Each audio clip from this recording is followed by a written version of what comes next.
Chapter 1. A flight bound for Neon Tokyo, first class.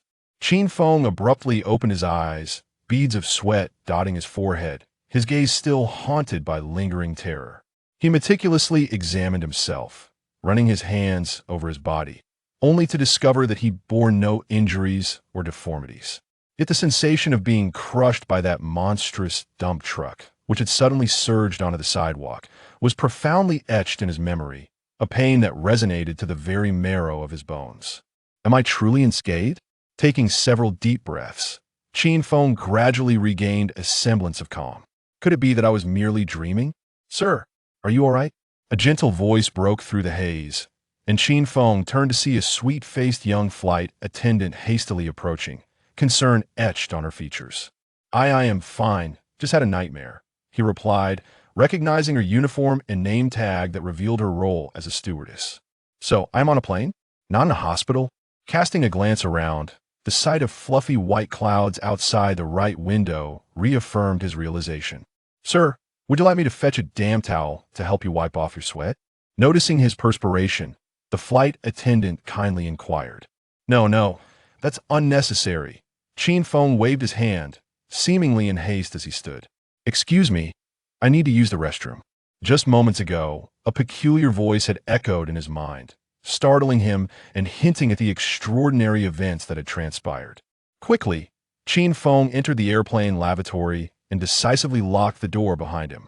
He turned on the faucet, splashing cold water on his face, and gazing into the mirror, he still looked as handsome as ever, which brought him a sigh of relief. It seemed he had not transmigrated into another's body, but rather traversed through time and space at the moment of death, retaining his original form. Excellent. I certainly do not wish to become someone else entirely. After all, not everyone possesses the striking looks that he did. Hello, are you there? Qin Feng silently mused. Is it you who saved me and brought me to this world? Yet, silence reigned in his mind, as if the earlier ding had merely been a figment of his imagination. System? Furrowing his brow, he called out again, puzzled. Suddenly, a virtual panel appeared before him, visible only to his eyes. Qin Feng felt a hint of exasperation, cautiously asking, Hey system, are you there? Can you communicate?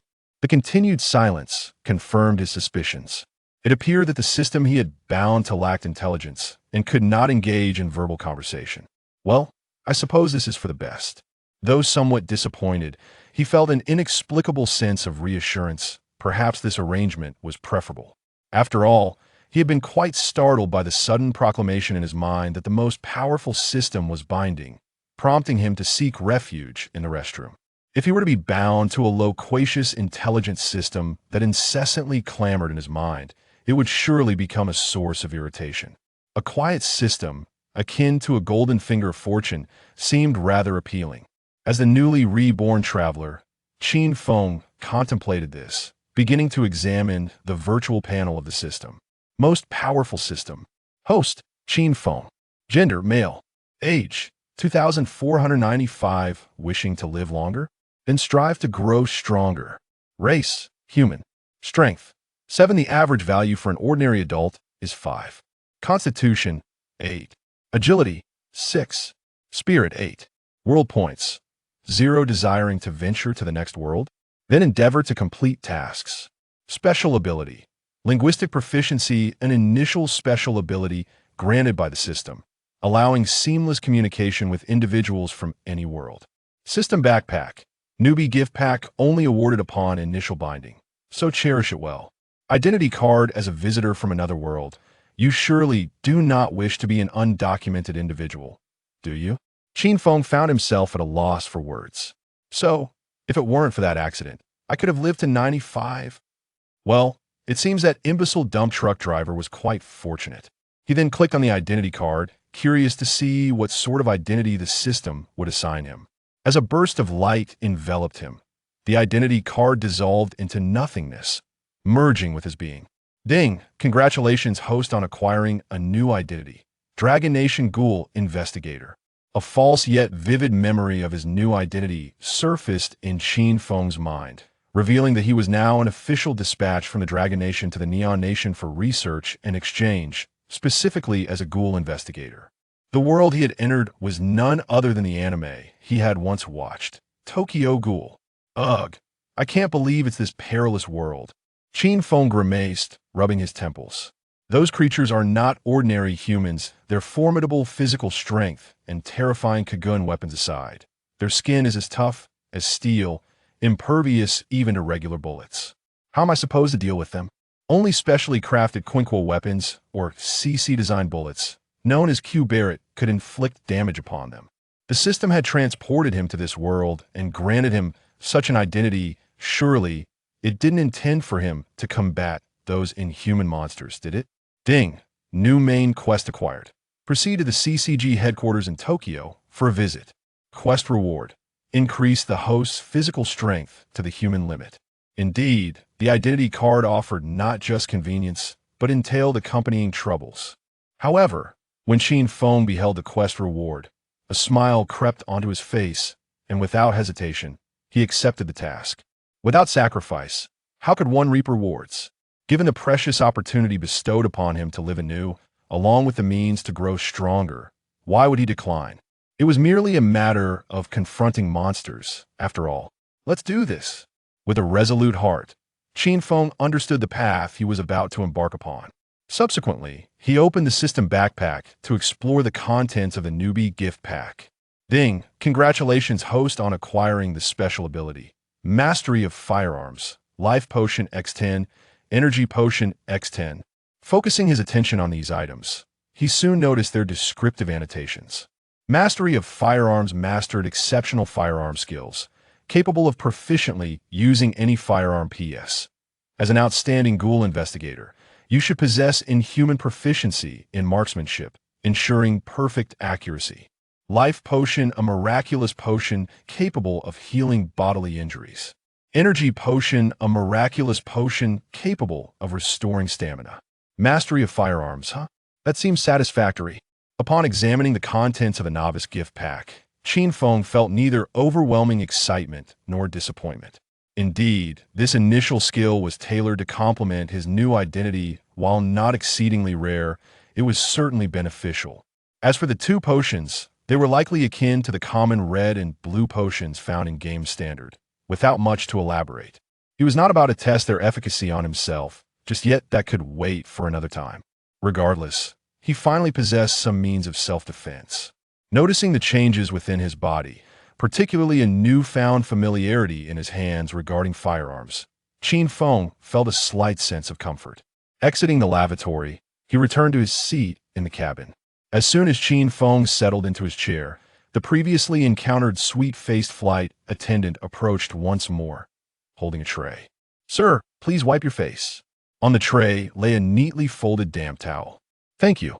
Qin Feng accepted it without hesitation, aware that remnants of moisture still lingered on his face from his earlier washing.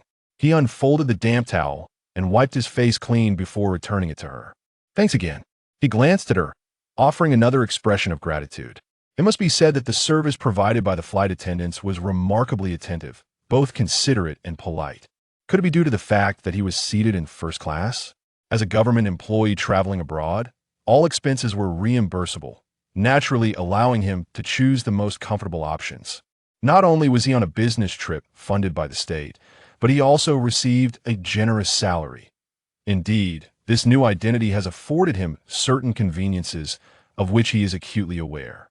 In truth, from the very moment he received his identity card, the system had thoughtfully arranged everything for him, ensuring that his identity would arouse no suspicion, with a pristine record that could be readily verified. "Sir, may I offer you something to drink?" The flight attendant blinked her eyes and gazed at the exceptionally handsome man, unable to resist suggesting, "This might help lift your spirits." After all, not long ago, he had awakened from a terrifying nightmare, drenched in sweat and trembling. "Very well, a glass of water, please." "Thank you." Qin Feng admitted to feeling somewhat parched and nodded in agreement. After all, the beverage service on the plane was complimentary, and he had no need to worry about payment. "Please hold on a moment." The flight attendant flashed him a sweet smile before turning away. Before long, she returned with a glass of water and handed it to him. "Thank you." Qin Feng softly expressed his gratitude upon receiving it. only to discover that the attendant had not merely offered him a glass of water, but also included a small note inscribed with a series of numbers. Could it possibly be a phone number? He looked up at her in surprise, only to feel a gentle scratch on his palm, a tingling sensation that stirred an unusual feeling within him. Qin Feng regarded the sweet-faced flight attendant in silence. Yet, she innocently blinked at him before turning away, as if nothing had transpired. Gulp. Qin Feng lifted the glass of water and drank deeply, his heart remaining undisturbed, devoid of any inclination to smile, his expression still impassive. Ah, women. It was merely a matter of them being drawn to his looks. He had long since grown accustomed to it. What could he say? It was simply the consequence of being so remarkably handsome, and he was hardly surprised by it. It seemed that no matter which world he inhabited, he could never escape such vexations. Alas, there was no other choice but to accept it. Qin Feng casually discarded the small note into the trash bin beside his seat, adjusted the recline of his chair, and leaned back, beginning to doze off with his eyes half closed. After more than 2 hours, that evening, the plane finally touched down at Tokyo Airport. With a low rumble of the engines, the aircraft landed smoothly and came to a gentle stop, the cabin doors opening as the jet bridge approached, allowing passengers to disembark one by one. Qin Feng also rose, retrieving his black suitcase from the overhead compartment, a rectangular, quite ordinary piece of luggage for business trips. Inside, it contained nothing but a few changes of clothes. Though his identity was that of a ghoul investigator from the Dragon Nation with a commendable rank, he could not bring firearms aboard the plane nor carry dangerous items into Neon Country. After all, he was merely a public official here for an exchange program, not on a case. Following the crowd, he walked out of the airport terminal and into the waiting area outside, where he soon spotted a man in a neatly tailored suit there to greet him. The man was holding a sign displaying his name in Chinese characters, Qin Feng. Upon seeing this, Qin Feng promptly approached him, clarifying his identity, and they successfully connected. Together, they exited the terminal and made their way to the exit. The man had driven a car to pick him up, so they naturally had no need to search for a taxi. Qin Feng entered the vehicle, and they set off towards the city center of Tokyo. As they traveled, they engaged in light conversation to get to know one another. It turned out that the man was merely an administrative staff member at the Tokyo CCG headquarters, not involved in the expulsion of ghouls, and certainly not a combat-oriented investigator. Before long, he brought Qin Feng to a luxurious hotel in the city, where he assisted him with the check-in process. The man explained that it was now too late to take him directly to the CCG headquarters for reporting. They would have to wait until the following morning, when he would return to drive Qin Feng for his official visit and friendly exchange. Qin Feng had no objections to this and settled in comfortably. That night, he successfully checked into room 2333, resting for the time being. After a quick shower and changing into fresh clothes, he lay on the soft, comfortable bed, staring blankly at the ceiling above. Having abruptly died in a car accident and suddenly found himself in a new world, coupled with an inexplicable system that granted him peculiar abilities and items, such a series of encounters would stir the heart of anyone, no matter how resilient they might be. Qin Feng was no exception.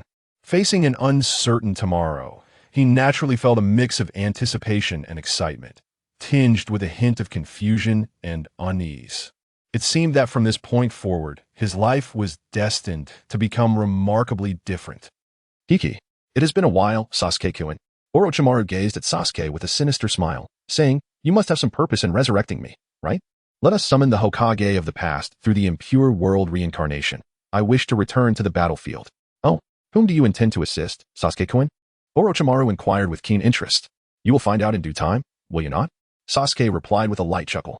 Upon witnessing Sasuke's smile, Orochimaru felt a momentary daze. It seems Sasuke-kun is in rather high spirits today.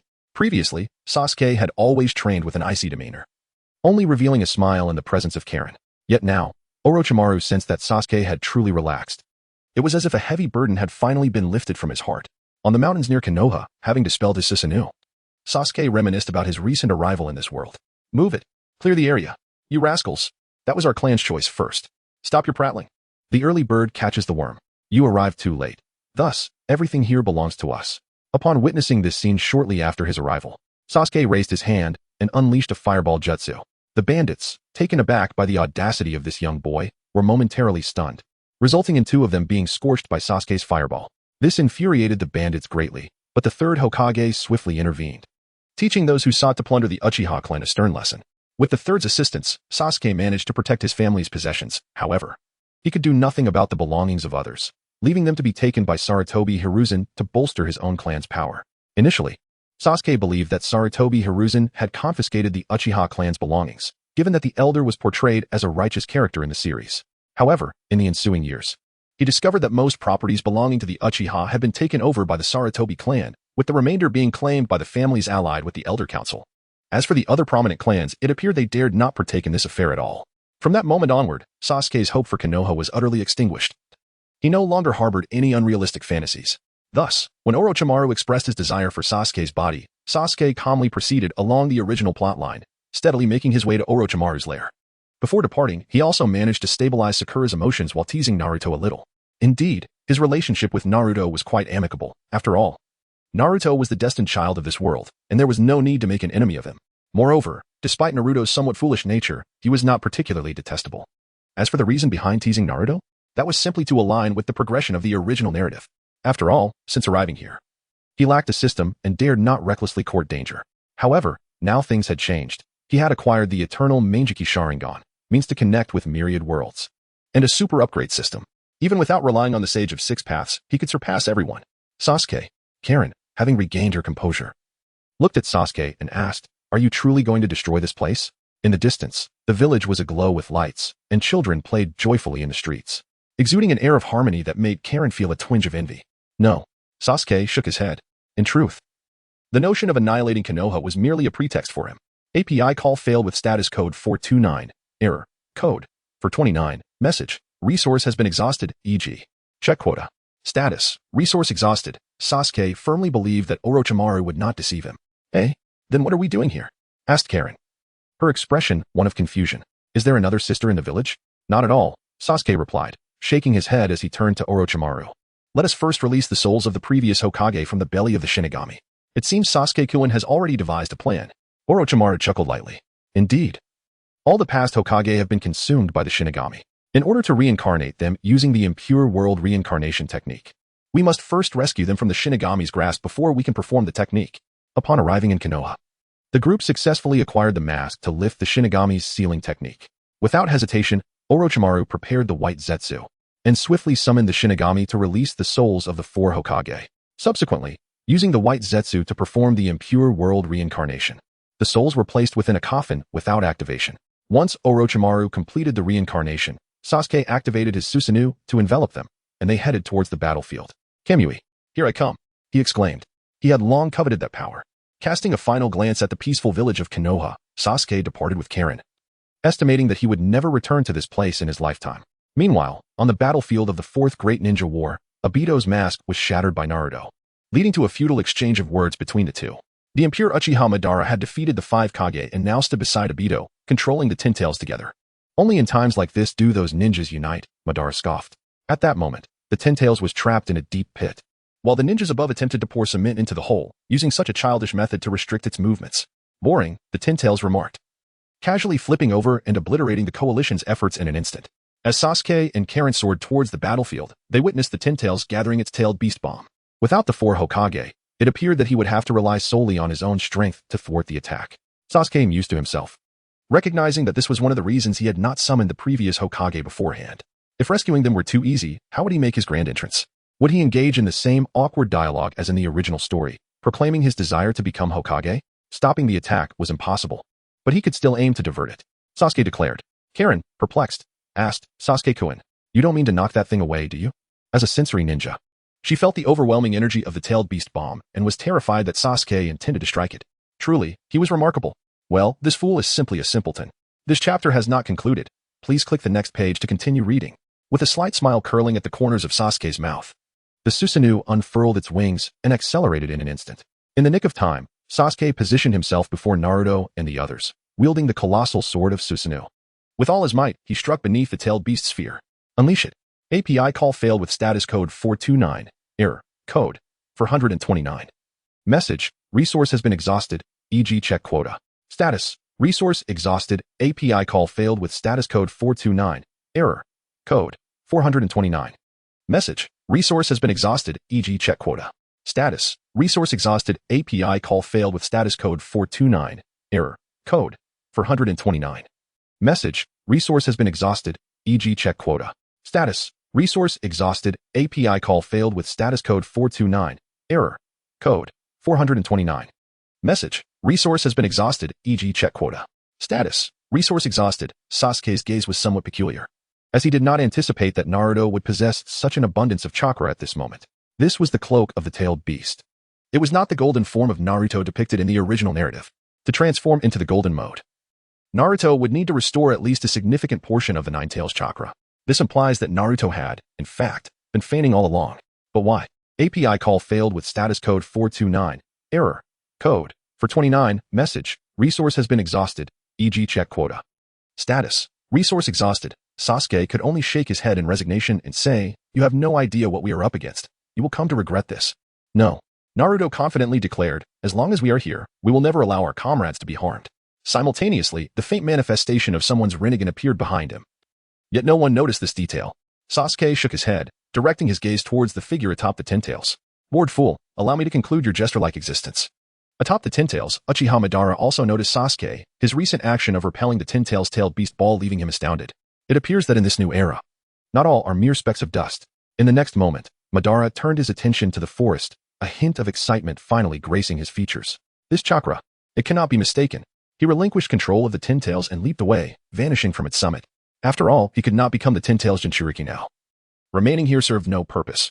Instead, he would seek out Hashirama and fulfill his final obsession. Meanwhile, in the forest, Edo Tensei, with a clang. For white Zetsu were enveloped in dust, and the four Hokage appeared before Orochimaru. As they opened their eyes together, bewilderment crossed their faces. And the second and third Hokage simultaneously looked towards Orochimaru. "You again." The second intoned, "Are you plotting to destroy the village once more?" The first chimed in, "This is all your fault for developing such a heinous technique. Tobirama." "Brother, silence." The second rebuked. The first retorted, drawing circles. Orochimaru observed them with a smile. "I regret to disappoint you. I am not here to annihilate Konoha this time. That holds no significance for me anymore. They are not far off. With your sensory abilities, Tobirama, you should easily perceive that individual's chakra, correct?" Upon hearing this, the second opened his senses, instantly detecting the two immense chakra signatures nearby. "This is Madara, and the other possesses even more chakra than my brother." The second's expression shifted dramatically. The first also regained composure and solemnly remarked, "Ah, it seems we are in great trouble." Whoosh. Boom. Hashirama. A colossal blue Susanoo descended upon them, wielding a gigantic blade aimed at Shinja Hashirama. Wood release. Wood golem technique. A massive pair of hands emerged from the earth, clasping together to intercept the enormous sword. Madara. The two exchanged glances from a distance. Madara exhibited sheer excitement while Hashirama appeared conflicted. "It has been a long time, Madara. Enough with the pleasantries. I did not come here to reminisce." Madara roared. Summoning his complete Susanoo, which towered over 100 meters and cleaved downward, the terrifying blade light obliterating everything in its vicinity. As Madara advanced, Orochimaru had already retreated. The disparity between their powers was too vast. Orochimaru did not wish to be unwittingly caught in the crossfire of their battle. The second and third Hokage swiftly evaded, while the fourth rushed towards the battlefield. Meanwhile, Sasuke had also taken note of Madara's actions, observing him engage in combat with the first Hokage using his complete Susanoo. What remarkable power! Sasuke squinted, his desire for Madara's Rinnegan igniting within him. However, he resolved to deal with the Ten Tails first. Kakashi had just transported Obito to a safe space, leaving them with the only target of the uncontrolled Ten Tails. Retracting his gaze, he turned to the figure that had suddenly appeared. "Apologies for my tardiness." Minato Namikaze spoke gently. "Not at all. Your timing is perfect, Dad," Naruto exclaimed joyfully. Seeing Naruto's smile, Minato felt a weight lift from his heart. He then looked towards Sasuke, smiling. "Are you Naruto's friend? Thank you for looking after him." "Humph. That is what an elder brother should do," Sasuke replied with a grin. "Huh. When did you become the elder brother?" "That role belongs to me," Naruto protested. "I am merely a few months older than you," Sasuke responded coldly. Naruto stood in stunned silence. "Haha. Knowing Naruto has a friend like you puts me at ease." The fourth turned to the Ten Tails, which was once again gathering tailed beast balls, its golden chakra surging forth. "It's time," he announced to the two behind him. His sensory abilities were keen, recognizing that in this war, only Naruto and Sasuke would prove useful, the rest were mere deadweight. "Oh." Naruto is filled with determination. Sasuke, with an impassive demeanor, had actually activated the live streaming feature of the chat group. "Zoro, oh, The newcomer has initiated a live broadcast. Urge you. The world on the newcomer's side appears quite dreadful. Especially that colossal creature. It is truly a monster. Ishida Yuryu, indeed. Can such a beast truly be vanquished by humanity? Uchiha Sasuke, do not underestimate me. The Ten Tails is merely a cricket, should I feel so inclined. I can obliterate it entirely. Zoro, is the newcomer really that formidable? Ishida Yuryu, are you a monster? Urge you, let us refrain from such discussions for now. The chat group has issued a mission. Upon hearing this, Sasuke promptly accessed the group chat's tasks, and indeed, it was no longer blank. Group task. The world of Uchiha Sasuke is on the brink of destruction, presenting the greatest decision of his life. Fellow group members are requested to assist Sasuke in overcoming this dire challenge. Reward, 100,000 points, 1 mysterious gift box. Limitation, 2 participants, including Sasuke himself. Zoro, it appears that only one of us can go to Sasuke's aid. The task even has restrictions. This chat group is rather stingy. Uchiha Sasuke, is there anyone among you who wishes to come? Consider it a vacation. We can handle this behemoth ourselves. Jojo, I shall refrain from joining.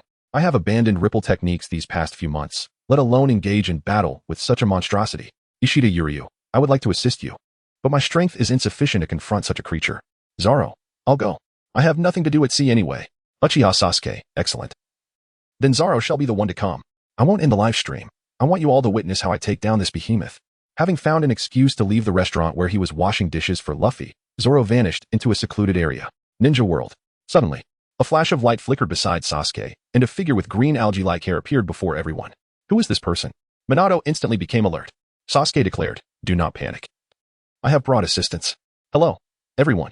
Zoro greeted the crowd, his gaze fixating on the Ten Tails. This creature is even more terrifying than I had anticipated.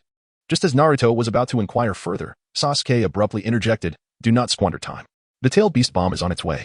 Indeed, as he spoke. The tailed beast bomb of the Ten Tails had already coalesced and was hurtling toward them. Damn it, does this creature possess infinite chakra? Naruto muttered. Tension coursing through his entire being. This was the tailed beast bomb of the Ten Tails, a force he could not withstand. Upon witnessing Naruto's response, Sasuke taunted, are you afraid? You coward. What? Naruto could hardly tolerate Sasuke's mockery, ready to engage in a heated argument. Yet, Sasuke continued, you are unaware of the fourth's techniques, aren't you? The tailed beast ball poses no threat to him. Earlier, the fourth had assumed a combat stance, and upon hearing Sasuke's words, he felt a pang of bitterness. It was likely that his own son had never even heard of the Flying Thunder God technique. How pitiful. In an instant, the fourth's figure vanished, leaving behind but a wisp of crimson flame. Gone. Zoro exclaimed in astonishment. A golden light surged toward the tailed beast ball, and as it collided with the newly formed sphere, it vanished without a trace. Zoro was left utterly bewildered. What kind of ability is that? Upon his return, Minato scratched his head awkwardly, unsure of how to respond to Zoro. All right, Zoro. Though it may be disheartening, your current strength cannot contribute to this battle. Perhaps it would be best for you to conserve your energy on the sidelines, Sasuke advised. Zoro, with a rueful smile, nodded in agreement. It seems that way indeed. Presently, the tailed beast, devoid of control, is the easiest to handle. It can only act on instinct. As long as Sasuke and the others coordinate effectively, they will soon subdue the tailed beast. Sasuke's gaze shifted towards the forest, where the first Hokage and Uchiha Madara were already engaged in combat. Both sides unleashed their formidable powers against one another, rendering it impossible for either to gain the upper hand.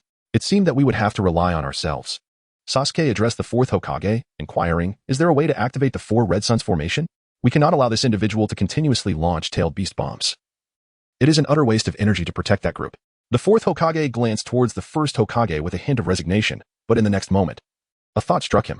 He turned to Sasuke and asked, by the way, who is the fifth Hokage? Where are they now? Dead, Sasuke replied tersely. Naruto's expression dimmed slightly as he added, the fifth Hokage is Tsunade, and she had already, during her battle with Uchiha Madara. There's no need to elaborate. Minato already understands the outcome. This is not the time for sorrow. The voice of the second Hokage resonated from behind Minato, accompanied by the third Hokage. Indeed, our immediate priority must be to deal with this colossal adversary, the third Hokage declared. Upon observing the third Hokage's expression, Sasuke did not hesitate to unleash a Chidori sharp spear, obliterating the upper body of the third Hokage. Sasuke, apologies, I couldn't restrain myself. Sasuke coldly regarded the second Hokage and inquired, where is Orochimaru? Who knows? Probably dead, the second Hokage replied, displaying a distinct lack of fondness for the inherently malevolent Uchiha. He coldly addressed Sasuke. Did you instruct that brat to summon us? Indeed, Sasuke replied with indifference. Whether it be the four Red Suns formation or Uchiha Madara, your presence is essential to restrain them. Unfortunately, Sasuke gazed at the two figures engaged in battle from a distance, a sense of helplessness washing over him. To his astonishment, Hashirama had been ensnared by Madara right from the outset, and it seemed unlikely that he would extricate himself anytime soon. Thus, the four red suns formation could not be executed. Fear not, Sasuke, for with Minato present, the tailed beast's chakra poses no significant threat. Orochimaru emerged from the shadows, chuckling at Sasuke. Sasuke nodded, confident that with the Flying Thunder God technique in play, the tailed beast bomb from the Tin Tails posed little threat. Second Hokage, your primary responsibility is to relocate the tailed beast bomb of the Tin Tails. Fourth Hokage, assist Naruto by providing extensive teleportation and chakra replenishment.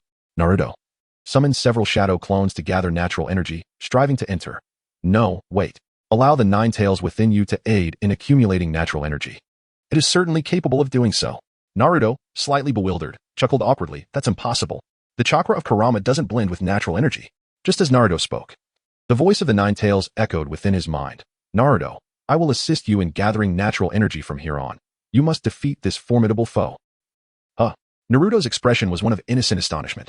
Sasuke disregarded Naruto, allowing him to communicate with the nine tails on his own, before turning to the fourth Hokage and saying, Fourth Hokage, connect your chakra with Naruto's, enabling both nine tails to gather natural energy together. The fourth Hokage said nothing, simply approaching Naruto and extending his fist. Dad. Their fists collided, unleashing an immense surge of chakra from their bodies. In the realm of the mind, the two nine tails met. What a mess. Half-body. You're no better. Half-body. After exchanging greetings, the two nine tails bumped fists, linking their memories, as the young nine tails had already formed a bond with Naruto and mastered Sage Mode.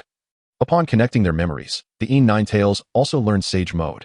Naruto and Minato exchanged smiles, and the shadow of Sage Mode from Mount Myaboku appeared on their faces. It's time to go. With a resounding "oh," they transformed into two beams of golden light, vanishing before the onlookers. Sasuke activated his Susanoo, enveloping Karin within it, and charged forth in an instant. Orochimaru glanced at the second and third Hokages before turning to leave. He intended to check on Tsunade's well-being, if she was still alive. He felt he could still salvage the situation. Unfortunately, the winds no longer favored Sasuke-kun. After their departure, Sakura realized what had transpired. Watching Naruto and Sasuke's retreating figures with clenched fists, I truly can't keep up with them. Zoro, observing Sakura's demeanor, chuckled and said, If you're unwilling to accept it, then strive to catch up. Sakura looked at him in confusion. How will you know you're incapable unless you give it a try? Don't leave yourself with regrets. With that, Zoro surged forward, racing towards the Tin Tails. Staying behind is not my style. Only by wielding my sword against the stronger foes can I grow stronger. Meanwhile, Sasuke activated his winged Susanoo, his twin blades descending to sever a portion of the Tin Tails' body. The Tin Tails roared in discomfort, releasing chakra in a wild frenzy. As three colossal hands reached out to grasp Sasuke. Chakra coming from above. Sasuke's eyes gleamed with determination. The weapon in his Susanoo transformed, and a massive shield materialized in his hands, intercepting the three hands of the Tin Tails. Subsequently, with a swift motion, his purple sword cleaved through the three hands of the Tin Tails. Greed. The ocular technique activated, causing the three enormous hands to vanish at a speed visible to the naked eye. Sasuke sensed a violent aura infiltrating his chakra, intent on consuming his will. Was it the will of the Tin Tails? No, it was the will of Kagaya. Sasuke scoffed disdainfully. Gluttony. Another ocular technique activated, swiftly digesting the chakra of the Tin Tails. Simultaneously, Sasuke's body retreated explosively, relinquishing the battlefield to the Minato father and son. Sage Art. Super. Giant Rasengan. Naruto's exuberant voice resonated from the heavens, as he formed a colossal Rasengan measuring around 60 to 70 meters in diameter. Boom. The Rasengan struck the Tin Tails, embedding itself into its body. Roar. The Tin Tails, in a fit of helpless rage, was devoid of control, compelled to endure the onslaught purely by instinct. Well done, Naruto. Minato generously praised him. Hiki. Naruto smiled bashfully, relishing the affirmation from his father. Having absorbed a portion of the Tin Tails' power, Sasuke felt an extraordinary surge of strength within him. The power of the Sage of Six Paths? Could it truly be this effortless? Sasuke was astounded. The very power he had longed for had come to him so easily. As he cast his gaze upon the Tin Tails once more, an insatiable greed filled his eyes. He had been troubled by the absence of the Rinnegan, believing it would hinder his ability to become the Tin Tails Jinchuriki, yet he never anticipated that his ocular techniques could possess such formidable potency. At that moment, Sasuke's perspective towards the Tin Tails had irrevocably transformed. Initially, he had intended to merely put on a fade, but now, he had resolved to unleash his full power and consume as much of the Tin Tails' chakra as possible. Sasuke-kun, Xianglin, sensing the change within him, spoke up. Shall I restrain the Tin Tails for you? During Sasuke's tumultuous encounter at the Five Kage Summit, he was severely injured by the rakeage. In a fit of anger, Karin awakened the formidable Diamond Lock. At this moment, she intended to employ the diamond lock to restrain the Tin-Tails' movements. However, Sasuke interjected with a smile, asserting that the Tin-Tails was merely a target and did not warrant such confinement. "Just watch as I gradually consume this colossal creature," he proclaimed, seeing Sasuke's unwavering confidence. Karen's eyes brimmed with admiration. The air crackled with boundless chakra emanating from Sasuke, as the recent battle had not depleted his energy. Rather, it had amplified his strength. Even his Susanoo appeared to have grown larger. He thought to himself that he must devour as much as possible before Obito returned. With a resounding boom, the four massive blades in Susanoo's grasp slashed through the Tin-Tails, creating gaping wounds. Simultaneously, Sasuke relentlessly dismantled the creature's physical form, absorbing chakra far beyond his current realm. "This is magnificent. They are incredibly powerful." The members of the allied shinobi forces behind him could only marvel at the spectacle. Realizing that their efforts against the Tin-Tails were futile, accepting their inability to influence the battle, they refrained from recklessly charging in, choosing instead to tally their numbers and await the return of the Kage. API call failed with status code 429, error, code 429. Message, resource has been exhausted, e.g. check quota.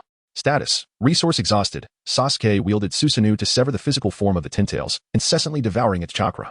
At that moment, he sensed a flicker of yin-yang release within himself. However, relying solely on such power to awaken the Rinnegan was undoubtedly a futile dream. To access the Rinnegan through his own means, he needed to procure Naruto's chakra, he mused. Suddenly, a spatial vortex appeared above the Tin-Tails, and a figure with a gaping hole in his chest emerged. Recognizing the familiar Flying Thunder God seal, Minato wasted no time and executed a Flying Thunder God slash, severing Obito's throat. Minato, astonished, gazed at the familiar visage before him. "Obito, why are you here?" Obito remained silent, his throat cut and voice silenced. Minato, ever astute, quickly deduced that this war had been instigated by Obito himself. With a hint of regret in his voice, he remarked, "If only it were possible. I would have wished for you to become Hokage." With that, Minato intended to utilize the Flying Thunder God to leave with Obito. But in the next instant, the ground beneath Obito began to collapse. He was absorbing the Tin-Tails. "What is happening?" Minato exclaimed in shock, promptly employing the Flying Thunder God to return to Naruto's side. Naruto, still slightly bewildered, inquired, "Dad, what transpired over there?" Minato shook his head slightly, uncertain himself, yet sensing it was not a good omen. In the sky, Sasuke halted his actions, covering his eyes with the Susanoo's head, as waves of pain surged through him, causing great discomfort. "It's too much to bear. After all, this is the power of the Sage of Six Paths and Kagaya's will." Sasuke muttered, "Sakura, I will be unable to protect you in the upcoming battle. You must take care of yourself. No matter what you see me become, do not panic, for I will absolutely not perish. Moreover, I do not wish to see you come to harm." Sakura nodded repeatedly, assuring him she would take care of herself, having previously experienced dire consequences for disobedience. She understood the importance of maintaining good habits. "Sasuke-kun, I will take care of myself, but you mustn't come to any harm. Rest assured, when have I ever deceived you?" Sasuke replied with a smile. As he dissipated the Susanoo and landed on the ground, he gazed up at the white orb that had formed in the sky. "Sasuke, what is that?" Naruto exclaimed, rushing to Sasuke's side. Minato observed the white orb in the sky and hesitated before asking, "Could that be a Jinchuriki?" "Indeed." Sasuke affirmed Minato's suspicion. "Moreover, it is the Jinchuriki of the Tin-Tails. When he reemerges, he will no longer share our level of existence." Naruto still struggled to comprehend. But Sasuke had no intention of clarifying for the fool. He warned Naruto, "Do not blame me for not forewarning you. Many lives will be lost in the upcoming battle. If you refuse to let those people leave, you will only endanger them." Naruto hesitated, realizing that his comrades were not of much use. Yet he still did not wish to let them go. He believed his friends could assist him. Observing this, Sasuke recognized that Naruto was beyond persuasion. "Do as you wish." Sasuke gazed at the orb in the sky, the immense chakra within it sending shivers down his spine. A crackling sound echoed through the heavens. Suddenly, the white sphere erupted, releasing countless crystalline fragments that resembled feathers. Obito, clad in ghostly white, materialized before the onlookers, nonchalantly tearing away the white crystals adorning his face, his expression devoid of sorrow or joy as he regarded the crowd below. This chapter is not yet complete. Please turn to the next page to continue the captivating narrative. "Obito!" Minato exclaimed, concern etched across his features as he beheld Obito's presence. Descending slowly to the ground, Obito made no move to attack, appearing as a soulless automaton. His actions came to a halt, yet the allied shinobi forces were unwilling to grant him any respite. The second Hokage quickly discerned that something was amiss with Obito and promptly resolved to launch an offensive against him. "Fourth, let us strike together," Tobirama declared. Minato nodded. Indeed, this was the optimal moment to attack. In an instant, the two figures flickered and materialized beside Obito. Obito regarded them with an impassive demeanor, swiftly wielding his staff to obliterate the upper half of the second Hokage's body. The legendary speed of the ninja world faltered before Obito's lifeless form. Rasengan, seizing the opportunity, Minato unleashed the sage art, Rasengan, striking Obito with tremendous force. A thunderous explosion ensued. The Rasengan detonated upon Obito, leaving behind gashes inflicted by the Sage Chakra. Concurrently, several explosive tags descended upon the second Hokage. Mutual explosive tags. Boom, boom, boom. A blinding fireball illuminated the sky, propelling Minato and the second Hokage away from the cataclysmic blast. Fortunately, as reincarnated beings, they sustained no injuries. At that moment, the crowd looked on with hopeful anticipation at the dazzling explosion. Surely, this must have vanquished him? Even the most monstrous of foes could not survive such devastation, could they? Yet, the scene the ninjas longed to witness did not materialize. As the smoke cleared, Obito stood unscathed at the epicenter. The third Hokage's countenance darkened. Such a terrifying explosion could not inflict even a modicum of harm upon him. Hearing this, Sasuke scoffed, with such feeble assaults. Do you aspire to breach the defenses of a six-path level? Ignorance is truly frightening. Mocking the third Hokage, Sasuke's demeanor was serious. The third Hokage furrowed his brows and inquired, Sasuke, are you aware of Obito's current state? Sasuke cast a fleeting glance at the third Hokage, choosing to disregard him. At this moment, Obito was locked in a struggle for control over the Ten Tails, providing Sasuke with the perfect opportunity to assess his upgrade system. Name: Uchiha Sasuke. Age: 17. Special abilities: Eternal Mangekyō Sharingan, upgradable; Sage Mode, upgradable; Chidori, and more. Rank: Super Shadow. 5500 free experience. 0 beginner's gift pack awaiting activation. After consuming the chakra of the Ten Tails, Sasuke's rank had risen somewhat. How could he have forgotten about the beginner's gift pack? With a mere thought, Sasuke activated the novice gift pack. You have acquired 100 free experience points. You have obtained a special upgrade card. Special upgrade card. This allows for the enhancement of one special attribute, not usable at maximum level. Upon seeing this item, Sasuke was filled with excitement. He now had 2 potential upgrades, his ocular abilities and Sage Mode. Enhancing either of these would significantly bolster his strength, particularly the Eternal Mangekyō Sharingan, which upon upgrade would transform into the Rinnegan, elevating Sasuke to a level just below that of the 6 paths. If he were to absorb the 10 tails, he could even unlock the power of the 3 eyes. Sage Mode, too, was a formidable asset. The thought of its upgrade left Sasuke pondering the extent of its potential. He decided to hold on to these items for the moment, hoping to harness the power of the 6 paths later, though he felt the likelihood of that was slim. Closing the system panel, Sasuke turned his gaze towards Obito in the distance. This young man, having undergone a rigorous internal struggle, had successfully overcome the will of the Ten Tails and had not been consumed. Now, having reclaimed his true self, Obito's strength had surged. He could now wield all of his powers flawlessly. With the 6 paths energy at his disposal, even a body revived through impure world reincarnation would be obliterated, rendering it incapable of regeneration.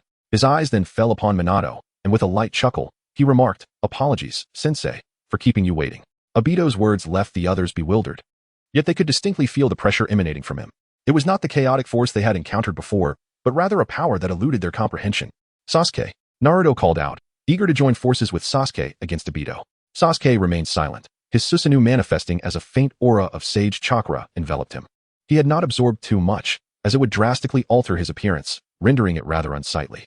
Naruto was clearly taken aback, astonished that Sasuke could also wield sage techniques. "Surprised, are you?" Sasuke chuckled.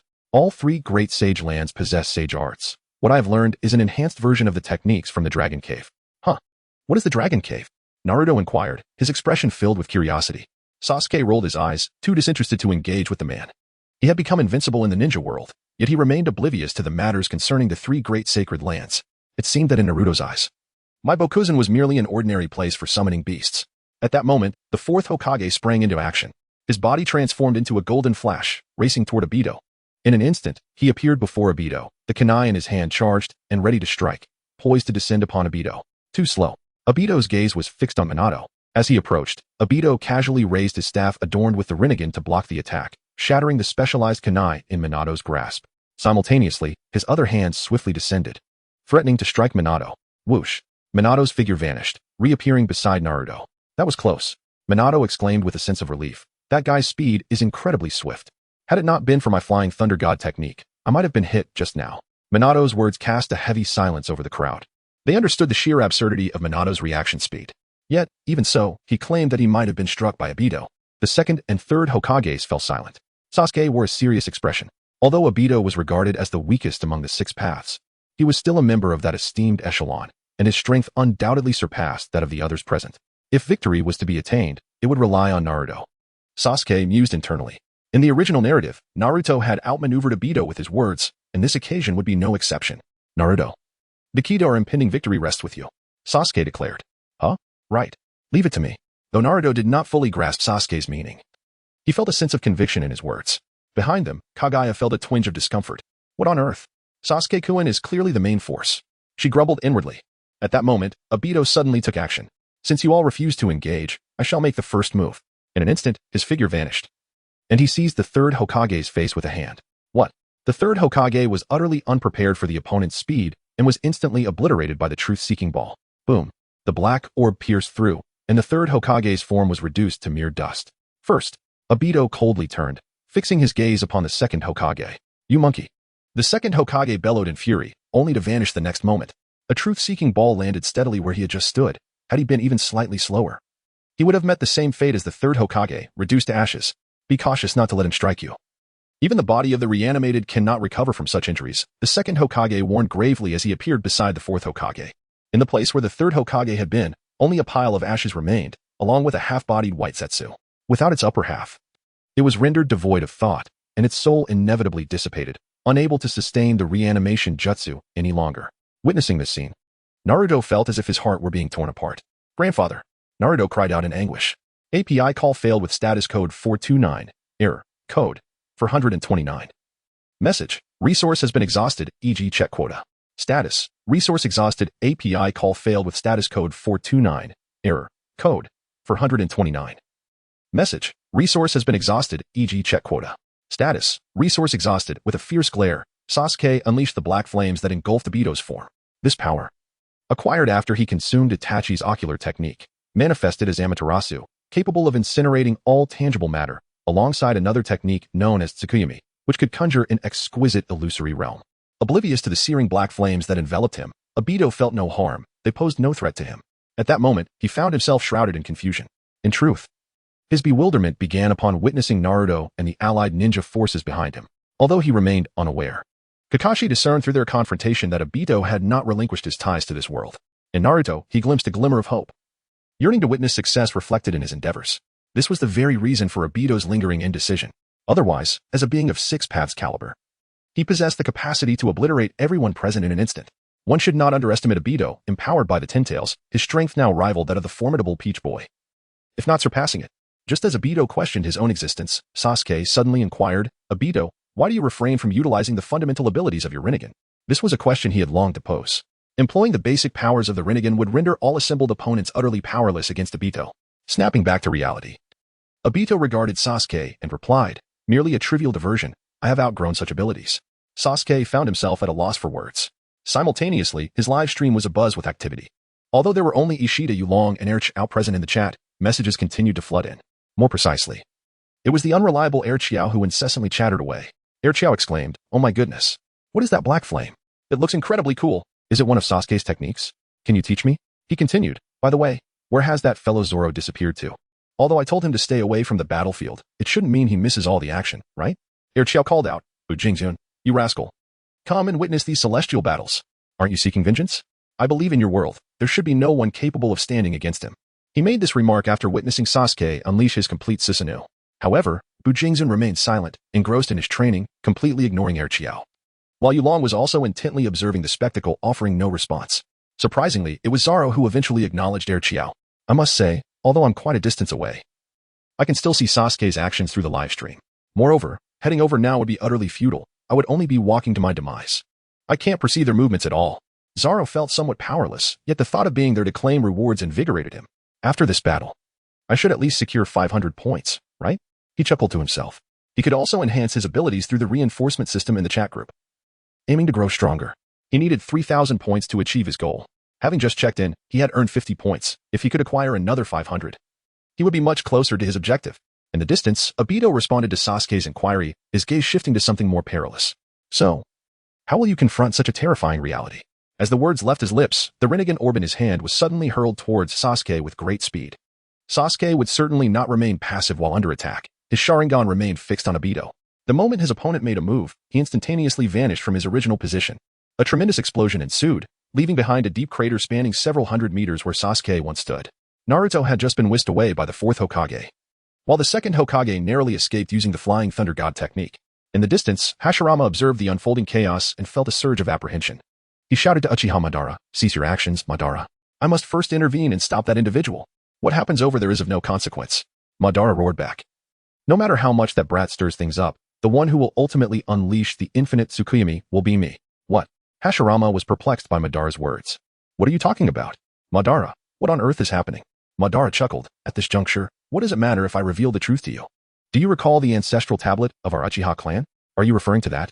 While the two were engaged in a discussion about their history, Sasuke had already deduced Obito's next move the moment he acted. He promptly instructed Zoro to abandon his mission and return, taking Kagaya with him. Zoro expressed his regret, saying, "Next time, I will become stronger. Do not dwell on it. You will grow stronger soon." Sasuke reassured him. Zoro vanished, returning to his own world. At the sea restaurant. As soon as Zoro landed, he received the settlement reward for this mission, exactly 500. Well, it's better than nothing. In the Naruto world, Sasuke declared, "Naruto, I will drape Susanoo over the Nine Tails. You merely need to infuse it with sage power. As for controlling the Nine Tails, I'll leave that to the fourth Hokage for now." Huh? Oh, Naruto nodded. Though he was uncertain of Sasuke's reasoning, he chose to place his trust in him. The fourth Hokage, witnessing this scene, couldn't help but smile, surprised by Naruto's unwavering trust in Sasuke. After all, Minato knew Sasuke well, considering he was 3 months older than Naruto. However, he never anticipated the bond that had formed between them. Are you ready? Naruto clasped his hands together, and a surge of golden chakra erupted, forming a magnificent golden fox. This chapter is not yet complete. Please click the next page to continue reading the captivating content. The crimson light flickered within Sasuke's eyes as a purple armor materialized instantaneously around the Nine Tails. With a resounding crash, a colossal purple sword took shape in the hands of the Nine Tails. A sage mark appeared on Naruto's visage, while the fourth Hokage stood poised between the two, addressing Obito with a tone of regret. "I too lament the events that have transpired in your life. However, as Sasuke has articulated, the world we inhabit is harsh. Yet it is precisely through such cruelty that the beauty of life is revealed. There is no need for your lectures." Within Obito's heart, a lingering resentment towards Minato simmered, rooted in the belief that Minato failed to save Rin in her time of need. Truth be told, Sasuke held contempt for Obito's grievances. It is commonplace for lives to be lost on the battlefield, particularly when Rin was a Nin on a mission alongside the Nin Kakashi. Why was it Minato's obligation to intervene? Was the yellow flash of Konoha merely a caretaker for the three of you? Minato himself was unaware of the countless comrades he had lost, yet we did not witness him succumb to darkness. Ultimately, it was merely Obito's naivety that led him astray. Fourth Hokage, Sasuke declared, "I entrust the ensuing battle to you and Naruto. I have other matters to attend to." What is Sasuke contemplating? Naturally, it is to indulge in leisure. Throughout the battle against Obito, Naruto has always been the primary force, and Sasuke harbors no desire to alter this dynamic. If he can take it easy, he shall. This encapsulates Sasuke's current mindset. Although Minato is somewhat perplexed, he nods in agreement. He trusts those whom Naruto believes in, and thus he will extend his trust unconditionally. "Leave it to me." The Nine Tails, clad in resplendent purple armor, suddenly lunges forth, striking down with its sword towards Obito. However, it proves futile. Obito deftly wields the Rinnegan's staff, firmly blocking the Nine Tails blade. Yet, there is no trace of satisfaction on Obito's visage. How can this be? Why has it not been utterly shattered? According to Obito's expectations, the moment the blade made contact with the Rinnegan, it should have been obliterated. Yet now, it appears not only has the sword remained intact, but the Rinnegan itself seems on the verge of destruction. Damn it. Without the Kamui, if the Rinnegan fails to shield against their assault, the situation will turn dire for me. It seems imperative to expedite the plan. Obito's anxiety mounts. Stripped of Kamui, his power is significantly diminished, and should the Rinnegan falter, he finds himself at a loss for a means to counter the opposition. Boom. The massive sword sweeps across, inflicting instant injury upon Obito, sending him hurtling through the air. Nevertheless, being of 6 paths caliber, and with the divine tree within him, he swiftly recovers even after sustaining wounds, stabilizing himself midair. Obito's gaze sharpens. 6 black rods shoot forth from behind him. The 6 red sun formation. With a whoosh, a crimson barrier rises, enveloping the entire allied ninja forces within its confines. The 6 red sun formation. Minato's pupils constrict, a foreboding sensation swelling within him. Indeed, in the next moment, Obito lands on the ground, clapping his hands together, summoning a colossal tree that bursts forth from the earth. As the mighty tree emerges, countless roots surge forth, ensnaring any ninja they touch, draining them of their chakra instantaneously, rendering them lifeless husks. The Nine Tails, adorned in its formidable guise, unfurls a pair of purple wings, lifting the 4 into the sky, which includes not only Sasuke and Minato but also Karin. Just as Sasuke evaded the Rinnegan's grasp, he anticipated Obito would employ this technique, thus ensuring Karin's presence at his side. However, the ninjas on the ground are not so fortunate, witnessing their comrades being reduced to mere shells. The remaining ninjas panic and flee, their faces etched with terror, nearly paralyzed by fear. Upon seeing his friends turned into mere husks, Naruto's fury ignites, his eyes wide with rage. Damn it, stop this at once. In an instant, Naruto seizes control of the Nine Tails, unleashing a barrage of tailed beast bombs in a bid to dismantle the divine tree. Yet, his efforts to destroy the tree lag far behind its growth in mere moments. The allied ninja forces sustain severe casualties. Shortly thereafter, the divine tree has drained the chakra from the front lines of the allied forces, halting its instinctive siphoning of chakra. However, the tree's actions have not ceased. Atop its trunk, for biological blossoms unfurl, rapidly forming 4 colossal tailed beast bombs. What shall be done? While the 4th Hokage's Flying Thunder God technique would suffice to whisk you away, the ninjas remaining here will surely perish. Naruto's expression darkens as his mind races. Seeking a way to turn the tide, Sasuke's expression remained unchanged. He was indifferent to the fates of the other ninjas. For the only person he truly cared about was right beside him, showing no signs of panic, as the tailed beast ball was on the verge of being launched. The second Hokage was preparing to use Shadow Clone Jutsu to divert it when Naruto suddenly shouted, "Dad, let us together teleport everyone out of the barrier." Teleport out of the barrier? The 4th Hokage was somewhat perplexed by Naruto's words. Although he currently had an abundance of chakra, it was implausible to transfer everyone within the barrier in such a short span of time. "Leave it to me," Naruto replied with a confident smile, channeling the chakra he had previously shared with the rest. In an instant, the red chakra cloak of the Nine Tails reappeared on the surviving individuals. "This is Naruto's," Sakura exclaimed, her face reflecting astonishment upon feeling the chakra enveloping her. Everyone present shared her sentiment. In the next moment, the tailed beast ball was launched, and the terrifying explosion distorted the 6 red yang formation, yet miraculously, it did not shatter. Outside the barrier, a group of ninjas clad in the red chakra cloak appeared utterly bewildered. What just happened? Have we emerged outside the barrier? We are saved. Initially stunned, the group soon embraced a sense of relief after their narrow escape. Meanwhile, within the barrier, the explosion had subsided, revealing a slightly deformed divine tree.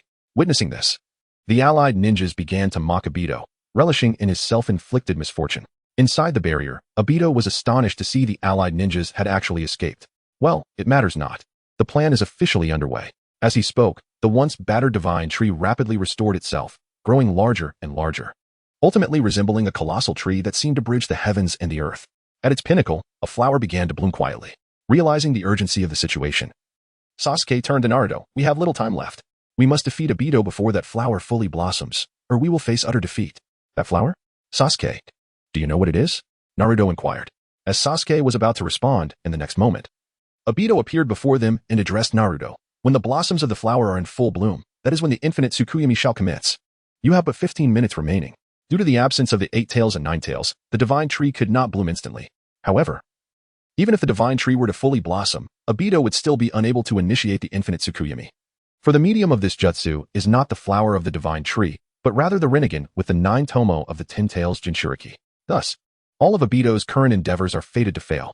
Madara had proclaimed that he would be the one to ultimately execute the infinite Tsukuyomi, indicating that he had foreseen this from the very beginning. Even if Obito were to transform into the 10 tails Jinchuriki, Madara remained unfazed. If Sasuke's conjecture were accurate, the moment the divine tree's flower fully blossoms would also be the time when Obito's power is rendered futile, becoming a mere garment for Madara. At that juncture, Kagaya would likely extract Obito's very heart. In other words, even if I remain inactive now, I shall not be ensnared by the infinite Tsukuyomi, Sasuke mused. However, he refrained from voicing this thought, knowing that Obito would not believe him at this point. The ensuing developments unfolded much like the original narrative. After a verbal confrontation between Naruto and Obito, Obito expressed regret, as Naruto and the others extracted the tailed beast from within him. "Should I act now?" Sasuke pondered, glancing at Obito as he descended from the sky. In less than a tenth of a second, he surged forward, confronting Obito and seizing him firmly. "Indeed, your target is me," Obito uttered weakly. Without uttering a single word, Sasuke's crimson eyes glinted, and he commenced the audacious act of seizing Obito's Kamui. The full power of his Eternal Mangekyō Sharingan was unleashed, and Obito distinctly sensed that something was being taken from him. Yet, he made no move to resist, allowing Sasuke to proceed unimpeded. At that moment, Obito had resigned himself to his fate. Having acquired Obito's Kamui, Sasuke aspired to extract the power of the Rinnegan as well. However, the excruciating pain radiating from his eyes cautioned him against such an endeavor. Indeed, one cannot simply consume the pinnacle of power in this world. Sasuke soon relinquished his contemplations. His mission was to obtain Kamui, which he had now secured from Obito, leaving only Kakashi's eye to claim. Casting Obito aside, Sasuke began to employ another ocular technique, devouring, to digest Kamui, transforming it entirely into his own. Would it take approximately 3 minutes? Just as Sasuke engaged in the assimilation of his new ocular technique, Kakashi's silhouette abruptly materialized, directly mounting Obito. "It is over, Obito," Kakashi declared, poised to deliver a lethal blow when Minato suddenly burst forth, intervening to halt Kakashi. Thus, a fresh round of admonishment commenced. API call failed with status code 429. Error. Code. For 29. Message. Resource has been exhausted, e.g. check quota. Status. Resource exhausted. Sasuke gazed at Kakashi, contemplating the moment when he would seize Kakashi's Kamui, for only when their eyes united could the true potential of Kamui be unleashed. Kakashi and Obito exchanged a few barbed words, when suddenly, Obito began to form hand seals. "The man I once manipulated has betrayed me with this very technique. Little did I know that I too would make the same choice," Obito remarked with a bitter smile. At that moment, memories of Jiraiya flooded his mind. Whether it was Nagato, Naruto, or even his mentor Minato, all were disciples of Jiraiya, steadfastly pursuing the goal of becoming Hokage. Yet, he had opted for a different path. The rebirth of life technique? "But you too shall perish," Kakashi exclaimed anxiously. "The sins I have committed are unforgivable. This is the best outcome I could hope for." As they conversed, a dark hand surged from the ground, transforming into a black fluid that enveloped Obito's right side. With a sudden rush, a green light burst forth, causing Obito's life force to plummet. What? Kakashi remained utterly bewildered. Everything transpired too swiftly for them to react. Obito's rebirth of life technique had already been executed. Black Zetsu cackled maliciously as the black fluid traversed from Obito's right side to his left, intent on extracting his Rinnegan. Just as Black Zetsu was about to depart from Obito's body, Sasuke struck with lightning speed, launching a blue Chidori sharp spear that interrupted Black Zetsu's actions. "You traitor!" Black Zetsu shouted furiously. "Huh, we were never allies from the start," Sasuke retorted coldly. "If I am not mistaken, that rebirth of life technique was just employed on Uchiha Madara, wasn't it?" "Indeed, Madara has been resurrected. Your doom is imminent." Black Zetsu held unwavering faith in Madara's might, dismissing any notion that Sasuke and the others could withstand Uchiha Madara's power. "Huh, how exceedingly arrogant you are." Sasuke gazed into the distance as Naruto hurled his colossal Raisin Shuriken. Kakashi, turning to him, inquired, "What is it, Sasuke?" "Hand me your Mangekyō," Sasuke commanded. Kakashi, already bewildered, found himself further perplexed by Sasuke's abrupt statement. "Don't dawdle. We have but a few minutes left." Sasuke, unwilling to engage in further idle chatter, stepped forward and raised his hand to seize the Mangekyō Sharingan from Kakashi's eye socket. Kakashi instinctively evaded, furrowing his brow as he questioned, "What do you want with my Mangekyō?" Obito, panting, interjected, "Sasuke's ocular technique likely involves absorbing the ocular powers of others. He seeks to augment his own abilities by harnessing our strength, ultimately aiming to evolve his eyes into the Rinnegan, does he not?" Sasuke gazed at Obito, neither affirming nor denying his intentions. "Give me your eyes, or we shall never stand a chance against Madara," Sasuke urged once more. Were it not for the fourth Hokage's presence, he would have considered forcibly taking Kakashi's eyes. Observing Kakashi's hesitation, Obito chuckled. "Just give them to him, Kakashi. I have already surrendered one of mine. Without a pair, he cannot unleash his full power." Sasuke expressed mild surprise. "I never imagined you would utter such words." Obito coughed lightly, replying, "Indeed, I too am astonished that I would say such a thing." With Obito's encouragement, Kakashi hesitated briefly before relinquishing his eye to Sasuke. "Take it. Madara Uchiha is now in your hands," Kakashi said wearily. Deprived of his Sharingan, Kakashi's combat prowess diminished significantly, especially in battles of such magnitude. As AJ Nin, he found himself at a considerable disadvantage. Receiving the second eye, Sasuke gritted his teeth against the sharp pain and began to absorb the ocular technique contained within. Compared to Obito's eye, this one was easier to consume, and Sasuke estimated he could fully absorb it in about a minute. "Naruto, hold on a bit longer," Sasuke encouraged silently. Meanwhile, on Naruto's front, a massive spiral shuriken was hurled, creating an impressive spectacle, yet it inflicted no harm upon Madara Uchiha. Once fully revived, Madara effortlessly shattered Hashirama's divine gates and advanced toward him. "What is happening?" "His aura. It feels almost alive." Hashirama noted the anomaly surrounding Madara and attempted to move, only to find himself immobilized by the black rods sealing his movements. Madara approached and grasped Hashirama's neck, beginning to siphon his sage chakra. "Is this all sage power amounts to?"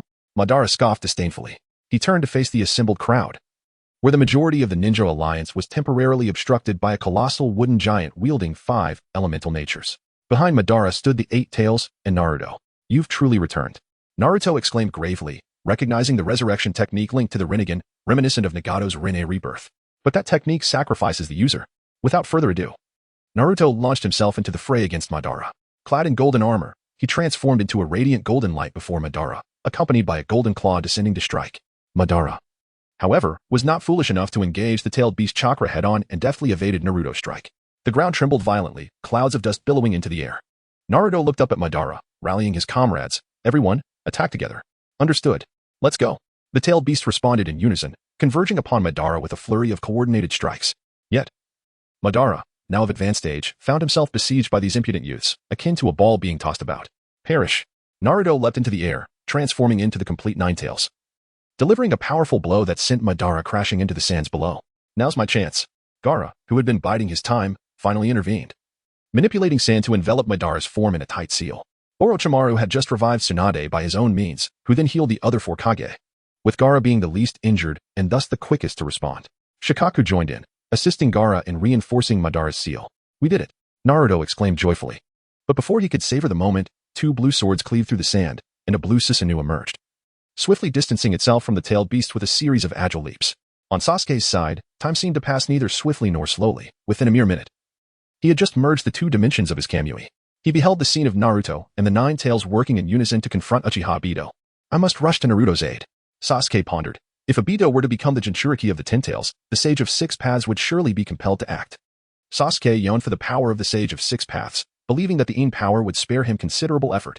However, he was uncertain whether the old man selling the enhancements would grant him the 6 Paths power. This concern lingered in Sasuke's mind. Without the Sage's advantage, he would have no choice but to elevate his Rinnegan on his own. Contemplating this, Sasuke's gaze shifted towards Obito. If he were to eliminate Obito now, would he not ascend to the level of the 6 Paths? In an instant, a murderous intent surged within Sasuke. Sasuke. Kakashi sensed the ominous aura emanating from him and instantly grew vigilant. That fellow is already doomed. It would be prudent to take this opportunity to eliminate Kagaya, Sasuke declared. In response, Obito wholeheartedly agreed with Sasuke's proposition.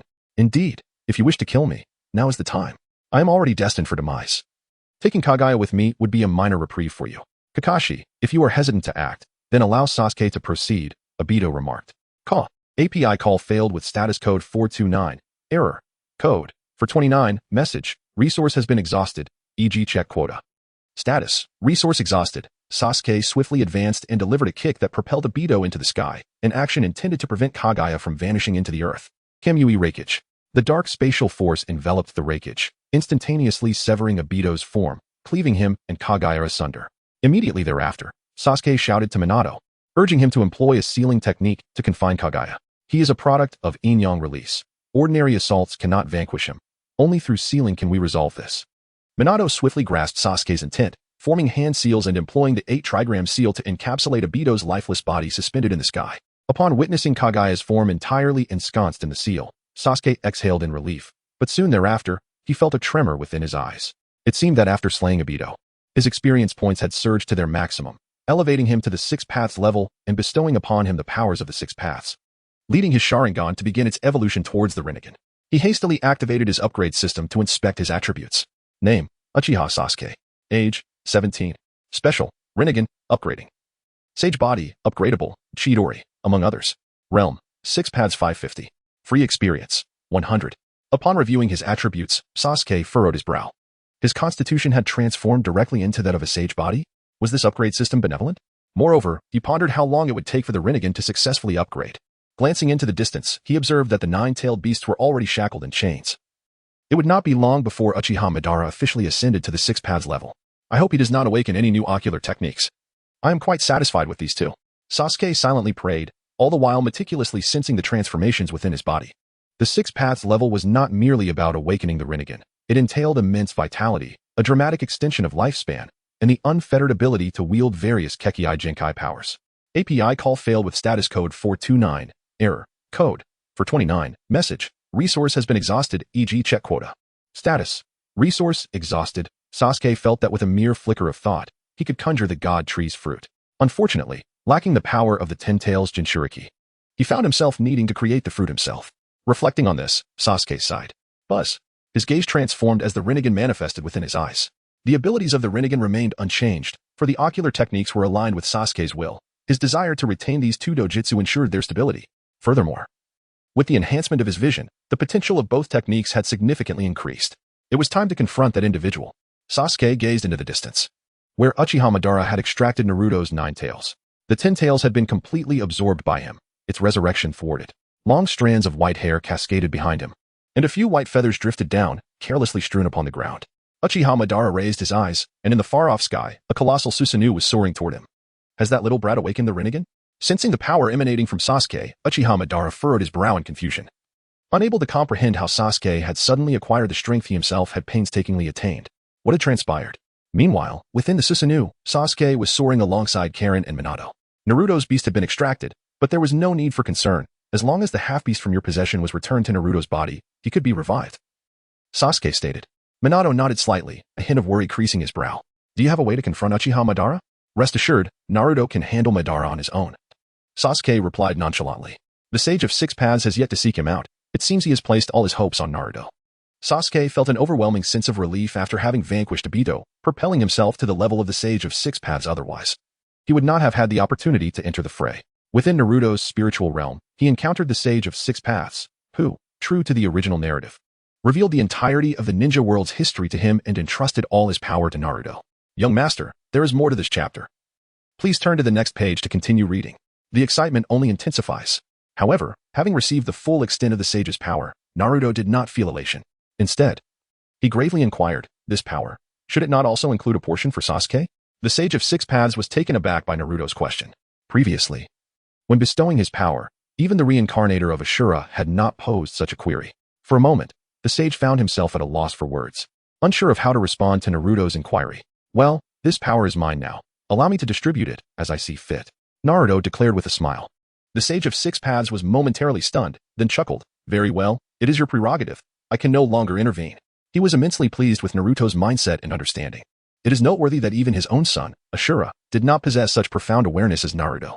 In the sky, Gaara used sand to drag Naruto's body towards Sasuke's Susanoo. Sasuke also detected the presence of his opponent, and the two met within the Susanoo.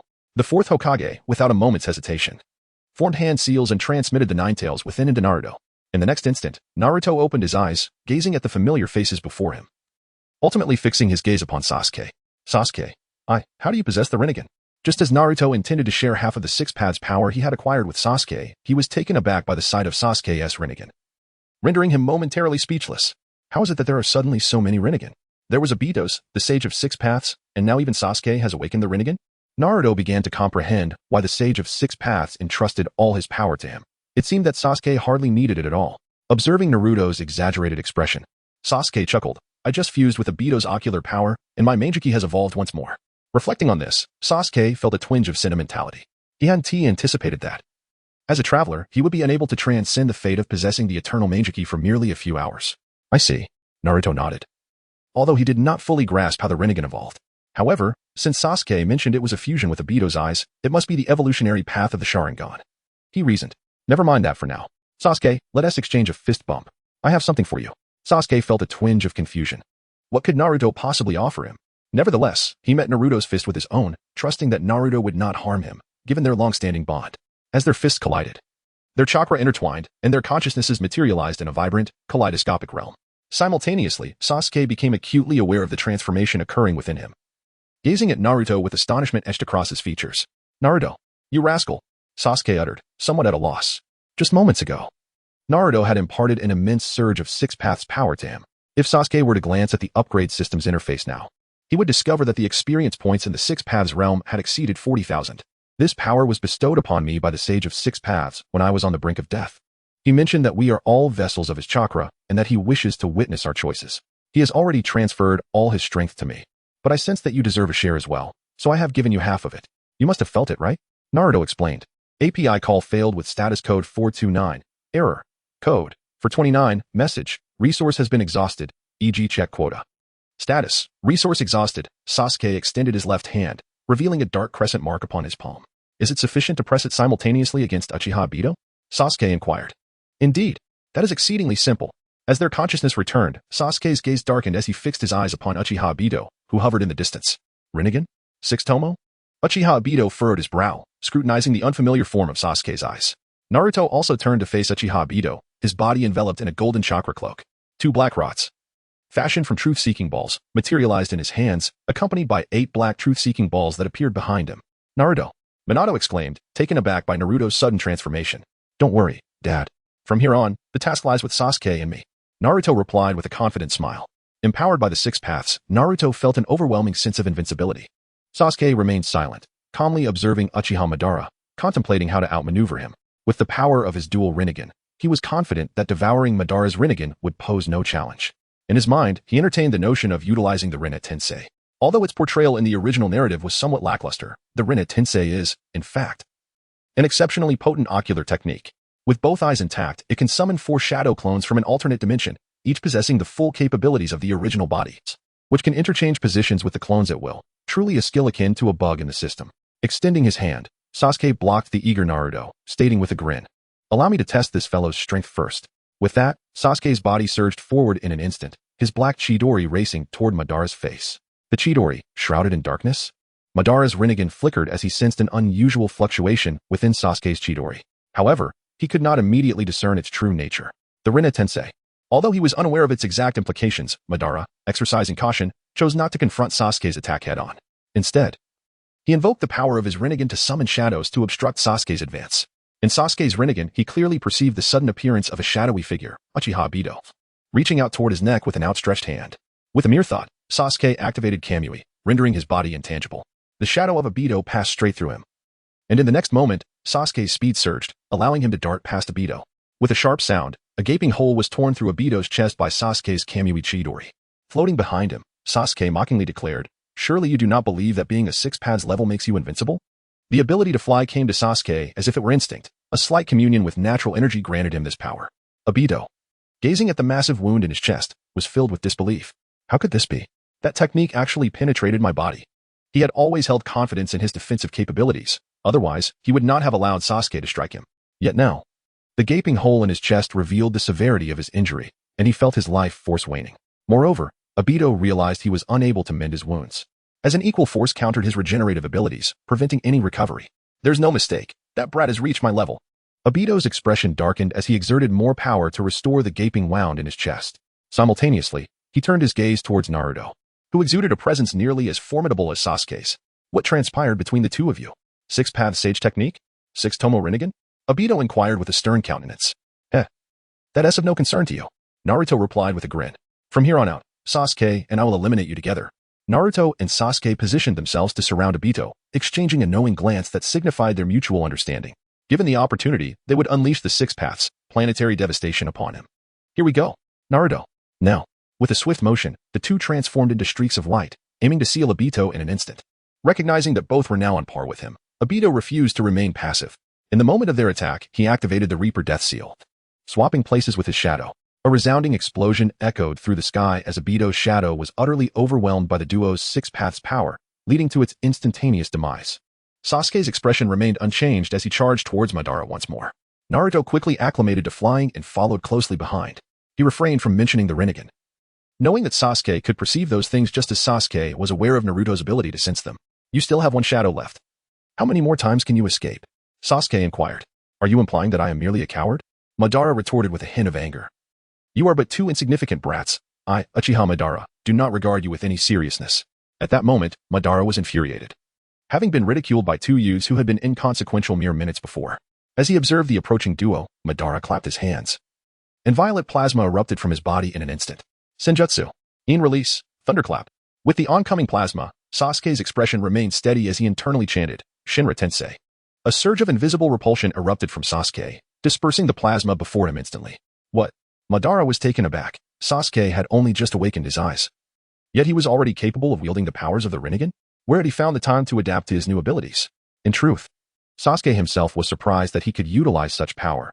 He had merely thought of unleashing this force, and it had manifested as if it were instinctive. Was this the true power of the 6-tomo Rinnegan? It seemingly eliminated the need for me to acclimatize to its fundamental abilities. Sasuke could only rationalize it this way. Otherwise, how could he so effortlessly employ these powers? After all, in the original narrative, Sasuke was not accustomed to such strength. He unconsciously overlooked the existence of the benevolent super upgrade system. Seeing the smile at the corner of Sasuke's lips, Madara frowned and warned, Brat, do not become too arrogant. Meteorite. Madara bellowed, flinging one hand outward as several black spheres hurtled towards Sasuke. In the next moment, Sasuke felt a powerful gravitational force in the air, attempting to pull his body towards the dark spheres. Boom. The earth trembled as the immense gravity tore the land apart, drawing it into the sky. In an instant, Sasuke and Naruto were pulled by an immense gravitational force, teetering on the brink of being sealed by the devastating technique known as the Earth Explosion Star. Spiraling Shuriken. Naruto bellowed, and a spiraling shuriken, formed from the chakra of the 9-tailed beasts, materialized above his head. Go, he exclaimed, launching the shuriken directly at the core of the Earth Explosion Stars, striking the small black orb with precision. Under the might of Naruto's assault, The earth explosion stars unleashed by Obito disintegrated immediately, the soil relinquishing its hold and cascading back to the ground. Fortunately, there were few bystanders. Otherwise, the casualties would have been catastrophic. Uchiha Obito's expression darkened significantly. With the powers of the Sage of Six Paths and the Rinnegan, you possess only one. While I command both, you stand no chance against me. He formed a series of seals, and a wooden dragon erupted forth from his body, surging towards Naruto. Aware that would release is the nemesis of tailed beasts, he intended to utilize the god trees would release to subdue Naruto, while he would personally deal with Sasuke. In the face of the wooden dragon, Naruto hurled two massive orbs, creating twin miniature suns in the sky. Boom. As the brilliance faded, Naruto stood unscathed, while the wooden dragon was reduced to splinters. With a tone of mocking disdain, Naruto remarked, "Your technique is utterly useless." Obito glared at Naruto, ready to retort when Sasuke seized the opportunity to launch his attack. Utilizing the familiar Kamui Shid, he appeared before Obito in an instant. Shinra Tensei. A powerful repulsive force emanated from Obito, sending Sasuke flying. Damn it, this guy has begun to employ the abilities of the Rinnegan, Sasuke thought, astonished that Obito, cornered by both him and Naruto, resorted to powers he had previously scorned. If only I had awakened the heavenly hand power, this battle could have concluded in an instant. Sasuke harbored a tinge of envy for the prowess of Tenchuri within the original narrative. If only he possessed such power at this moment. He could effortlessly execute a consecutive force swap, thereby completing the six-path sealing technique alongside Naruto. However, Kamui should yield a somewhat comparable effect, should it not? With the dual capabilities of Kamui at his disposal, Sasuke believed he could tear through space and instantaneously arrive before Uchiha Madara. The pressing concern now lay with Naruto. Stealing a glance at Naruto, he noticed the latter's face adorned with a triumphant grin. Sage art. Boil release. Unmatched strength. White steam erupted from Naruto's form as he unleashed a powerful punch. A fish-shaped projectile, reminiscent of an air cannon, hurtled towards Uchiha Madara. Madara extended a single hand, reciprocating with his own unmatched strength, effortlessly crushing Naruto's attack. You possess but a fragment of the tailed beast chakra, while I command the entirety of the tailed beasts. What grounds do you have to consider yourself my equal? Madara proclaimed coldly. It is time to conclude this farce and demonstrate what true power entails. With a decisive motion, Madara clasped his hands together, unleashing a tempest of potent chakra. Behind him, the ethereal form of the Ten Tails materialized, accompanied by spheres of energy comprised of various elemental chakras. God. Tail Beast Bomb. Madara bellowed, as the kaleidoscopic energy spheres surged toward Sasuke and Naruto. What is that? Sasuke pondered, bewildered by Madara's newfound technique. Nevertheless, setting aside his confusion, Sasuke swiftly moved to Naruto's side, placing a hand upon his shoulder. In the instant the chakra spheres detonated, their figures vanished without a trace. Boom. In the heavens above, a cataclysmic explosion illuminated half the world. In the distance, Minato, accompanied by Kushina and Gaara, arrived at the location of the ninja allied forces. The black rods affixed to the first and second Hokage had been extracted with the assistance of the ninjas, yet it proved futile. The first Hokage remained incapable of generating chakra, relegated to the role of a mere spectator. At this juncture, the second Hokage, plagued by worry, inquired, "Fourth Hokage, I sense that Madara is entirely different from the previous Obito. Do those two have the capability to handle him?" "I have faith in them," Minato asserted resolutely. "If they cannot contend with Madara, then our defeat is assured." The second Hokage furrowed his brow at this, questioning, "Has something transpired that we are unaware of?" "I cannot say for certain, but Naruto and Sasuke are now on par with Madara," he replied. Upon hearing this, the expression of the second Hokage softened slightly. Kushina stood nearby, her gaze filled with concern as she watched the explosions in the sky. "Sasuke-kun, you must return safely," she silently prayed. At that moment, within the realm of Kamui, Sasuke said to Naruto, "Wait a moment, let us refrain from employing ninjutsu against Uchiha Madara for now, and instead engage in a mere exhibition of taijutsu. He is unaware of our six-path sealing technique, thus we can undoubtedly exploit this information gap." Naruto nodded vigorously and then inquired, "Then why did you initially use Chidori to pierce Madara's heart? If we had commenced with close combat from the outset, perhaps we would have already triumphed." "Humph. Consider it my retribution," Sasuke replied. In the original narrative, Sasuke was struck through the heart by Madara. Now, he is merely returning the favor, which seems quite reasonable, does it not? Naruto, looking utterly speechless, pondered, "What retribution is that, anyway? Well, regardless, let us engage in taijutsu with Madara and take the opportunity to seal him away. We must ensure that Kagaya does not make an appearance." "Very well." Naruto nodded, then asked, "By the way, what of Obito's Rinnegan?" "It's still sealed away. Once we have dealt with Madara, I shall reclaim both of his Rinnegan," Sasuke asserted. "Hey, what do you need those for?" Naruto asked, perplexed. "Moreover, your current eyes should indeed be superior to Madara's Rinnegan. Am I not mistaken?" Sasuke gazed at Naruto with a hint of surprise, exclaiming, "I never imagined that your mind could grasp such matters." Naruto, feeling a swell of pride, nodded affirmatively, only to suddenly realize that Sasuke was mocking his past foolishness. "All right, let us go." Without granting Naruto a chance to retort, Sasuke having sensed that the external chaos had subsided, promptly led Naruto out of the Kamui dimension. With a ripple of space, the two reappeared before Uchiha Madara. Upon witnessing their sudden arrival, Madara was taken aback. That ability belongs to that kid Obito, doesn't he? How are you able to wield it? He inquired. Don't you think you're asking too many questions? Sasuke retorted, unwilling to divulge the intricacies of his powers. He charged forward, unleashing a series of Susanoo-infused punches at Madara. Undeterred, Madara summoned his own Susanoo, and the two engaged in a fierce exchange of blows.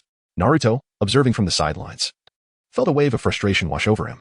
Damn it, I can't find a way to intervene. He contemplated summoning the Nine Tails but hesitated, fearing that Madara might absorb it. The thought of launching an attack crossed his mind, but he remembered that Madara's Rinnegan could siphon chakra. In terms of taijutsu, he felt utterly outmatched. How could his physical prowess compare to Madara's Rinnegan enhanced abilities? Thus, Naruto remained suspended in the air, watching the fierce battle unfold between Sasuke and Madara. In the skies, Sasuke transformed into a violet streak of light, clashing with Uchiha Madara.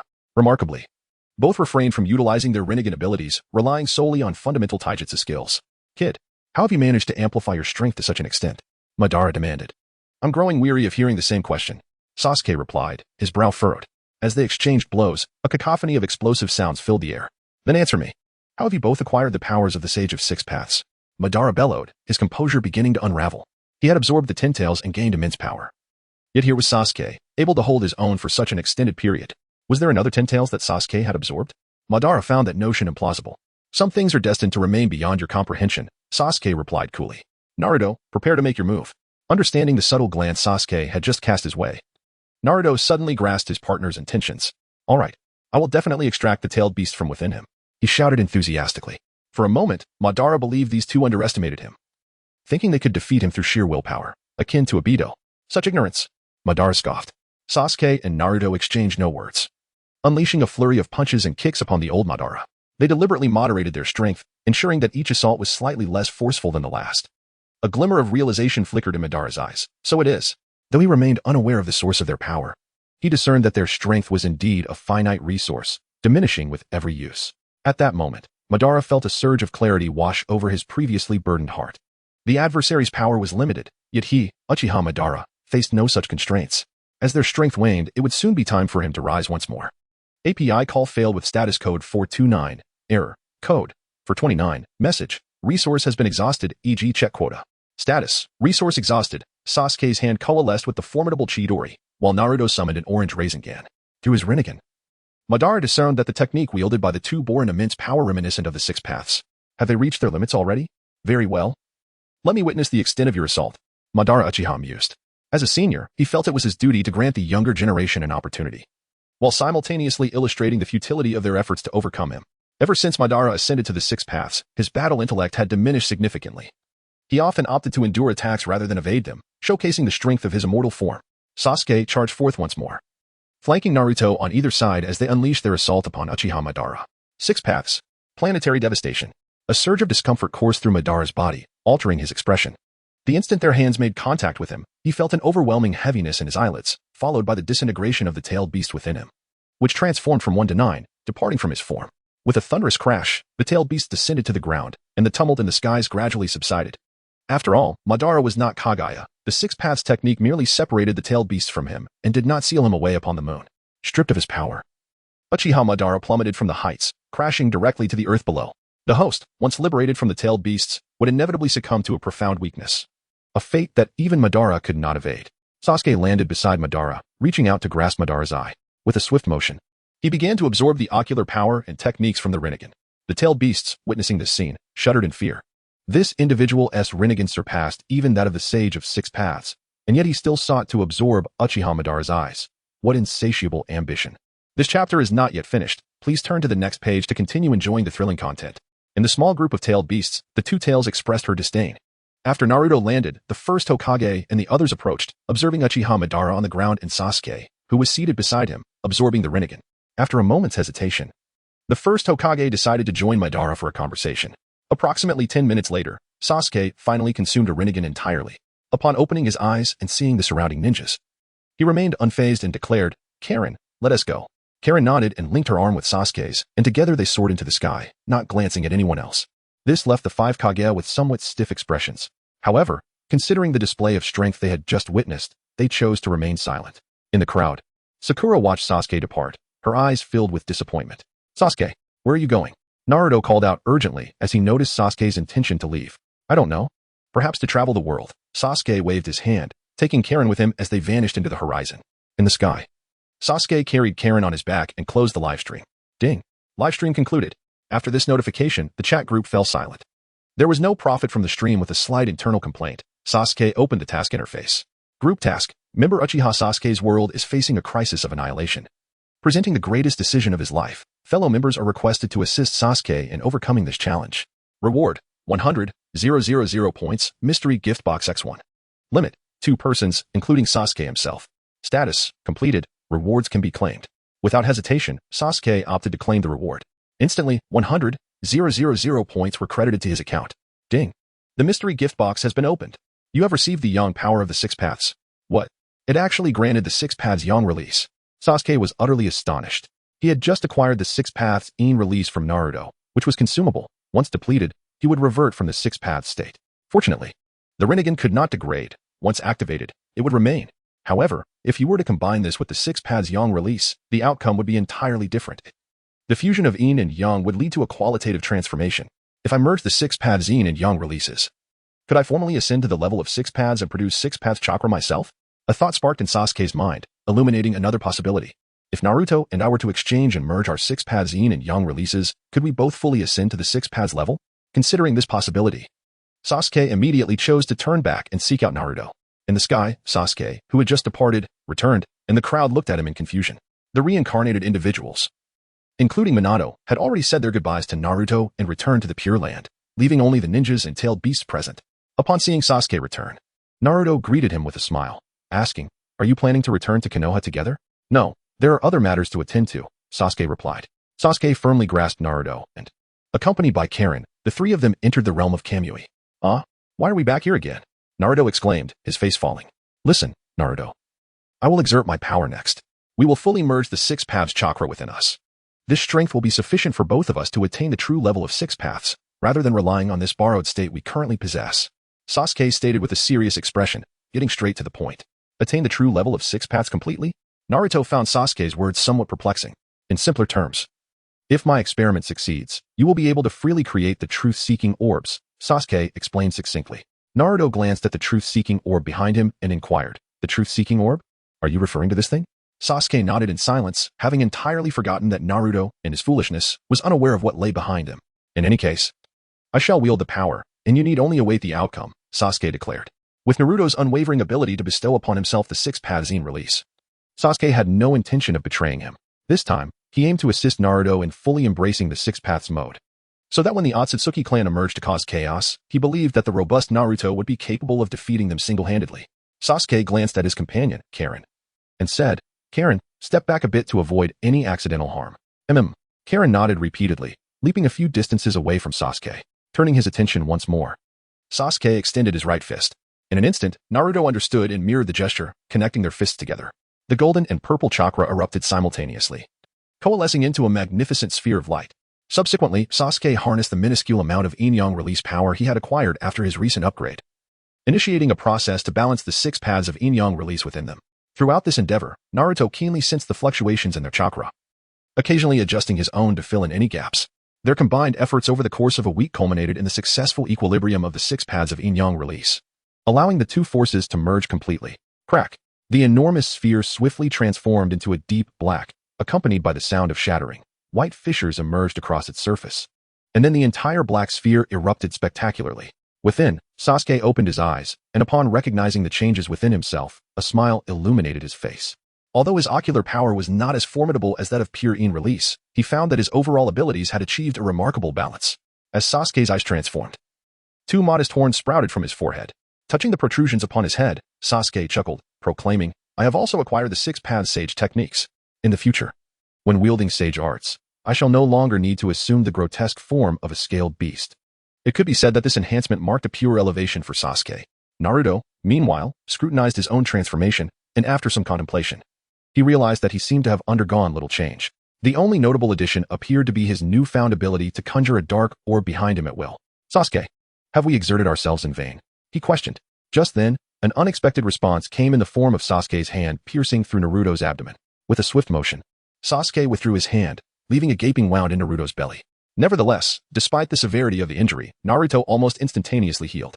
Observing this, Sasuke mirrored the action. And like Naruto, he too recovered almost instantly. This was the essence of true Six Paths power. Even if the body were to be destroyed, as long as consciousness persisted, there remained a chance for revival. Even if one chose not to return, one could drift through the world in a spiritual form, akin to the Sage of Six Paths, attaining an almost immortal existence. Naruto listened in a daze. Although he did not fully comprehend, he sensed that he had indeed become stronger. So that's how it is. Seeing Naruto's bewildered expression, Sasuke understood that he had not grasped the concept at all. However, having long since acclimated to Naruto's foolishness, he felt little surprise at the current situation and simply remarked, "Naruto, make sure to train diligently. Every decade, I shall return to give you a thorough beating." Huh? What did you say? Our strengths are now equal. Who knows who will be the one getting hit? Naruto retorted defiantly. In due time, you shall find out. Sasuke laughed. After all, being Hokage is already quite demanding, and considering your lack of intelligence, you will undoubtedly have no time to train once you assume the role. Taking a step forward, Sasuke led Naruto out of the Kamui space. Outside, the Ninja Alliance had retreated, leaving only the tailed beasts behind, along with Hinata and Sakura from Konoha, who awaited their return. With a ripple in the space, the three figures materialized before them. The moment Naruto appeared, the Ninetales and the others sensed the change in both Sasuke and Naruto. Sasuke disregarded the others and waved at Naruto, saying, "I will first check on the seal concerning Kagaya. We shall meet again when the opportunity arises." Having spoken, he invoked his space-time ninjutsu and vanished from sight. Naruto intended to bid him farewell, but was taken aback by Sasuke's sudden disappearance. With a slight pout, he said nothing further and turned to engage in light-hearted banter with Sakura and the others, inquiring about the tailed beast's future plans. "We will likely return to our homes, right? After all, we shall not be toiling in the ninja village. Indeed, I seek a place where I will not be discovered, to enjoy a peaceful slumber for several centuries." API call failed with status code 429, error, code, 429, message, resource has been exhausted, e.g. check quota. Status, resource exhausted, API call failed with status code 429, error, code, 429, message, resource has been exhausted, e.g. check quota. Status, resource exhausted. Sasuke stepped forward and forcefully removed the Rinnegan from Obito's eye socket. With a single hand, he then clenched tightly and murmured, "God of Earth explosion stars." Boom. The ground trembled, and moments later, a colossal earth explosion star, several hundred meters in diameter, took shape. Sasuke had no intention of creating a cataclysmic event with the celestial body known as the Deidara star. His sole objective was merely to expel Kagaya from this planet. With a determined gesture directed at the looming sphere, Sasuke unleashed a powerful Shinra Tensei, sending the massive orb soaring into the void. Only after the Deidara star had completely departed from the Earth's surface did he feel a sense of relief. He casually sought out a small island to serve as a temporary refuge for himself and Karen. Upon arriving on the island, Sasuke clapped his hands, and a charming little villa materialized before him in an instant. Although its colors were somewhat lacking, he dismissed such trivialities. Turning to Karen with a smile, he remarked, "For the time being, we shall reside here. Once Orochimaru has re-established his base, we will relocate there." Karen nodded eagerly. "Of course, Sasuke-kun. By the way, what shall we have for lunch? You haven't eaten since last night." Sasuke pondered for a moment. The island was indeed replete with abundant resources, offering a diverse array of game. "Let us indulge in a grand feast of barbecued delicacies to celebrate our newfound freedom." "No problem. Leave it to me." Xianglin tossed her hair back and turned to embark on the hunt. Sasuke entered the room and casually seated himself on a wooden chair, casting a glance at the super upgrade system. Name, Uchiha Sasuke. Age, 17. Special attributes, 6 Tomo Rinnegan, upgradable. Sage Body, upgradable. Chidori, among others. Realm, 6 Paths. Free experience, 100. Indeed, experience points can be increased through cultivation, and it appears that with every enhancement of my strength, my experience points will also multiply. This super upgrade system seems to be quite benevolent, doesn't it? Subsequently, Sasuke opened the chat group to see what his companions were up to. At that moment, due to the formidable power Sasuke had previously displayed, the chat group was abuzz with excitement. "Urgio, incredible! I've made up my mind. I want to exchange for a," Sasuke said in the chat group. "Ishida Yuryu, that set costs 50,000 points. Considering the unpredictable point accumulation each day, you'll need to save for at least a decade. Urgio, apologies, but I currently possess 13,000. Previously, when Urgio dealt with the ultimate creature, the chat group assigned a task, allowing Urgio to earn a windfall. Thus, aside from Sasuke, Urgio is now the wealthiest member in the group. Observing their conversation, Sasuke decided to engage and asked, "Uchiha Sasuke, Urgio, have you ever considered becoming an ultimate creature?" Image. Sasuke sent out an image of an extraordinary creature's mask. In another world, within a luxurious villa, Xiao was momentarily taken aback upon seeing the item sent by Sasuke. How did he know this belonged to my realm? I have not disclosed any intelligence from my side, has I? Xiao pondered in confusion. Xiao, Sasuke, how did you know this item is from our world? Unable to comprehend, he decided to ask directly. After all, they were not from the same world, and Xiao had no reason to worry about his safety. Uchiha Sasuke, this matter is a bit complicated to explain. Just consider that I have coincidentally encountered your tail. Xiao, encountered my tail? Do I even have a tail? Uchiha Sasuke, of course. Do not underestimate yourself, Jojo. Upon hearing this moniker from Sasuke, Xiao felt a surge of excitement. He was certain he had not revealed his nickname to any newcomers. Could it be that his heroic deeds were known in Sasuke's world? Xiao speculated internally. Uchiha Sasuke, all right, stop guessing. I have read your story, including those of Zoro, Ishida, and Bujingyun. I am aware of your tales. And I have even seen my own fate, albeit from a past life. Xiao, wait. The more you speak, the more chaotic it becomes. And now you're mentioning past lives? Does reincarnation truly exist? Ishida Yurio. Indeed, even if you have seen our stories, it could be explained through multiverse projection. However, what do you mean by past life? Do you retain memories from your previous existence after reincarnation? Zoro, ha. I'm quite curious about my future. Can you reveal whether I become the world's greatest swordsman? Faced with their inquiries, Sasuke chose to respond to Zoro first. Uchiha Sasuke, as for Zoro, it seems you will indeed become the world's greatest swordsman. However, I had not seen your ultimate conclusion before my demise, so I cannot provide you with a definitive answer. Regarding Ishida's question, yes, I retained memories from my previous life after reincarnation, which is how I know you all, yet I never anticipated we would meet in this manner. At this point, Xiao's question became less significant. In the villa, Xiao murmured to himself, to know our future? That is quite intriguing. Or perhaps he has reincarnated into this person named Sasuke. If he were to traverse into our world, could it be that he might inhabit my form? Xiao fully grasped Sasuke's implication and felt a sense of astonishment. Transcending worlds through reincarnation, surely, such a feat is not mere luck? In contrast to Xiao's musings, Yuryu and Zoro were more curious about their own futures. At the sea restaurant, Luffy was still working to repay debts while Zoro, Usopp, and Nami awaited him. Upon hearing Sasuke claim he knew the future of himself and his companions, Zoro was eager to discover if he would indeed become the world's greatest swordsman. However, as Sasuke mentioned he had not witnessed the complete conclusion, Zoro could only sigh. It seems he must forge his own path. Ishida Yuryu. Sasuke, what will my future hold? Did I become a doctor? Uchiha Sasuke. You inherited your family's business and became an exceptional doctor. Ishida Yuryu felt as though a vital thread within him had snapped. Am I to become a doctor? What an absurd notion. He exclaimed in disbelief within the room. As a child, Ishida had witnessed his father performing an autopsy on his mother, and since that day, he had harbored an aversion to the medical profession, vowing never to follow in his father's footsteps. Yet, Sasuke claimed he had become an esteemed doctor and inherited the family legacy? Ishida Yuryu, what on earth happened in the future? Can you enlighten me? In the wooden cabin, upon reading Ishida Yuryu's words, Sasuke chuckled. Wouldn't it seem overly generous if I simply gave it away? Uchiha Sasuke, I can share this with you, but I have a request. Ishida Yuryu, speak. I will agree to whatever I am capable of.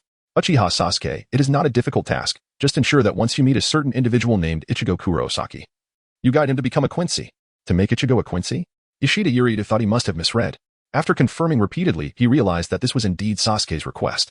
Ishida Yuryu, why should Ichigo become a Quincy? Not just anyone can take on that role. Uchiha Sasuke, I understand, but Ichigo's mother was a Quincy. And she was a remarkable one at that. You only need to teach him to harness his own power. Originally, Sasuke intended for Yuryu's holy text ability to be in direct opposition, but after some thought, he recognized that such abilities could simply be acquired from the marketplace. As his strength relied on an upgrade system, and the chat group's points could be used for shopping to compensate for his shortcomings. Thus, Sasuke wished to see what kind of holy text would awaken if Ichigo became a Quincy. After all, it was on par with the Soul King. And Ichigo's Quincy powers would surely not be lacking. Meanwhile, in the Soul Society, Ishida Yuryu considered for a mere 2 seconds before agreeing to Sasuke's request. Guiding one to become a Quincy? It was hardly a daunting task. Ishida Yuryu, I will seek out Ichigo Kurosaki tomorrow and assist him in becoming a Quincy. Uchiha Sasuke. Deal. Ding. Uchiha Sasuke uploaded the Soul Society realm for the first time, earning 500 points. Uchiha Sasuke, this is the manga from your world. After you finish reading, you shall uncover the truth. Ishida Yuryu. Thank you. In the room, Ishida Yuryu eagerly began to watch. Subsequently, he did not speak further in the group.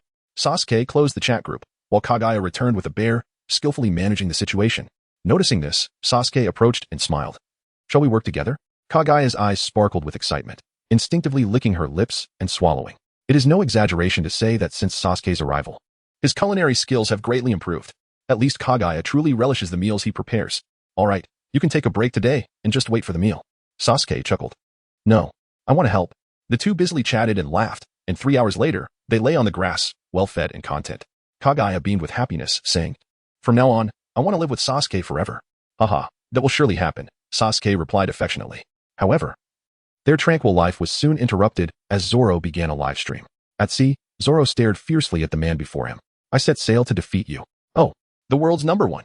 Mihawk coldly regarded the three-sword-style swordsman, his heart unperturbed. He had merely come here to pass the time and perhaps meet the boy that Shanks had mentioned. Little did he expect to be confronted by such an insignificant swordsman.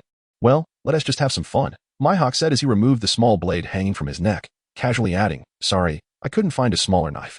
Zoro's expression darkened as he growled, "Don't underestimate me." With that, Zoro lunged forward with his sword. In the live stream, Sasuke watched Zoro's movements with a hint of helplessness.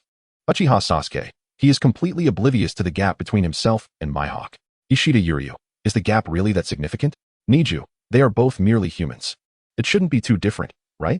Uchiha Sasuke, you will soon understand. There exists an unimaginable chasm between Zoro and Mihawk, both in strength and technique. As Sasuke had predicted, Zoro appeared like a toddler taking his first steps before Mihawk, who effortlessly overpowered him with a toy-like small knife. How could it be? The gap between us is so vast. Zoro's eyes contorted in disbelief, unable to fathom that he could not prevail against Mihawk's plaything.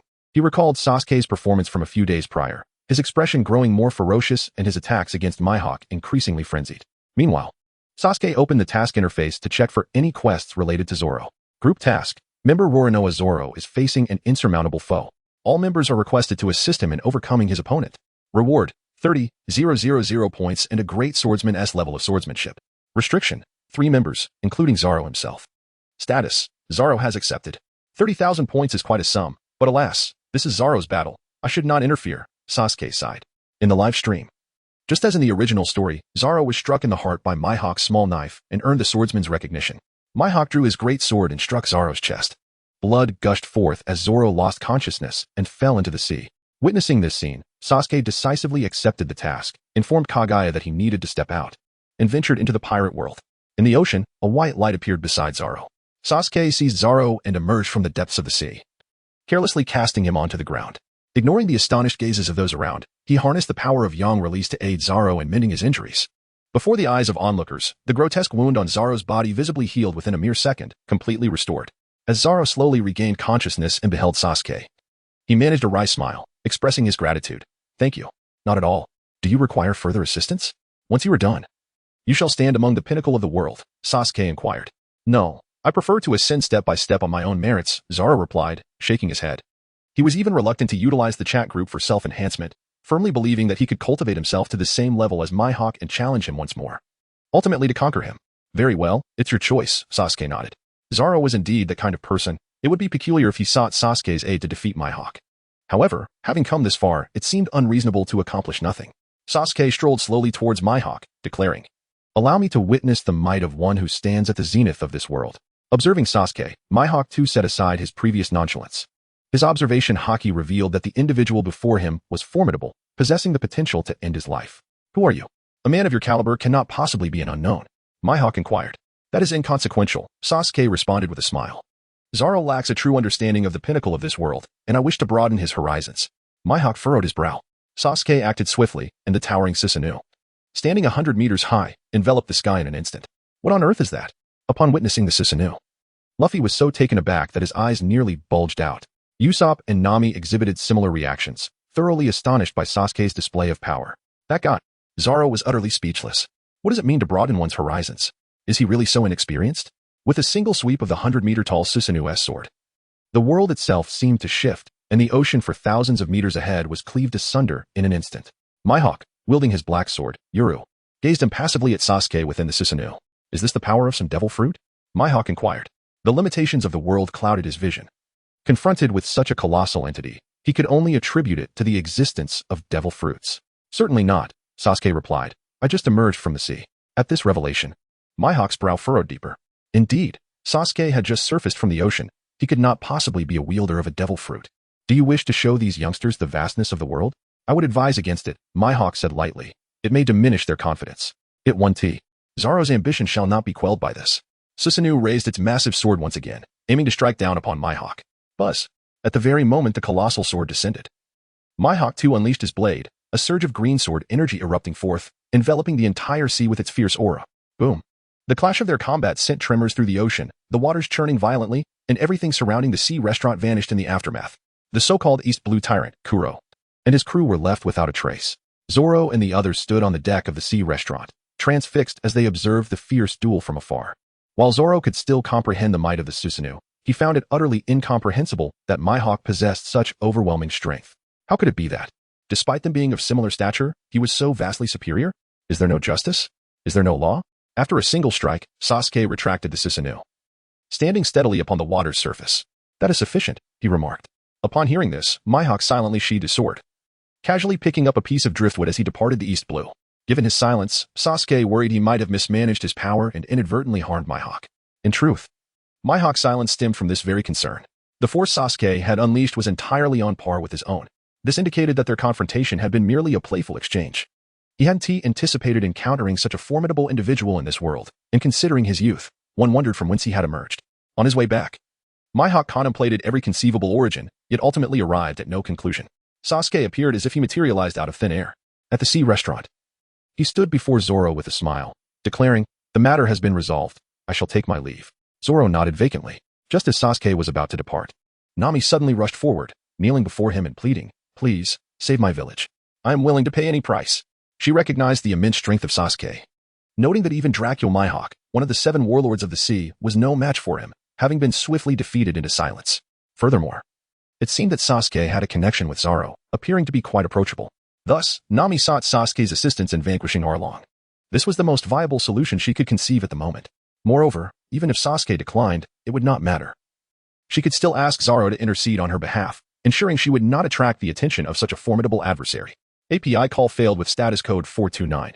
Error. Code 429. Message. Resource has been exhausted, e.g. check quota. Status. Resource exhausted. Sasuke pondered for a moment, ultimately deciding to decline Nami's request. After all, he reasoned, Luffy would soon lend her assistance in vanquishing the malevolent dragon. Just as he was about to voice his refusal, an unexpected commission from the ever-charitable super upgrade system materialized before him. Nami's request read, "Assist Nami in defeating the dragon and liberate the village of Kokoyashi from its oppression. Reward, 1,000 experience points." Upon seeing the task, his impending refusal swiftly transformed into an enthusiastic affirmation. "Not a problem, leave it to me." After all, it was merely a trivial matter, and that 1,000 experience points felt like a windfall. Hearing this, a genuine smile illuminated Nami's face. "That's wonderful. I am truly grateful," she exclaimed, her voice quivering with emotion. The mere thought of her homeland finally breaking free from the dragon's grasp overwhelmed her, and tears of joy streamed down her cheeks. Now, it's merely an insignificant lowly fishman. If it weren't for the collusion with your local navy, he would have been dealt with long ago." Sasuke reassured her. "Wait, you know about our situation?" Nami asked, her eyes widening in surprise as she gazed at Sasuke. "Well, I suppose I have a bit of knowledge," he replied, albeit with a hint of disdain. "However, I truly cannot fathom how this dragon has managed to reign over the East Blue for so long. It is one thing for areas outside the allied nations to succumb, but the East Blue has long been touted as a bastion of peace by the Navy.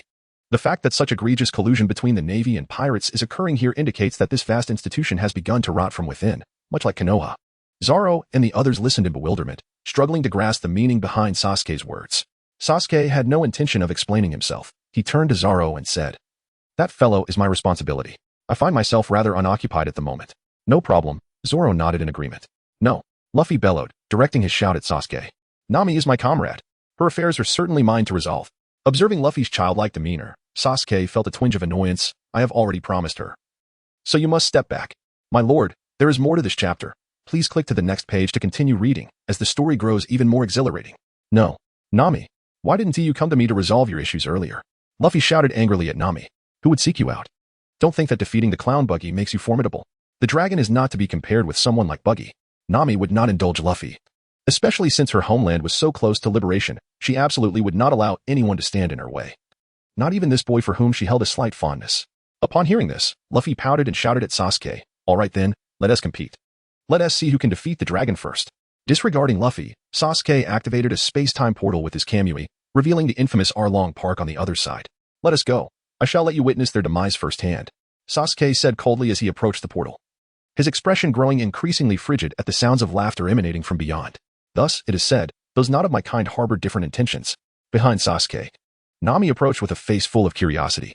Upon realizing that she had indeed arrived at Cocoa Village, the little girl was taken aback. It is well known that the distance from the floating restaurant to Cocoa Village is quite substantial. Even the Mary must sail for nearly a dozen hours to reach it. Yet, Sasuke had managed to arrive here in an instant. Snap! Sasuke stepped forward and pushed open the grand gate of Arlong Park. Behold. Soon you shall comprehend why these fishmen dare not dwell upon the surface of the sea. Their weakness is truly profound. As the door swung open, a myriad of smiling fishmen greeted him, with the blue shark man Arlong seated upon a stone chair at the center, observing his minions frolicking in the water. Initially taken aback by the intrusion, Arlong's surprise turned to recognition upon seeing Nami behind Sasuke. He swiftly grasped the purpose of their visit. Ha! It seems our little thief has lured in yet another plaything. Arlong bellowed with maniacal laughter. In response to his taunt, a searing black flame pierced through his heart. Sasuke had no inclination to engage in dialogue with these grotesque beings, who bore a semblance to humans yet were far from it. In truth, regardless of whether Arlong were a fishman or a human, Sasuke would not hesitate to extinguish his life. It is essential to remember that this scoundrel has laid hands upon ordinary people. This bears a striking resemblance to the despicable act of Konoha ninjas slaughtering Nagato's parents. Utterly shameless. Despicable beyond measure. Will of the grave. Edge of the abyss. Sasuke's pair of Rinnegan eyes glimmered, and in an instant, unseen shadows struck out, shattering the bodies of the fishmen into fragments. Throughout this ordeal, Arlong could only watch helplessly as his own body was scorched by black flames, while his skin exploded like watermelons on a beach. Standing at the entrance, Nami gazed at what had transformed into a hellish paradise, her expression somewhat dazed. Had her long-standing nightmare finally been resolved? Would Kokoyashi village finally return to peace? Was her foster mother's vengeance finally avenged? With Arlong's gang eliminated, Sasuke received a notification confirming the completion of his mission, earning him 1,000 experience points. Zoro emerged from the spatial portal, only to be met with a scene of rivers of blood, even as a bounty hunter who had been lost in the East Blue for a year. He was taken aback by the sight before him. Hey, did you do this? How brutal, Zoro stammered, struggling to contain his strength. He muttered that he would be gentler next time. Sasuke nonchalantly replied, the matter here is resolved. I truly must return. Should you encounter any difficulties in the future, feel free to reach out, as I will be quite free for the next few years. Zoro nodded in acknowledgement, indicating his understanding. According to Sasuke, his own saga had reached its conclusion, and from now on, he could simply wander and explore. I understand, Zoro nodded. Sasuke turned his gaze towards Nami, whose eyes brimmed with tears as she beheld the hellish scene before her, which, paradoxically, felt like the most exquisite paradise. They are dead. Those wretches have finally met their demise. They are all gone at last. Observing her state, Sasuke stepped forward and offered her a tissue, saying, let your tears flow. Once they cease, a fresh beginning awaits. Nami turned her head, her vision blurred by tears as she looked at Sasuke. With an outburst of emotion, she threw herself into his arms. Thank you. I am truly grateful to you. Sasuke gently patted Nami's back, chuckling softly. All right, if you keep crying, you'll truly become a little kitten. Quickly, go inform the villagers that Arlong has been dealt with. From now on, we are free. Nami lowered her head slightly, wiping the tears from her face with a tissue. Sasuke, choosing to complete his task, made his way back. With a whoosh, Sasuke re-entered the world of Hokage. The transition was imperceptible. Aside from the slightly steep fees, this chat group had its merits. The chat group charges quite a bit, Sasuke remarked, comparing it to the super upgrade system. In the latter, advancing from Super Shadow to 6 paths required merely 10,000 experience points, whereas the chat group demanded 60,000 points, even with Sasuke having progressed halfway through the Super Shadow path. Now, if he wished to enhance himself further through the chat group, it would cost 400,000 points and outright robbery. Thus, Sasuke had entirely abandoned the notion of growing stronger through the chat group. He opened the chat group and examined the task interface. Group task. Member Roronoa Zoro is facing an overwhelmingly powerful enemy. All members are requested to join forces and assist him in defeating his opponent.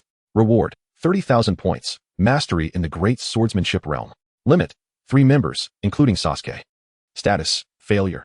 As expected, they had failed. In the world of pirates, Nami turned around and found Sasuke had vanished. Where did he go? Nami grabbed Zoro's collar, exclaiming. She had intended to express her gratitude to her savior. How could he just disappear?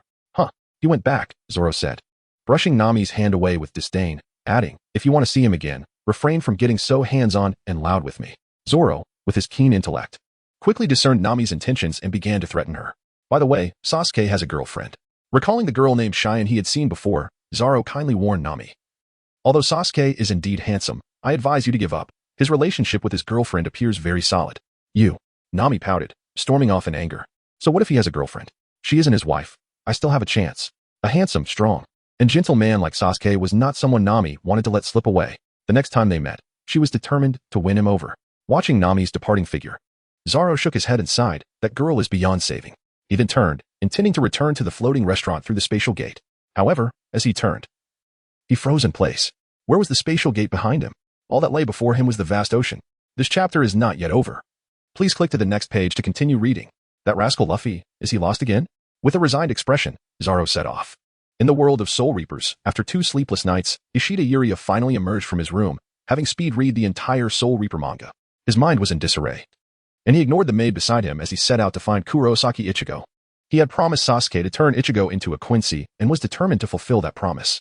On the second floor, Ishida Ryukin noticed his son's disheveled appearance and frowned slightly. At the Kurosaki clinic, Ichigo had just concluded a spar with his father, Ishin, and upon stepping outside, he encountered the weary Ishida Yuria. Oh, good morning. Yuria greeted, knowing that if he remained silent, Ichigo would not initiate conversation. Oh, good morning. Ichigo nodded in surprise at Yuria's approach. If he remembered correctly, this was the top student who usually wouldn't speak to him. What was different today? Why was he at his doorstep?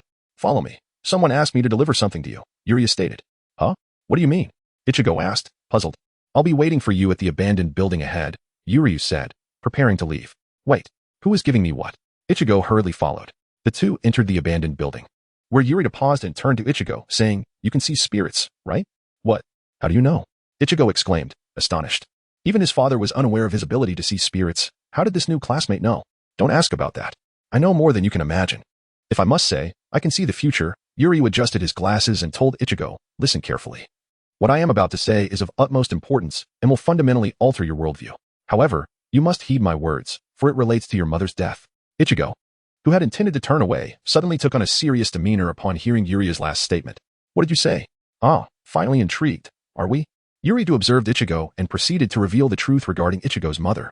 Ichigo had lived entirely under Aizen's surveillance. He could not afford to divulge everything. Thus, Yuria contemplated and decided to focus on Ichigo's mother, Masaki Kurosaki, who had lived with the Ishida family for over a decade. It was only natural that Yuria would discern her existence. This means my mother was an exceptionally powerful Quincy, but when Yawatch, the progenitor of the Quincy, awoke and reclaimed the powers of all Quincies, my mother had no means of resisting that hollow and thus perished. Ichigo sat down, his expression twisted with anguish. At that moment, Ichigo felt an overwhelming hatred for Yawatch. Yuria nodded and continued, not only your mother, but my mother also fell victim to Yawatch. A pure-blood Quincy would merely have their powers reclaimed and could later regain them. However, a mixed-blood Quincy would lose their life altogether. My mother lost her life at that time. As he spoke, Yuriu's heart brimmed with vengeance. He looked at Ichigo and said solemnly, you should understand by now, right? We are both special beings. Because we are mixed-blood Quincies, yet we have not had our lives reclaimed by Yawatch. This indicates that if we wish to exact revenge, our combined forces are essential. Upon hearing this, Ichigo suddenly grasped the implications. Right. Why haven't our lives been reclaimed? Ichigo gazed at Yuriu, confusion filling his eyes. Don't look at me like that. I only know we are special Quincies, but exactly how we are special, I'm not entirely sure. However, I believe that to seek vengeance, we must combine our powers. Yuriu replied somewhat awkwardly. This wasn't exactly a lie. The ultimate conclusion was indeed thanks to their combined powers that they had defeated Yawatch. Ichigo scrutinized Yuriu, sensing that he was withholding something. Yet he realized he had little choice at this moment. All right, what do I need to do? Ichigo inquired. Very simple. First, become a Quincy. Yulong withdrew his Quincy bow, a manifestation of his spiritual energy, and commenced a demonstration for Ichigo on harnessing the powers of a Quincy. As the two engaged in their training, within the secret base of the 5th Division in Soul Society, Aizen observed the duo on the screen, his brow furrowed in contemplation. Quincy? This development certainly exceeds my initial plans. Yet, moments later, Aizen's expression returned to its usual calm demeanor. So, this is how you have chosen to deviate from my script? I anticipate that you will unveil some surprises for me, my ultimate creation. With a flick of his wrist, he disabled the surveillance and resumed his search for Urahara Kasuke's Gyoku in the world of Naruto.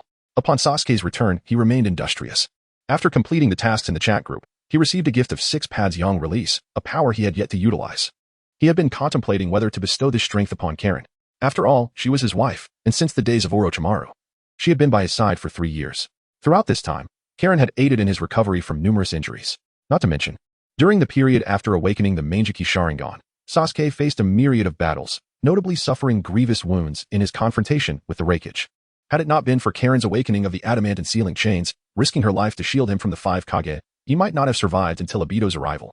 Unfortunately, the 2 ocular techniques he had awakened proved ineffectual in combat, particularly against a speed-oriented ninja like the Raikage, as he could hardly touch his opponent, let alone consume their chakra. Thus, Karen held a significant place in Sasuke's heart. Ah, how could I have forgotten such an important matter? Sasuke exclaimed, tapping his head, and promptly opened the chat group's marketplace to search.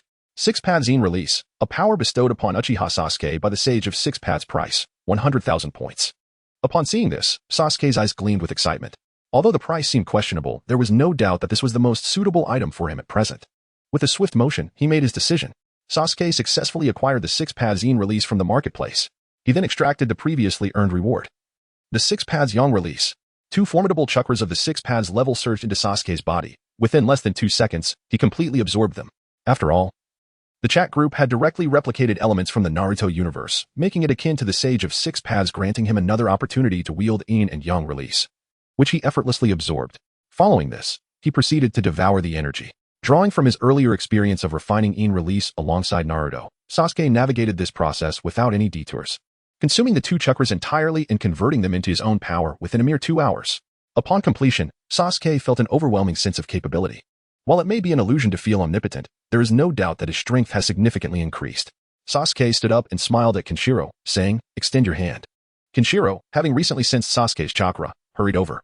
Noticing that Sasuke's condition was similar to a few days prior, she chose not to disturb him and quietly settled nearby, even preparing to stay there for the week. To her surprise, Sasuke completed his task in just 2 hours. When he called for her, Kenshiro promptly leaped to his side, obediently extending her right hand. Sasuke extended his hand, imparting a portion of his 6 pads power to Kagaya. Although it was not substantial, it sufficed for her to find her footing amidst the 6 paths. It is noteworthy that Sasuke currently possessed the complete power of a 6-pad sage, augmented by a fraction of another. His prowess had far surpassed that of the original sage of 6 paths. Even a mere sliver of his strength equated to nearly that of Obito in his 6 paths form. Upon receiving this power, Kagaya underwent subtle transformations, most notably. Her skin became more radiant, and her eyes shifted from a pure crimson to a striking hue of red interspersed with black pupils. Instantly, 9 truth-seeking orbs materialized behind her. And with a mere thought, she could manipulate their shapes at will.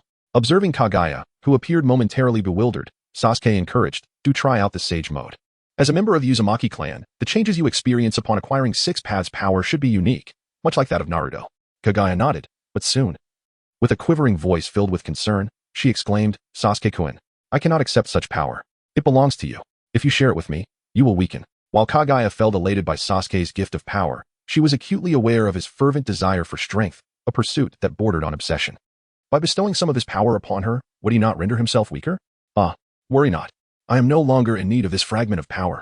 Surely, you wish to remain by my side for as long as possible, without the constraints of longevity, Sasuke replied with a gentle smile, ruffling Kagaya's hair. Moreover, this is a gift from me to you. Simply cherish it. As Kagaya gazed at Sasuke, her cheeks flushed with warmth, she struggled to maintain her composure. The following morning, after a brief respite in their quarters, they began to gather their belongings, preparing to depart from the small island. Orochimaru has made the necessary arrangements. We can simply relocate to his place. Rest assured, I specifically instructed Orochimaru to prepare accommodations for us above ground, so we need not dwell in subterranean confines any longer. Sasuke reassured Kagaya with a smile. For the past 3 years, they had resided in Orochimaru's snake den, which, while not dreadful, could hardly be described as idyllic. With their journey now concluded, Sasuke was eager to leave the underground behind. As for why he required Orochimaru to arrange their lodging, it was simply because he had no financial means and had no intention of earning any. After all, Orochimaru was quite resourceful. Why should he endure unnecessary hardships? Sasuke harbored such thoughts within his heart. Employing the technique of Kamui, the two departed from the small island and arrived within the borders of the Land of Fire. Orochimaru, that cunning fellow, had an eye for choosing locations. He had selected a new residence near the Valley of the End, preparing a quaint dwelling for Sasuke beside an upstream lake. As they soared through the skies, they swiftly approached the Valley of the End. In the distance, Sasuke spotted a charming villa adjacent to the lake. Orochimaru proved to be quite dependable after all. Sasuke smiled as he and Karen touched down. Upon their arrival, a figure emerged from the waters of the lake beside the villa. It was none other than Suigetsu, one of Sasuke's subordinates from the original storyline. However, their interactions had been quite limited, having only met once several years prior. "I didn't expect you to arrive so soon," Suigetsu greeted, his expression devoid of emotion. "The house is now yours. Farewell." Suigetsu's purpose here was merely to await Sasuke's arrival, ensuring that the residence remained unscathed before his arrival. With the handover complete, his role in the matter was concluded. Yet, Suigetsu felt a twinge of regret. Had Sasuke arrived a little later, he could have enjoyed a few more days of leisure. Sasuke nodded and led Karen into the house. The residence spanned 3 stories. The first floor served as a lively space for daily activities, the second housed guest rooms, while the third contained the master bedroom and study. It was quite simple, yet Sasuke was thoroughly satisfied. This would be their home from now on. Karen swiftly traversed the interior, absorbing every detail, for this place would soon be shared with Sasuke. The furnishings were entirely complete, featuring a large television as well. Upon opening a drawer, she discovered an assortment of various board games. However, she noted the absence of new clothing. Indeed, if we need to purchase items. It seems there are no nearby stores, Sasuke remarked with a frown. Karen appeared somewhat troubled by this reality. Observing her discomfort, Sasuke took his wife's hand.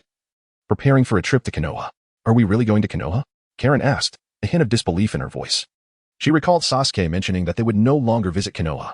There is no choice. After all, Konoha is the most bustling place in this world, brimming with fashionable items. We will likely find ourselves visiting frequently. Sasuke mused, feeling a bit helpless. Just a few days prior, he had vowed never to return to Konoha, only to be confronted by the reality of the situation. He chuckled to himself, pondering whether he would need to return to Konoha to connect to the internet once technology advanced.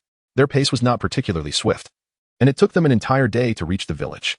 Upon their arrival, they found Konoha enveloped in a somber atmosphere, having just concluded a memorial service, casting a veil of sorrow over the entire village. Sasuke stood before the grand entrance of Konoha, registering his presence with the two guards. Gonzitai and Noara Jinkin exchanged bewildered glances. The rogue ninja had returned to Konoha with an air of audacity, even going so far as to register his arrival. What a world we live in, Gonzitai remarked. However, given that Sasuke had previously joined Naruto in saving the shinobi world, and with the fifth Hokage's return leading to the revocation of his rogue status, there was little to be done. Moreover, Noara Jinkin added thoughtfully, it seems Sasuke has only acted against Danzo, without engaging in any other egregious behavior. Upon reflection, the two formidable guards found themselves in deep contemplation. Once inside Konoha, Sasuke guided Karen towards the bustling commercial district. Konoha truly is magnificent, far more vibrant than the hidden grass village, Karen exclaimed, observing the various vendors lining the streets. During her previous visit for the Chunin exams, she had been devoid of freedom. Merely wandering the streets had been an impossibility, let alone escaping the watchful eyes of the grass ninja. This marked her first opportunity to thoroughly appreciate Konoha scenery. Hand in hand, they explored the shops, purchasing not only clothing but also food and drink. Fortunately, with Sasuke's Kamui space, they could carry their acquisitions without difficulty. After a leisurely stroll, they arrived at Konoha's renowned dango shop, which was bustling with patrons. From a distance, Sasuke spotted Red Bean and Akane. The latter, visibly pregnant, had come to indulge in some sweets with Red Bean. Upon recognizing Sasuke, both were taken aback. Given Sasuke's past as a rogue ninja and his tumultuous involvement in the 5 Kage summit, even with Tsunade's recent lifting of his rogue status, his mere presence still evoked a sense of trepidation among the ninja community. Sasuke disregarded the two individuals and took Sharon with him to sit inside the shop, ordering dumplings and red bean soup. As they observed Sasuke, Hondo contemplated for a moment before deciding to seek out Naruto. There was no alternative. The entirety of the ninja world was aware that only Naruto could rival Sasuke. Noticing this, Sasuke offered no objection. For coming to Konoha naturally warranted a visit to one of his few friends, Naruto. Before long, Naruto appeared in the dumpling shop, and upon spotting Sasuke, he burst into laughter, exclaiming, Sasuke, you come to Konoha and don't even give me a heads up. I merely came to purchase some daily necessities, Sasuke replied. And I thought I might check whether you become a Chunin. Naruto's expression darkened instantly. Don't say such heart-wrenching things. He lamented wearily as he sat down. Tsunade-sama has prepared materials for the Chunin exams, but I truly cannot comprehend any of it. As he spoke, Naruto glanced at Sasuke and Sharon with anticipation, smiling. Aren't you both Genin? How about joining me in Konoha as ninjas and forming a team? That's impossible. I won't return unless Konoha allows me to become Hokage. Sasuke joked. Naruto, the role of Hokage is simply ill-suited for you, as you are, quite frankly, too foolish. Your political acumen is lacking. You are not cut out for such a position. Not a chance. I absolutely must become Hokage. Naruto insisted stubbornly, his lifelong dream looming large in his heart, one he would never relinquish. Suit yourself. Once you achieve the title of Hokage, you will understand that I was not deceiving you. Do not forget. We are to compete every decade, Sasuke reminded him. Rest assured, I will never lose, Naruto declared confidently. Really? You want to return to Konoha to form a team with me? Just consider it a way to assist me, he implored, his expression one of desperation. Naruto's request. Uzumaki Naruto hopes you will form a ninja team with him to help him become a Chunin. Reward, 5,000 free experience. The super upgrade system presented a task, but Sasuke chose to ignore it. He feared that by the time he became a Jonin, Naruto would still be a mere Genin. Give it up. I will not be bound by such a ninja village. API call failed with status code 429. Error. Code 429. Message. Resource has been exhausted, e.g. check quota. Status. Resource exhausted. Sasuke pointed at Shikamaru and remarked to Naruto. Look at Shikamaru. He has already become a Jonin, while you are still far from being a Chunin. I advise you to focus on your training and embrace your role as a deterrent to other nations. This is the most fitting position for you. As for the Hokage, your hands are too clean for that role. Humph. Naruto averted his gaze and took a hearty bite of his dumplings. Observing this, Shikamaru chuckled. Come on, Sasuke. Naruto will undoubtedly never give up on becoming Hokage. Although I also believe he lacks the qualities for the position, I will do my best to assist him. Then you have your work cut out for you, Sasuke replied nonchalantly. By the way, Naruto, aren't you planning to find a girlfriend? Even if you cannot become Hokage, don't neglect your lifelong pursuits. The conversation abruptly shifted to romance, causing the nearby girls to perk up their ears, particularly Hinata, who had been quietly sipping her soup. Upon hearing Sasuke's remark, Hinata's interest was piqued. Girlfriend. Naruto, feeling flustered, replied somewhat dejectedly. Forget it. Right now, becoming a Chunin is what matters most to me. Love can wait for another time. Upon hearing this, Sasuke realized that Naruto still harbored feelings for Sakura. He rolled his eyes, perplexed by Naruto's persistence. It was evident that Sakura had no feelings for him, yet Naruto continued to hold on. This situation could not persist indefinitely. Sasuke surreptitiously cast a glance at Hinata, who sat at the adjacent table, her head bowed in evident despondency. In response, Ino gently patted Hinata on the back, offering her consolation. Sakura was notably absent. It was rumored that she was currently engrossed in her duties at the Konoha hospital, rendering her unable to join them. At the girls' table, the company comprised Ino, Hinata, Karen, and Tenten. Even Karen had gleaned from Sasuke's words about Hinata's feelings for Naruto, and now she felt a sense of urgency for Hinata's plight. Listen to me. If you like someone, you must take the initiative. If you merely observe from a distance, the object of your affection remains oblivious to your feelings. And you shall never capture a man's heart. Karen whispered insistently into Hinata's ear. Even if you only gaze from afar, he must know of your sentiments. Hinata lowered her gaze, a faint blush adorning her cheeks. Ino wholeheartedly agreed with Karen's sentiments and added, Indeed, Hinata, you have silently cherished him for so many years. Yet Naruto remains completely unaware. This cannot continue. If you love him, you must proclaim it boldly. Witnessing this scene, Tenten was reminded of the deceased Neji. Her heart heavy with sorrow as she lamented, Neji, why did you have to leave us? After satisfying his appetite, Sasuke resolved to depart from Konoha. Are you truly not considering staying any longer? Shikamaru inquired as they walked. The collective gaze of the group shifted towards Sasuke, with Naruto displaying an expression of eager anticipation. Perhaps it is best to visit occasionally for leisure. Residing here indefinitely would surely compel me to unleash my Chibaku Tensei. Sasuke scoffed. Surely. None of you wish to witness a scene of carnage, do you? This time, no one will employ the rebirth technique to rescue such worthless souls. API call failed with status code 429. Error. Code. 429. Message. Resource has been exhausted, e.g. check quota. Status. Resource exhausted. Shortly after Sasuke's departure, Sakura hurriedly ran over, panting as if she had just completed an arduous task. It was perplexing that a ninja of her caliber, skilled enough to perform the 100 healings technique, would be so out of breath after such a brief distance. Nevertheless, she was indeed breathless. Upon seeing the gathered group, Sakura promptly inquired of Naruto, Where's Sasuke? Wasn't he supposed to be back? In response, Naruto chuckled and said, Sasuke only came to Konoha to purchase some necessities. He has already left. A look of disappointment crossed Sakura's face as she muttered an "oh" and turned to depart. It was evident that Sakura still harbored feelings for Sasuke, a sentiment so profound that even Sasuke himself found it baffling. He wondered what it was about him that could inspire such unwavering affection in her. Earlier, he had left the space-time mark of Kamui at home, allowing him and Karen to return directly, thus skipping the need for a lengthy walk. Once back, the two immediately set about their tasks. Sasuke retrieved items from the Kamui dimension and, alongside Karen, began to organize their belongings. By the time they finished, it was already afternoon. The two of them settled onto the sofa to rest, and after a moment of hesitation, Sasuke resolved to speak up. Karen, in the future, could you perhaps adopt a more pleading tone when you address me? He said, his gaze wavering. Eh? A large question mark appeared over Karen's head as she struggled to comprehend Sasuke's sudden and peculiar request. Nevertheless, being Karen, she paused briefly before inquiring. Does this apply even at night? Sasuke spat out a mouthful of blood. Why did you think of such a thing right away? Hiki. I couldn't help but think of it. Xianglin scratched his head and smiled, saying, Lord Sasuke, could you do me a favor and pour me a glass of water? Xianglin's request, please pour me a glass of water. Reward, 2 points of free experience. Upon seeing that the leveling system had indeed been triggered, Sasuke's eyes brightened. No problem. Swiftly, he poured a glass of water for Xianglin, and the 2 points of free experience were successfully credited. Xianglin sipped the water and asked, Did I help you? Lord Sasuke? Yes, you were a great help. Sasuke nodded with a smile. From now on, do not hesitate to ask for favors. Understood. Could I trouble Lord Sasuke to give me a full body spa? Xianglin revealed a scheming smile. Xianglin's request, spa treatment. Reward, 30 points of free experience. Half an hour later. Xianglin's request, full body relaxation massage. Reward, 100 points of free experience. After completing the tasks, Sasuke opened the chat group. It still contained only the usual members. Bujingzun remained silent, while Erjiao and Sasuke chatted away.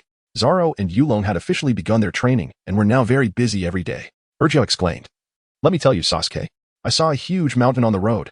I mean it. It was truly that large. Sasuke, can't you behave normally?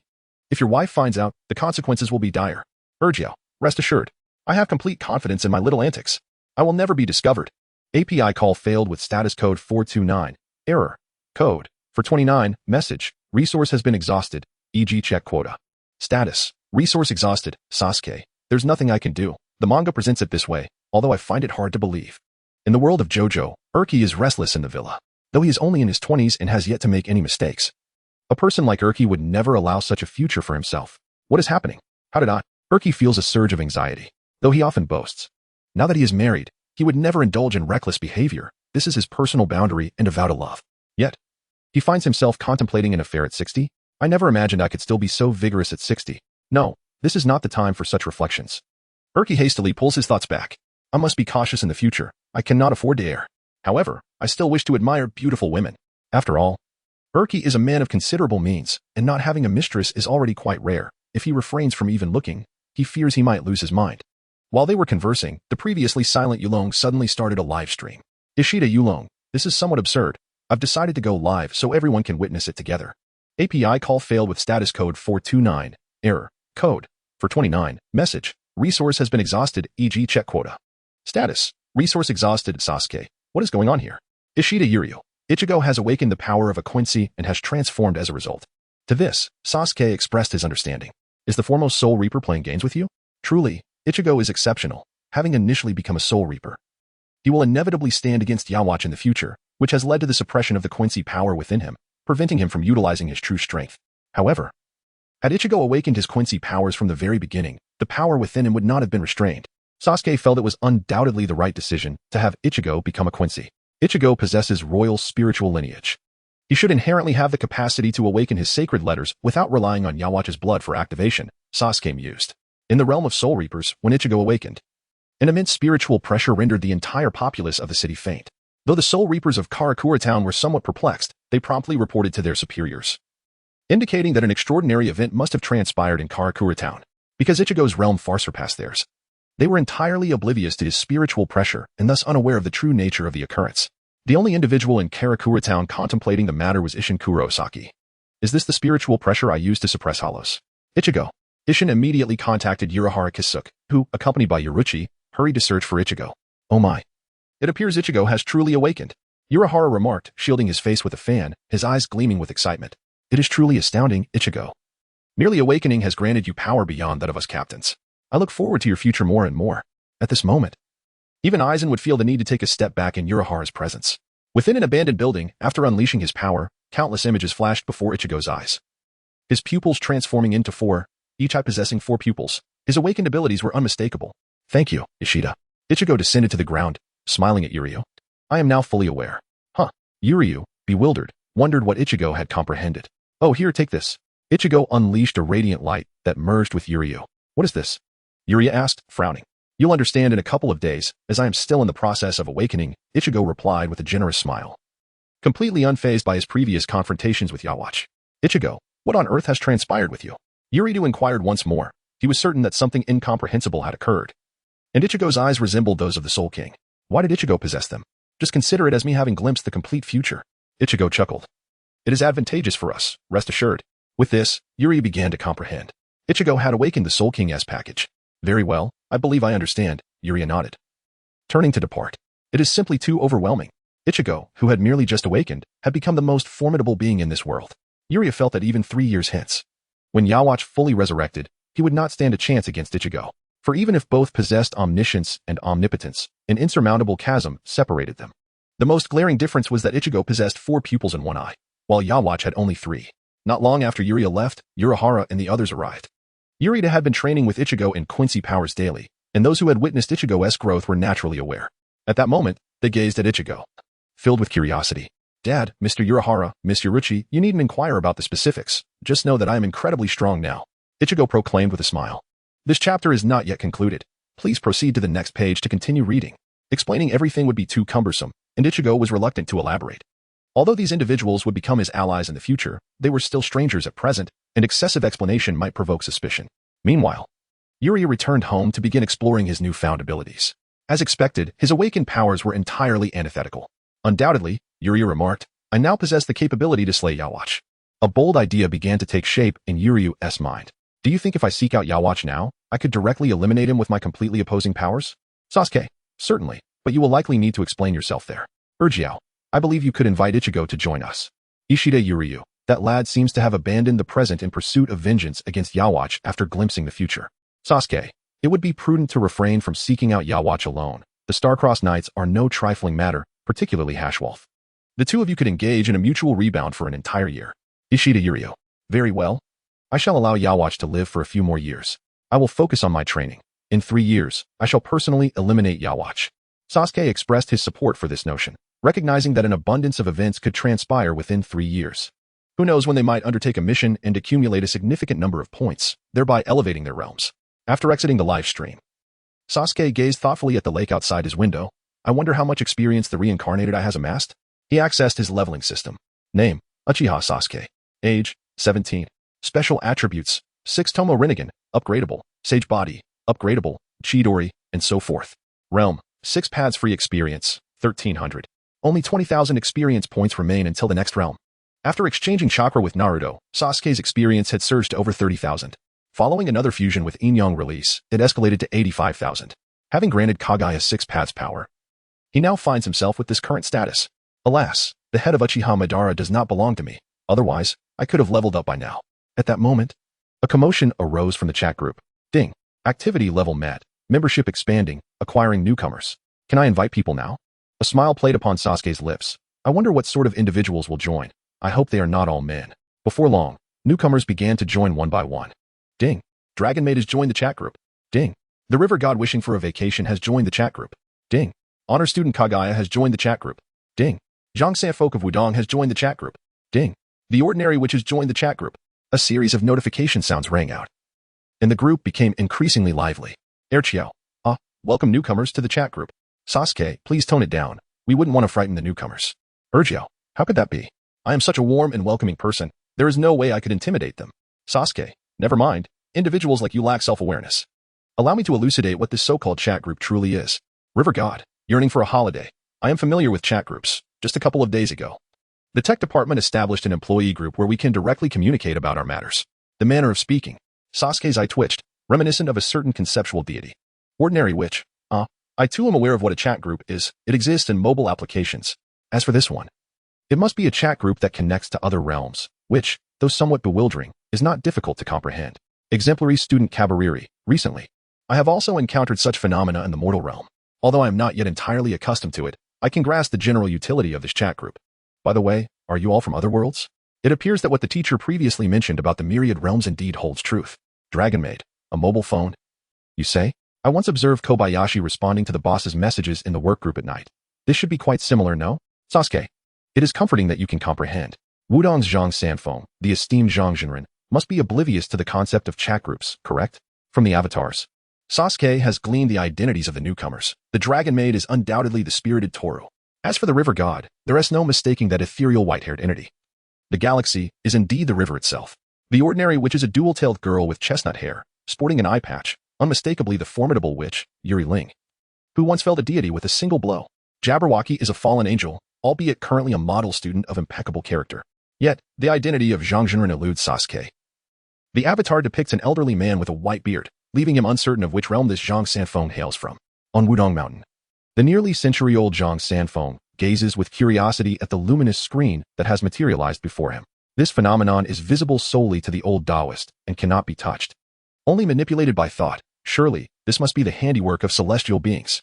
Zhang Sanfeng strokes his beard, convinced he has unearthed a profound truth. Subsequently, he observes the lively exchanges within the group and realizes that they all seem to possess knowledge of this so-called chat group. Am I the only mortal here? A sense of disorientation washes over Zhang Sanfeng as he notices Sasuke, seeking his attention, prompting him to respond promptly. Wudong's Zhang Sanfeng, it appears that you, fellow Taoist Sasuke, are acquainted with this old man. Zhang Sanfeng remains somewhat skeptical of the chat group. After all, such an abrupt emergence raises considerable suspicion. He intends to probe further before forming any conclusions. Sasuke, I am familiar with this name. yet I am uncertain from which realm it originates. May I inquire if Master Zhang possesses internal energy? Internal energy? Zhang Sanfeng, sensing the vast reservoir of internal energy within him, furrowed his brow and pondered, what significance does this hold? Nevertheless, he responded candidly. Wudong Zhang Sanfeng, although my cultivation is not profound, I do possess a modicum of internal energy. Sasuke, it's good to have internal strength. Are you familiar with Guijing? Do you know about the Sword of Heaven and the dragon-slaying saber? Upon hearing Sasuke's inquiries, a flicker of astonishment crossed Zhang Sanfeng's eyes. How could this individual appear so well acquainted with me? While Zhang Sanfeng was still in a state of bewilderment, another notification echoed through the chat group. Ding. The chat group has reached 10 members, and the voting feature is now activated. Kick out a member. Sasuke was taken aback, momentarily setting aside his thoughts about Zhang Sanfeng to explore the new function. After reviewing the details, Sasuke breathed a sigh of relief. It seemed this chat group lacked a leader, which felt quite appealing. A smile graced Sasuke's lips. The newly introduced feature of the chat group was a voting system. For instance, if someone incurred the wrath of the majority, the group could initiate a vote. If more than half of the members voted to expel that individual, they would be removed from the chat group. Quite democratic, indeed. Sasuke remarked, in that case, may I propose a vote to introduce a basic feature overview for the chat group? Without hesitation, Sasuke set his plan into motion. Ding. Sasuke initiated a vote, requesting the chat group officials to release a basic feature introduction. Agree. 1 vote. Disagree. 0 votes. Erqiao. Oh. As expected of Sasuke, he grasped this concept immediately. Ishida Yulong. I'll cast a vote. It saves us from having to explain what this chat group is to every newcomer. Zoro, I support this. I'll cast a vote. Honor student Jiabali. It seems this would indeed be beneficial for newcomers. I'll vote as well. Ordinary Witch. I'll cast a vote too. Dragon Maid. I'll cast a vote as well. River God who wishes for a holiday. I'll cast a vote. Wudong Zhang Sanfeng. Well, I suppose I shall cast a vote too. Before long, everyone in the group, except for the perpetually absent Bu Jingzun, had participated in the voting. Ding. The proposal passed. The basic feature introduction for the chat group has been issued, and henceforth, every newcomer joining the chat group will receive this handbook. Sasuke also received a notification from the chat group. In addition to the chat group manual, as the initiator of the vote, he was rewarded with 10,000 points. This chat group is indeed quite stingy, Sasuke muttered under his breath. Without pausing, he proceeded to initiate a second vote. Ding. Sasuke proposed a vote to reduce the prices of items in the chat group store by 10%. Agree. 1 vote. Disagree. 1 vote. Ding. It was detected that the content of this vote would harm the interests of the chat group, and thus, the chat group exercised a veto right to nullify this vote. Ding. The proposal has been rejected. Sasuke. Dragon Maid. For a moment, I am at a loss as to where to begin my critique. Wudong Zhang Sanfeng. I see. This chat group connects the myriad realms. Through it, we can grow stronger, shatter the constraints of our original worlds, and ascend to a higher plane. Sasuke. Indeed, once you join the group, you become friends. If you ever require assistance, feel free to entrust me. Rest assured. I seek no compensation, for I am quite unoccupied. With an increasing number of members in the group, Sasuke will likely receive more requests. Even in the absence of formal requests, aiding fellow members in slaying monsters is also a commendable choice. After all, his system is known as the ultimate leveling system, primarily designed for monster hunting and leveling up. In the group, Erqiao, newcomers can consult Sasuke for any inquiries. He is a traveler who has glimpsed the fate lines of most of us, enabling you to avoid 30 years of detours. Ordinary Witch. Oh, you are aware of our fate lines? How impressive. River God, is that so? I would like to inquire if I ultimately succeeded in taking a vacation. Dragon Maid, your obsession with vacations is quite strong. Also, how did you change your name? River God, regarding that, I felt my previous name was rather lengthy, and I merely wished to make a change. Then the renaming interface appeared. Kobayashi's Store. I see. That is indeed quite convenient. Jabali, it is certainly very convenient. It is similar to the chat software in the human realm. Once familiarized, it becomes quite user-friendly. Yuri Ling, by the way. What are the conditions for spoilers from that individual who knows our fate lines? Erqiao, it entirely depends on their mood. River God?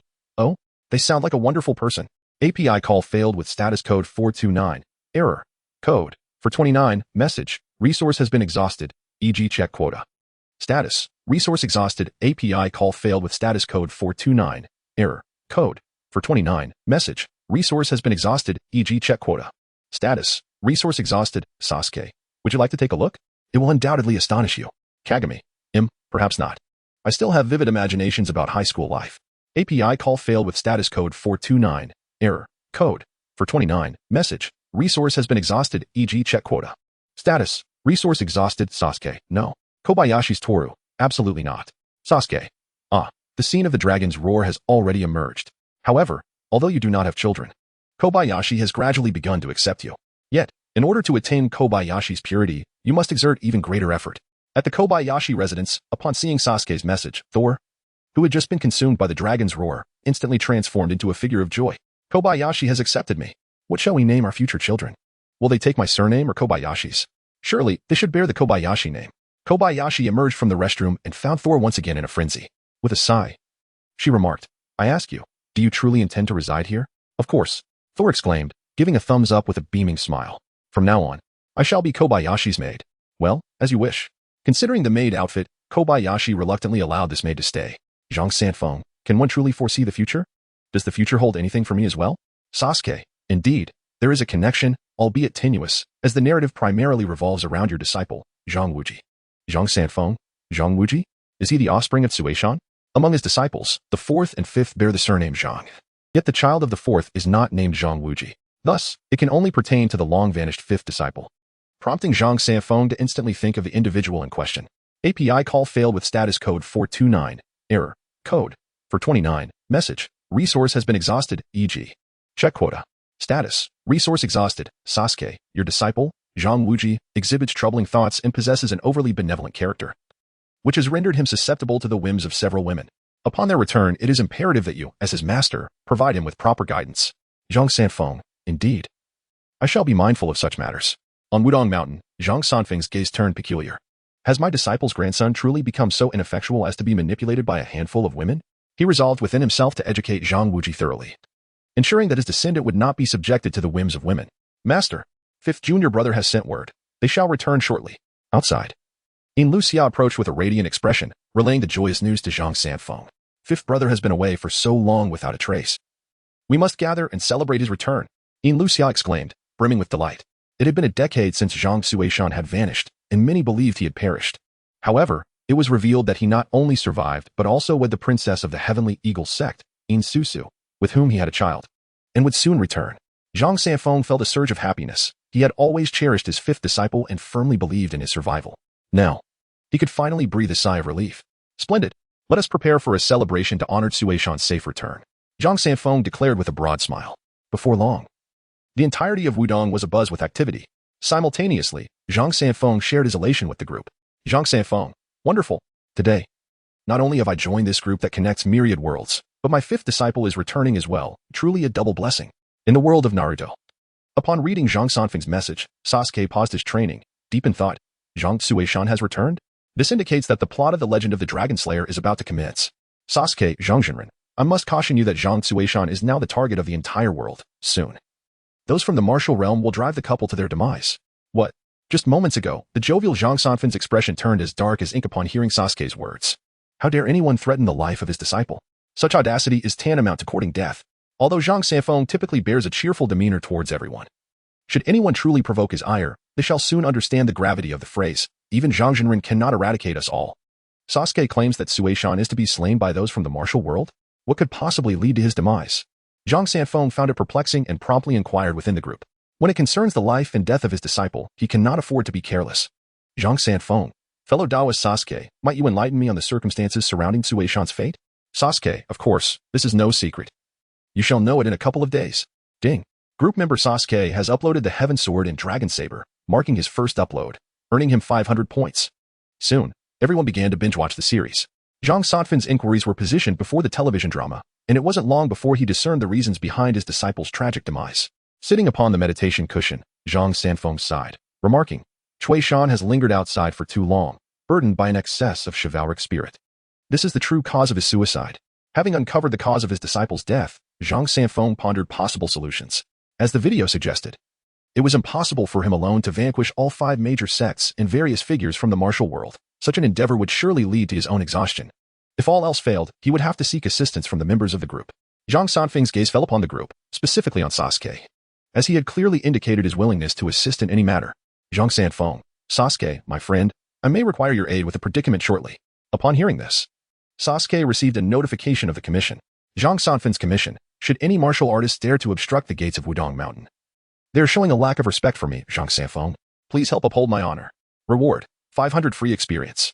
Truly, Zhang Sanfeng has never feared a confrontation in matters of combat. API call failed with status code 429. Error. Code. For 29. Message. Resource has been exhausted, e.g. check quota. Status. Resource exhausted. API call failed with status code 429. Error. Code. For 29. Message. Resource has been exhausted, e.g. check quota. Status. Resource exhausted. Sasuke. Then I can rest assured. Upon reading Zhang Sanfeng's words, Sasuke revealed a knowing smile. Little did he expect that the esteemed Zhang was also a person of genuine temperament. With Zhang Sanfeng's assurance, Sasuke could kill the old nun without any psychological burden. After all, many of the calamities in the Heaven Sword and the Dragon Saber were instigated by that old nun. Eliminating her would alleviate half of the disasters concerning Zhang Wuji. Of course, this was specifically in relation to the tribulations facing him. The tides of fate are inexorable. As time swiftly passed, half a month went by. One day, while waiting at home for news from Zhang Sanfeng, Sasuke received a visitor. Hey, Sasuke. Naruto greeted him with a broad smile as he entered the yard. I didn't expect you to be living here. Speak if you have something to say, otherwise, leave. Sasuke replied coldly. He suspected that Naruto's visit bore ill tidings. Don't be so chilly, Sasuke, Naruto said, approaching him with an ingratiating demeanor. Look, you've been here all day with nothing to do, merely passing time fishing. Why not return to Konoha and form a team with me? We can become Nin together. What do you say? Not interested, Sasuke decisively rejected, fully aware that Naruto wouldn't come to bother him without a reason. And it turned out to be for the sake of advancing to Nin. Naruto, if you can't even pass the Nin exam on your own, then reaching the ranks of Nin or Hokage will forever remain an unattainable dream for you. Naruto's face fell, and he despondently sat on the grass, mumbling, I know I'm not very bright, which is why I need your help, Sasuke. I want to assist you. I harbor no fondness for those in Konoha. Sparing their lives is already a testament to my mercy, Sasuke responded indifferently. Sometimes, I genuinely question whether you've been brainwashed by Shirasue's Kodo Amatsukami. After all the mistreatment from that group in Konoha, you still think about repaying their grievances with kindness. Truly, you are a great sage, Sasuke remarked. Naruto scratched his head, pondering Sasuke's words, which he had never considered before. I don't quite understand what you're saying. But Grandpa Third always told me that the simplest way to gain others' approval is to become Hokage. You were foolish, Naruto. What did you say? Hold on. Let me correct you. It's not becoming Hokage that earns recognition. Rather, you must first be recognized to become Hokage. At this moment, you have already gained the acknowledgement of the entire ninja world, but your age prevents you from stepping directly into the role of Hokage. I believe that soon. Tsunade will pass the position of 5th Hokage to Kakashi. Naruto was taken aback, surprised that Sasuke was privy to such confidential information. Are you shocked? Sasuke chuckled, finding amusement in Naruto's reaction. If you wish to become Hokage, then from today onward, follow Kakashi. Observe how he handles matters and learn what it takes to be a leader. Aha. Naruto nodded, though still somewhat confused. But he understood that following Kakashi was a step in the right direction. Seeing this, Sasuke turned back to gaze at the lake, saying, Naruto, we are the best of friends, and I truly do not wish to witness the day of your demise. Huh? Naruto replied, perplexed. What does this have to do with life and death? Why are we suddenly discussing this? Please, I am only 17. I know, at 17, still not a Nin. Naruto, you truly lack the foundational qualities of a ninja, Sasuke said with a hint of regret. Naruto was always trying to persuade him to play caretaker for Konoha. Yet Sasuke yearned for Naruto to awaken to the reality and swiftly distance himself from Konoha, to live freely in the ninja world. API call failed with status code 429. Error. Code. For 29. Message. Resource has been exhausted, e.g. check quota. Status. Resource exhausted. Sasuke chose to disregard the individual, calmly engaging in fishing. As it became increasingly evident that Sasuke was unyielding, Naruto turned his attention to Shine. Shine, do you wish to become a ninja in Konoha? He inquired, a hopeful expression gracing his face. Not at all. I have no interest, Shine replied succinctly. She harbored no fondness for the ninja villages. Had it not been for the current peace, she would have contemplated demolishing the hidden grass village. Dear reader, there is more to this chapter. Please turn to the next page for further excitement. Sighing, Naruto departed with a look of disappointment. Standing beside Sasuke, Shine quietly asked Sasuke-kun, do you think Naruto has been brainwashed? Indeed.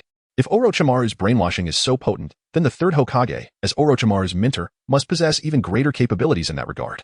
It will require considerable effort to extricate Naruto from the mire of Konoha, Sasuke responded earnestly. Shine nodded in deep agreement, sharing the sentiment that Naruto was either mentally unwell or had been conditioned throughout his life.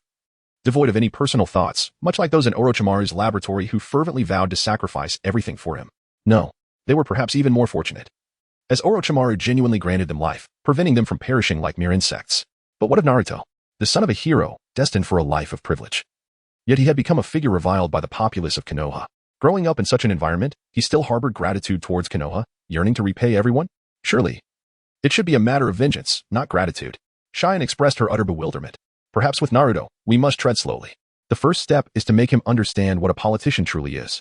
Sasuke remarked softly. By the way, what shall we have for lunch? How about some noodles with fried soybean paste? It's been ages since I've had them. Cheyenne replied with a cheerful smile. Shall I lend a hand? Of course not. Never underestimate the power of a housewife. API call failed with status code 429. Error. Code. 429. Message. Resource has been exhausted, e.g. check quota. Status. Resource exhausted. Sasuke often disappears suddenly, and she has grown accustomed to it. Remember to come back for lunch. She called out to the empty air before returning to the kitchen to busy herself. In the realm of martial arts, Zhang Suishan had only just returned to Wudong Mountain for a couple of days when representatives from the 5 major sects demanded that he reveal the whereabouts of the golden-haired Lion King. Siesun, under the pretext of ridding the martial world of its scourge. It remained a mystery how they discovered the connection between Zhang Suishan and Siesun. Surely, he could not have been foolish enough to boast about it publicly. Thus, it was evident that someone was orchestrating these events from behind the scenes. And Sasuke suspected that Chung Kuan was the primary instigator. Outside the grand hall of the Wudong sect, the 5 major sects and various figures from the martial world surrounded the area tightly. Zhang Suishan reveals Siesun's whereabouts. It is for the greater good of the martial world. They clamored. Indeed, Siesun committed heinous crimes in the past. It is time for him to atone. Zhang Wuxia, how can you, as a member of a righteous sect, support a demon like Siesun? Amidst the cacophony of voices from these so-called righteous sects, Zhang Suishan remained stoic, instructing Yin Susu to keep the child inside while he intended to resolve the matter himself. Suishan, do not go out. I shall handle this for you. Zhang Sanfeng interjected, pushing Zhang Suishan aside as he strode toward the crowd. Upon Zhang Sanfeng's appearance, the previously chaotic assembly fell silent. His martial prowess commanded respect, and they were compelled to consider the consequences of provoking him. Would they risk becoming mere shadows beneath his fists? Zhang Zhenren, the elderly nun, Mieju, stepped forward and addressed Zhang Sanfeng at the entrance of the hall. We did not come here to disrespect you. We seek only to learn the whereabouts of that demon. Siesun, to cleanse the martial world of his menace. Having read the heavenly sword and dragon-slaying saber, Zhang Sanfeng was aware that Mieju's pursuit of Siesun stemmed solely from her desire for the dragon-slaying saber. More precisely, it was the dragon-slaying saber and the heavenly sword that contained the 18 dragon-subduing palms in the 9 manual that she coveted. Meanwhile, the rest of the martial practitioners were merely infatuated with the dragon-slaying saber. Enough with the idle chatter. You dare blockade the gates of Wudong Mountain today? I'm not one to be trifled with, Zhang Sanfeng asserted firmly. If you do not provide me with a satisfactory explanation, do not blame me for my lack of mercy. Seeing Zhang Sanfeng's formidable stance, the Shaolin representatives could no longer remain passive. The leader stepped forward, paying his respects with a Buddhist gesture, and said, I acknowledge your unparalleled martial skill, but with so many of us present, I believe even you cannot eliminate us all. You too have moments when your vital energy is depleted, do you not? Humph. Spare me your chatter. I, Zhang Sanfeng, am not easily intimidated. Just wait and see if I can defeat you with a single strike. Zhang Sanfeng retorted defiantly, calling for reinforcements. Within moments, a radiant light emerged beside him, and Sasuke's figure materialized. The representatives of the 5 major sects standing in the front row were taken aback, witnessing Sasuke's sudden appearance. After landing, Sasuke glanced at the representatives of the 5 major factions before shifting his gaze to Zhang Sanfeng, nodding slightly and saying, Master Zhang, it is a pleasure to finally meet you today. Zhang Sanfeng reciprocated the courtesy with a smile, replying, Friend Sasuke, I appreciate your efforts regarding today's matters. Rest assured, I shall fulfill my promises. Sasuke then turned to the assembled martial artists, speaking coldly, Ladies and gentlemen, your pursuit of Siesun is merely to acquire the dragon-slaying saber and ascend to the pinnacle of the martial world. However, I must inform you, possessing the dragon-slaying saber alone is insufficient. The heavenly sword is also required. With this declaration, the crowd grasped Sasuke's intent, and some instinctively cast their eyes towards the front, where the ruthless Master Mieju stood. What are you looking at? You desire the heavenly sword? Mieju felt the weight of their gazes and erupted in fury, shouting, This lad is nothing more than a braggart. I know not what sorcery he employed to appear here, but let us all join forces and eliminate him. Upon hearing Master Mieju's words, a glint of murderous intent flashed in Sasuke's eyes. In the next moment, Master Mieju exploded like a watermelon. The sudden turn of events startled everyone present. Even Zhang Sanfeng was taken aback by Sasuke's abrupt attack on Master Mieju. Sasuke, what have you done? Zhang Sanfeng gazed at Sasuke, somewhat at a loss. Do not panic. I merely accomplished something I have long wished to do. Sasuke waved his hand, his gaze sweeping over the panicked disciples of the Ma sect, before proclaiming to the gathered martial artists, from this day forth, the Ma sect is officially disbanded. Anyone else who wishes to challenge me is welcome to try. Under the scrutiny of Sasuke's Rinnegan, no one dared to utter a word, fearing they would meet the same fate as Master Mieju. Seeing no one opposing him, Sasuke nodded in satisfaction and said, Then, I kindly ask you all to return from whence you came. The decisive action of Sasuke, who extinguished Abyss Extinction with thunderous force, indeed intimidated the pugilists, deterring them from causing further disturbances on Wudong Mountain. Now, upon hearing Sasuke's decree of eviction, those of faint courage and meager skill promptly absconded, suspecting that lingering would jeopardize their descent from the mountain. Eventually, only the contingent from the Shaolin Monastery remained on Wudong. Is there aught else? Zhang Sanfeng inquired. His brow furrowed. He harbored little affection for the Shaolin Temple, for despite his past as a disciple, his heart remained unattached to the order, given his expulsion. Thus, witnessing their continued presence, Zhang Sanfeng offered them no pleasantries. Amipa, this humble monk remains not on account of Zhang Wuxia's affairs. I care not for your motives. Zhang Sanfeng retorted with some vehemence. Wudong Mountain extends no hospitality at present. Depart forthwith. Now that the matter of the 5 major sects was resolved, he intended to enlist Sasuke's aid in alleviating the Xianming Palm affliction plaguing Zhang Wuji, for Zhang Sanfeng himself lacked the 9 yang divine skill necessary for its resolution. The Shaolin monk's visages stiffened, evidently taken aback by Zhang Sanfeng's unyielding stance. However, these contemporary Shaolin monks were but pale imitations of their illustrious predecessors of a century past. Disregarding Zhang Sanfeng's words, they addressed Sasuke, inquiring, esteemed benefactor, regarding the matter of the supreme martial artist you mentioned earlier. At this juncture, Sasuke comprehended the venerable monk's intent. He scoffed. What? Do even the tonsured take an interest in the supreme martial artist? Amiba, benefactor, you misunderstand. Shaolin does not covet the divine skill, but rather fears its potential to incite carnage were it to fall into the wrong hands, and thus seeks to safeguard it. API call failed with status code 429, error, code, 429, message, resource has been exhausted, e.g. check quota. Status, resource exhausted. With a fierce glint in his eyes, Sasuke enveloped the monks in a chilling aura of menace. The Shaolin monk's expression stiffened, and they hastily turned to depart from Wudong Mountain. They had no choice. The grim fate of the former master mage still lingered in the air. And should they remain obstinately in this place, they might well follow in her unfortunate footsteps. After the departure of the Shaolin monks, Sasuke claimed his promised reward, a bounty of 500 experience points. He contemplated accumulating more of this experience, hoping to evolve his body yet again. Ah, Sasuke, you truly are a prodigy. Zhang Sanfeng exclaimed with warmth. Come, allow me to host you in a manner befitting a gracious host. While a meal would be delightful, my wife awaits me at home, Sasuke replied with a smile. My primary purpose in coming here was to fulfill a long-standing wish. Now that it has been realized, I shall not impose any further. His principal aim had been to eliminate the old nun Miju, a figure notorious for inciting turmoil in the realm of the Heaven Sword and Dragon Saber, in her pursuit to challenge the Ming cult. She had traversed the nation with her disciples, leaving chaos in her wake. Even in death, she proved to be a source of unrest, having planted the explosive seed that was Zhou Jirua, thereby subjecting the protagonist Zhang Wuji to countless tribulations. With her demise, it was likely that fewer troubles would arise in the future. At that moment, Zhang Suishan approached, accompanied by Yin Susu and Zhang Wuji.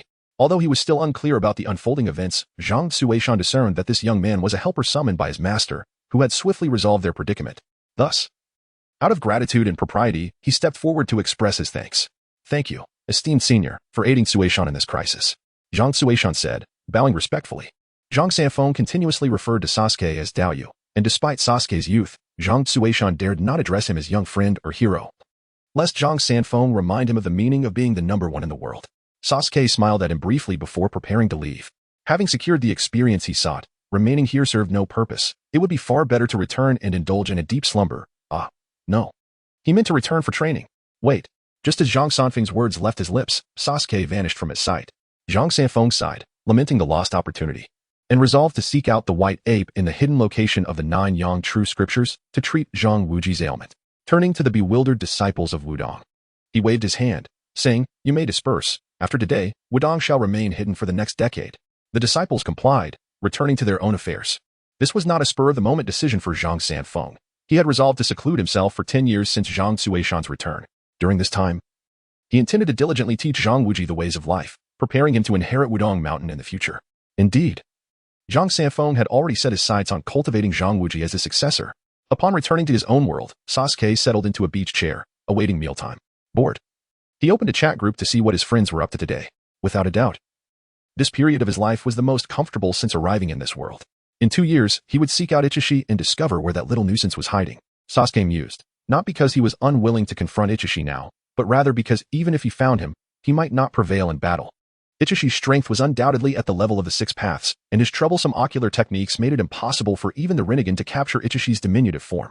Thus, to prevent Ichishi from escaping and leaving him with lingering troubles, Sasuke resolved to wait until he had leveled up, perhaps even twice, before confronting Ichishi. Ensuring that the fellow would be utterly vanquished, his ashes scattered, there was no chance he would rise again. Such meticulousness was simply Sasuke's nature. Sasuke-kun, please come to eat. The enticing voice from the kitchen beckoned, and Sasuke received a quest for free experience.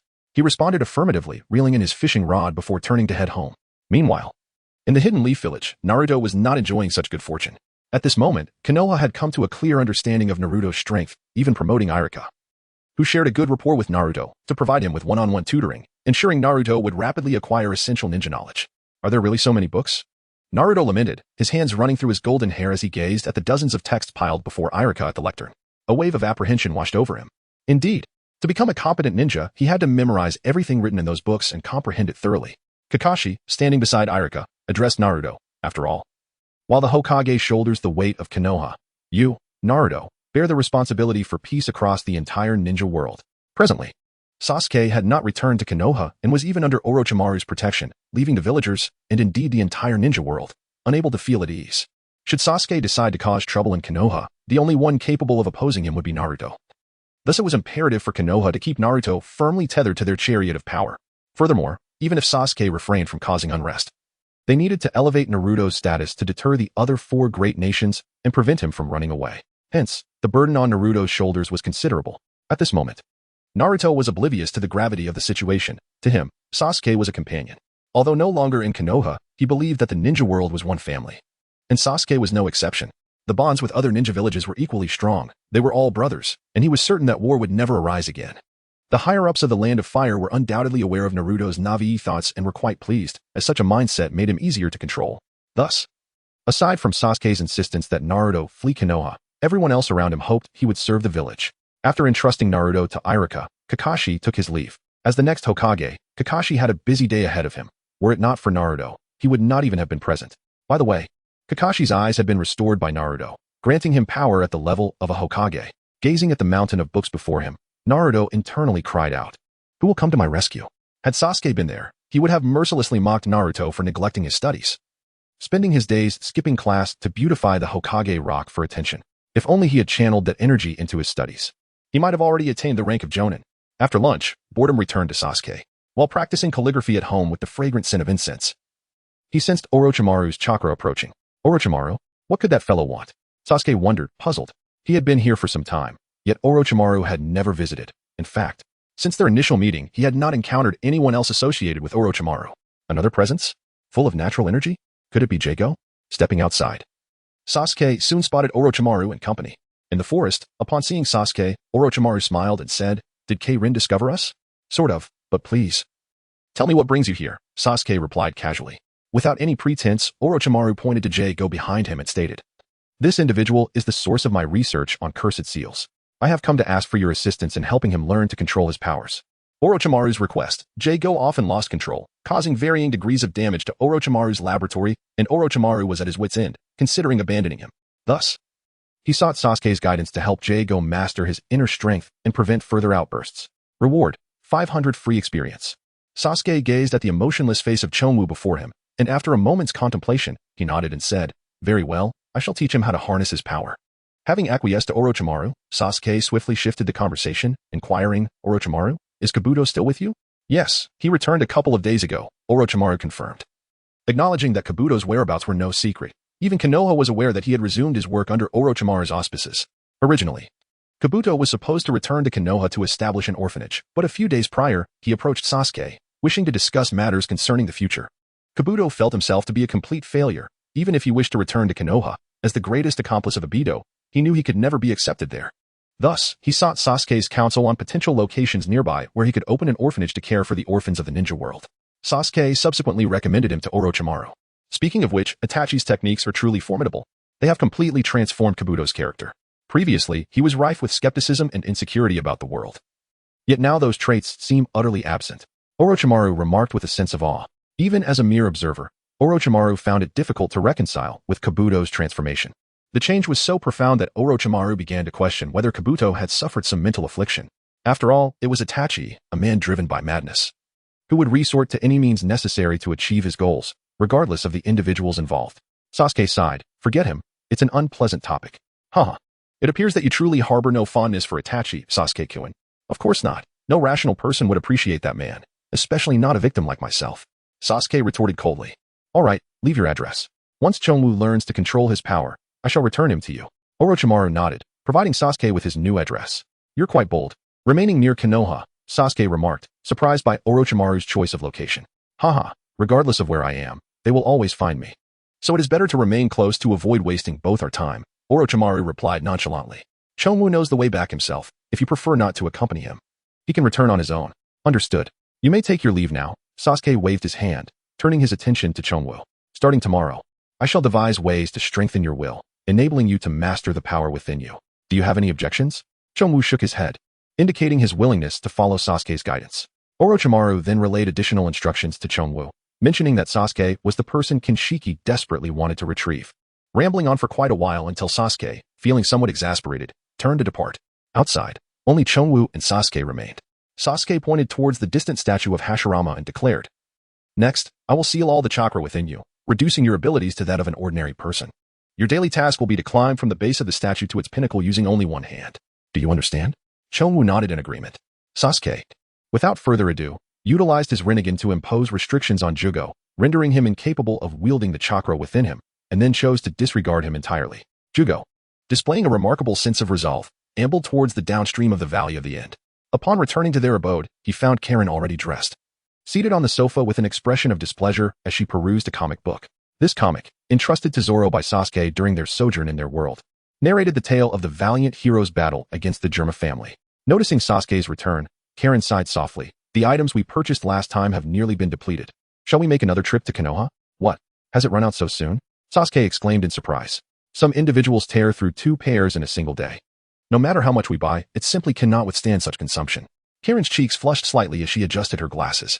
The spectacles she currently wore were non-prescription, merely a habit from her previous use, so she opted for a pair without lenses to continue the tradition.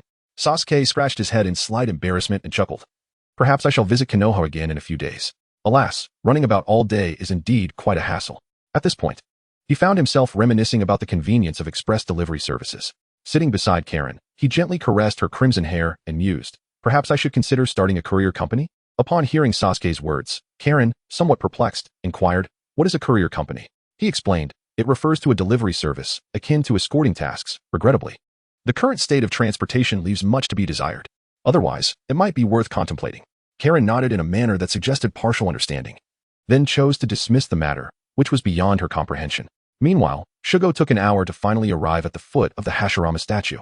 Looking up, he noted that the statue stood at least 100 meters tall. Attempting to climb it with one hand would be a formidable challenge, even for a seasoned chunin, let alone Shugo, whose physical condition had regressed to that of an ordinary person.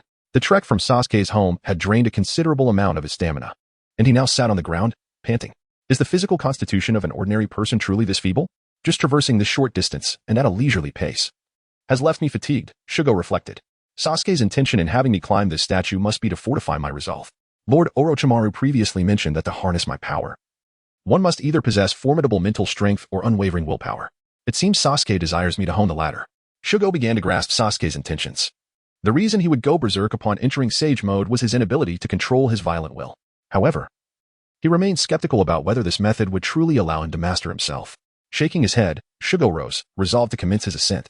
Regardless of whether he could gain control, he was determined to climb the statue, for it was a task assigned to him by Sasuke.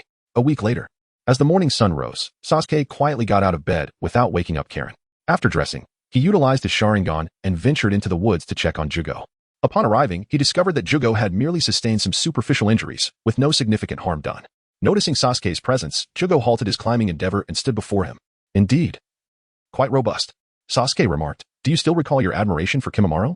Juugo was momentarily taken aback by Sasuke's inquiry. Such sentiments were indelibly etched in his memory. I envy him. He discovered his true worth, Juugo murmured. In truth, after Kimimaro's demise, I should have fulfilled his final request and entrusted my life to you. But he left the sentence unfinished, and Sasuke understood that Juugo was reluctant to protect this young boy. For years prior, Sasuke had been feeble and incapable of subduing Juugo. As time passed and Sasuke grew stronger, he chose not to seek out Juugo, instead heading directly to confront Itachi Uchiha with Karen. Meanwhile, Juugo remained confined on a secluded island by Orochimaru, utterly unaware of the evolving world outside. His perception of Sasuke was anchored in a long-forgotten past, leading him to believe that Sasuke was at best comparable to Kimimaro, if not inferior. Sasuke chuckled, let us engage in a battle. Huh? Chonwoo looked at Sasuke in bewilderment. Do not be perplexed. 2 years ago, I surpassed Kimimaro, and my current prowess is beyond your comprehension. Sasuke stepped onto the surface of the water and declared, "You have but one opportunity to strike. It would be wise to give it your utmost effort." Previously, Sasuke was unaware of Chonwoo's specific circumstances, so he had allowed him to practice here first.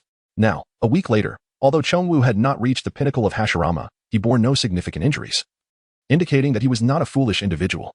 Sasuke believed that it was time for CHGO to emerge from his self-imposed isolation and to truly discover the significance of his existence. As Sasuke's words fell upon the air, CHGO once again sensed the flow of chakra coursing through his being, while the surrounding natural energy began to surge violently, flooding into his body. With the influx of natural energy, CHGO's physique underwent a transformation. His skin darkened and his form became oddly distorted. This was the essence of Sage Mode, akin to the passive abilities of Hashirama. Regrettably, without the awakening of his bloodline limit, he could only wield this power in a crude manner. Otherwise, his strength would surely surpass that of the 5 Kagaya, Sasuke remarked coolly. Kill. Consumed by the natural energy, CHGO had entirely lost his rationality, or perhaps it could be said that his inner self had become overwhelmingly inflated. The immense power instilled within him led him to believe himself invincible, feeling as though even the earthbound worms beneath his feet deserved a slap from him. In regard to CHGO's current predicament, Sasuke possessed the most experience. After acquiring such formidable strength, one often becomes egotistical. At this juncture, it merely required a stronger individual to bring him back to reality. Come forth. Boom. The sage-empowered CHGO erupted instantaneously, launching a fist larger than Sasuke's head. Hurtling towards him with ferocity, Sasuke's body shifted slightly as he deftly sidestepped Zhongwu's punch. In a swift motion, he elevated his leg, driving his knee directly into Zhongwu's abdomen. Ugh! A surge of bile erupted from Zhongwu's mouth as his body uncontrollably soared through the air, colliding with the pillars beneath him. Boom! A cloud of dust enveloped the scene, and the now even larger Zhongwu re-emerged before Sasuke. Die! Sasuke's expression remained unchanged as he effortlessly seized Zhongwu's fist with one hand, pivoting his body to leverage the force and send Zhongwu tumbling off balance. With a series of splashes, Zhongwu's body skidded across the water's surface before finally regaining his footing. He raised his head, his golden eyes brimming with murderous intent, fixated on Sasuke. Come again. Sasuke chuckled lightly. Engaging in such exercise occasionally was rather enjoyable, yet regrettably, Zhongwu's power still fell short, barely reaching the level of a J-nin, far from Sasuke's expectations. Provoked by Sasuke's taunt, the already irrational Zhongwu succumbed to madness, letting out a thunderous roar as his body began to undergo a transformation. 6 jet nozzles sprouted from his back, and variously sized jets appeared at the joints of his limbs. Oh, so they are all utilized to amplify strength and speed. Sasuke remarked with a playful lift of his brow, surprised by Zhongwu's peculiar change. Boom. Zhongwu launched another assault. The jet nozzles on his body erupted with chakra, generating thrust that catapulted his speed to an unprecedented level. If Zhongwu's speed had previously been akin to a J-nin, he had now escalated to the level of a Kagaya. Boom. A blur of motion surged towards Sasuke, who deftly employed the body flicker technique to evade the attack. Is this all you can muster? How disappointing, he taunted, further provoking Zhongwu's ire. Zhongwu did not disappoint Sasuke. With each insult, the chakra enveloping him swelled more ferociously. However, even with Zhongwu attaining the Kage level, Sasuke remained nonchalant in his responses, continuing to mock him. What is the matter? Is this your limit? How disappointing. I never expected the bodyguard left for me by Kimimaro to be so inadequate. Oh, your aura is slightly stronger than before? Yet, it remains insufficient. With just a fleeting whim, I could extinguish your life. The form underwent another transformation, yet alas, your fist remains feeble, your speed still lacking. From the beginning until now, you have not even grazed the hem of my garment. Indeed, it is no wonder Orochimaru wishes to abandon you. After all, no one desires to nurture a worthless existence. Sasuke's words drove Chonwoo into a frenzy. With a thunderous roar directed towards the heavens, Chonwoo began to actively absorb the surrounding natural energy. Simultaneously, his physique began to grow larger. Standing at an already towering height of 2 meters, Chonwoo had nearly reached 3 meters in his previous transformation, and this time, the change was utterly profound, as he morphed from a 3-meter giant into a colossal figure exceeding 10 meters, an immense entity appearing directly before Sasuke. Raising his arm as countless streams of natural energy converged towards his right limb. I will kill you. I must kill you. Boom. His right arm thickened gradually, and several jet nozzles emerged upon it, chakra surging forth as if it were an inexhaustible resource. The resulting airflow cracked the mountains behind him. It seems this is your limit. Indeed, this power would suffice to contend with the Raikage, Sasuke mused. Despite Chonwoo's enlarged form, his speed remained unimpeded. For the numerous jet nozzles allowed for a continuous and explosive output of chakra, directly derived from the absorption of natural energy. The Raikage is considered the mightiest among the 5 Kage, and if Chonwoo's strength is comparable, it signifies he has reached the pinnacle of ordinary human capability. Roar. A thunderous bellow echoed as his enormous fist descended with tremendous force. Faced with the peak-level strike from Chonwoo, Sasuke neither flinched nor evaded, calmly raising his hand to shield himself. Boom. The water erupted as the once tranquil surface sank several meters under the pressure of Chongwu's fist wind. Yet, Sasuke's figure remained as steadfast as an ancient mountain, not budging an inch. With a single hand, he firmly received Chongwu's full frontal assault. It is time to conclude this. Sasuke exerted force on his opponent, deflecting Chongwu's fist effortlessly. His calm, six-tomo Rinnegan gazed steadily at Chongwu as he spoke. You should have regained your senses by now. Haven't you? Chongwu paused, his perceptive eyes darting around.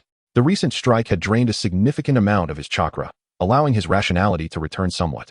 It seems so, he replied. Suddenly, a purple skeletal framework enveloped Sasuke's form, and in the next instant, a towering Susanoo, reaching a height of 100 meters, materialized before Chongwu. The colossal figure cast an overwhelming shadow, rendering Chongwu momentarily dazed, his mind blank as he struggled to comprehend the nature of this entity. Under Sasuke's command, Susanoo grasped Chongwu in one hand, lifting him to eye level. Do you see now? This is the chasm that separates us, an insurmountable divide. Chongwu stared at Sasuke, rendered speechless by the sheer astonishment of it all. With a casual flick, Sasuke discarded Chongwu, allowing Susanoo to dissipate and settle back to the ground. Do you understand? While your power is formidable, there exist countless beings within this world who surpass you. If I can wield the power of Susanoo, then you too can master your own abilities. Chongwu nodded in silence. As tranquility enveloped his thoughts, the natural energy he had been harnessing began to wane, and his body returned to its original size. Though he had been bested by Sasuke, Chongwu gleaned valuable insights from the encounter, at the very least. He had learned to control his power even when absorbing minimal natural energy, unlike before when even a slight intake would send him into a frenzied state. Sasuke allowed Juugo to reside next to his home, with the stipulation that Juugo would construct the dwelling himself. In the courtyard, Karen gazed anxiously at Juugo next door and asked, Sasuke-kun, are you certain this fellow won't suddenly lose his mind and come over to demolish our home? Rest assured. Juugo has learned to control his powers, Sasuke replied. However, before he could finish his sentence, an explosion erupted from next door. Juugo had just obliterated a large tree with a single punch, his face contorted with the effort to rein in his emotions. Observing this, Sasuke's expression stiffened. He had only just reassured Karen, and now chaos ensued. Was the slap in the face really necessary so soon? Clearing his throat, Sasuke feigned calmness and said, It's not a major issue. If worst comes to worst, we can have Orochimaru construct an even larger villa for us. Karen shook her head. Their current abode was just beginning to reflect their lives, and she had no desire to relocate. Turning her attention back to Juugo, Karen remarked, I recall when I was reviewing Orochimaru's base files, it mentioned that Juugo has a fondness for small animals. What if we suggested he open a zoo? Perhaps he could channel his energies into caring for these creatures. Karen, placing her trust in Sasuke, understood the needs of Orochimaru's associates. Essentially, they were merely individuals searching for purpose in life, providing them with a goal would suffice. Sasuke gazed at Xianglin with palpable surprise, astonished that she could discern the underlying issues plaguing Zhongwu. You are indeed correct. Zhongwu requires a psychological anchor. I was contemplating whether he should pursue a career as a veterinarian or engage in volunteer work for nature conservation. I must say, I am quite clever. Xianglin chuckled merrily. I believe it would be best for Zhongwu to protect small animals, as he seems to possess an innate ability to communicate with them. Throughout the week, Xianglin observed Zhongwu closely. The distance from their location to the two statues was not far, allowing her to easily perceive Zhongwu's condition. She noted that when he was in the company of small creatures, both parties emanated an enchanting aura. Initially, she was perplexed by this phenomenon, but with each observation, she realized that these small animals frequently brought Zhongwu fruits to satiate his hunger, and some even arrived in groups to play with him. Thus, Xianglin concluded that Zhongwu must indeed be capable of conversing with animals. Well, let us allow Zhongwu to continue honing his skills for a while longer. And then he may pursue a career as a veterinarian, Sasuke mused. Zhongwu's ability to meticulously control the cells within his own body was remarkable. In the original narrative, he was able to revive Sasuke's internal organs even after they had been violently dislodged, let alone tending to injured small creatures. Xianglin nodded in agreement, convinced that a career as a veterinarian would be perfectly suited for Zhongwu. As Sasuke indulges in a leisurely life, Zoro finds himself in Kokushiya village, awaiting Luffy's arrival for 2 days. During this time, Nami announced the liberation of Kokushiya village. Upon witnessing the devastation of Arlong Park, the villagers were overwhelmed with joy and tears, promptly declaring a feast. However, midway through the festivities, the notorious Marine Captain Mouse unexpectedly barged in, having previously conspired with Arlong to divide Nami's treasures. Upon learning of Arlong's demise, Mouse was utterly astonished, for Arlong was a pirate with a bounty of 20 million berries. How could a nameless individual from the East Blue have vanquished him? Mouse's initial reaction was one of disbelief. He could not fathom that anyone from the East Blue could have slain Arlong. Thus, he resorted to his familiar routine of tormenting the villagers of Kokushiya, demanding information about Arlong. The villagers, having long since lost faith in the Marines, were astute enough to suspect a collusion between the Marines and Arlong. After all, Why had no one dealt with Arlong for nearly a decade? Consequently, they resolutely refrained from divulging any details about Nami. Yet, even without their cooperation, Mouse was aware of the connection between Nami and Arlong. He approached Nami directly, stating that if she surrendered her accumulated treasures, he would let the matter rest. Otherwise, he would report her to the Seven Warlords. The thought of the Seven Warlords sent a jolt through Nami's mind, reminding her of the world's greatest swordsman she had seen that day. Thus, a fabrication was born, claiming that Mouse had fled in terror that day. After some time of travel, they finally arrived at Grow Town. Zoro walked through the streets, searching for a sword shop. Strangely, he found himself navigating without a single misstep, directly entering a shop renowned for its 3 generations of godhood swords. Regarding the trivial matter of purchasing a sword, Zoro nonchalantly produced 100,000 berries to the proprietor, requesting merely the 2 cheapest weapons. Simultaneously, Zoro inquired in the group chat about a peculiar sensation he had been experiencing. Zoro, lately, I have been feeling strange sounds near my ear, akin to someone's breath. Sasuke, do you know what this could be? In the courtyard, upon seeing Zoro's query, Sasuke took the opportunity to enlighten him on the nuances of swordsmanship. API call failed with status code 429. Error. Code. For 29. Message. Resource has been exhausted. E.G. Check quota. Status. Resource exhausted. Sasuke. Oh? I never expected the River God to be aware of such matters. River God, hee. Just a couple of days ago, I witnessed a duel on the shore. It was quite fascinating to see someone wielding a sword to unleash sword chi that could injure others. I was tempted to petition Lady Nuwa to become a god of swords or a god of blades, to release sword chi in a similar manner, but unfortunately, she declined my request. Kagaya. After all, it is rather improbable for a normal person to believe that the river god could become a god of swords, isn't it? Upon seeing Kagaya, who had changed significantly over the past few days, and noting her somewhat arrogant tone, Sasuke realized that she had fallen from grace. Alas, what a pity for such a once angelic being to be reduced to this. Yuri Ray, little Kagaya's tone has changed remarkably. What has transpired? Sasuke, perhaps he has already transformed into a fallen angel. Urgio, a fallen angel? Is the leap truly that vast? Kagami, it's merely the angelic halo turned dark. A simple wipe, and it can still serve its purpose. I now comprehend that life does not necessitate such burdensome toil. When you feel as though you are trudging under a heavy load, it is undoubtedly someone seated upon your head, relieving themselves. Thus, in life, it is wise not to set excessively lofty goals, simply relish the journey.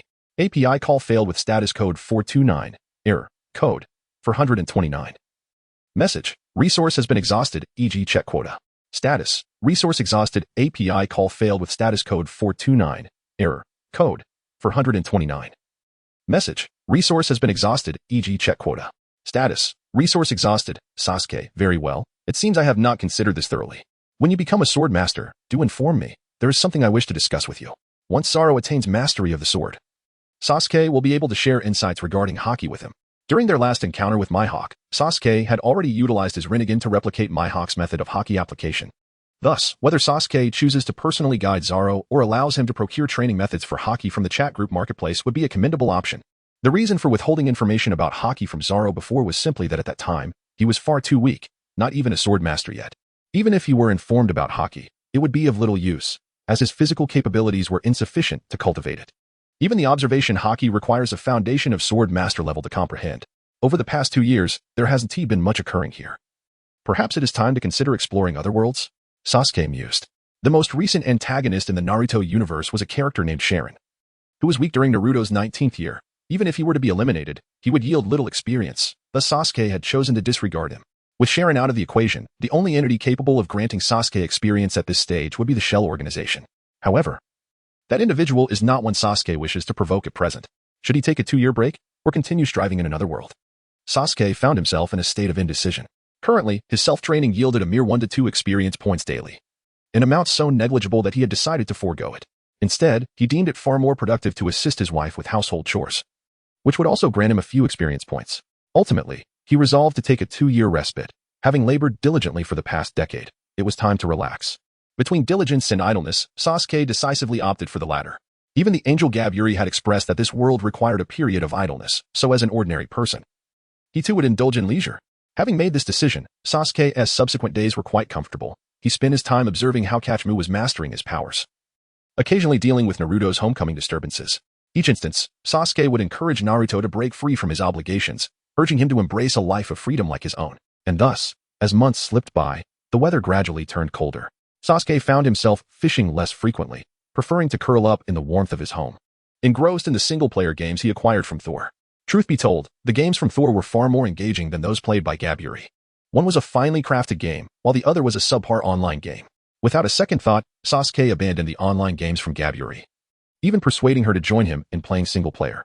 Unfortunately, Gaburi's talent in gaming seemed solely invested in spending money, resulting in her dismal prowess in combat games, leading Sasuke and the others to eventually cease their attempts to persuade her. Let her fumble through the game on her own. At noon, Sasuke closed his laptop, stretched lazily, and while waiting for lunch, opened the chat group to see what amusing conversations his friends were engaging in. Zoro, I've been drifting on the sea lately. It's become quite dull. Thor from the Kobayashi family. Cherish this tranquil life while you can. You never know when calamity might strike again. Dio, my days are filled with fulfillment. I find no boredom at all. Ishida Yurio, who asked you? Is anyone even paying attention to you? Gaburi, the wicked capitalists. Zhang Sanfeng. Just now, the avatar of the young friend Bu Jingyun flickered for a second. Although it quickly vanished, this old Taoist was watching closely. I would never mistake it. API call failed with status code 429. Error. Code. For 29. Message. Resource has been exhausted, e.g. check quota. Status. Resource exhausted. API call failed with status code 429. Error. Code. For 29. Message. Resource has been exhausted, e.g. check quota. Status. Resource exhausted. In an instant, Sasuke found himself at a loss for words. Zhang Sanfeng sighed. Alas, this old Taoist finds each day exceedingly dull. I have already dispelled the cold poison from my child Wuji. Now he simply practices his fundamentals daily, requiring no guidance from me, as he diligently trains on his own. I await the day he turns 15 to bestow upon him this volume of the Jiuyang Shinjing, after which I shall retreat to another world for a vacation. Jia Bailey chimed in. Vacation? Once I finish this exam, I shall also seek a holiday. Bai Ling interjected. Pardon my interruption. But does anyone know the incantation to dismiss a summoned demon? Upon seeing this, Sasuke realized that Bai Ling had finally managed to summon the little serpent. The timeline on her side had at last reached the onset of the story. Recently, as a witch, Bai Ling had discovered a spell capable of summoning legendary demons. With a spirit of casual experimentation, she began her summoning, yet she never anticipated that she would indeed succeed in conjuring a demon. Even more absurdly, the demon she summoned could not return to the demon realm on its own. It required her, the summoner, to personally dismiss the summoning for it to return. Otherwise, it would be doomed to remain here for eternity. Gazing at the golden-haired little serpent, which she had inadvertently pierced, Bai Ling sought advice from her friends in the chat group. Alas, a single spell is divided into 3 volumes. Is the author of this book truly lacking in sense? Mere moments later, a response appeared in the group. The river god remarked, I have encountered such summoning in other realms. They simply slay the demon, allowing it to resurrect in the demon realm, which counts as a means of its return. Upon reading the river god's reply and glancing at the little evil god, who was nearly fully recovering from its injuries, Bai Ling felt a wave of exhaustion wash over her. It seemed slaying this creature was out of the question. Thus, she would have to wait until her own demise before she could dissolve the contract and return to her world. This thought left her with a sense of regret. However, to sacrifice herself? Absolutely not. Bai Ling declared, in that case.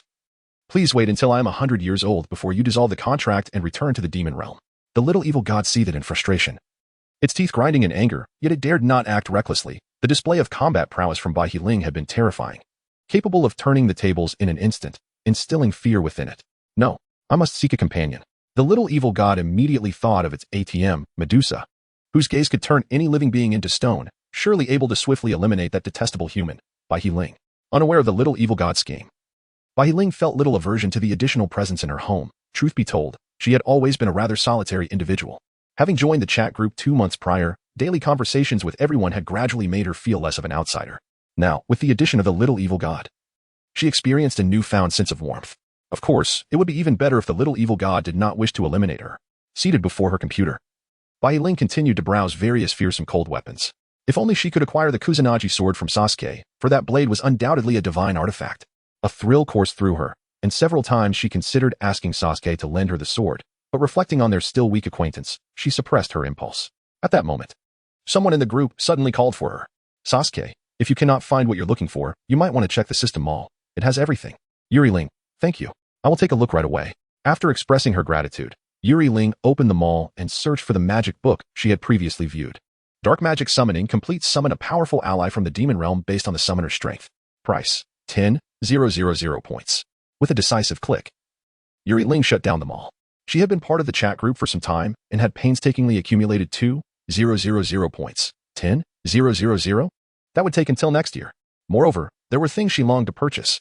Yuri Ling glanced back at the small evil deity and silently uttered an apology in her heart. In the world of Naruto, Sasuke remained unaware that his Kusanagi sword had become the object of desire.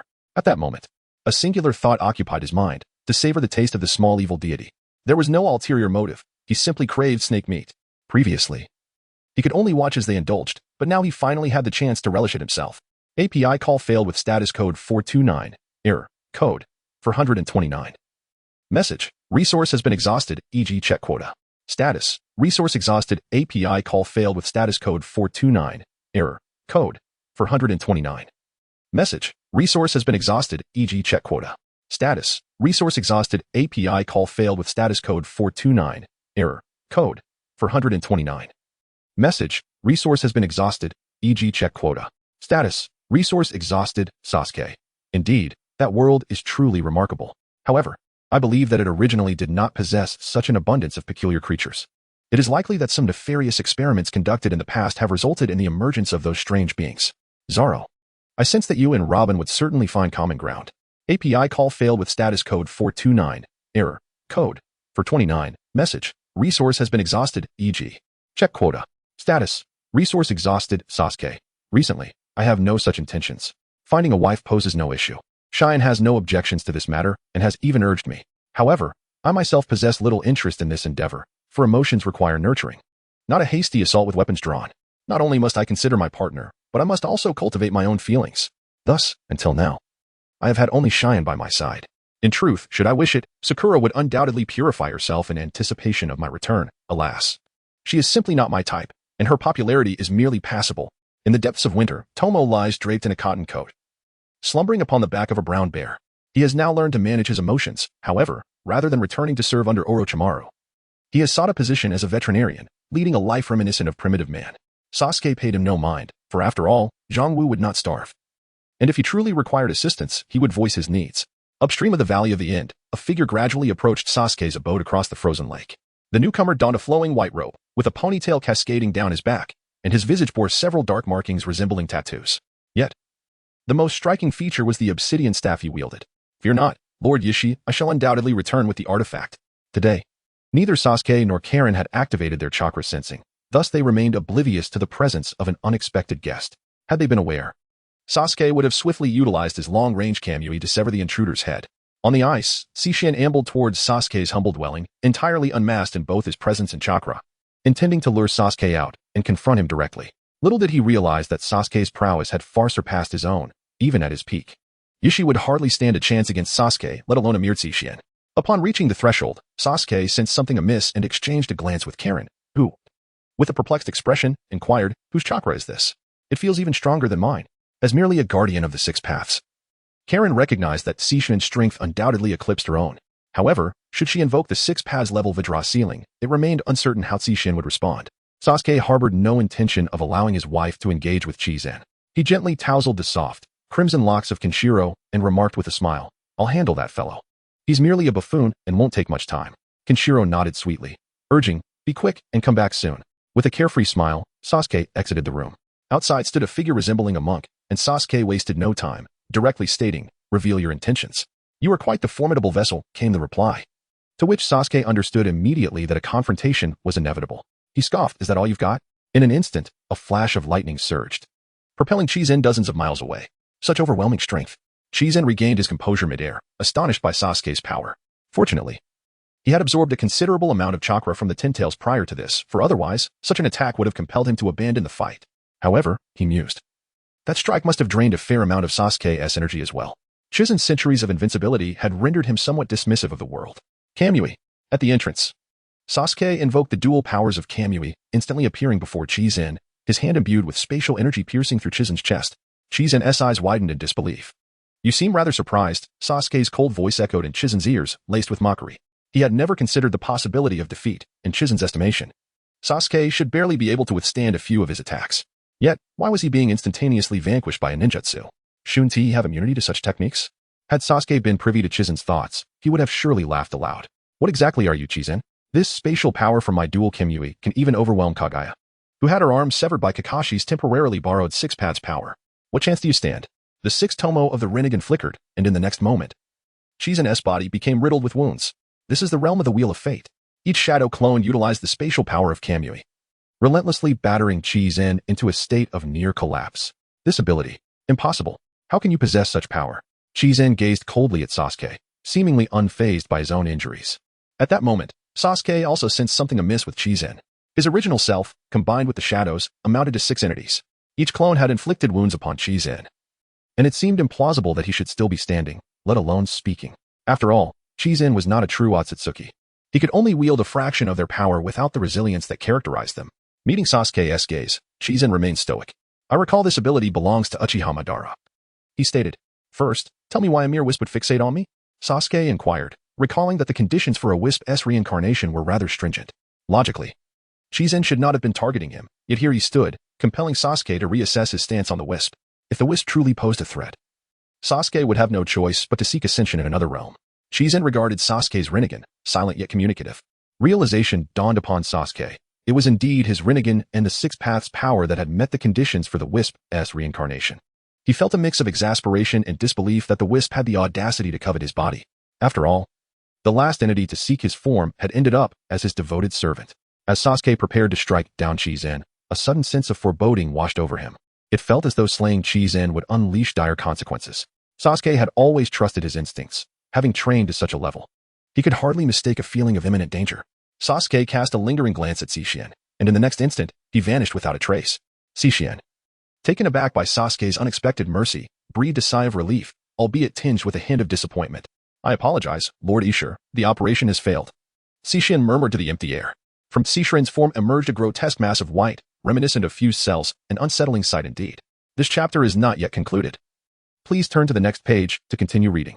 Moments later, the white mass gradually took shape, transforming into Ishur's likeness. With the classic pallor of Otsutsuki skin, complemented by one white eye and another resembling a character, it was unmistakably Ishur himself. Ignoring the feebled Sishian, Ishur gazed in the direction of the Uchiha household. A fleeting look of regret flashing in his eyes. Had Sasuke slain Sishian just moments prior, Ishur, integrated with Sishian, would have perished as well.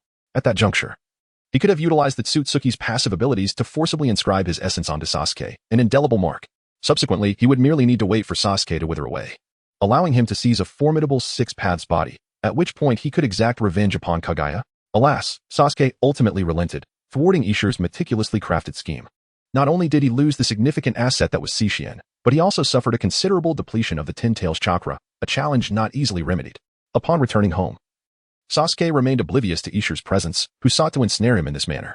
Had he been aware of Ishur's intentions, he would have undoubtedly taken the risk to eliminate Sishian. Let us not forget that Sasuke possesses an upgrade system. Perhaps the mere act of slaying Sishian would not suffice for an upgrade, but with Ishur in the equation, it would undoubtedly propel him to new heights, enabling him to match Kagaya's prowess and ultimately subdue her.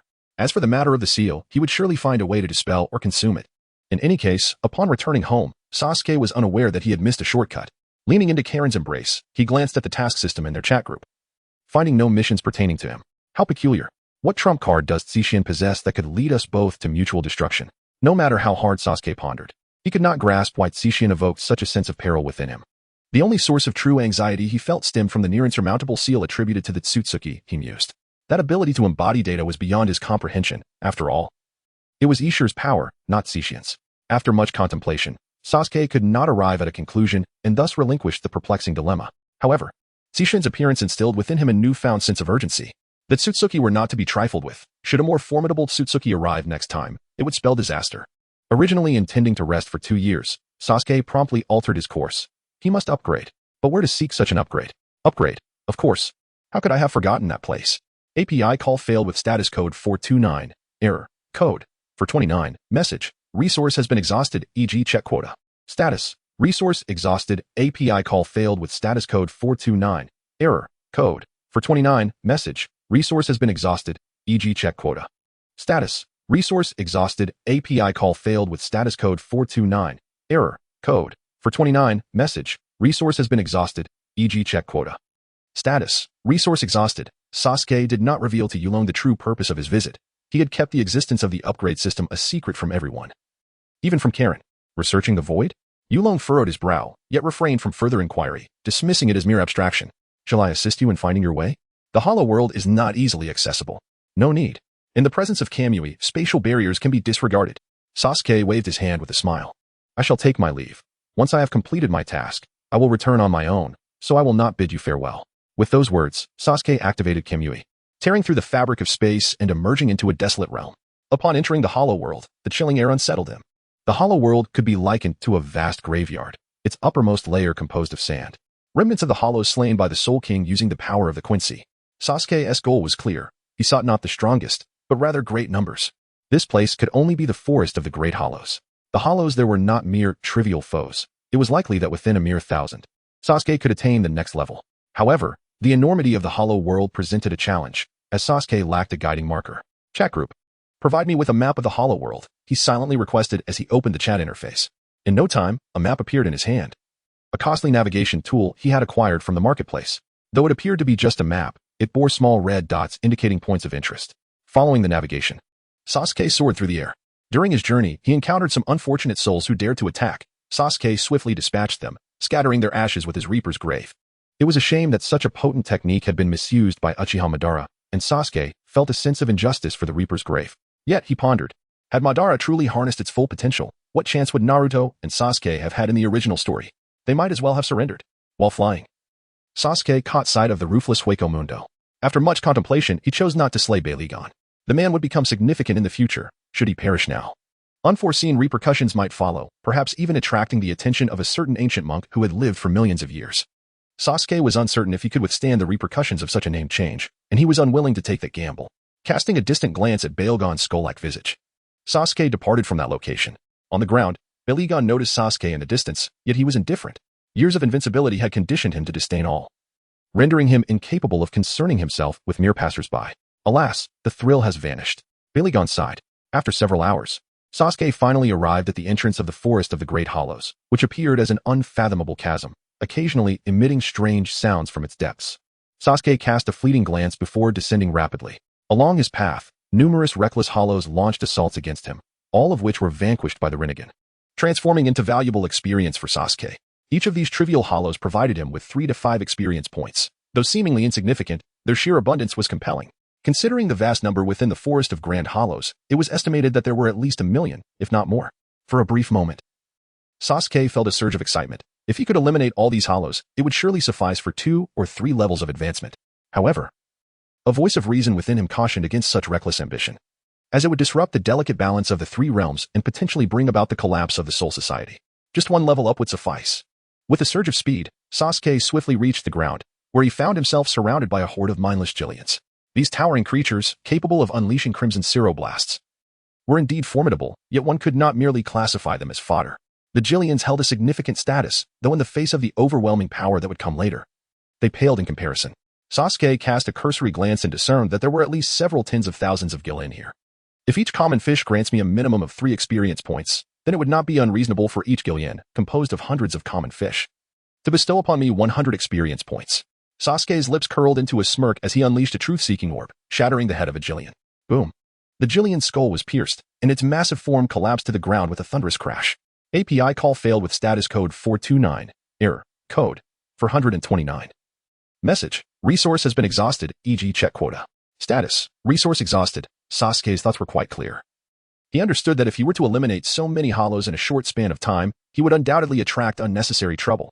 However, if he were to seal them instead, sparing their lives, and then return to his own world once he had captured a sufficient number, even if someone were to discover the issue here, they would be powerless against him. Large, circular mounds of earth gradually took shape in the sky as Sasuke meticulously kept count. Only after capturing nearly 1/5 of the formidable hollows did he finally cease his efforts. Utilizing his Kamui, he drew all the mounds into his space and silently intoned, "Return."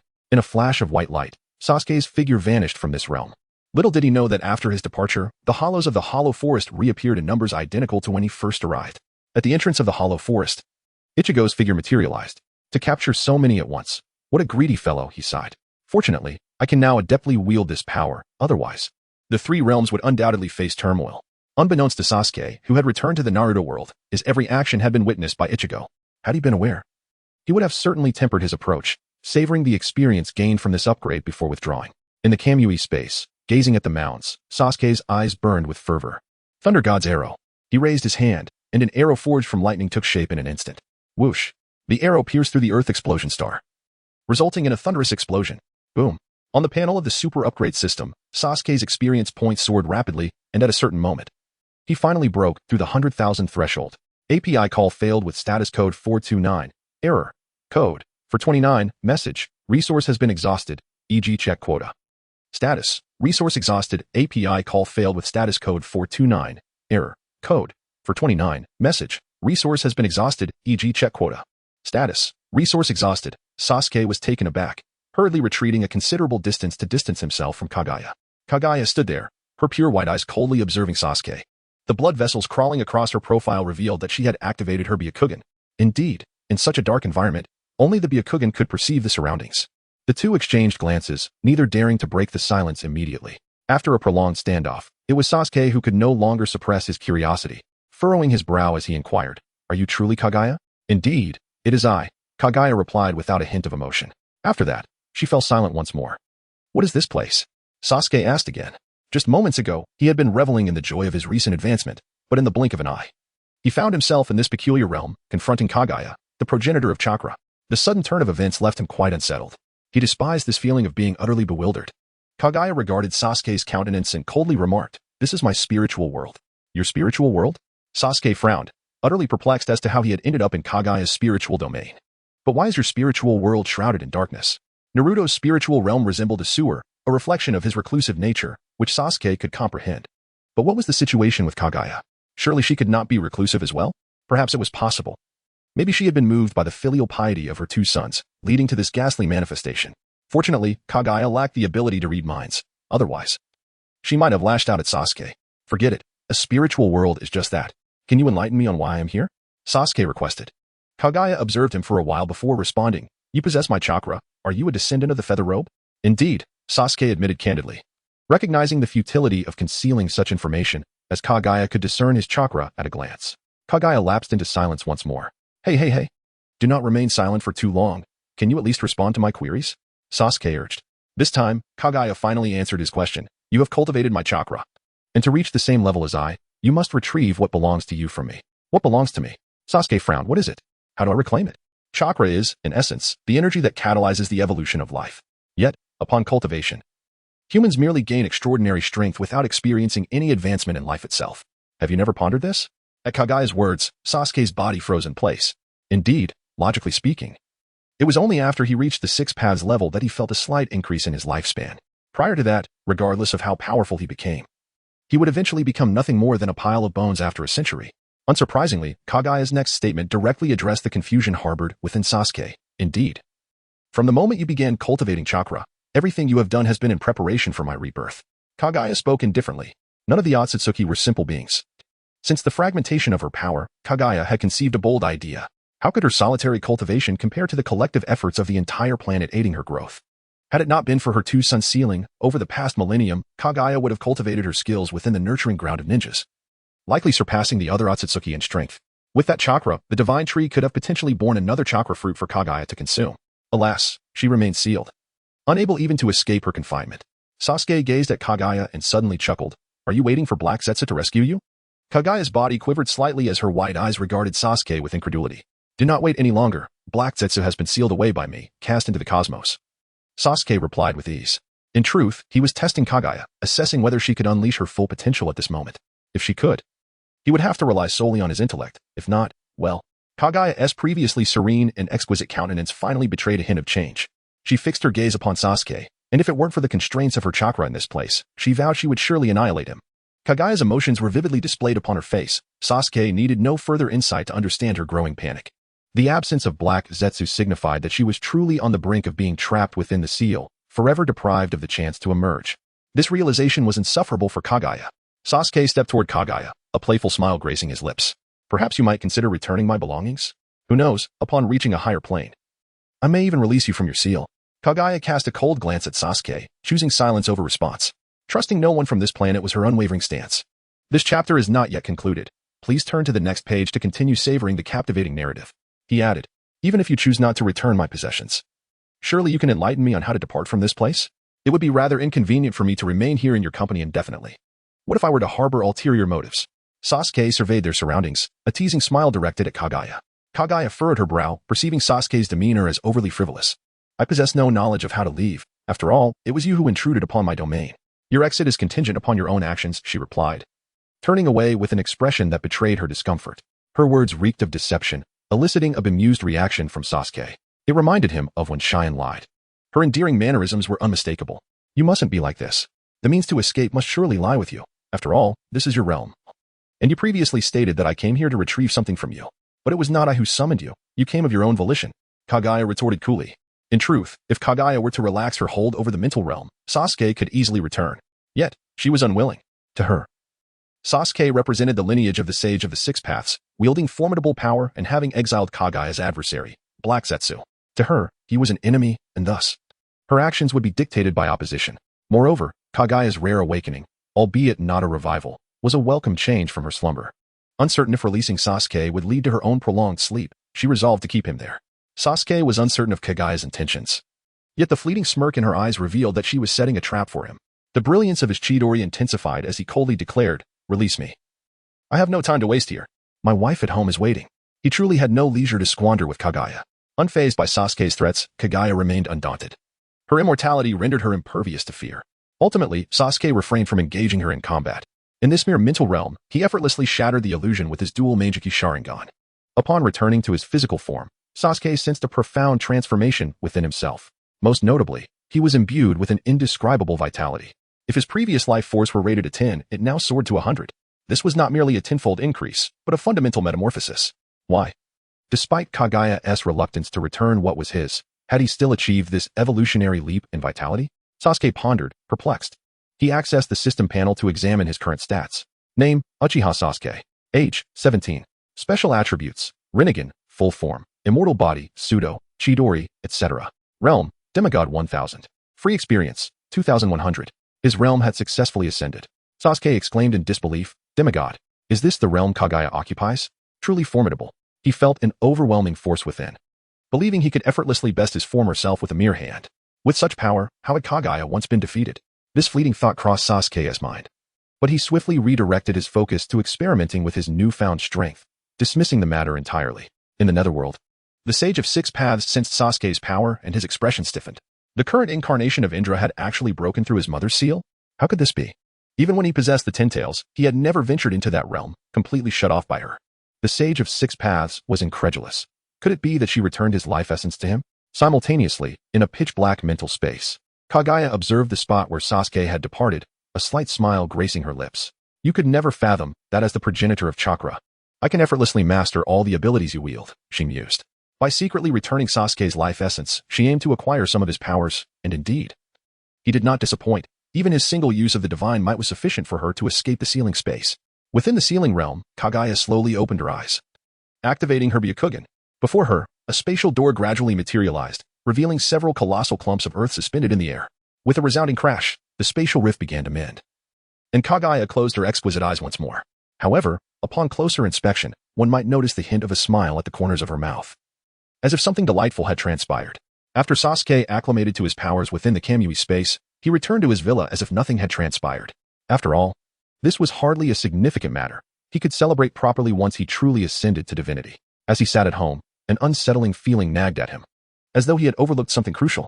Could it be related to Kagaya? Sasuke pondered to himself. However, Kagaya is sealed away and cannot possibly escape. Shaking his head, he opened the chat group to inform Ichigo that he had returned. Ichigo replied, "You've returned already?" That was quite swift. API call failed with status code 429. Error. Code 429. Message. Resource has been exhausted, e.g. check quota. Status. Resource exhausted, Sasuke. The little evil deity cooks exceptionally well. You should have her as your chef. What? Upon seeing Sasuke's message, Bai-Ling covertly glanced at the little glutton beside her, who was devouring her meal with gusto. Since the other party's arrival, she had taken it for granted to lounge at home, indulging in a sedentary lifestyle that Bai-Ling could only envy. As for meals, Bai-Ling prepared everything, serving it on the table while the others simply came to eat. She hadn't even set foot in the kitchen. Crack. The more Bai-Ling pondered, the angrier she became, snapping her chopsticks in half. Emanating a dark aura as she declared to the little evil deity, "From now on, you shall cook." Bai-Ling's sudden outburst startled the little evil deity. But being a deity, could she simply obey Bai-Ling's command? Absolutely not. Why should I cook for you? Don't forget. It is your fault that I can't return home. Naturally, you must take full responsibility for my daily needs. The little evil deity retorted defiantly. Clang. The sound of a sword unsheathing echoed, as Bai-Ling produced a gleaming sword from seemingly nowhere. inspecting it in her hand. The blade's cold light glinted ominously at the little evil deity's neck. The latter shivered and quickly changed her tone. No problem. You can trust me with the meals. Satisfied. Bai Heling nodded and sheathed her sword. Since their last encounter, Bai Heling had discovered that the little evil deity was indeed immortal, with Sasuke's testimony confirming her invulnerability. Bai Heling now felt unrestrained in her playful torment of the little deity. After all, the latter harbored a desire to eliminate Bai Heling.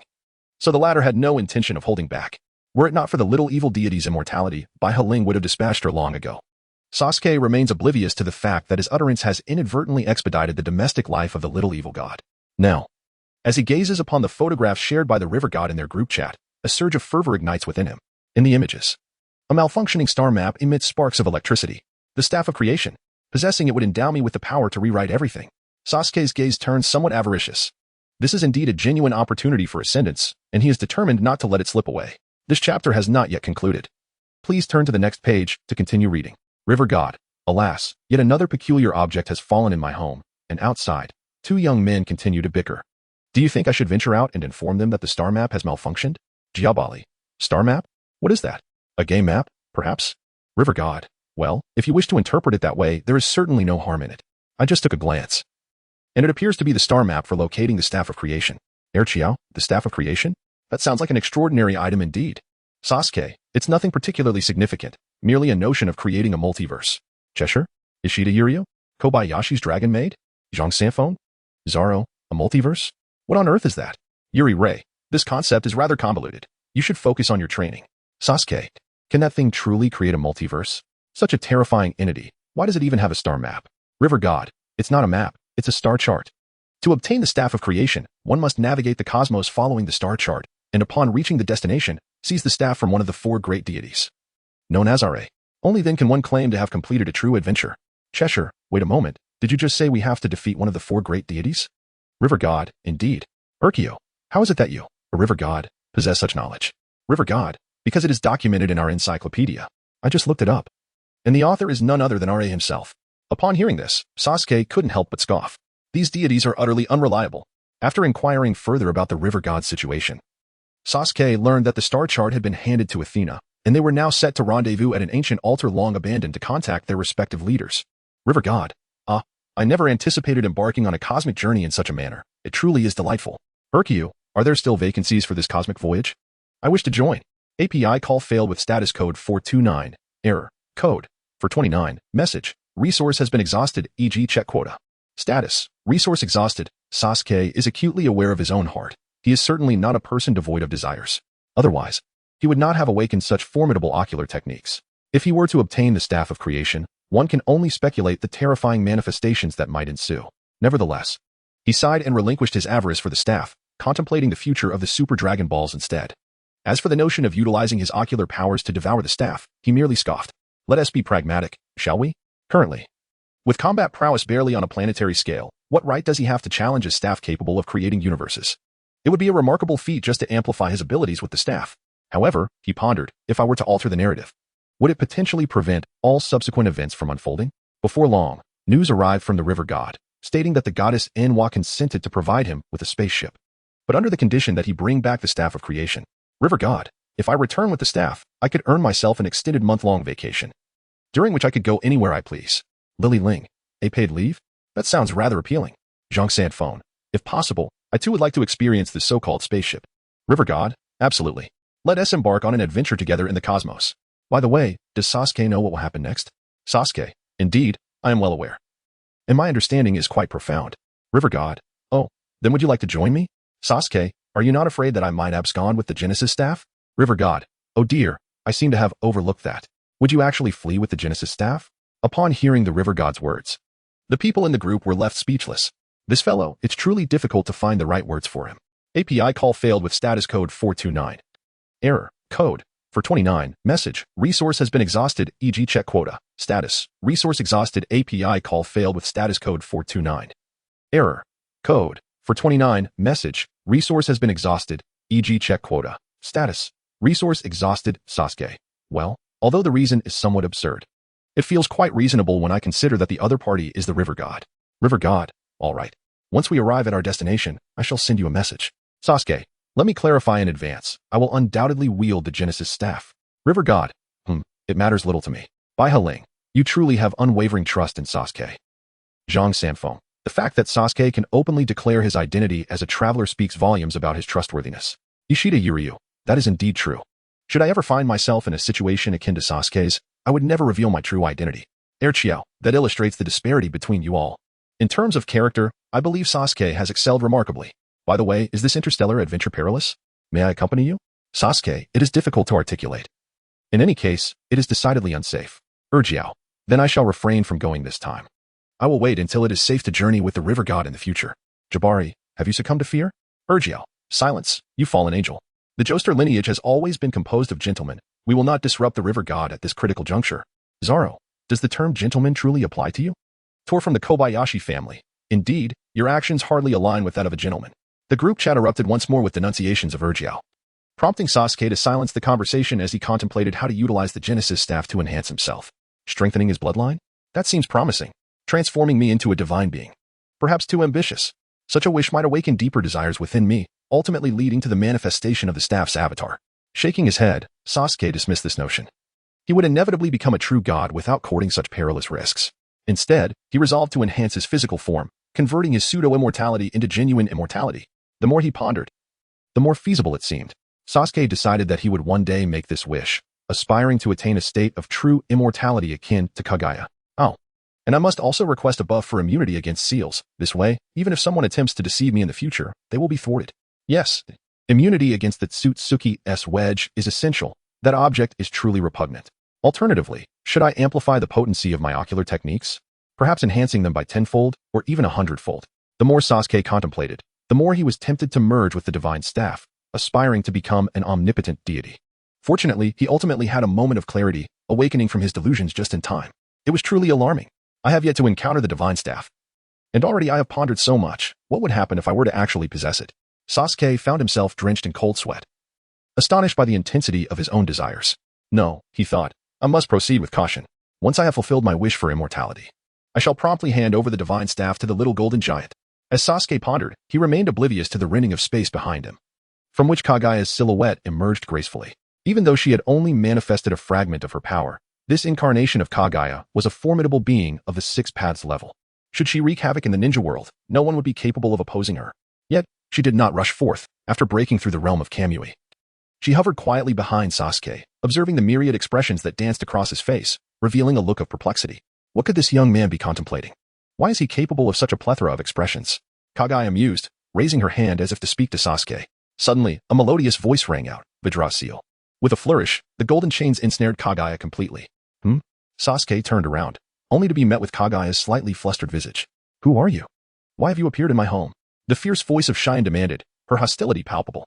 She was certain that this woman had materialized out of thin air, and was certainly not someone Sasuke had recently brought back. At that moment, Kagaya's expression was far from pleasant. Her status was of utmost nobility. To be ambushed by a mere girl was a blow to her dignity. She attempted to break free, but found herself utterly immobilized, as if her chakra were unresponsive to her commands. Anger coursed through her.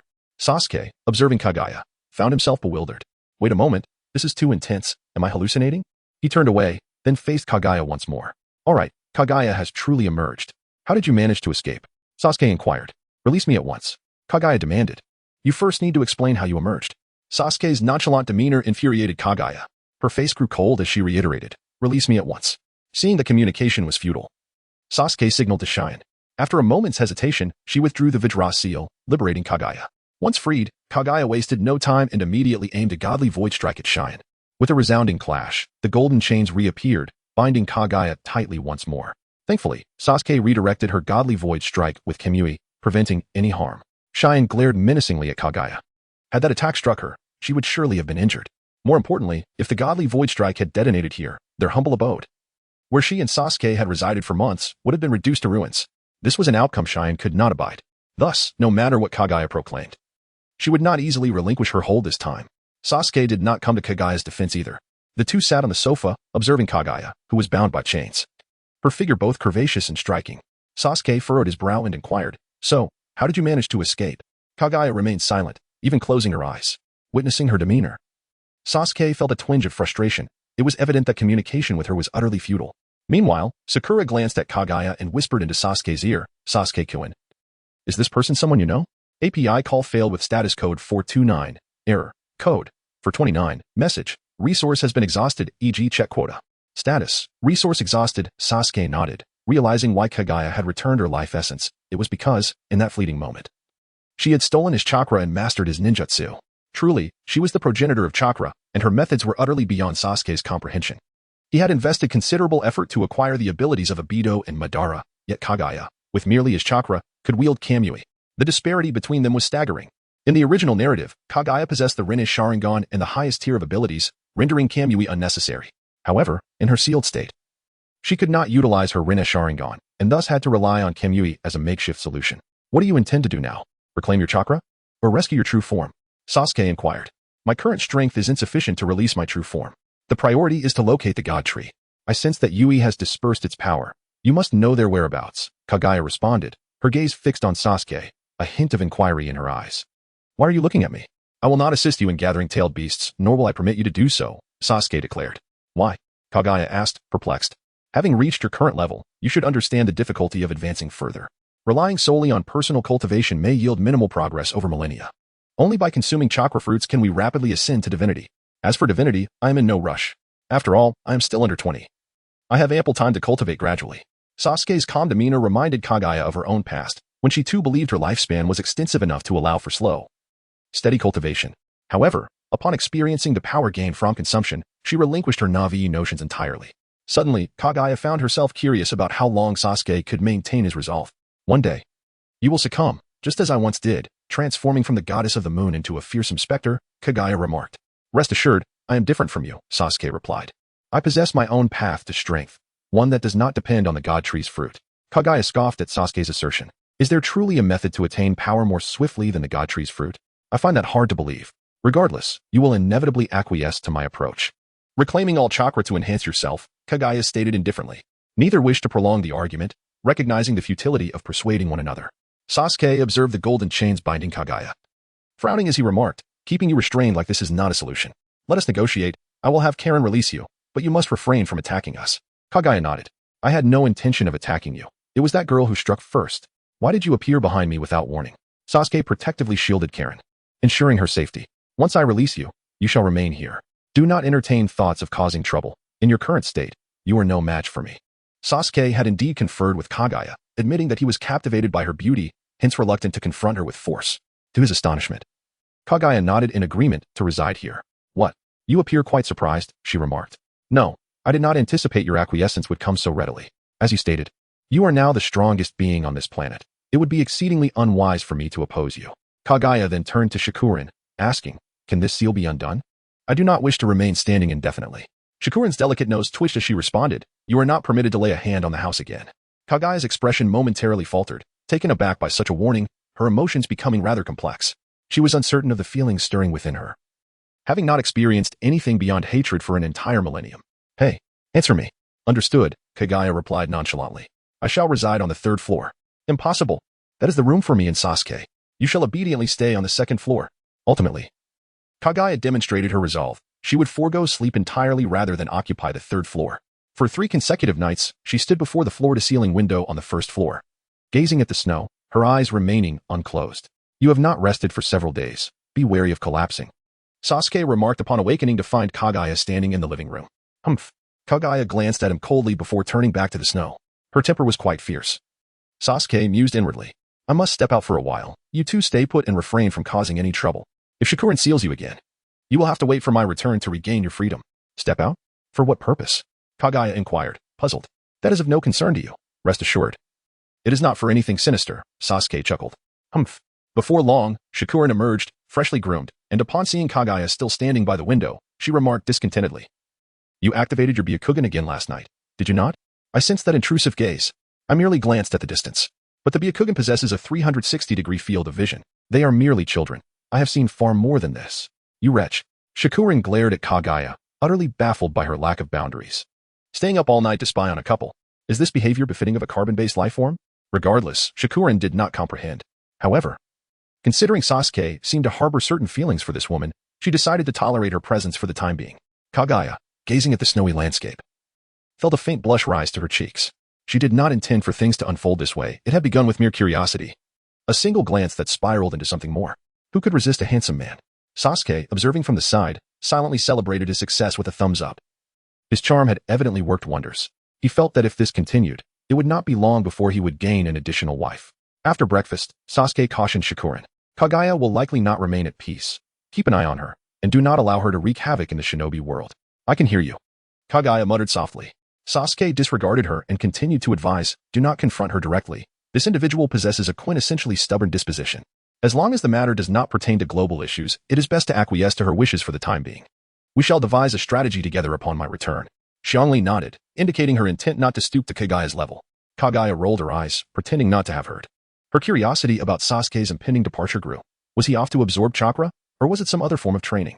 After a brief wait, Sasuke received a message from the river god, informing him that they had successfully arrived at their destination and that he could proceed. After exchanging farewells with the two, Sasuke's figure vanished from this realm. Kagaya, intrigued, inquired of Xianglin, where has he gone? To another world. Kagaya deemed Xianglin rather foolish for believing such a statement. In the Ten Cold World, the river god arrived at their destination in Athena's chariot, planning to split up. Wait a moment, let me find a helper. The river god addressed the trio. Before him stood the human little Goliath, the western goddess of wisdom and war, Athena, and the son of the northern flood king, the thunder god Thor. Huh? Where do you intend to find a helper at this time? Athena remarked with irritation. You aren't deliberately stalling for time to draw my attention, are you? Let me remind you, although we are all gods, we belong to different systems. And there are far too many considerations when we unite. While Athena rambled, a radiant light illuminated beside the river god, and Sasuke materialized next to him. Ah, finally. We meet. Sasuke greeted with a smile, casting his gaze towards the individuals ahead. The girl with purple hair was indeed Athena, a stunning beauty by any standard, albeit somewhat eccentric. The male figure was the future guardian of the multiverse, currently a bitter little Goliath harboring resentment towards the deities. The Shiba Inu wielding a hammer on the ground was none other than Thor. The trio scrutinized Sasuke as well. His sudden appearance startled them all. Who are you? Queried the little Goliath warily. How handsome, Athena exclaimed. I am Thor, the thunder god. The river god pointed at Sasuke and declared, this is the helper I have recruited. With him, our treasure-seeking expedition will proceed much more smoothly. Greetings. I am Sasuke, a friend of the river god. Sasuke smiled at the three.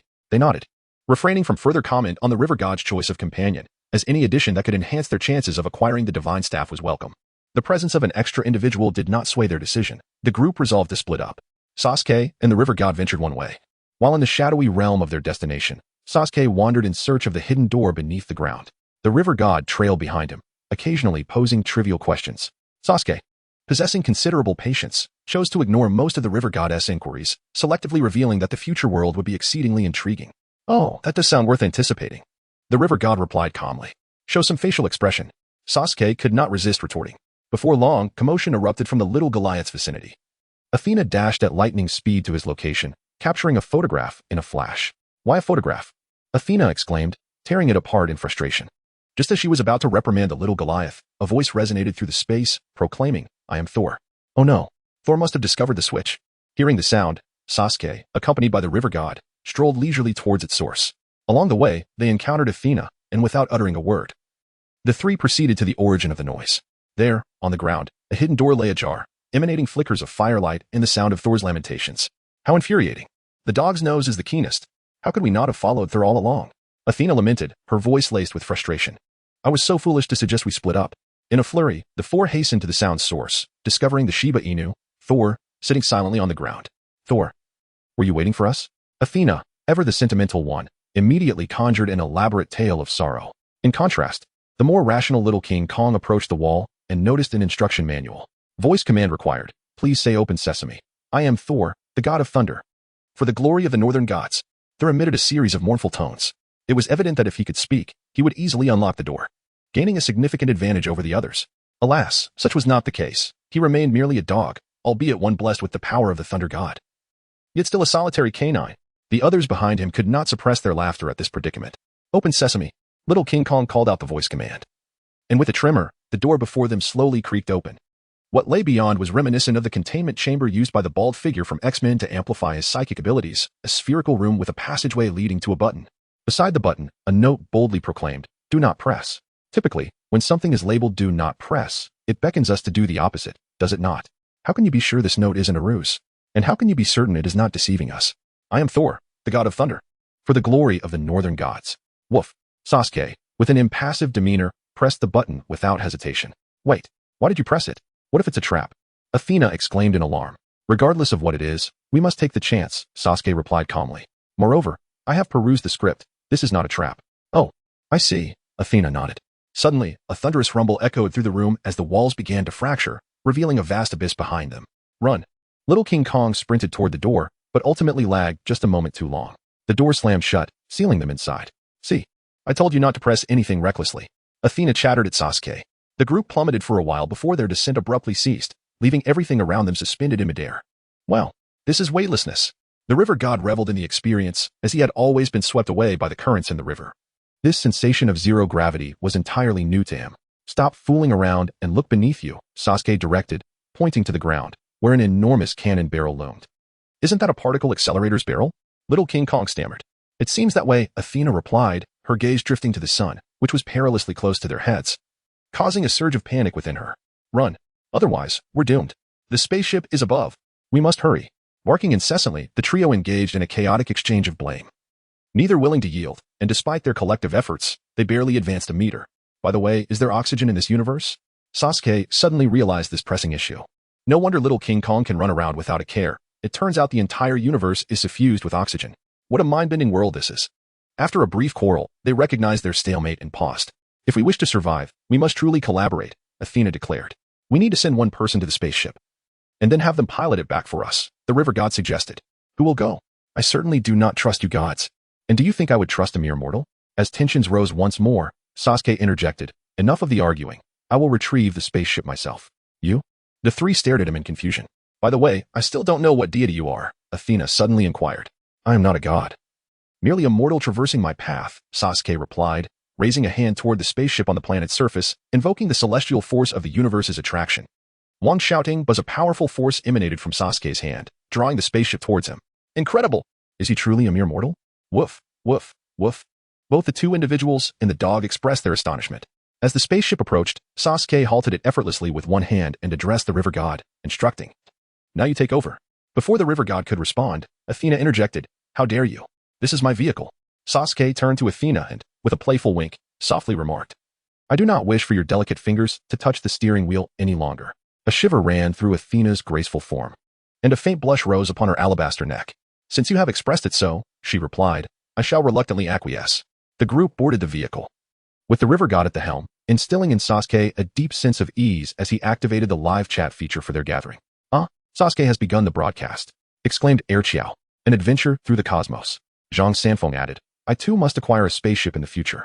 To navigate the vastness of the universe. API call failed with status code 429. Error. Code. 429. Message. Resource has been exhausted, e.g. check quota. Status. Resource exhausted, Sasuke. It has been a while, Zoro. Why have you been absent from the group lately? Zoro. I've been busy searching for ship repairs in Water 7. Sasuke pondered. Water 7. That means the summit war is not far off. The river deity drove with remarkable steadiness, the journey devoid of any jolt, until they arrived in the cosmos. After soaring around the celestial bodies for a while and ensuring the particle accelerator posed no threat to them, the river deity finally brought the vehicle to a halt. Even if Athena was somewhat infatuated, she could not help but acknowledge the river deity's superb driving skills. She glanced at Sasuke, her gaze tinged with a hint of melancholy. What is so impressive about driving? Athena muttered softly. The particle accelerator at their destination completed its charging, and from the cannon aimed at the sun, a colossal chestnut was launched in an instant. This chapter is not yet concluded. Please turn to the next page to continue enjoying the thrilling content. Indeed, it was a chestnut. Little King Kong and the others could not resist making sarcastic remarks. The gigantic chestnut traversed numerous obstacles, successfully detonating the sun, resulting in a scientific transformation that birthed a wormhole connecting to an unknown universe. Without a moment's hesitation, the river deity propelled the vehicle straight into it. Thor from Little Lin's family. I am at a loss for words. Gabriel, that enormous chestnut could feed us for ages. Zhang Sanfeng. So, chestnuts can react with the sun. Erqiao. Don't be fooled, Zhang. Clearly, something is amiss in this world. Sasuke, how on earth are such large chestnuts cultivated? Ishida Yiryu. Hey. Don't go fooling around.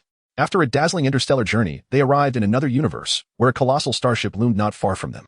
That is the main vessel of RA. The staff of creation lies within. Athena spoke with a grave expression.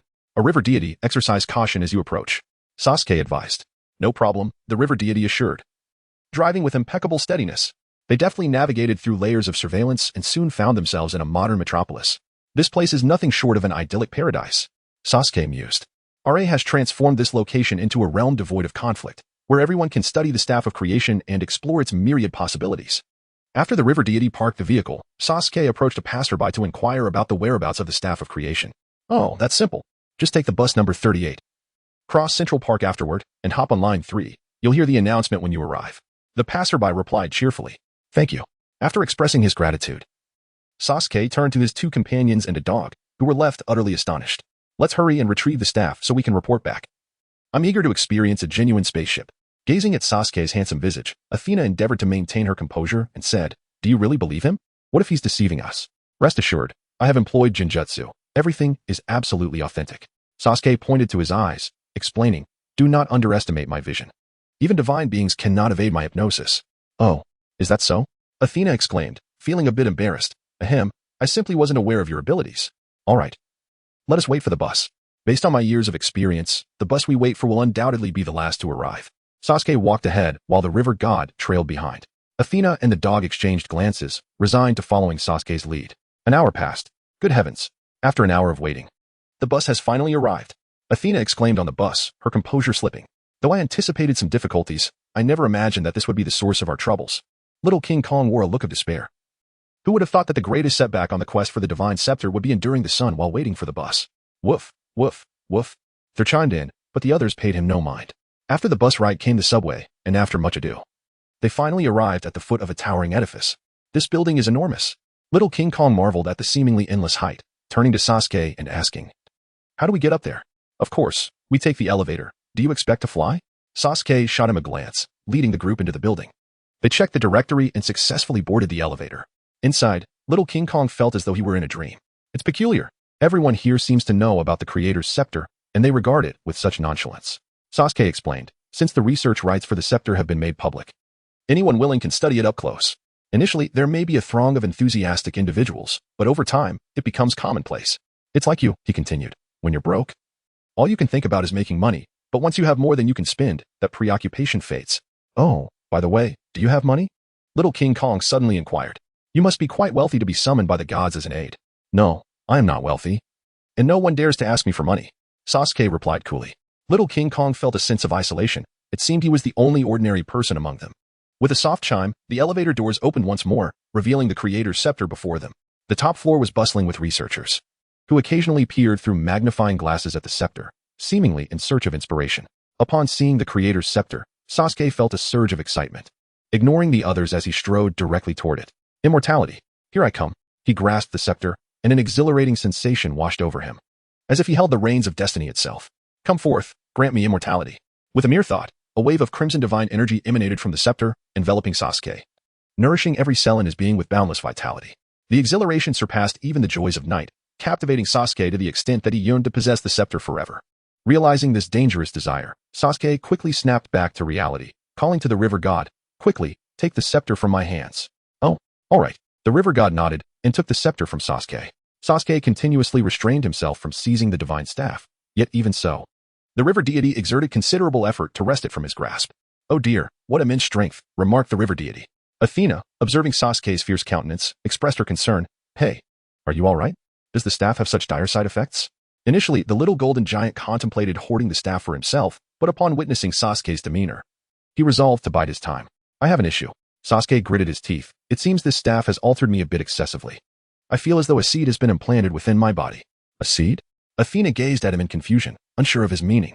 Meanwhile, within Sasuke's mental realm, a cute, Q-like Tintail stared at him with wide eyes. Truly, the creation god's staff has granted me immortality by bestowing a Tintails. Sasuke chuckled bitterly. But how am I supposed to care for this creature? Whimper whimper. The Tintails tilted its head, gazing at Sasuke in bewilderment. What kind of sound is that? Surely, it cannot be a result of that staff? Sasuke quipped. To utter such sounds would only invite ridicule from Kagaya. However, just as Sasuke finished his jest, a glimmer of golden energy materialized in the void, absorbed by the Tintails. Huh, what is this? Sasuke's expression turned perplexed. He genuinely had no comprehension of this energy. His Rinnegan had never encountered such a phenomenon. Could it be the natural energy of this world? Sasuke pondered. After a moment of tranquility, he emerged from his previous covetous thoughts, opening his eyes to find himself shackled and confined within a small, dark room.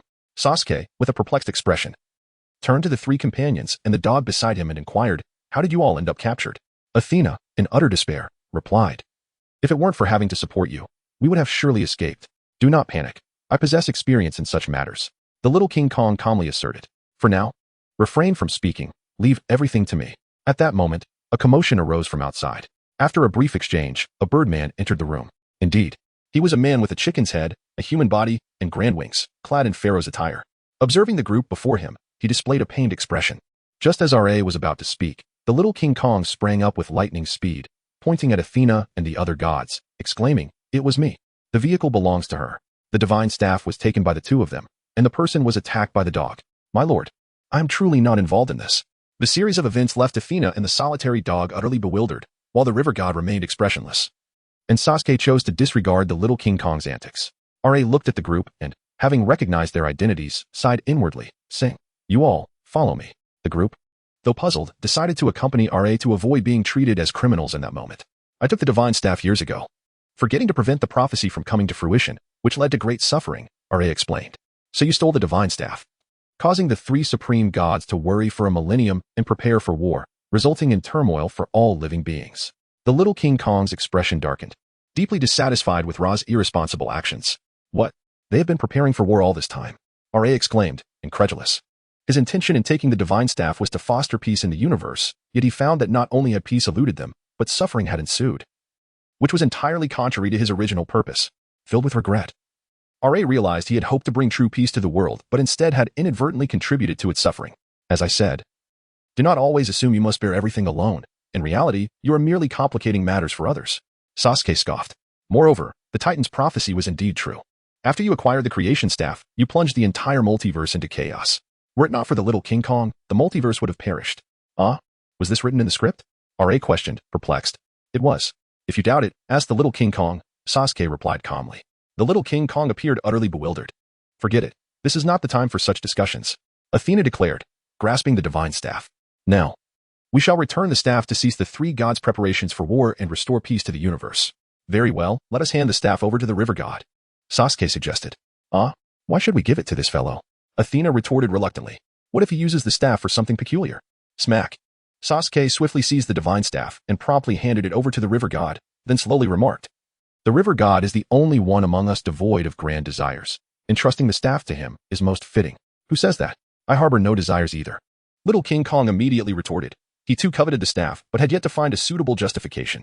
Furthermore, the staff had always been in the possession of the celestial beings, making him, a mere mortal, the most restless of all. "Enough of your prattle. Consider claiming the staff only after you can surpass me in combat."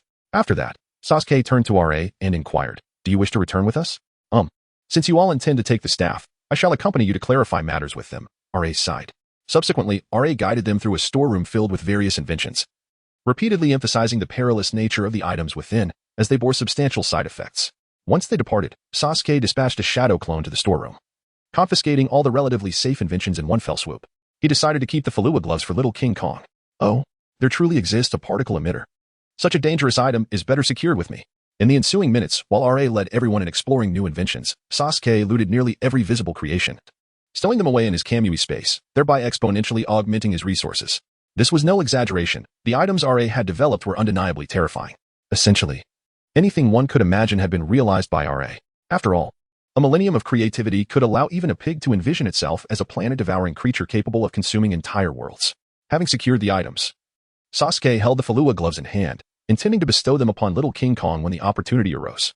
In Ra's fleet's command center, upon receiving the memories of his shadow clone, Sasuke was left astounded. This fellow's inventory rivals that of a certain blue chubby character. He mused internally. Before long, the fleet traversed a wormhole and re-entered the main universe. As Ra's fleet emerged, the three great deities received the news and swiftly mobilized their armies towards them. In the command center, the communication with the four supreme gods was established. "R.A., you have finally appeared. What do you intend to do with our people?" Upon arrival, Enhwa and Hong Qigong immediately began their inquisition. Athena stepped forward to clarify. "Esteemed ones, we have all misunderstood R.A. His intention in taking the staff was not for war but for the sake of peace." Peace? If he had not taken the staff, the universe would not have been in chaos for a millennium. Enhwa scoffed. Enhwa was correct, regardless of his motives. The fact remained that his act of seizing the staff had plunged the universe into panic, a sentiment echoed by Hong Qigong. The leader of the Western deities, Zeus, remained silent, evidently pondering something. To avoid further aggravation, Sasuke decided to first retrieve Athena's vehicle. That craft was indeed a remarkable spaceship, its hardness surpassing 90% of known materials in the universe. Descending the stairs, Sasuke employed his Kamui before the ship, securing the golden vessel. As he did so, a streak of light darted across the sky. It was Ra. He sped towards Zeus's direction. Sasuke could hardly be bothered to critique him. The situation with Zeus was already chaotic. And now with Ra entangled, it promised to become even more intriguing. Speaking of which, it seemed the river god and Athena were siblings. API call failed with status code 429. Error. Code. 429. Message. Resource has been exhausted, e.g. check quota. Status. Resource exhausted. API call failed with status code 429. Error. Code. 429. Message. Resource has been exhausted, e.g. check quota. Status. Resource exhausted. Sasuke. Did I steal? I am taking this openly and honestly. Can't you see that I am still live streaming? Yuri Ray. You people. API call failed with status code 429. Error. Code. 429. Message. Resource has been exhausted, e.g. check quota. Status. Resource exhausted. With a swift movement, Sasuke appeared behind the river god and said, "Let us depart. The little titan is about to cause great havoc." He then inquired, "By the way, where did you just run off to?" Athena scrutinized Sasuke intently. "Nature calls," Sasuke replied, activating Susanoo and grasping one of them. As the trio exited the territory of Ra, "Hey, what is this?" Athena exclaimed, wriggling restlessly, her curiosity piqued by the energy arm that held her captive. "Stay still, or do not blame me if you tumble down," Sasuke warned, and indeed, Athena complied, remaining motionless. As the three of them traversed the cosmos, the armies of the three gods had already begun to clash, ignited by the little titan's provocation. The planets below suffered unimaginable devastation, as countless shells rained down, claiming numerous lives. Their appearance changed nothing. The cosmos remained a chaotic battleground. Athena, filled with urgency, called out, "Sasuke, take me to my father at once. I will find a way to make them cease their hostilities." "Understood," he replied. Sasuke altered his course, heading towards the flagship of Zeus's saints. Meanwhile, on the ground, the little King Kong observed the celestial beings battling in the sky, a look of exhilaration spreading across his face. "Ha ha ha, fight on. It would be best if all you gods perished in this conflict. Only then shall we mere mortals enjoy better days." The hatred that the little King Kong harbored for the gods was deeply ingrained within him throughout his brief 20 years of existence. Every tragedy he faced stemmed from the gods' preparations for war. The desolate environment of the orphanage on the grassland where he resided vividly illustrated this plight. The entire surface of the planet lay shrouded in yellow sand, and its inhabitants led lives fraught with hardship. Factionalism ran rampant, with firearms brandished openly in the streets, rendering the concept of law virtually non-existent. Growing up in such dire circumstances, it would be nothing short of miraculous for the little King Kong to harbor any fondness for the gods. The little King Kong's frenzied behavior garnered little attention from the deities, their minds consumed by the chaos of battle. They had neither the time nor inclination to concern themselves with a mere mortal. Sasuke brought Athena and the river god before Zeus, where Ra bore a small red dot upon him, a symbol of being targeted by a sniper's rifle. After a series of spectacles that were difficult to behold, Ra was struck down by the sniper's bullet, collapsing into Zeus's embrace. "No, Ra." A cough escaped Zeus's lips. "Do you remember our childhood days spent racing under the setting sun?" Ra was engulfed in nostalgia, yet all could perceive his memories. "Who are those three figures in your recollections?" The gods interjected with jest. Subsequently, Ra uttered a plethora of inconsequential words. And just as he was about to reveal the crux, his eyes rolled back, and he exhibited no signs of life. "Hey, Ra, speak to us. What has become of the divine staff? Do not leave us in suspense." Zeus and the others were still preoccupied with the enigma of the divine staff. Sasuke stood to the side, observing the antics of these individuals, his mind swirling with fervent critiques. He was fully aware of the intense bond shared between the two. Yet he could not help but wonder why they had chosen this particular moment for their display. The crowd outside was on the verge of losing their composure. As Sasuke indulged in his sardonic remarks, the formidable tentails within him voraciously consumed the essence of his quips, for they served as its most nourishing sustenance. Meanwhile, Zeus cradled the lifeless form of Ra, overwhelmed by an indescribable anguish. Once his dearest friend, their bond transcended mere camaraderie. Now, in a desperate bid to save him, Ra had perished before his very eyes. For those who remain, such a torment is beyond comprehension. To compound the sorrow, Ra had left his final words unspoken, amplifying the heartache. Boom, boom, boom. The cacophony of battle raged outside, and in the wake of Ra's demise, his southern deity allies surged into the fray, seeking vengeance. Chaos erupted in every direction, the cosmos spiraling into disarray. Athena, witnessing the devastation unfold, implored, "Cease. Please, halt your assault. No more fighting. Indeed, such violence cannot extinguish life." Sasuke quietly interjected, grateful for the tumultuous battlefield that shielded him from scrutiny. Only the viewers in the live stream, upon hearing his words, expressed their vehement disapproval. Erchi remarked, While it may seem that casualties are minimal, an unsettling dissonance lingers in the air. Thor from the Kobayashi household added, "Be confident." Sasuke has fully embraced the role of a comedic character. Gabriel observed, "Sasuke seems markedly altered. Could he be influenced by the bizarre rules of that world?" Ishida Yurita concurred. "It appears so. Moreover, have you noticed that the denizens from the realm of the river gods exhibit peculiarities?" Yuri Ling concluded. "They consistently manage to make pivotal decisions amidst a jesting atmosphere, much like this war, which could have been averted had everyone simply communicated clearly. API call failed with status code 429, error, code, for 29, message, resource has been exhausted, e.g. check quota. Status, resource exhausted, API call failed with status code 429, error, code, for 29, message, resource has been exhausted, e.g. check quota. Status, resource exhausted, API call failed with status code 429, error, code, for 29, message, resource has been exhausted, e.g. check quota. Status, resource exhausted, Sasuke. Indeed, what Urjiao said is correct. Zhang Sanfeng, does that not mean that Baihaling is in great peril now? API call failed with status code 429, error, code, for 29, message, resource has been exhausted, e.g. check quota. Status, resource exhausted, Sasuke. Indeed. Did I not mention it before? Yuri Ling possesses the strength to overthrow the ruler of their world with a single punch. While the little dark god indiscriminately slaughters all angels adorned with divine halos. Yuri Ling, huh? Sasuke, enough of this talk. Athena, that neurotic goddess, is about to take action. And I must rush to aid little Jean Gang in preserving his life. After being bested by Athena's verbal prowess, Zeus relinquished his authority to her. From this moment forth, Athena shall be the supreme leader of the Western deities. To thwart the impending war, one must amass threefold the forces to have any chance of success. Athena, with an anxious expression, turned to Sasuke and inquired, "Do you have a solution?" This chapter is not yet concluded. Please turn to the next page to continue enjoying the captivating content. Sasuke was momentarily taken aback, not expecting Athena to address him. However, this was an opportunity for the river god to shine, and he did not wish to overshadow the river goddess moment. Thus, he turned back and said to the river god, "The matter of the army shall be entrusted to you. I will seize the divine scepter from the little titan." The river god nodded, finally opening his previously squinted eyes, revealing a pair of blue-green orbs that sparkled with an indescribable meaning. While Athena still appeared puzzled, the river god spoke. "The Milky Way is, after all, a river as well." Then came the river god's moment of glory. Once Sasuke had shifted the camera focus in the live stream to the river god, he unleashed his divine power and arrived on the surface of the planet. Near the little titan. The moment he appeared, the little titan noticed him, a wary expression crossing his face. "Are you here to stop me as well?" "Stop?" Sasuke replied. A hint of amusement in his tone. "That word seems somewhat inappropriate. Do you recall how I looked after using the scepter? You are now just like I was back then."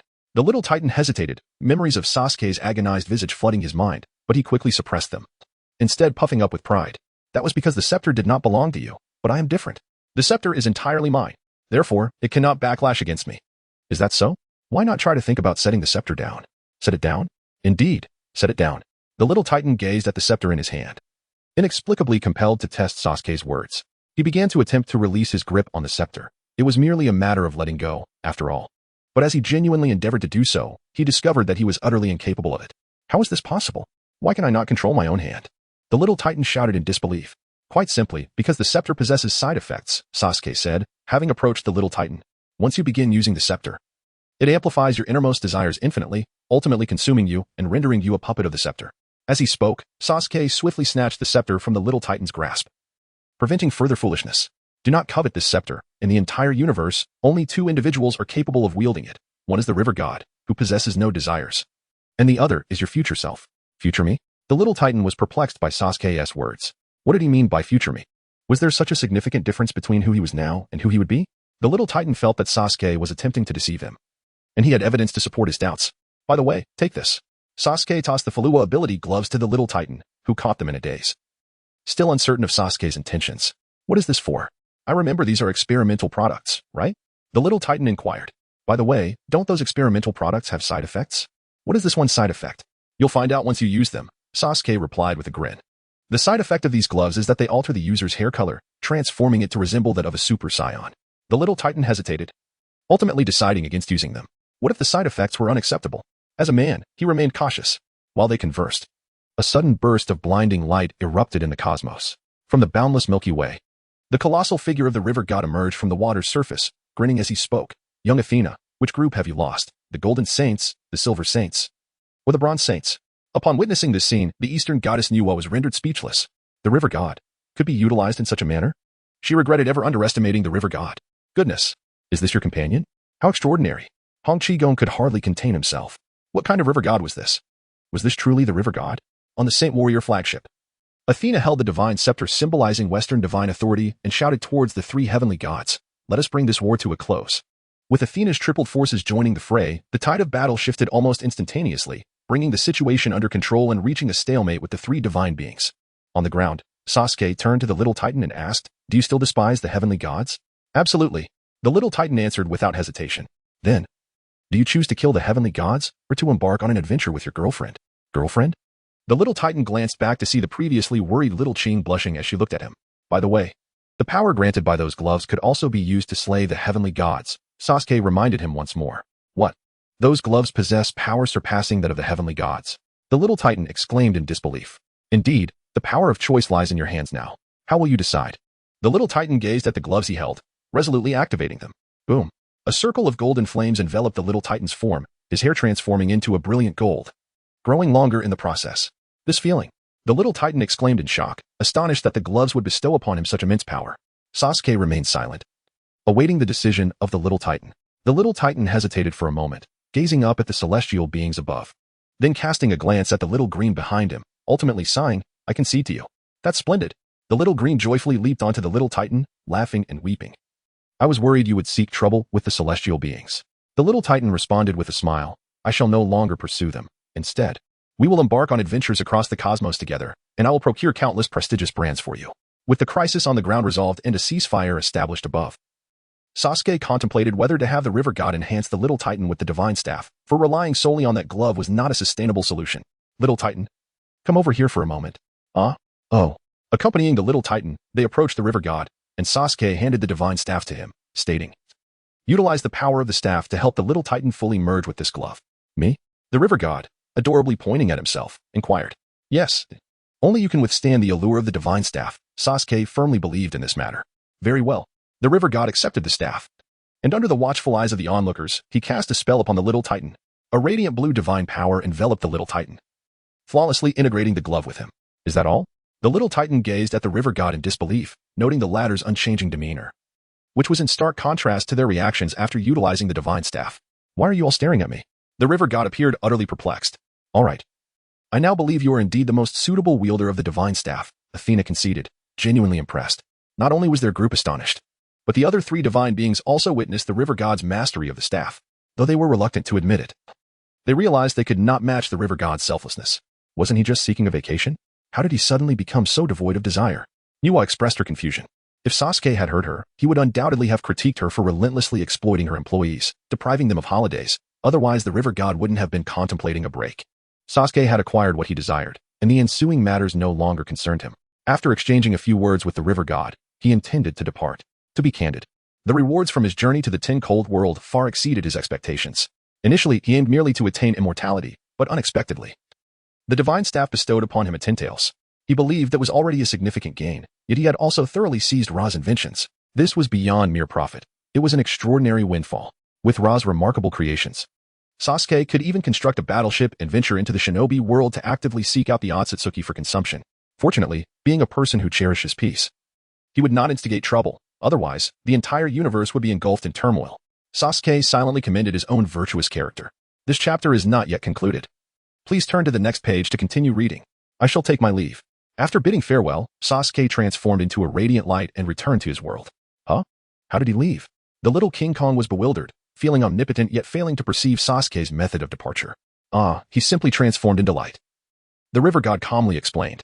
Meanwhile, along the river of time, the future guardian of time, little King Kong, also breathed a sigh of relief. Although the journey was somewhat convoluted, the outcome remained unchanged. Now, all that remained was to hand over Ra's reincarnation to the director. Upon returning to his abode, Sasuke beheld Kagaya, who had been transformed into a rice dumpling, and his expression bore no trace of surprise. Despite her typically astute demeanor, Kagaya possessed a sharp tongue that could cut deeply. He knew that in his absence, she would undoubtedly provoke Shinra, resulting in this peculiar state. Sasuke-kun. Shinra suddenly leaped into Sasuke's arms, sobbing. That woman, Kagaya. Not only does she observe, but she also reads lips. This morning, she incessantly mocked me. Sasuke gently caressed Sakura's crimson locks, soothing her emotions, and then inquired of Kagaya, when did you learn to read lips? I have always possessed that skill, Kagaya declared with pride. What are you so proud of? Furthermore, is the Byakugan meant for such trivialities? Sasuke retorted, approaching Kagaya and lifting her chin with a mischievous glint in his eyes. You can't possibly be thinking what I think, can you? Watching us every night? Teased by Sasuke, Kagaya's fair cheeks instantly flushed a rosy hue, her gaze becoming evasive. How could that be? I have been celibate for thousands of years. Is that so? Then never mind. Sasuke released Kagaya and turned away to indulge in a video game. The power of the Rinnegan in gaming is known only to those who wield it. You, Kagaya exclaimed, her eyes widening in disbelief as she stared at Sasuke. Have you really turned your back to play a game at such a critical moment? If only her strength were sufficient, Kagaya would have shown Sasuke what it truly means to be a queen. Sasuke disregarded Kagaya's gaze. He had merely dared to tease her without any intention of pursuing a relationship. Matters of romance, after all, require a gradual approach. Moreover, his charming demeanor had already begun to take effect, and Sasuke was more than willing to wait a little longer. As a seasoned hunter, he possessed remarkable patience. What? A scoundrel? Nonsense. It is the irresponsible who are scoundrels. Sasuke is a man of responsibility, the kind who answers calls in the evening. Opening the game, Sasuke skillfully commenced his monster hunting, oblivious to the fact that Shine's gaze towards Kagaya brimmed with provocation. You little girl, remember this. Kagaya seethed through gritted teeth, her pure white eyes seemingly aflame. Moments earlier, when Sasuke had just departed, Kagaya found herself alone with Shine. Being women, some matters could be stated plainly. Kagaya fixed her gaze on Shine and declared, Sasuke, I like him too. Let us be together. Shine's face was a canvas of disbelief, startled by Kagaya's sudden candor. Unable to comprehend what she had just heard. That proud Kagaya wished to be with her? What? Do you find it unbelievable?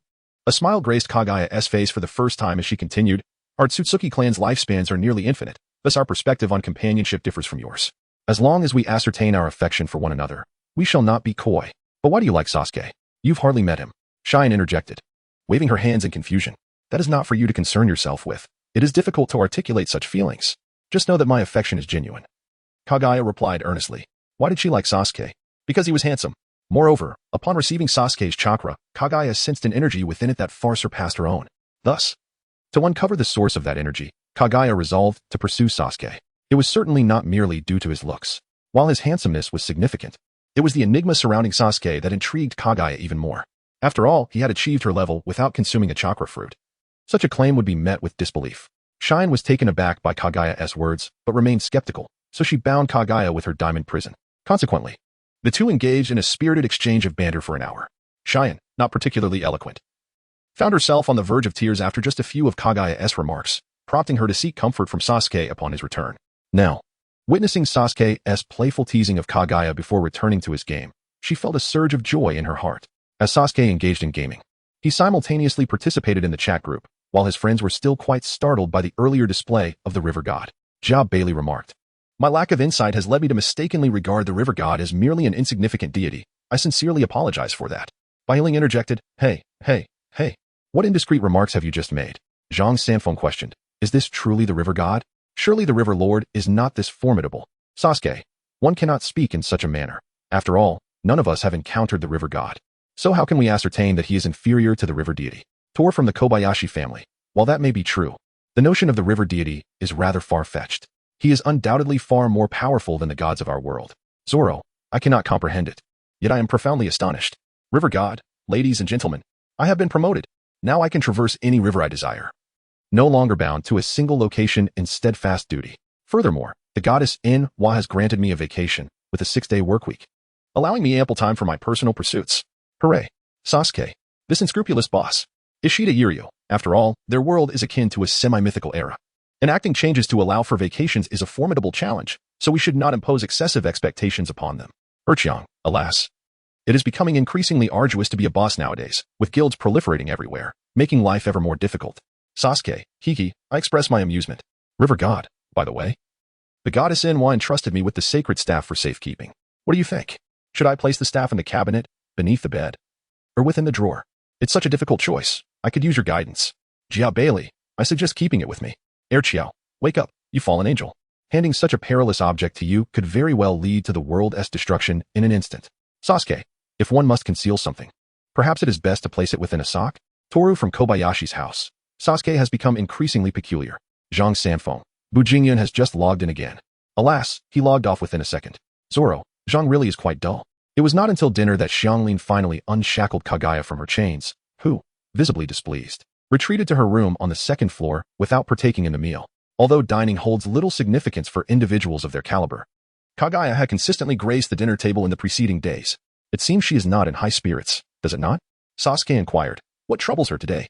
Perhaps she is discontent due to a lack of meat. Who could say? Xianglin remarked playfully. Evening fell. Sasuke, for once, did not engage in martial arts sparring with Karen, but instead delved into the realm of his psyche to study his own tintails. The chibi tintails gazed at Sasuke with an expression of curiosity, clearly possessing its own consciousness. Can you speak? Sasuke inquired. The creature emitted a series of whimpers, suggesting that communication was not feasible. Within this mental landscape, Sasuke felt somewhat overwhelmed. Kagaya's tintails was an extension of her being. Ordinarily, the tintails was merely an unconscious manifestation of Kagaya, which is why it was divided into 10 parts by yin-yang release. Conversely, the tintails associated with Ishiki appeared devoid of self-awareness, acting purely on instinct and wholly obedient to Ishiki's commands. How unlike Sasuke's tintails, which could interact with him. If you cannot speak, then perhaps you can write, Sasuke mused, conjuring a piece of paper for the tintails to inscribe upon. The creature adeptly scribbled, Master, I am hungry. Hungry? Sasuke reflected on the tintails' dietary needs and felt a pang of headache. The tintails consumed the energy of planets. Allowing it to roam freely could spell disaster for this world. This chapter is not yet concluded. Please turn to the next page to continue reading. It is worth noting that finding a habitable planet amidst the cosmos is no simple task. Perceiving Sasuke's confusion, the tintails resumed writing. Consume, absorb energy. Ah, I see now. Sasuke suddenly felt that everything had grown rather mundane. I will make arrangements for you tomorrow, aiming for your tendrils to extend to every corner of this planet. The tintails joyfully wagged its tail. On the second floor, Kagaya sat by the window, her gaze fixed on the ceiling with keen curiosity. Why is there no movement? She wondered. Some habits, once formed, are difficult to relinquish. On the third floor, Karen poked Sasuke's chest with her finger, murmuring softly. I sense that Kagaya has ulterior motives regarding you. Is that so? How delightful. I harbor similar intentions towards her. Sasuke teased, playing with the ends of Karen's hair, laughing. What is this? Are you feeling a bit jealous? Not at all. Karen pouted. I am merely cautioning you not to overstep. Opportunities like this should not be squandered. Though Sasuke was aware of Karen's desire to find him a romantic partner, he was taken aback that her sights had turned to Kagaya. By the way, I've noticed that several women from Konoha also seem interested in you. Should I consider knocking them out and bringing them back? The one from Sunagakure is rather attractive as well. Sasuke listened to the sound of Karen's voice, and the corner of his eye involuntarily twitched. When did you start paying attention to these things? Hiki. I accidentally caught a glimpse of them during our last encounter. Quite by accident. Sasuke would no longer be swayed by her fabrications. By the way, Xianglin, do you truly feel no jealousy? Jealousy? Why would I? Xianglin gazed at Sasuke in bewilderment. To her, a man taking multiple wives was quite a natural occurrence. Never mind, you needn't concern yourself with this matter. In a couple of days, I shall gather a group of my girlfriends for you. Hiki, as long as you can handle it yourself. Oh, are you provoking me? I am not, you little rascal. On the second floor, Kagaya quietly activated her Byakugan. The following morning, Sasuke awoke early, carefully tucked the blanket around Xianglin, and proceeded to the kitchen to prepare some food, which he brought to Kagaya's door. Since it was evident that the man was affectionate and the woman was interested, there was no need for hesitation. He should simply seize the moment. Knock, knock, knock. Are you awake? Upon hearing the noise, Kagaya immediately sat up in bed, her expression a mixture of confusion and surprise. Why is he here to see me? Is he bringing food to show concern for me? Her thoughts were in disarray, yet Kagaya still opened the door for Sasuke. Outside the door, Sasuke stood patiently, while Kagaya, blushing slightly, faced him. Let us go downstairs to eat, Kagaya suggested. The two descended together and sat at the dining table on the first floor, enjoying their breakfast in small bites. Kagaya, would you like to build a snowman later? Sasuke attempted to invite Kagaya to foster their relationship. Observing his cautious demeanor, Kagaya couldn't help but recall Sasuke's earlier forceful attitude, and she burst into laughter. Sasuke gazed at the enchanting beauty before him, his usually aloof countenance illuminated by a radiant smile, reminiscent of the blossoms of April in their splendid bloom. There was no need for subtle cultivation of feelings. He spoke plainly, declaring his affections, sensing that she reciprocated. After retracting her smile, Kagaya raised her lips in a teasing manner. Oh, Sasuke, I didn't anticipate your directness. This is completely divergent from my expectations. What's the matter? Are you unwilling? Kagaya arched an eyebrow, playfully challenging him. Opportunities like this come but once. With that, Sasuke decisively slammed his hands on the table, rising to stand before Kagaya. He gently lifted her chin, their eyes locking in a fervent exchange. How could I possibly be unwilling? A woman as intriguing as you is not to be missed. Well then, what are we waiting for? As the two engaged in a battle of wits on the third floor, Shikuro had already opened her eyes. Observing the emptiness around her, she released her perception. Ah, has Sasuke-kun already succeeded? Shikuro's eyes sparkled with wisdom. Then, tonight, can I use the diamond ceiling on Kagaya? Hastily donning her clothing, Shikuro tiptoed downstairs, where she spotted the two figures on the first floor entwined in each other's embrace. TSK. I knew Kagaya was an enticing woman. To confess so quickly and end up in a tangle, if this continues. Will she master all 18 postures in just a few days? Shikuro chuckled to herself. At noon, while Sasuke and the two women were at home practicing their gaming skills, Kagaya suddenly rose and approached the window, her expression grave. They have arrived. Who? Shikuro asked, bewildered as she peered outside, seeing nothing amiss.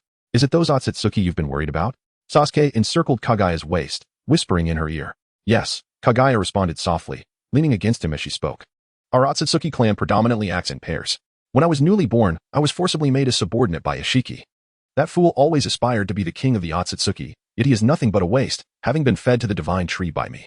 This was the first time Kagaya had shared her past with Sasuke, who listened attentively. What we are about to confront is a remarkably powerful Otsutsuki. Thousands of years ago, he already had 3 followers. With such a legacy, I dread to fathom how much he has grown over these years. Perhaps this starry expanse holds only this hidden planet of mine, yet to be invaded by him. Kagaya trembled slightly, her heart filled with fear of Ishiki. Sasuke found this perplexing. Given Kagaya's current clone strength, it seemed that Ishiki would struggle against her unless he consumed Kinshiki, and even then, the most he could hope for was a stalemate. Not to mention Kagaya's true form. One divine space strike could likely obliterate Ishiki. Though Ishiki could absorb any chakra, the divine space strike was not a ninjutsu. It was a physical technique. It generated an immensely powerful air cannon by causing chakra to explode the surrounding air. Ishiki would undoubtedly be incapable of absorbing such an attack. Sasuke voiced his regrets, only to be met with Kagaya's gaze, which seemed to regard him as a fool. Please. I merely consumed a single fruit to reach my current level. Consider how many fruits that Peach has eaten over the millennia. How could I possibly be his match? Kagaya declared with an air of certainty. Upon hearing this, Sasuke began to comprehend Kagaya's experiences and thoughts. Having been forcibly taken away at birth, she had little understanding of the fruits, believing that what she had consumed was merely a basic variant, while other Otsutsuki had feasted on superior ones, some even consuming multiple. This was why she exhibited such caution and trepidation towards the unknown Peach. If Kagaya were to discover that Peach was merely a weakling, hardly stronger than 6 paths Obito, she might have proactively sought to recapture him for the God Tree. It could be said that Kagaya had been misinformed. Of course, Peach was equally unaware. Had he known of Kagaya's strength, he likely would not have dared to approach her at all. All right, wait a moment. I'll back you up and feed that Peach to your outer path golem. Sasuke chuckled. However, Kagaya shook her head. No need to feed him to the outer path golem. If he were to consume the entire Otsutsuki clan, the golem would revert to the Ten Tails. It hasn't even reclaimed the chakra of those tailed beasts yet. To simply transform into the Ten Tails would be a waste. You, Sasuke, have been bested by Kagaya's greed. This woman is insatiable, always seeking to maximize her gains, ultimately ending up with nothing. The 3 donned their garments and, under Kagaya's guidance, soared to the planet's surface, where they beheld Peach and Gold descending from the skies. Peach perched upon Gold's shoulder, surveying Sasuke and his companions like a regal princess. Traitor, how dare you appear before me? Peach declared coolly, hand over the God Tree's fruit, and I may consider allowing you to become my follower. Kagaya observed Peach, her brows furrowing slightly. Does this Peach seem somewhat weak? No. It must be my imagination. How could one who has consumed several fruits be weak? Kagaya shook her head vigorously. Understanding her expression, Sasuke realized this clever woman was likely indulging in her own fantasies again. He stepped in front of Kagaya, facing Peach directly. Are you the Otsutsuki, Peach? I offer you a chance. Transform into the fruit and let me consume you, or I shall end your life this very moment. At that instant, the world fell into a profound silence. Peach, taken aback by the audacity of Sasuke's words, was momentarily stunned, only for boundless fury to surge within her. You shall pay for this. Boom. As the master was insulted, Gold, the servant, was the first to charge forward. A crimson light ignited in his hand as a scythe hurtled toward Sasuke. Diamond lock. Clang. Golden chains enveloped Gold entirely, binding him tightly. What? Gold exclaimed in shock, frantically struggling to escape Shine's seal. However, this was a technique capable of sealing even Kagaya, even if it was merely Kagaya's clone. It was far beyond Gold's ability to challenge. No matter how Gold fought, he could not budge the diamond lock in the slightest. Witnessing this, Peach furrowed her brow, cursed Gold as useless, and proceeded to absorb the golden chains with her Rinnegan. Indeed, the diamond lock, no matter how formidable, was still a chakra-based energy form, easily absorbed by Peach's powers, which she could then return with even greater intensity. What? The diamond lock was absorbed. Shine gasped, taken aback. This was the first time she had encountered such a scenario, leaving her momentarily at a loss. Here, take this back. Peach extended her other hand, and scarlet chains instantaneously enveloped the entire realm. Shine's diamond lock was already a formidable technique among the 6 paths, let alone this enhanced version from Peach. now transformed from gold to red, its power amplified manifold. Kagaya and Shine were instantly filled with dread, seeking refuge behind Sasuke without a second thought. I told you they are quite powerful. Do you believe me now? Kagaya murmured softly.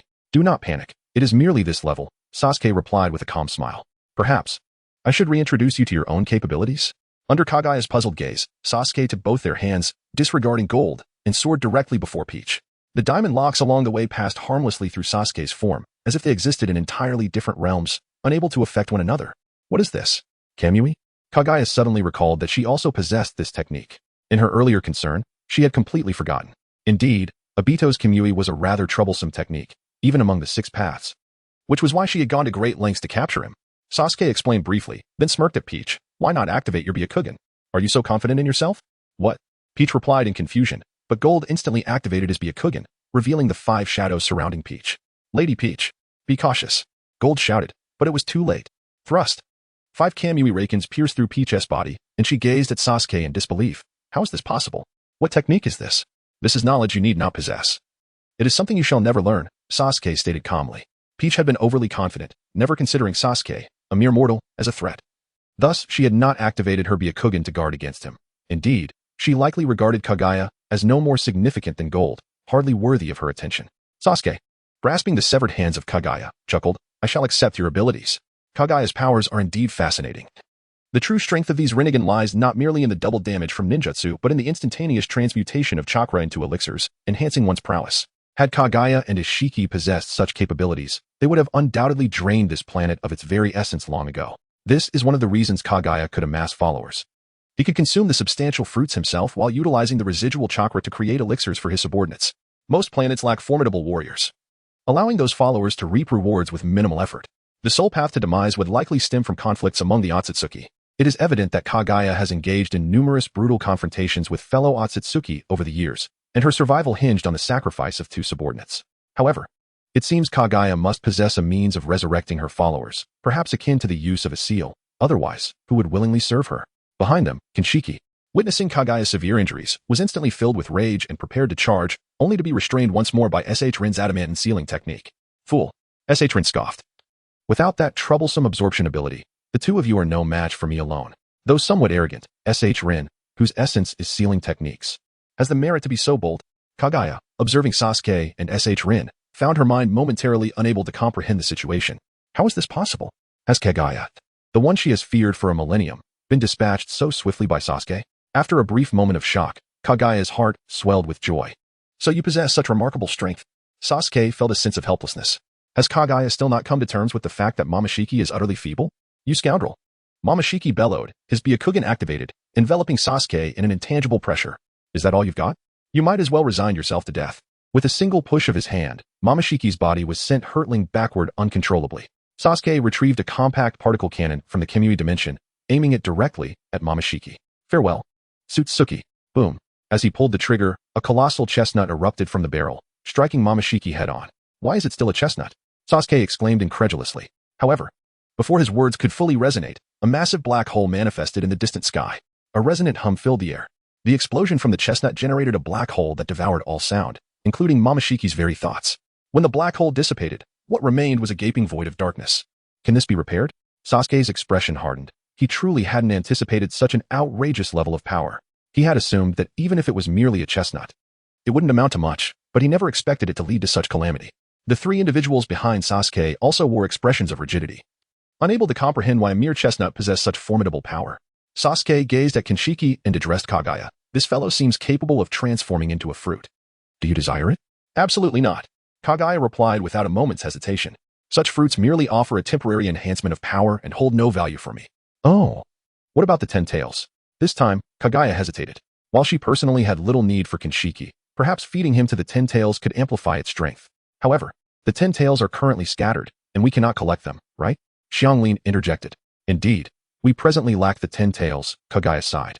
Relieved to be free from her dilemma, for the 10 tails were simply non-existent. Ultimately, Sasuke utilized the Earth Explosion Heavenly Star to temporarily seal Kinshiki, entrusting his custody to Kagaya. Little Master, there is more to this chapter. Please click to the next page to continue reading. The subsequent events are even more thrilling.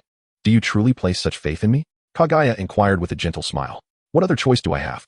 To constantly be on guard against a confidant. Sasuke's hands became restive once more.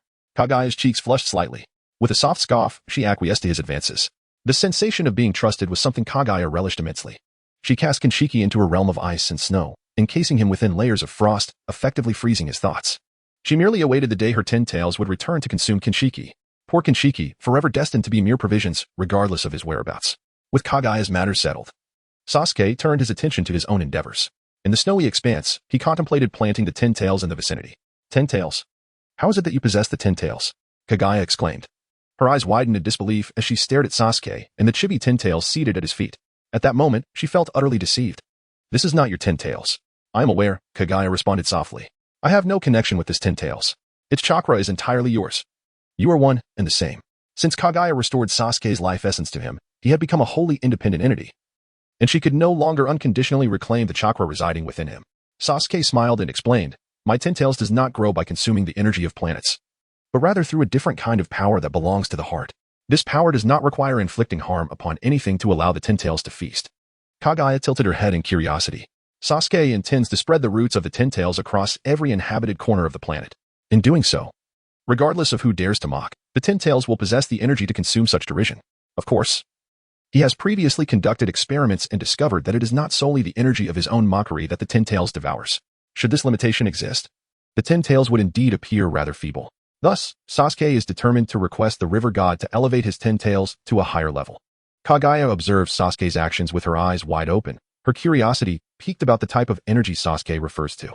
I am eager to discover what energy could possibly surpass that of the planet itself. Kagaya muses to herself. As Sasuke busied himself, Naruto, attending class in the distant Konoha village, found himself far less at ease. The battle between Sasuke and Momoshiki had been a swift and one-sided affair, while the chakra cannon was not part of the chakra system. Thus, Naruto merely sensed a powerful surge of energy from afar, without any comprehension of its nature. However, with Sasuke's chakra nearby, he felt a degree of reassurance, albeit he was undeniably distracted. Iruka, watching Naruto with a pained expression, reflected on his previous thoughts that Naruto was merely a lackluster student. Yet, he had not anticipated Naruto's level of incompetence. After all this time, Naruto still failed to grasp even the universal ninja codes, dismissing their significance entirely. For Naruto, this was indeed understandable, considering his strength. If someone refused to acknowledge him, he could simply take action. I say, Naruto, are you truly applying yourself to your studies? Iruka inquired with a sense of resignation. He believed Naruto to be an intelligent child, having heard that he learned the Rasengan, a technique of considerable caliber, in merely a week. Though there was suspicion of shortcuts, it nonetheless showcased Naruto's cleverness. The same could be said for the Rasen Shuriken, which he seemingly mastered in no time. Why then, when it came to theoretical knowledge, was he struggling so? Months had passed with little to no progress. Feeling a bit sheepish, Naruto scratched his head. It wasn't that he lacked the desire to learn. It was simply that he found no interest in these subjects whatsoever. Iruka-sensei, could you share with me the secret to becoming a nin? Naruto asked mischievously. Iruka's expression darkened. Here was a prime example of a slacker. Was he really asking the teacher for answers? No. You fool, focus on your studies. After receiving a light reprimand, Naruto begrudgingly returned to his studies, all the while mentally grumbling about Iruka's stinginess. Unbeknownst to Naruto, a new golden grass had appeared across the world, shimmering with golden light from time to time. This was the manifestation of the 10 tails, which after being utilized for public landscaping by Sasuke, had spread its tendrils across the planet, constantly absorbing the energy of complaints. Upon returning home, Sasuke placed the 10 tails in the living room, crafting a small abode for it to reside in. The 10 tails emitted soft sounds before retreating into its new quarters for slumber. Comparatively, the disparity between the two 10 tails was quite pronounced. Sasuke-kun's 10 tails is so adorable, while Kagaya's is rather fearsome. Kagaya's eyes twitched, as an aficionado of beauty. She envied Sasuke's 10 tails for its charm. Her own version was monstrous and daunting, and the comparison was disheartening. Having settled some trivial matters, the trio sat in the living room, where Kagaya spoke up. It was Black Zetsu who brought those two here. What? Sasuke was taken aback. How was this connected to Black Zetsu? Hadn't he been exiled to the cosmos by himself? Surely Black Zetsu couldn't he have been captured by Momoshiki immediately upon leaving the ninja world? Was Momoshiki lurking nearby all along? Indeed, it appeared that Momoshiki had been monitoring the nearby star systems, sensing the commotion within the barrier and coming to investigate, unexpectedly discovering Black Zetsu. Kagaya frowned, expressing her disbelief. I never imagined Black Zetsu would lead those two here. As my will, he should know how much I detest those Otsutsuki. Perhaps he sought to rescue you, Sasuke chuckled. After all, being your will, when he saw no hope for rescue, it's only natural he would resort to extremes. Sasuke understood Black Zetsu's actions. With his last resort eliminated, it meant Kagaya would never escape again. prompting Black Zetsu's urgency. Encountering Momoshiki. Black Zetsu likely sought to confront the ninja world in desperation. However, Black Zetsu could hardly have anticipated that as a product of Yin-Yang release. He would be treated as a mere toy in Momoshiki's hands, swiftly meeting his demise upon entering this world. Even more shocking to him would be the realization that Kagaya had already escaped her confines. While her physical form remained sealed, her consciousness was free. And the once invincible Momoshiki had been vanquished by Sasuke in an instant. Kagaya, noting Sasuke's lack of anger, felt a wave of relief. She had feared he might resent her for Black Zetsu's actions. If only Shine knew Kagaya's current thoughts, she would surely laugh and tell her, Sasuke 1T dislike you. ELL just used this as an excuse to avoid you for 3 days. At that moment, Sasuke was preoccupied with another matter. With Momoshiki now deceased. Would there be any more Otsutsuki coming? He had just slain Momoshiki, but the upgrade system only rewarded him with 10,000 experience points. Additionally, Sasuke's Kamui space contained some hollows. Defeating them would yield some experience, albeit not much. Previously, when he was at the Sage of 6 Paths level, he earned around 200 experience points per hollow, but now that he had ascended to demigod status, the experience gained from defeating hollows would diminish, akin to the mere 1 or 2 points he received from slaying weaker hollows. The upgrade system refreshed too rapidly, leaving him no opportunity to accumulate experience. Sasuke sighed internally, pondering where to grind for experience. It seemed there were no such places available. He felt somewhat disheartened, having already cleared Hueco Mundo. Returning would be impolite, and none of his friends' worlds offered a consistent source for grinding. It appeared his hopes would have to rest upon the Ten Tails. A Ten Tails that absorbed energy from complaints, he was uncertain of its limits, but surely it would surpass the one in the ninja world. Once this Ten Tails bore fruit, Sasuke believed it could elevate him to divine status. Considering the population of this planet, it wouldn't be long before the Ten Tails was sated. Would this count as leveling up while reclining? Sasuke envisioned a bright future filled with anticipation. Meanwhile, Lilith faced a minor predicament. Evil Witch, you raise demons in your home. In the name of the Archangel Pakora, I shall personally judge you. Before Lilith stood a bird-like figure with wings sprouting from its back. Are there really angels? Lilith was taken aback. Yet, what shocked her further was about to unfold. Suddenly, the little evil god trailing behind Lilith dashed out, consuming the angelic halo above Pakora's head with an impossible speed. Indeed, it was done with its mouth, devouring what should have been an incorporeal halo. Huh? Not only Lilith but even Pakora herself was stunned, staring at the now missing halo above her head and the absence of angelic power within her. Pakora was instantly thrown into a panic. How could you possibly consume an angelic halo? Huh. It looked delicious, so I ate it. The little evil god replied with a naive expression. Delicious? Pakora's mind short-circuited. After so many years as an archangel, she had never encountered such a formidable demon. To think it could consume an angelic halo, was it not afraid of being overwhelmed by the contained energy? Yet, faced with the evil witch and the cunning demon, Pakora realized she had no chance of victory. As she awaited her fate, Lilith simply bypassed her and headed home. Pakora stood frozen in place, bewildered. Aren't you going to kill me? Not interested, Lilith replied expressionlessly, taking the little evil god with her as they departed, leaving Pakora standing there in utter confusion. What just happened? Was she released by the witch?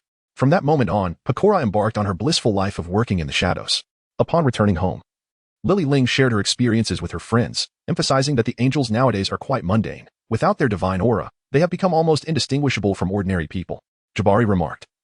I cannot concur with that statement, as I do not possess such a premise. The existence of the angelic aura is solely for aesthetic purposes.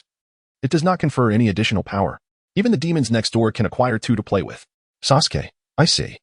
I had always assumed that the rules on your side were identical to those in the realm of Yuriheim, where one loses their angelic halo and becomes utterly powerless. Niju, wait, hold on. Please, give me a moment.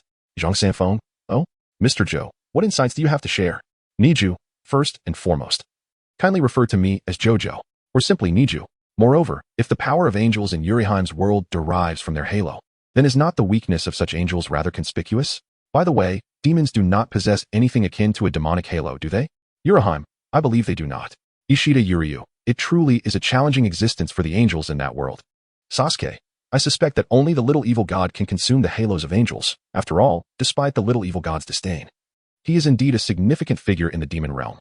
Erqiao, that is somewhat reassuring. River God, the spaceship is ready. In 3 days, I will be on leave, and we shall embark on an adventure in the cosmos together. Erqiao, oh.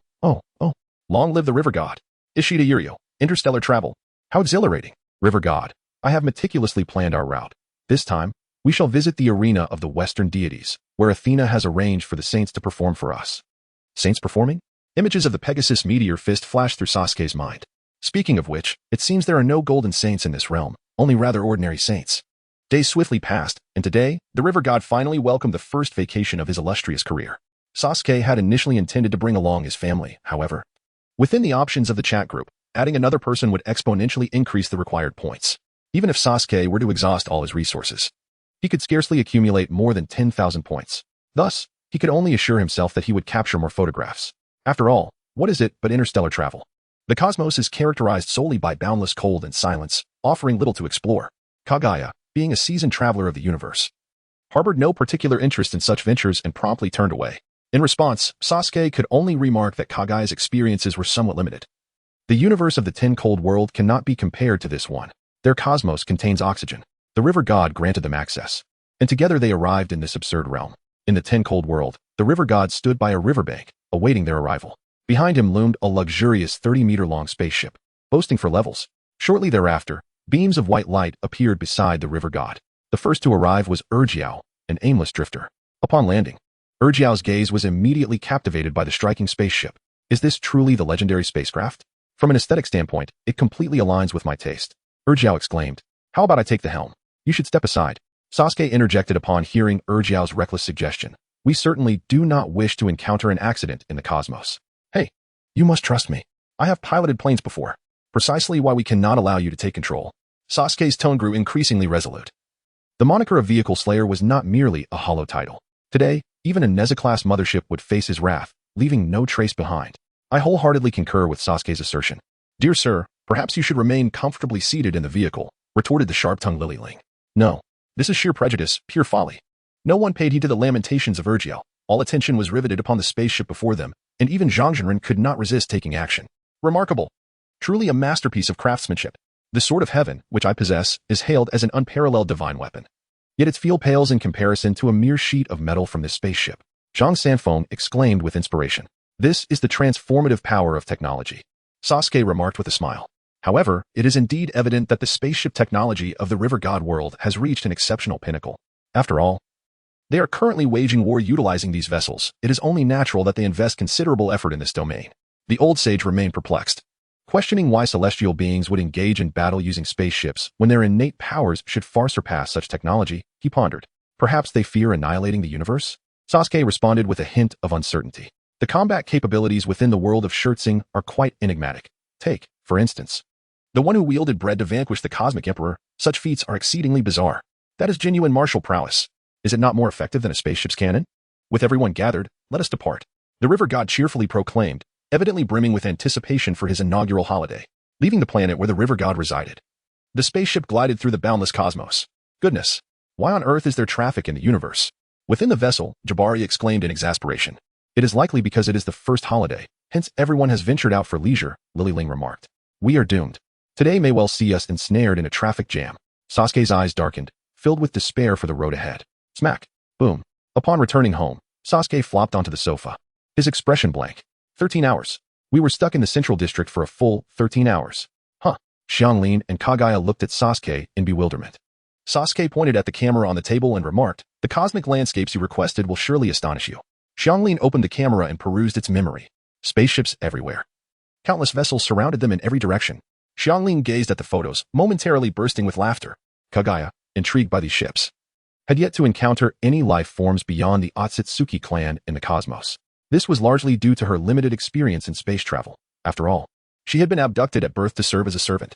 Even after her rebellion, she lived in constant fear of being hunted down by Tsukuyami, leaving her with no opportunity to explore the universe.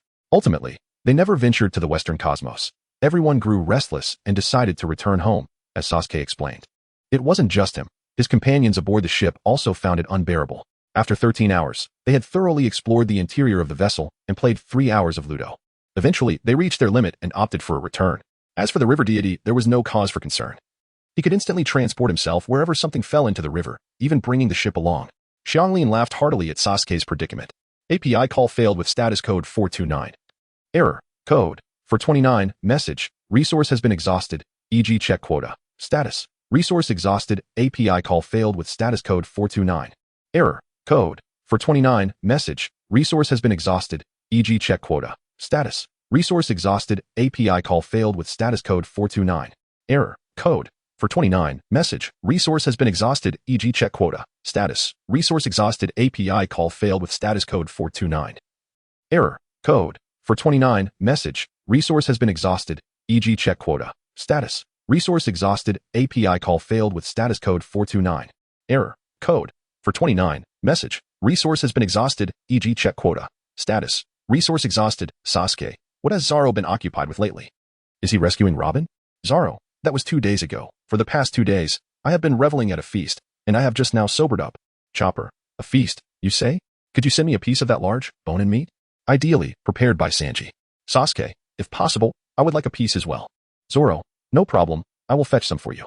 A few minutes later, ding, you have claimed Zoro's red envelope and received a large skewer of roasted meat. Bang, a piece of meat over 2 meters long appeared on Sasuke's coffee table. Thankfully, there was no compromise in quality, or else this table would have needed replacing.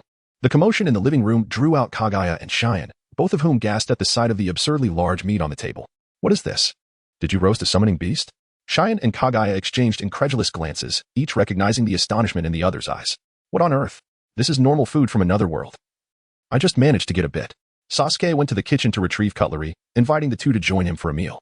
Meanwhile, in the world of Kagaya, summoned by Vinnet to attend a cooking class, extracted Zoro's red envelope. Bang! A piece of meat over a meter long appeared before Kagaya.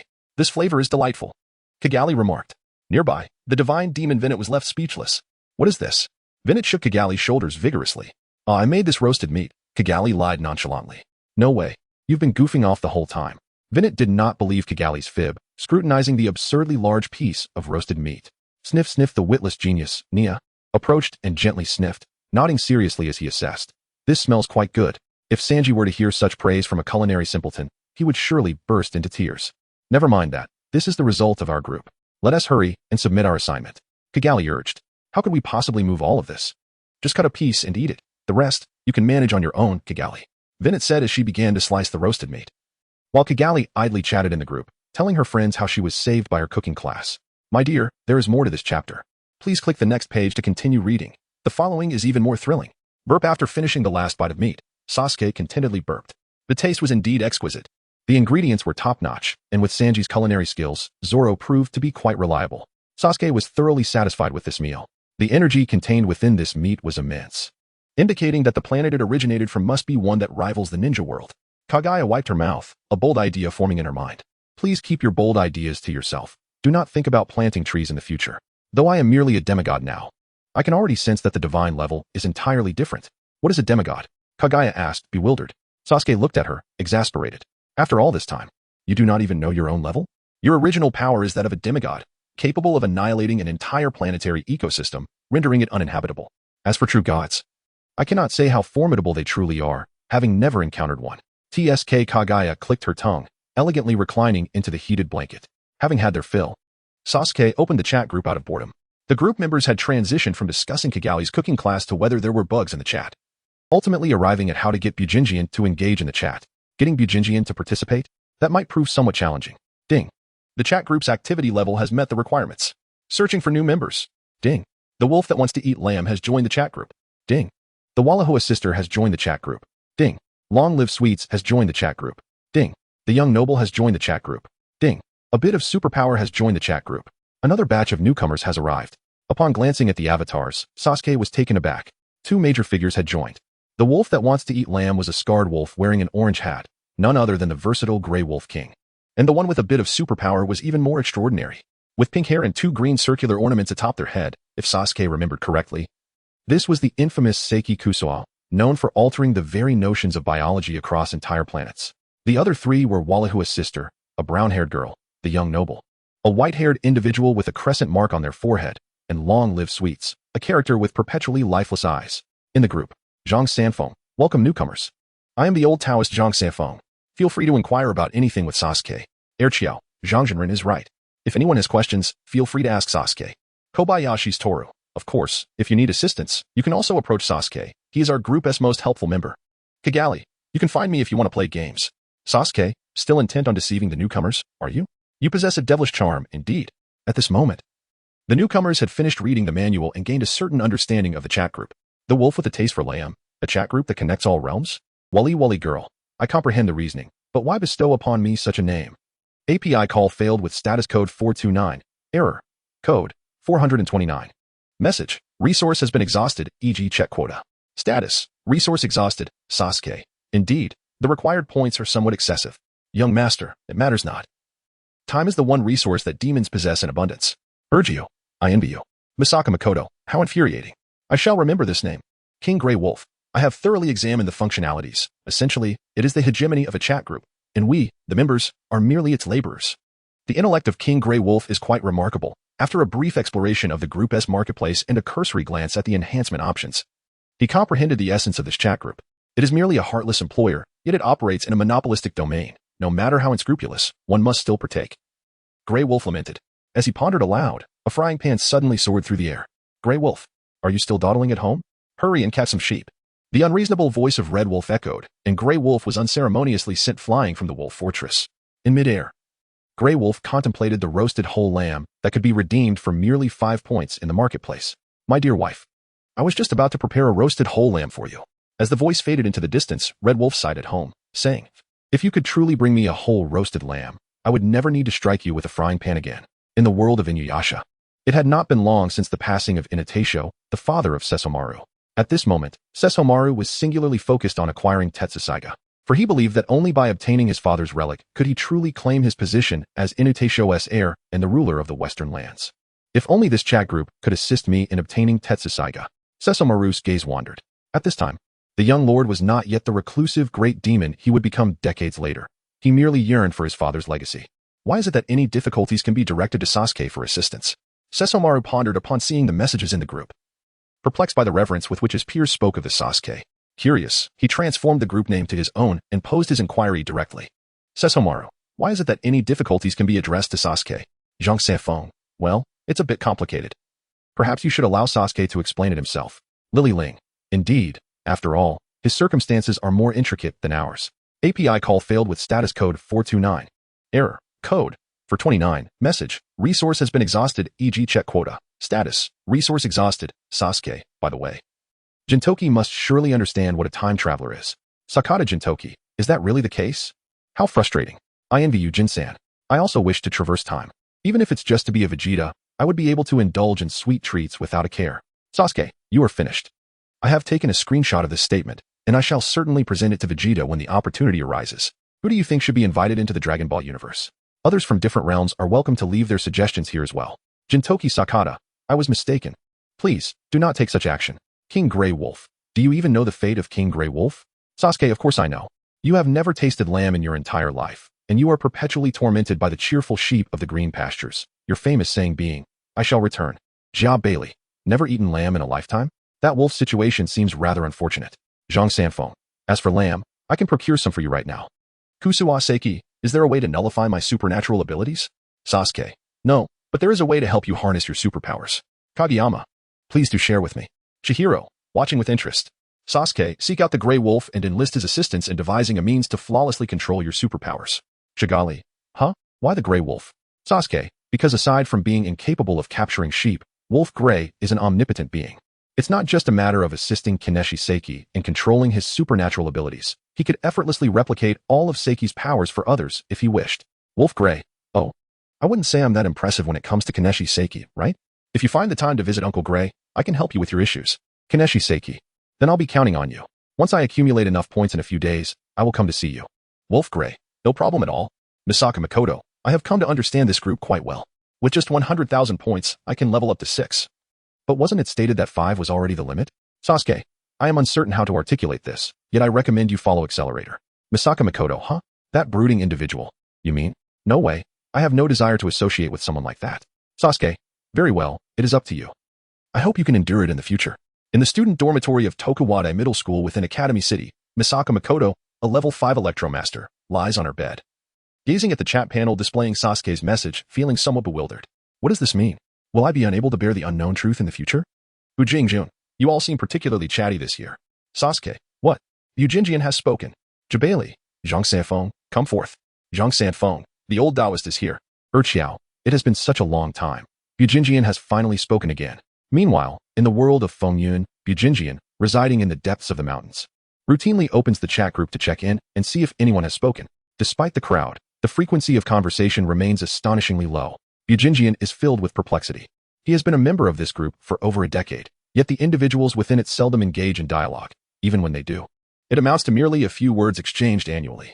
He wonders how they manage to communicate at all.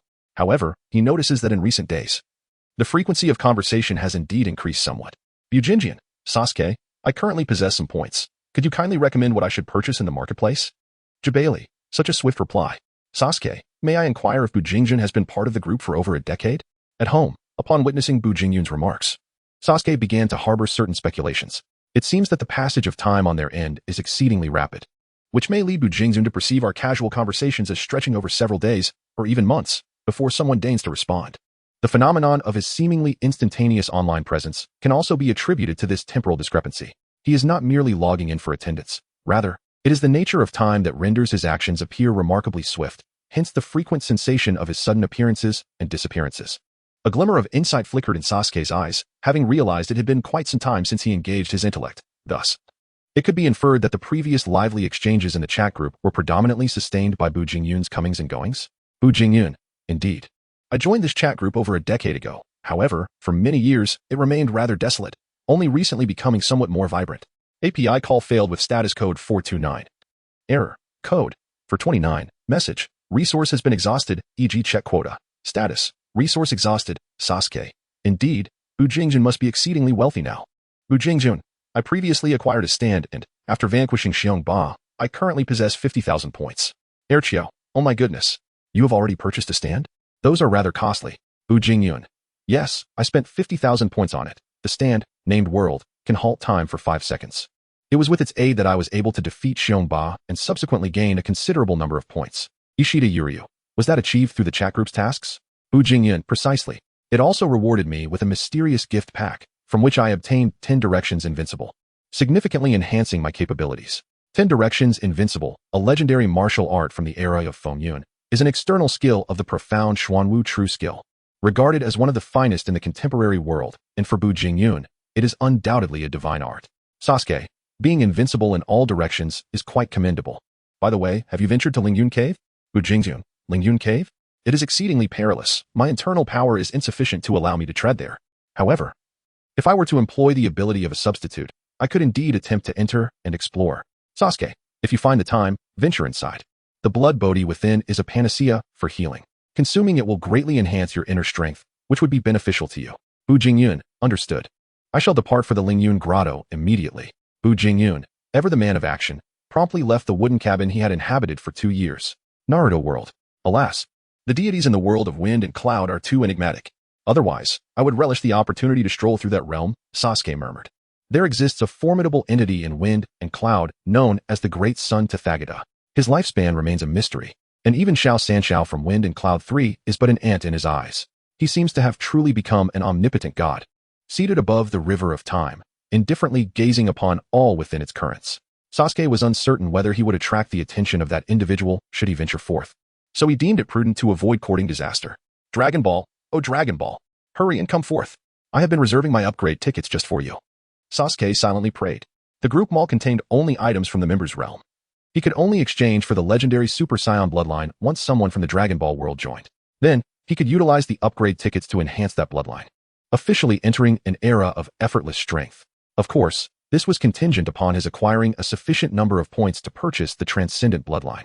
However, in the realm of Dragon Ball, who still needed the group mall? API call failed with status code 429. Error. Code. For 29. Message. Resource has been exhausted. E.g. check quota. Status. Resource exhausted. Sasuke. The version of Jintoki is somewhat outdated. I recommend you take a look at the complete volume of Death Note that I uploaded. Sakata Jintoki. Is it complete? API call failed with status code 429. Error. Code. For 29. Message. Resource has been exhausted. E.g. check quota. Status. Resource exhausted. Sasuke. Hokage. I can show you. But I too am unaware of the conclusion of the Pirate Saga. Ding. Sasuke uploaded Naruto and received 100 points as a reward. TSK. Uploading my own storyline even deducts points. Sasuke expressed his dissatisfaction. Makoto Misaka. I see. Such a mechanism exists, does it? Sasuke, by the way. The highest tier in our group currently belongs to the world of Misaka Makoto. Their sorcerers are exceptionally formidable. Furthermore, Misaka Makoto. Please review what I sent before deciding whether to track Accelerator. Ding. Sasuke uploads the Absolute Ability User Project, rewarding 100 points. Misaka Makoto. Hey. Why does the cover depict me being killed by Accelerator? In the dormitory, Billy Girl can no longer contain herself. Sounds of Billy echo continuously from her. Upon seeing that cover, Misaka Makoto instantly lost her composure. Previously, she had been curious why Sasuke wanted her to follow Accelerator. It turns out he was concerned for her life. I shall see how you intend to kill me. All of us are level 5. Misaka Makoto does not believe Accelerator can easily eliminate her. And an Absolute Ability User Project? I better not discover who is behind this, or I shall make you pay. With such thoughts, Misaka Makoto began to watch the video Sasuke had sent. After a while, Zhang Sanfeng. High technology is truly terrifying. Jabari, can this thing replicate a perfect version of me to sustain my existence while I remain a hermit at home? API call failed with status code 429. Error. Code. For 29. Message. Resource has been exhausted, e.g. check quota. Status. Resource exhausted. Sasuke. Indeed, Seiki Kusuwa is correct. Academy City has been a testing ground from the very beginning, where all the espers are mere subjects of experimentation. Furthermore, Accelerator is the esper most likely to surpass his limits, although the probability of that happening is nearly zero. Misaka Makoto, unforgivable. I will surely save them. Sasuke, yet you cannot alter anything. The disparity in strength is insurmountable. The Hanging Man is a figure capable of grappling with the Demon God. Even if you attain level 6, you would still be no match for him. Erqiao Demon God. Is there some hidden truth behind this? Ding. Sasuke has uploaded the Grimoire of Forbidden Magic and received a reward of 500 points. API call failed with status code 429. Error. Code 429. Message. Resource has been exhausted, e.g. check quota. Status. Resource exhausted. Sasuke. One could interpret it this way. In any case, if they wish to utilize their abilities, they must perform calculations in their minds using formulas. It's rather akin to Kobayashi's company. Kobayashi's Toru, huh? What do you mean? Does Kobayashi's work involve hidden quests? Sasuke, the code that Kobayashi writes is essentially the magical incantation you utilize, though she remains blissfully unaware of this fact. Toru from the Kobayashi household. What? I recall that Kobayashi is a pillar of strength within the company. Does this imply that she is, in fact, an extraordinarily powerful sorceress? API call failed with status code 429. Error. Code. For 29. Message. Resource has been exhausted, e.g. check quota. Status. Resource exhausted. API call failed with status code 429. Error. Code. For 29. Message. Resource has been exhausted, e.g. check quota. Status. Resource exhausted. API call failed with status code 429. Error. Code. For 29. Message. Resource has been exhausted, e.g. check quota. Status. Resource exhausted. Sasuke. Ahem. I've only watched 4 installments as well. The subsequent developments are merely hearsay, and I am not particularly well informed. Erqiao. For installments. This is my second one. API call failed with status code 429. Error.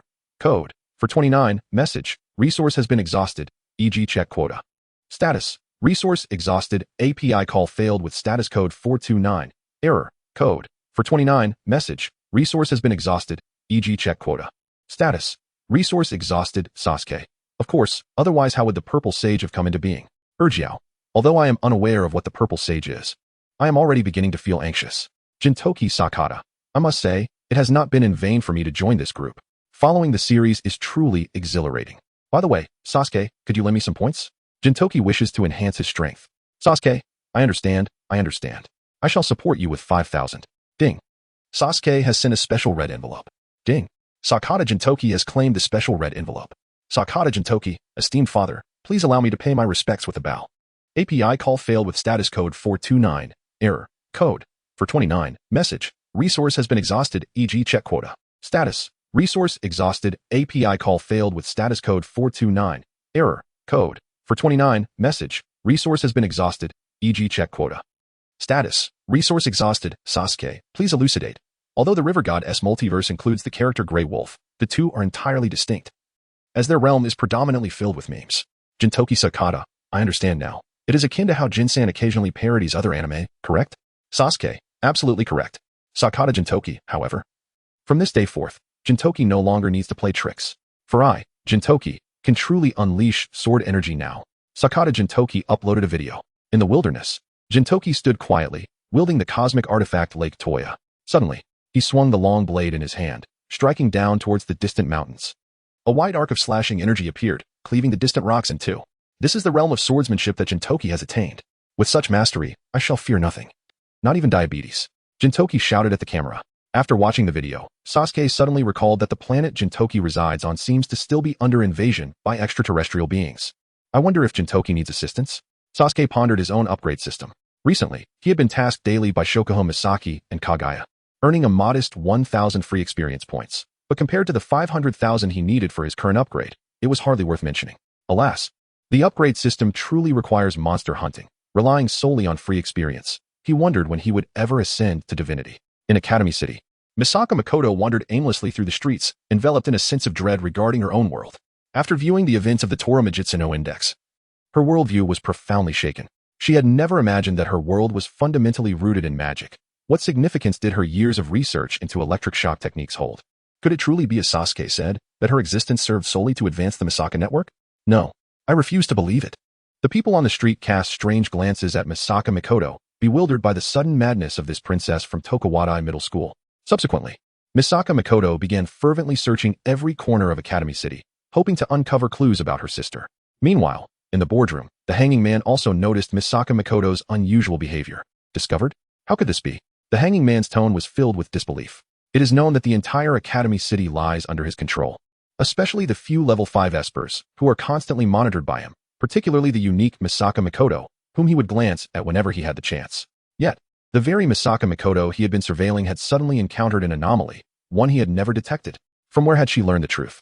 After a moment of contemplation, the hanging man confirmed once more that Misaka Makoto had indeed not come into contact with anyone involved in the Absolute Ability Project, which only deepened his confusion.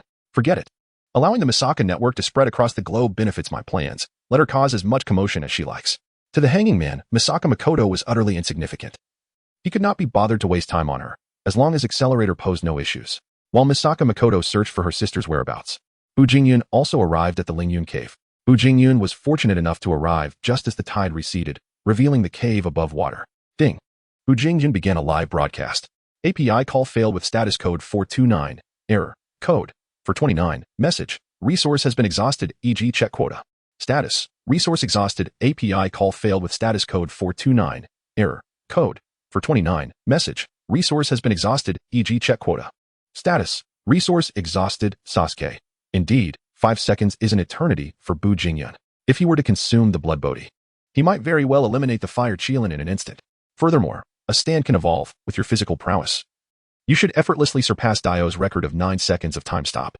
In the realm of martial arts, Fongen is undoubtedly among the elite in Bu Jingyun. Being a martial artist possesses physical abilities that far exceed those of ordinary individuals. Even though Dio is a vampire, his physical capabilities cannot compare to those of Bu Jingyun. Thus it stands to reason that Bu Jingyun could extend the duration of his time stop. How enlightening. I have sensed lately that I too may be capable of prolonging the time stop, though I have yet to put it to the test. Thank you for the information, Bu Jingyun remarked. Subsequently, he disregarded the ongoing discussions in the group regarding purchasing a stand and strode purposefully towards the Lingyun cave. Roar. As he approached the entrance, a fierce roar erupted from within the cave, sending a jolt of alarm through Bu Jingyun. Yet, recalling his ability to halt time, he steeled himself and ventured inside. The moment he set foot in the Lingyun cave, an overwhelming inferno surged towards him. A Chilin, engulfed in flames, lunged toward Bu Jingyun. Time stop. Startled, Bu Jingyun swiftly activated the power of his stand, freezing time, and hurriedly employed his lightness skill to dash deeper into the cave. His objective here was the blood bodhi, and retreat was not an option. Moreover, Bu Jingyun had already crafted a task in the chat group, should he encounter any insurmountable danger. He would halt time to issue a task, enlisting the aid of the group's experts. A task worth 10,000 points would likely attract no refusals. Bu Jingyun, proficient in lightness skill, traversed into the depths of the Lingyun cave within 5 seconds. Once time resumed, the fire Chilin, confronted with an empty space, was left bewildered. A colossal question mark hovering above its head. However, as a creature of instinct, the Chilin quickly detected Bu Jingyun's presence. Enraged upon discovering that an intruder was recklessly traversing its domain, it charged toward Bu Jingyun once more. Within the Lingyun cave, Bu Jingyun pressed on without hesitation, navigating the labyrinthine terrain. Yet, the complexity of the cave's layout left him disoriented. Why is the situation within so intricate? Where could the blood bodhi possibly be? Bu Jingyun inquired.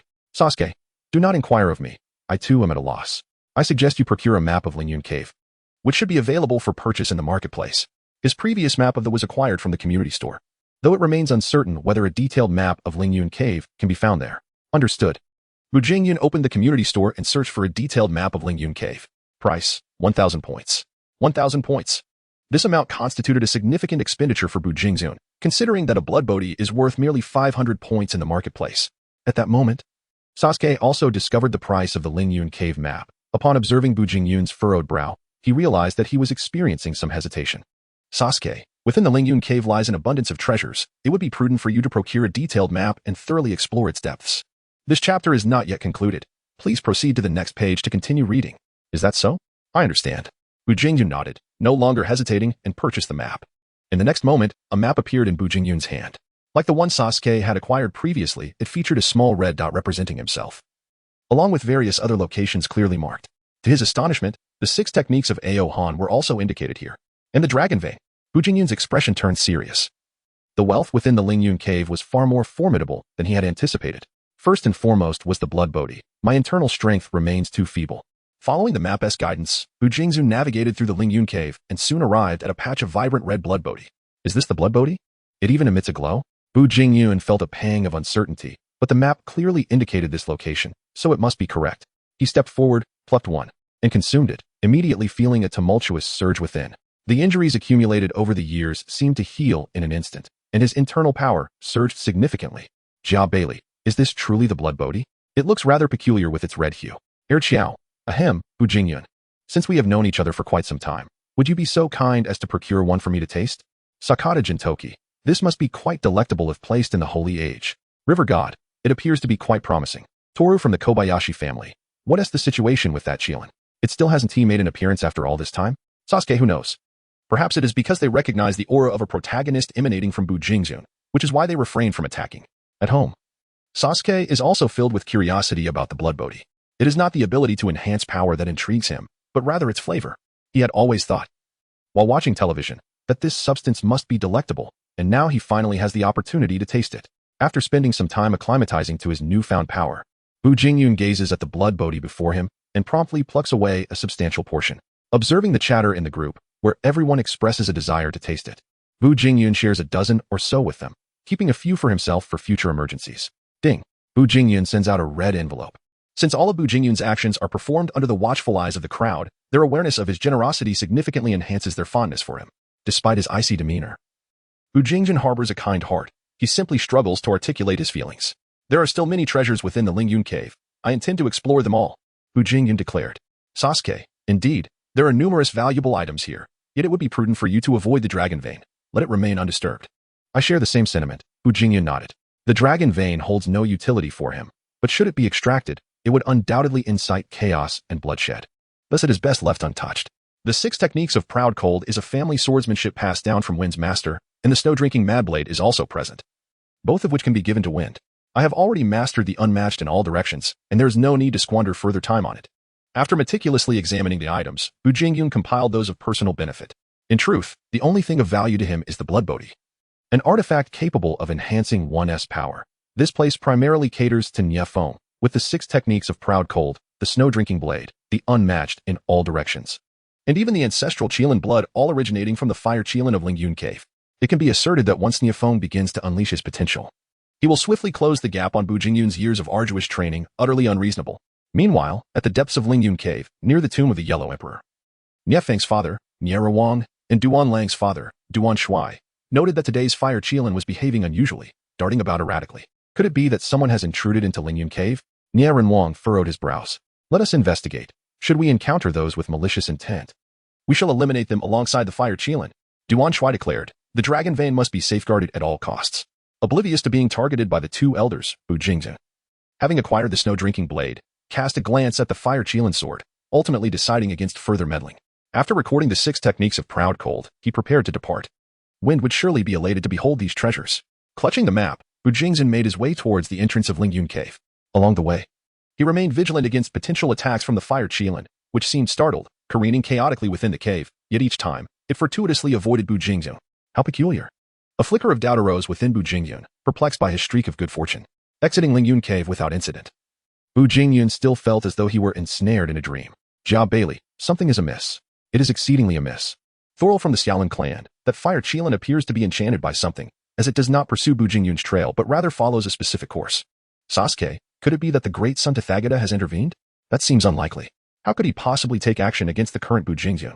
Is he not concerned about Bu Jingyun's potential to traverse time and space in retaliation? Zhang Sanfeng, this blood bodhi truly is a treasure. I have significantly enhanced my internal strength, feeling as though I have regained a touch of my youth. Sakata Jintoki, indeed, my physique has notably improved, allowing me to unleash even greater strikes. Zoro, not bad, I feel quite satiated. Bu Jingyun, esteemed friends, our live broadcast concludes here for today. It appears that the time in my realm has returned to normal, and I will have many more inquiries to discuss with you all in the future. API call failed with status code 429, error, code, 429, message, resource has been exhausted, e.g. check quota, status, resource exhausted, Sasuke, very well. Upon observing the response from Bu Jingyun, Sasuke has sensed the camaraderie between him and Yefeng. He produced the blood bodhi sent by Bu Jingyun, which glimmered with a crimson hue, resembling a cluster of grapes. This object is indeed wondrous. Upon consuming it in one bite, Sasuke felt a surge of energy entering his body. Although this energy seemed trivial to him at present, it was still considerable. It was a delightful blend of sweet and sour, as Sasuke remarked. After ending the live stream, Bu Jingyun did not remain in the shadows as before. He occasionally engaged in discussions in the group, primarily exchanging martial arts insights with Zhang Sanfeng. Despite the relatively low levels in the world of the Heaven Sword and Dragon Saber, Zhang Sanfeng, being the greatest of his time, possessed an understanding and vision of martial arts that far surpassed that of Bu Jingyun. A few days later, Koike Natsuo finally accumulated enough points for the necessary interdimensional travel, and a travel token arrived at the abode of the Grey Wolf. Welcome, come and be my guest. The Grey Wolf greeted Koike Natsuo with great enthusiasm. The latter, maintaining a stoic expression, nodded politely, stating, Mr. Grey Wolf, I would appreciate your assistance with my predicament. Whether it entails erasing my powers or allowing me complete control over them, I am amenable to either option.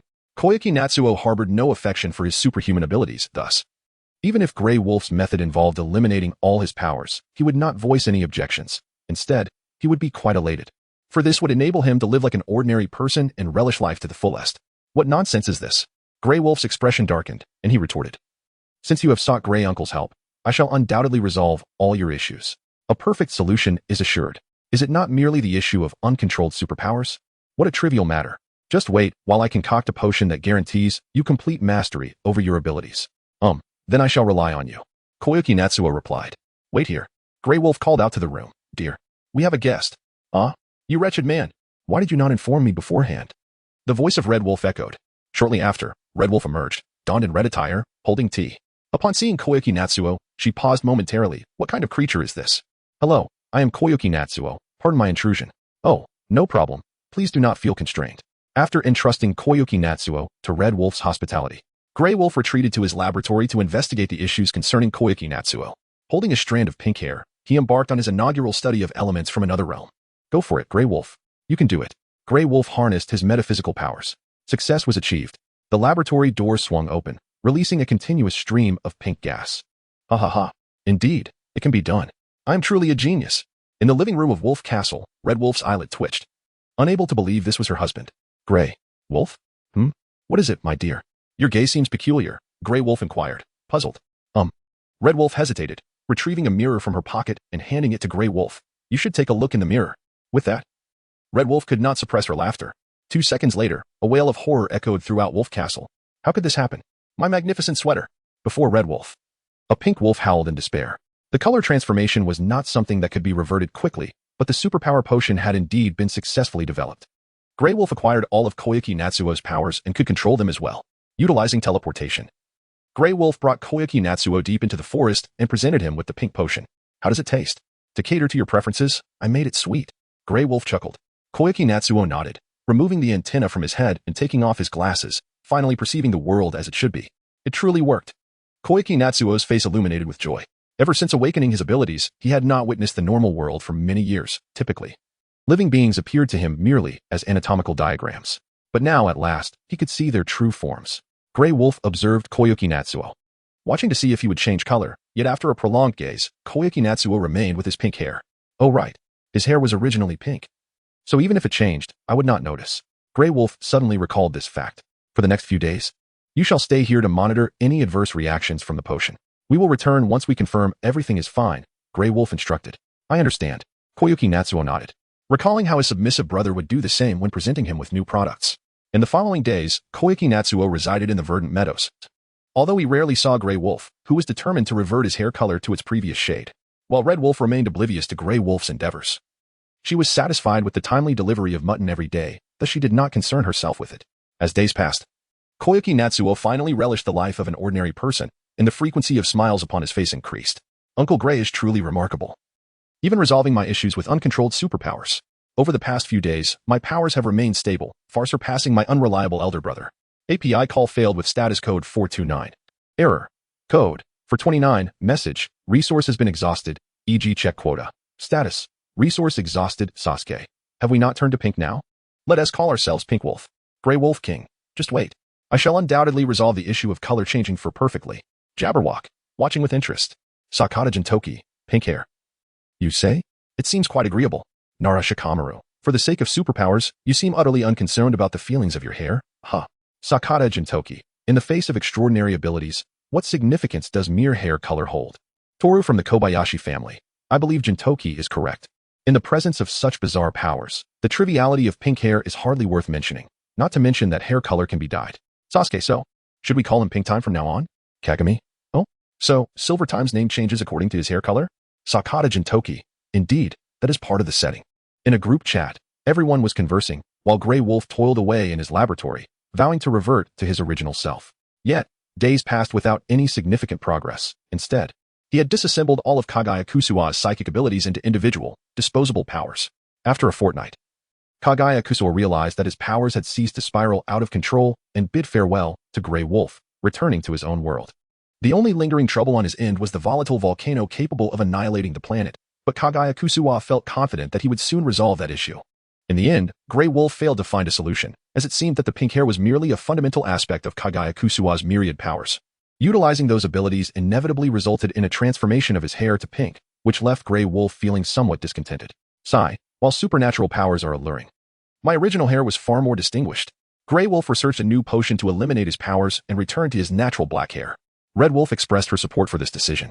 Having not visited Little Lamb in a while, Grey Wolf decided to check on how they had been faring lately. He departed from Wolf Castle, embarking on his daily antics filled with love and rivalry with Happy Lamb. However, he found himself utterly at the mercy of Happy Lamb's antics. API call failed with status code 429. Error. Code. For 29. Message. Resource has been exhausted, e.g. check quota. Status. Resource exhausted. Sasuke's daily routine consisted of sitting by the river, fishing, while intermittently observing the state of the Tintails, pondering whether it was nearing the time for it to bear fruit.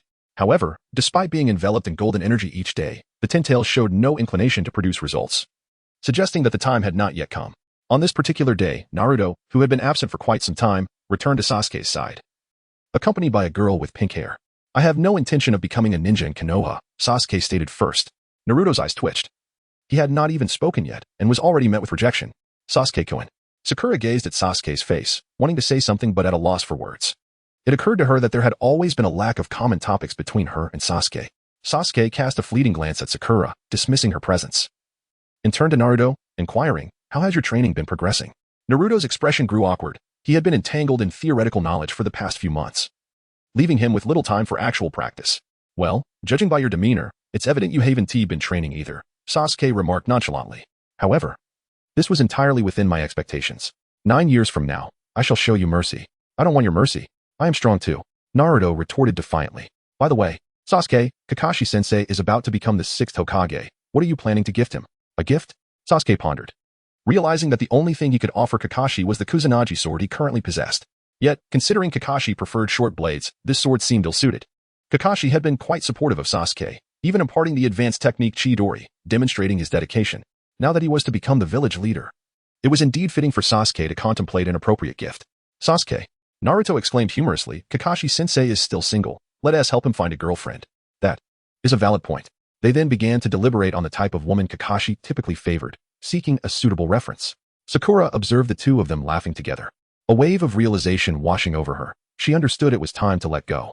At that moment, Karen approached with tea, smiling at the group. "This is a new tea developed by Orochimaru. It tastes quite delightful." Aside from conducting research, Sasuke had provided Orochimaru with a comprehensive cookbook, urging him to procure the necessary ingredients. Upon receiving the material, Orochimaru began organizing the cultivation, gradually uncovering a new business opportunity. He was now in discussions over copyright issues with several major nations. Should a deal be struck, Orochimaru would no longer face financial shortages. Orochimaru's black tea? The unsettling image of Orochimaru shedding his skin flashed in Naruto's mind, making him suddenly question the tea's nature. Sasuke did not feel any particular sentiment about it. This red tea was an unexpected discovery of Orochimaru, who found its flavor quite delightful and has now begun to cultivate it artificially. Sakura took a sip and was instantly captivated. She exclaimed with a smile, "This is far superior to any other tea I have ever tasted. If a shop were to open, it would surely generate considerable profit." Sasuke rolled his eyes, pondering how opening a shop could possibly yield greater profits than holding a patent. It seemed futile to engage with those whose perspectives were so limited. After an extensive discussion, they ultimately realized that Kakashi appeared to lack any female peers of his age. No, wait. There was one, Kurenai Yuhi, the widow. Surely, Kakashi would have no interest in married women? Sasuke felt uncertain. He had never paid much attention to Kakashi's preferences. Does Kakashi truly fancy women? Kinch murmured softly, prompting a large exclamation mark to materialize above Sasuke's head. Kinch, such a notion is perilous. Fortunately, Sakura and Naruto were oblivious to Kinch's whispered remark. Otherwise, it would lead to a prolonged observation of Kakashi's behavior. Eventually, the duo resolved to give Kakashi a Riska book, which caused Sakura to furrow her brows in displeasure. As for Naruto, it was one thing. But how could even Sasuke have succumbed to such behavior? Sakura silently scoffed. After their departure, Kagaya descended from the third floor, teasing Sasuke. That Sakura looks at you with a rather peculiar gaze. Are you not considering a pursuit? Not at all. Sasuke decisively replied. Sakura and I inhabit entirely different realms, and the distance between us is insurmountable. Kagaya regarded Sasuke with curiosity. She had previously thought he was open to all, but now it seemed he might have ulterior motives regarding her. Meanwhile, upon returning to the Hidden Leaf Village, Naruto promptly took a hiatus from his studies, secluding himself within his home to complete a long-abandoned masterpiece. Years ago, Jiraiya's most sensational publication had been the work of Naruto himself. As time passed and April arrived, Tsunade announced her resignation as Hokage, endorsing Kakashi as the sixth Hokage. During the inauguration ceremony, Kakashi donned a white robe, surveying the villagers below, acutely aware that his responsibilities were about to multiply. In a moment of respite, Kakashi glanced towards Naruto, who was gazing at him with evident envy. "Obito, if you could see me now, you would undoubtedly protest in disbelief," Kakashi mused, conjuring an image of Obito in his mind. Meanwhile, in the afterlife, Obito, engaged in a game of poker with Rin, suddenly felt a chill breeze sweep past him, causing him to shudder. "What is the matter, Obito? Feeling unwell?" "Not at all. It must be that rascal Kakashi bad-mouthing me again." After the inauguration ceremony, Kakashi found himself confined within the Hokage's office, embarking on his new, joyous life. As Sasuke and Naruto entered, each held a meticulously wrapped package in their hands. "Kakashi, congratulations on becoming the sixth Hokage. This is your gift." Sasuke placed the item before Kakashi, chuckling, "However, I truly did not expect you to become Hokage. I thought you would decline outright." In response, Kakashi shook his head with a smile. "I did not foresee this either, but I suppose it fulfills a long-held wish." Naruto then placed his own gift on Kakashi's desk, winking playfully. "Kakashi-sensei, you are bound to love the gift we have prepared for you. By the way, do remember to tell me later which of our gifts you prefer." Kakashi, bemused by Naruto's inexplicable expression, chose not to decipher it. The gifts lay there, and he would discover their contents upon returning home after work. Subsequently, Kakashi turned his attention to his duties. Naruto, initially intending to treat Sasuke to Ichiraka ramen, now that he had money to spare, was met with a direct refusal from Sasuke. While the ramen was delightful, he believed that Hanabi's culinary skills surpassed it. Moreover, he had not abandoned the idea of persuading Naruto to leave the Hidden Leaf, pointing at Kakashi as he said, "Aren't you aspiring to be Hokage? Since Kakashi has begun his work, you might as well observe how he operates."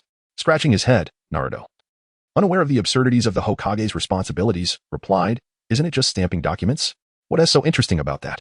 Nonetheless, he stood behind Kakashi, watching him attend to official matters. Kakashi, feeling somewhat helpless, realized Sasuke's intentions but could not articulate them, allowing Naruto to observe in silence. Thus, Naruto stood behind Kakashi for an hour, witnessing the latter navigate various documents and occasionally converse with his secretary, leaving Naruto utterly perplexed. Observing his friend's confusion, Sasuke recognized that this method would not deter Naruto. The latter had no grasp of the challenges Kakashi faced. Resigned, he accompanied Naruto out of the Hokage's office.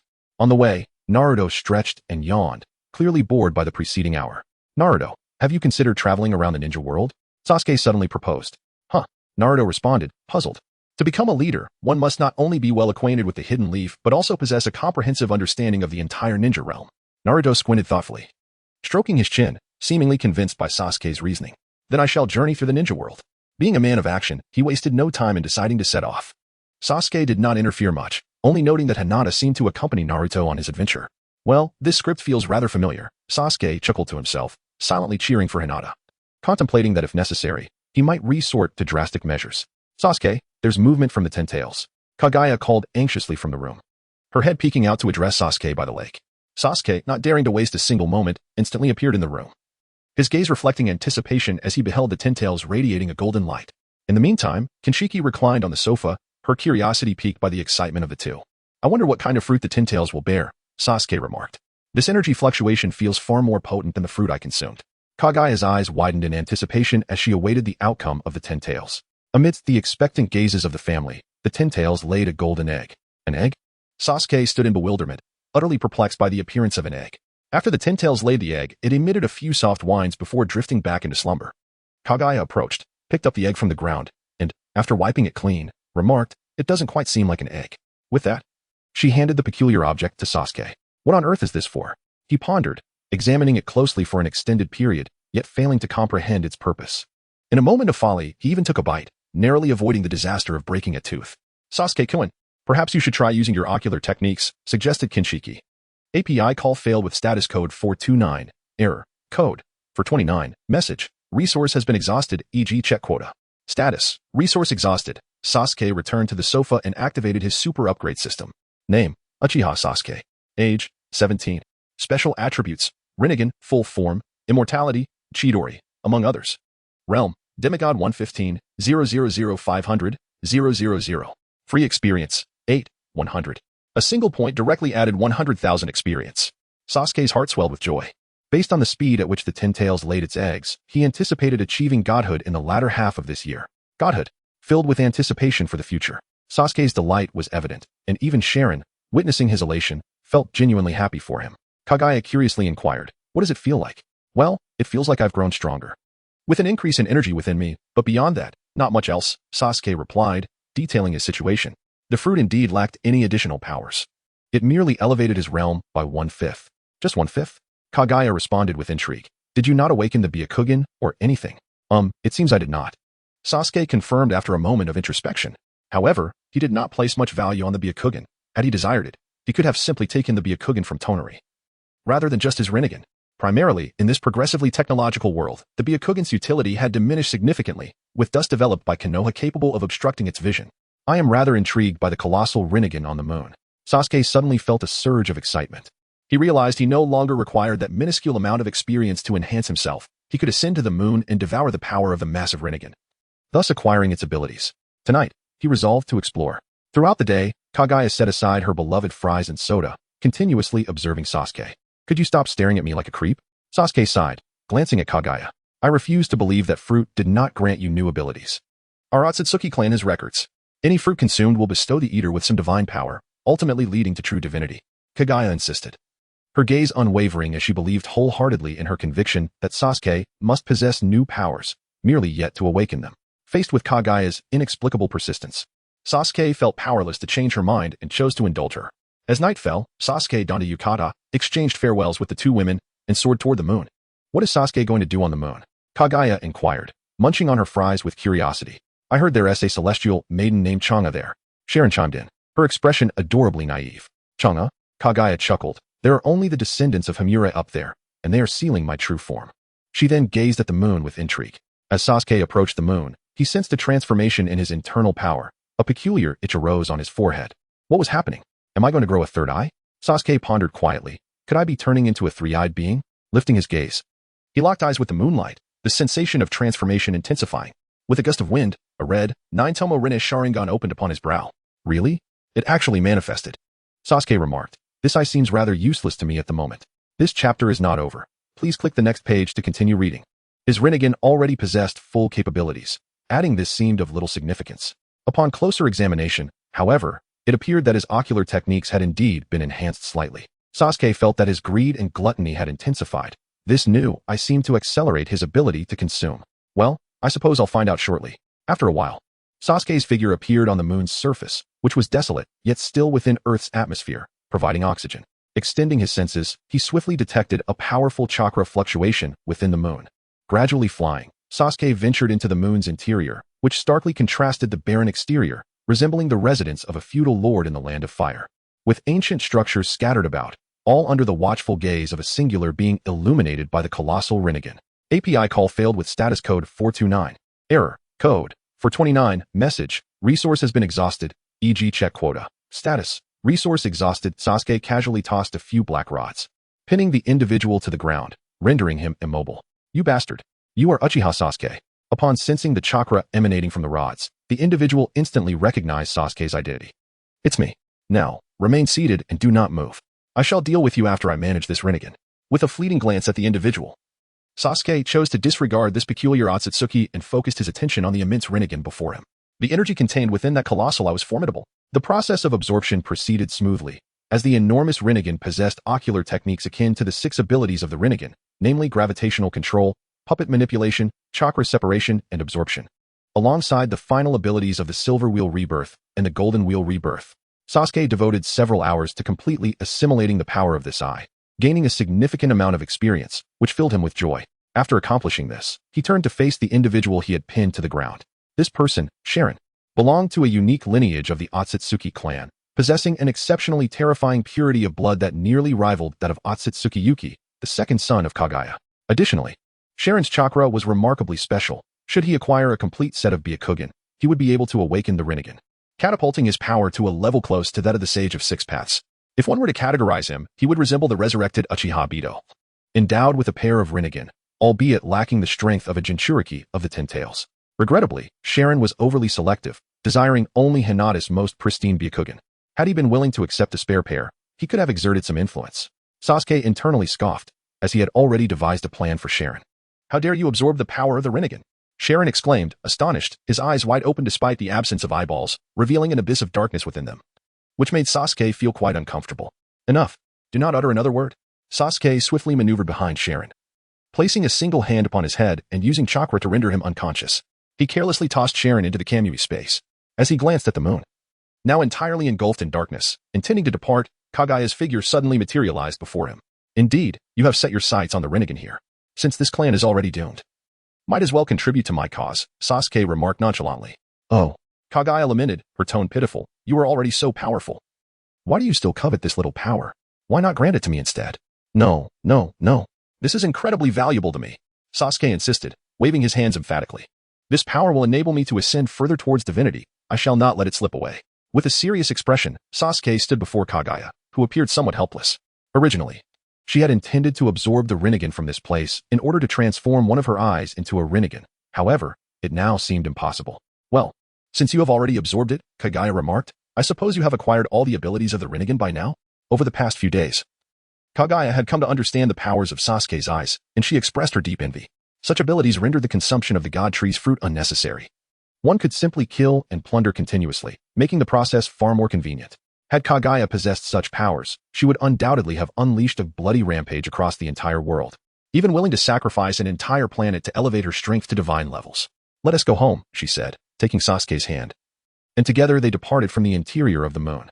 Upon their return, Sasuke curiously inquired, why don't you rescue your true form? Kagaya stiffened for a moment, her gaze turning melancholic as she replied, in truth, I have been observing you all this time. Yes, I know. You have scrutinized every detail with your Byakugan. Sasuke raised an eyebrow. Kagaya playfully tapped his arm, casting him a sidelong glance, her cheeks tinged with a faint blush as she clarified, not that kind of observation. I've been studying your mindset. Mindset? Is that something that requires observation? Sasuke questioned, puzzled. His apathy was so evident that it seemed impossible for anyone to overlook it. Even Naruto, that foolish friend, could see it. Indeed, it is a mindset to be envied. Kagaya chuckled softly. Do you know?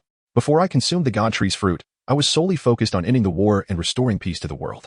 However, as time passed and external factors became increasingly unstable, I ultimately chose a different path. Sasuke listened intently, as Kagaya seldom spoke of her past. Even when she did, it was always in a cursory manner. Today's revelations were indeed a rarity. After ascending to the status of a demigod, I once brought peace to this world. And during that time, the people revered me as the goddess of Tsukuyomi, basking in the adoration of humanity. With the blessings of countless souls, my child was born, and those years constituted the happiest moments of my existence. However, such bliss was fleeting. For every admirer, there existed a detractor. They rose in rebellion, intent on tearing me from my pedestal. At this juncture, a flicker of anger ignited in Kagaya's eyes. Had it not been for those individuals, she would not have strayed from her righteous path. Perhaps she would still be the goddess of Tsukuyomi today. They revolted, and I was compelled to suppress them. Under the weight of absolute power, mortals were utterly powerless to resist. Yet, for reasons unknown, insurrections persisted. During one unfortunate incident, I utilized the god tree to absorb the life energy of a multitude, and thus became irrevocably ensnared by the intoxicating sensation of rapidly accumulating power through such means. Years later, the truth emerged, and I was branded with titles such as Demon and Evil Spirit, ultimately leading to my sealing by 2 children. API call failed with status code 429. Error. Code. For 29. Message. Resource has been exhausted, e.g. check quota. Status. Resource exhausted. Sasuke's ocular techniques bear a striking resemblance to the upgrade system, prompting Kagaya to regard these 2 entities as one and the same. Sasuke gently caressed Kagaya's hand and remarked, "Becoming a deity is merely a question of time for me. There is no need for haste. Moreover, the life energy of ordinary mortals holds little allure for me. As I have mentioned, I seek to collect a force known as heart. This essence exists in all things and is far superior to life energy." Heart. Kagaya pondered, momentarily lost in thought. She could not comprehend the nature of this so-called heart power, although she had recently experienced a fluttering sensation akin to that of a fawn. Explaining it is rather complex. One might consider it the fundamental force that underpins the existence of the entire world. Sasuke continued with a smile. Furthermore, you have yet to answer me. Why not liberate your true form? Kagaya, with an embarrassed expression, replied, "Well, I fear I might succumb to the temptation of immense power and commit grave mistakes. Such formidable strength can alter one's mindset. I worry that upon reclaiming my full powers, I may act foolishly and subsequently face Sasuke's wrath. I have heard from Xianglin that his methods of dealing with companions are quite terrifying. Previously, he could go days without opening the door. Now that his power has ascended to semi-divine levels, might he not remain in the divine realm for years? Indeed, it is also possible that it could be in the realm of the heavenly deities." Sasuke was unaware that Kagaya's mind required a toilet. Upon hearing Kagaya express her fear of making mistakes again, he felt a sense of joy in his heart, as it indicated that Kagaya truly cared about everything that was happening now. Sleep. In this world, there are always those who busily seek treasures. The next morning, Sasuke hummed a cheerful tune as he arrived at Orochimaru's lair. "Good morning, Sasuke-kun. You seem to be in a good mood today," Orochimaru remarked, sensing Sasuke's chakra and promptly emerging to greet him. Upon hearing Sasuke's melody, he inquired with a smile, "Have you encountered some good fortune?" "Not exactly good fortune for me, but I have found something of great interest for you. I believe you will certainly appreciate it." Sasuke replied with a grin, tossing Shin from the Kamui dimension before Orochimaru. The latter looked perplexed, unsure of Sasuke's intentions. "Do you know about the Sage of Six Paths?" Sasuke asked. "Of course. I even saw the sage when you fought against Uchiha Madara."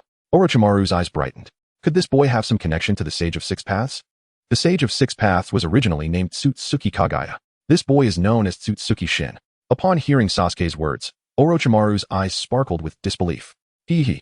Sasuke-kun, you have truly brought me a troublesome matter. What? If you don't want him, I can just toss him into the sun." "Of course I want him." Orochimaru hurriedly wrapped the unconscious Shin and dragged him into his laboratory. "Sasuke-kun, feel free to wander about. I shall not accompany you." With a click, the door closed, and Orochimaru's figure vanished from Sasuke's sight. I hope that Orochimaru can research something useful, Sasuke thought.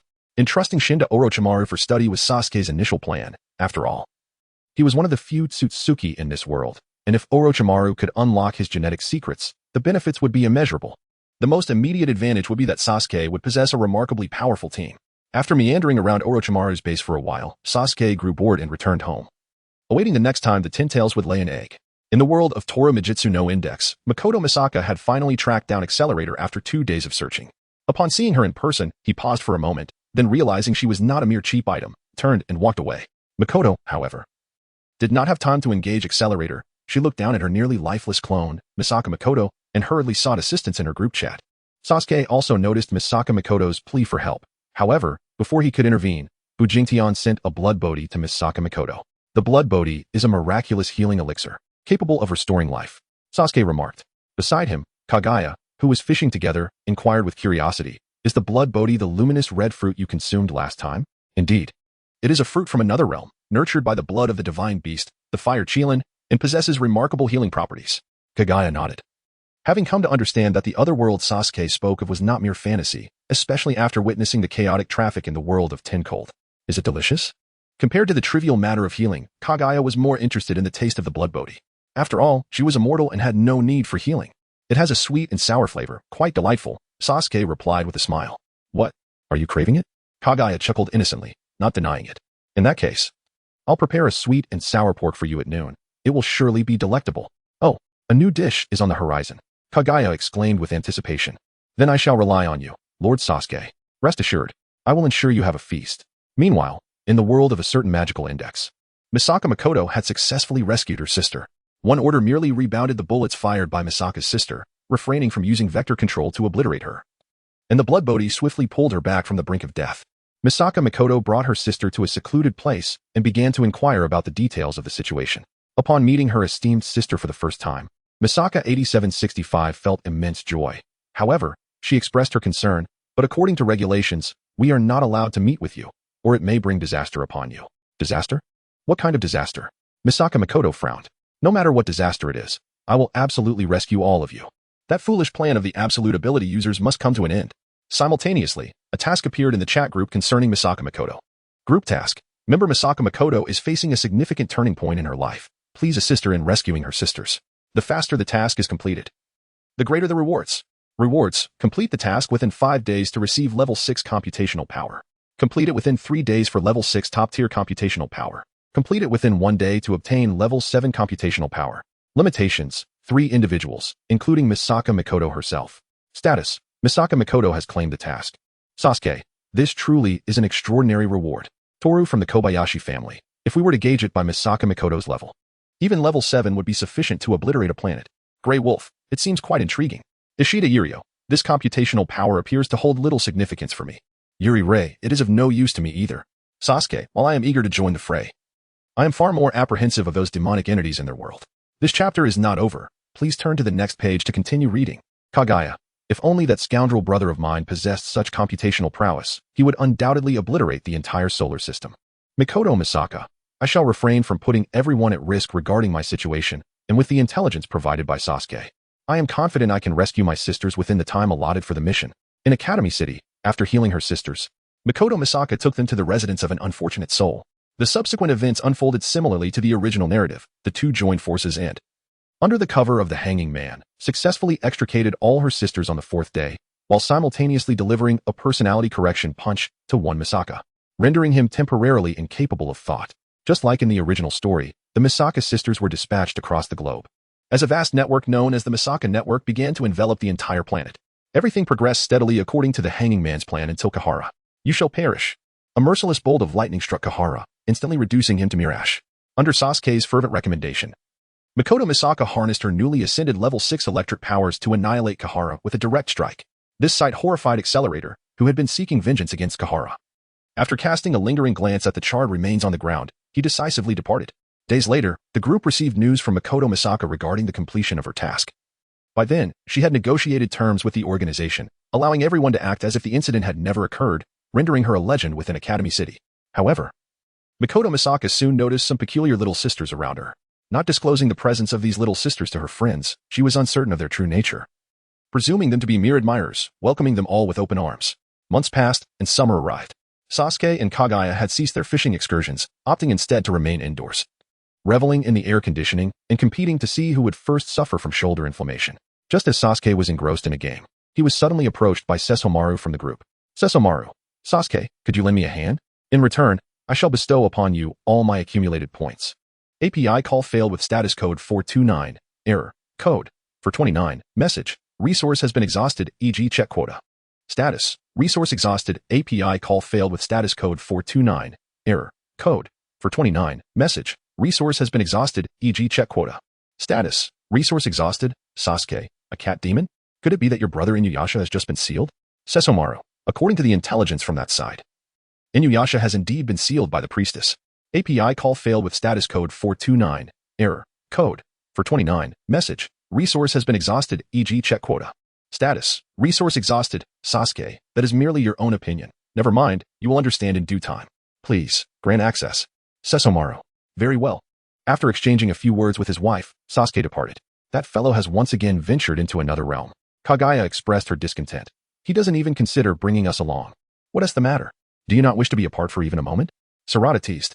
Humph. I merely wish to see what other worlds are like.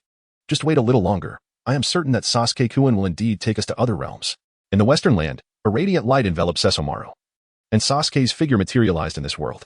Upon his arrival, Sasuke was taken aback by the extraordinary beauty of the man before him.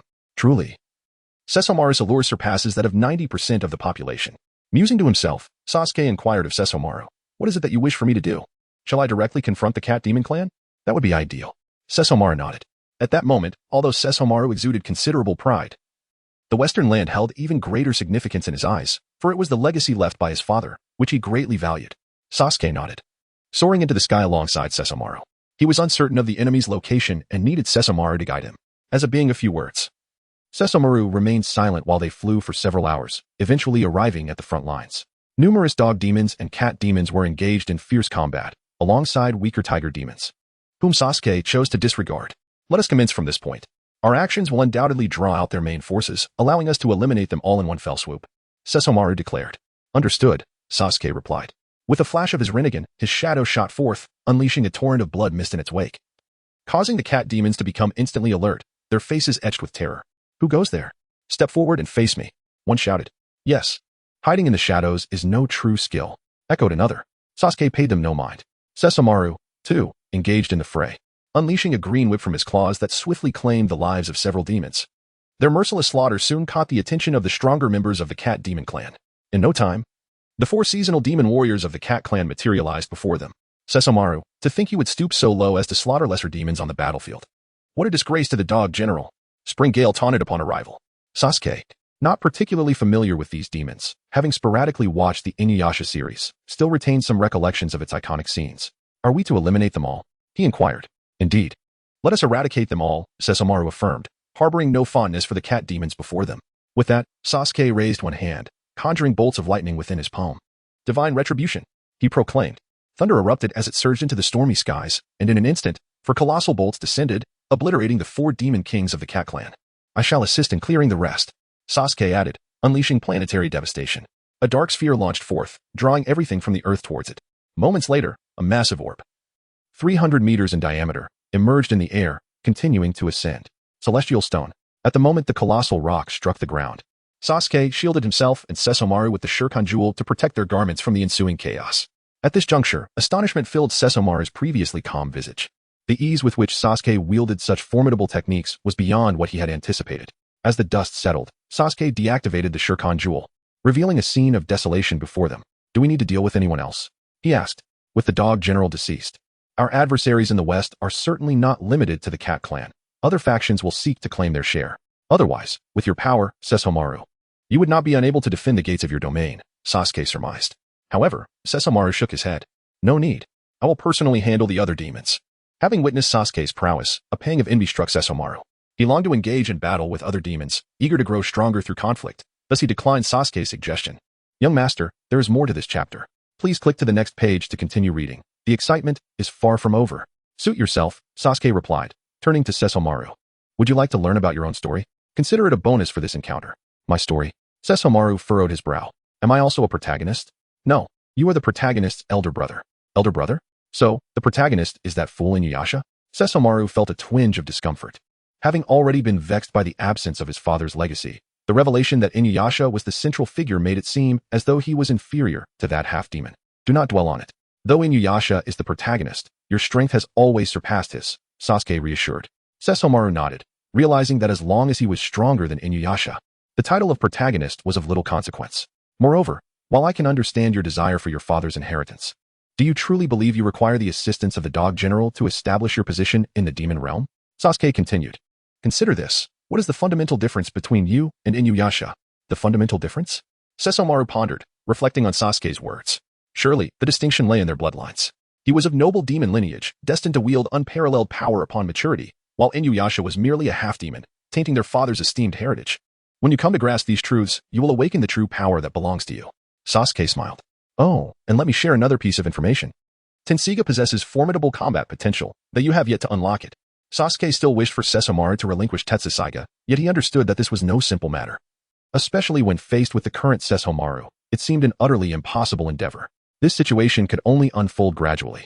Perhaps after Sesshomaru had harnessed the power of the chat group to strengthen himself twice, Sasuke would find himself devoid of interest in Tenseiga.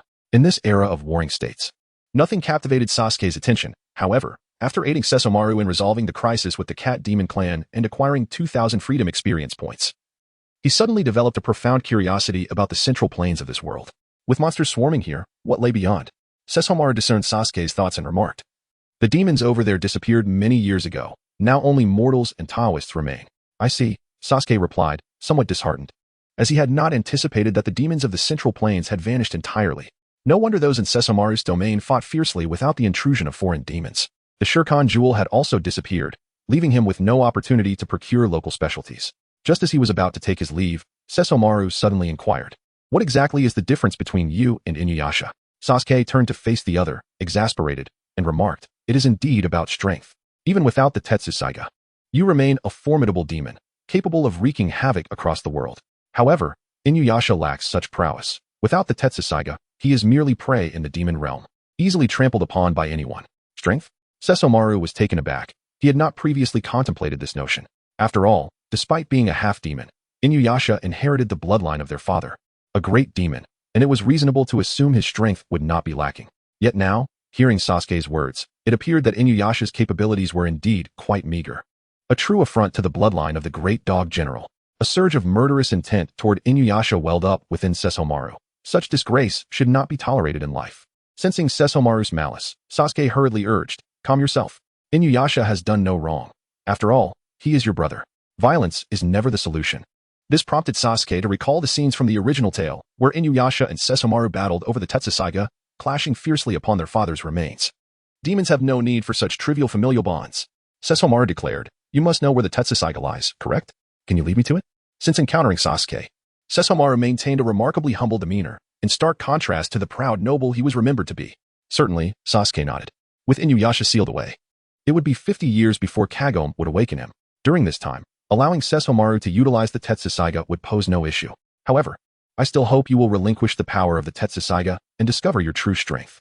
Sasuke attempted to persuade Sesomaru. For the power of the Bakasega far surpassed that of the Tetsuzaiga, exhibiting a more unscrupulous nature.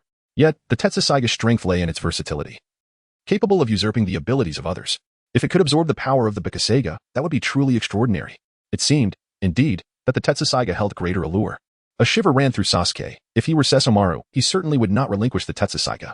Such an ability felt even more advantageous than his own ocular techniques. After a moment of internal lamentation, Sasuke tore through the fabric of space, locating the so-called underworld. Sesomaru's eyes widened in surprise. "You can open the passage to the underworld so effortlessly?" Traversing through the passage, they were met with a chilling, decaying atmosphere. "Let us search for the body of the great dog general. The Tetsuzaiga lies there," Sasuke suggested.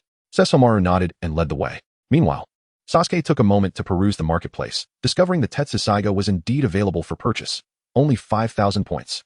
Upon recalling the 4,000 points Sesomaru had provided, Sasuke sighed inwardly, realizing the depth of Sesomaru's obsession with the great dog general. If Sesomaru's desire were solely for the Tetsuzaiga, he could simply procure one from the marketplace. There would be no need for Sasuke's assistance, nor to come here at all. A mere loan of 1,000 points would suffice to acquire the Tetsuzaiga, resolving the conflict in the West. This indicated that, more than the sword itself, Sesomaru sought his father's approval, and the Tetsuzaiga was emblematic of the great dog general's might. Sesomaru believed that by obtaining the Tetsuzaiga, he would earn his father's recognition. Yet, what kind of acknowledgement did he truly seek? As they soared through the air, they soon arrived before a colossal skeleton, adorned in armor, though the interior was entirely hollow. From afar, Sesomaru spotted the Tetsuzaiga embedded within their father's remains. Quickening his pace with delight, "I never expected to find it here." He reached out to draw the Tetsuzaiga from its resting place. Suddenly, as Sesomaru's hand made contact with the Tetsuzaiga, a surge of electricity erupted from the hilt. Frowning, he reluctantly withdrew his hand, now scorched and blackened. "This is a safeguard left by the great dog general. Any contact with the Tetsuzaiga triggers this reaction," Sasuke explained. His words only deepened Sesomaru's distress. "Why, father?" "Well, if you wish to wield it, I can assist in dispelling its restrictions," Sasuke offered.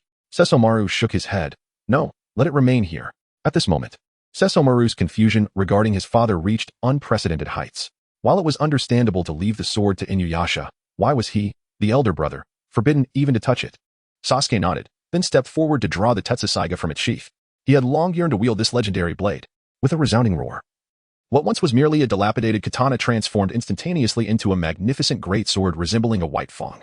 Sesomaru, observing from the side, gazed enviously at the Tetsuzaiga. Grasping the weapon, Sasuke disregarded the programmed constraints set by the Inu no Teishio within, sensing the immense power it harbored, namely, the wind scar and the backlash wave. As for the other various enhancements like the diamond spear, those were merely add-ons activated by Inuyasha himself. Wind scar. With a single swing, a golden tempest surged forth, stretching for miles and obliterating numerous graves. Sesomaru, consumed by envy, lamented his inability to wield such a blade. Sasuke indulged in a fleeting thrill before returning the iron fragment tooth to its rightful place. He had mastered the wind injury technique. Yet he pondered whether it could be employed in the world of Hokage. "Let us return," he declared. Sesomaru nodded, and together they departed from the realm of the dead. After bidding farewell to Sesomaru, Sasuke returned to his abode. once again savoring the sensations he experienced while utilizing the wind injury technique. Before him, a series of fissures manifested, a testament to his newfound ability. Indeed, it was feasible. Though the damage inflicted by wind injury was not monumental, its sheer elegance was undeniable. Just imagine, with a mere flick of the wrist, one could summon a tempest spanning dozens of miles. Truly magnificent. What brings you such joy? Kagaya inquired with curiosity. I have acquired a new technique, one that can also be wielded at the 6 paths level. Sasuke replied with a smile. Wind injury was not merely an energy attack. It conjured violent storms through the tearing of wind, its power defying logic, which is precisely why Sasuke endeavored to master it. Oh, let us witness its prowess. Kagaya proclaimed as she descended the stairs. Very well, since you all implore me so, I shall demonstrate it for you. Sasuke rose and walked towards the lakeside, while Kagaya and Shinju exchanged helpless glances, clearly aware that it was his own desire to show off. Nonetheless, they followed, their curiosity piqued by Sasuke's new technique. Standing by the lake, Sasuke focused intently, and the world in his eyes transformed instantaneously as whirlwinds manifested within his line of sight. Wound of wind. He slashed through a gap in the gusts, and in that fleeting moment, a golden tempest enveloped the entire surface of the lake. Boom, boom, boom. The water was cleaved apart, revealing a direct path to the depths below, while moments later, the surface began to heal, and the pressure beneath surged, erupting with explosive sounds. Both Kagaya and Shikuro were taken aback by Sasuke's astonishing new technique. They had not anticipated its remarkable prowess. How impressive. Shikuro's eyes sparkled as she exclaimed, Sasuke-kun, please teach me this technique. Kagaya, possessing the Byakugan, was far more perceptive than Shikuro, allowing her to grasp some of the principles behind the wind release technique. Yet, she too was profoundly astonished. If there existed a rupture in the wind, could other elements also possess similar vulnerabilities?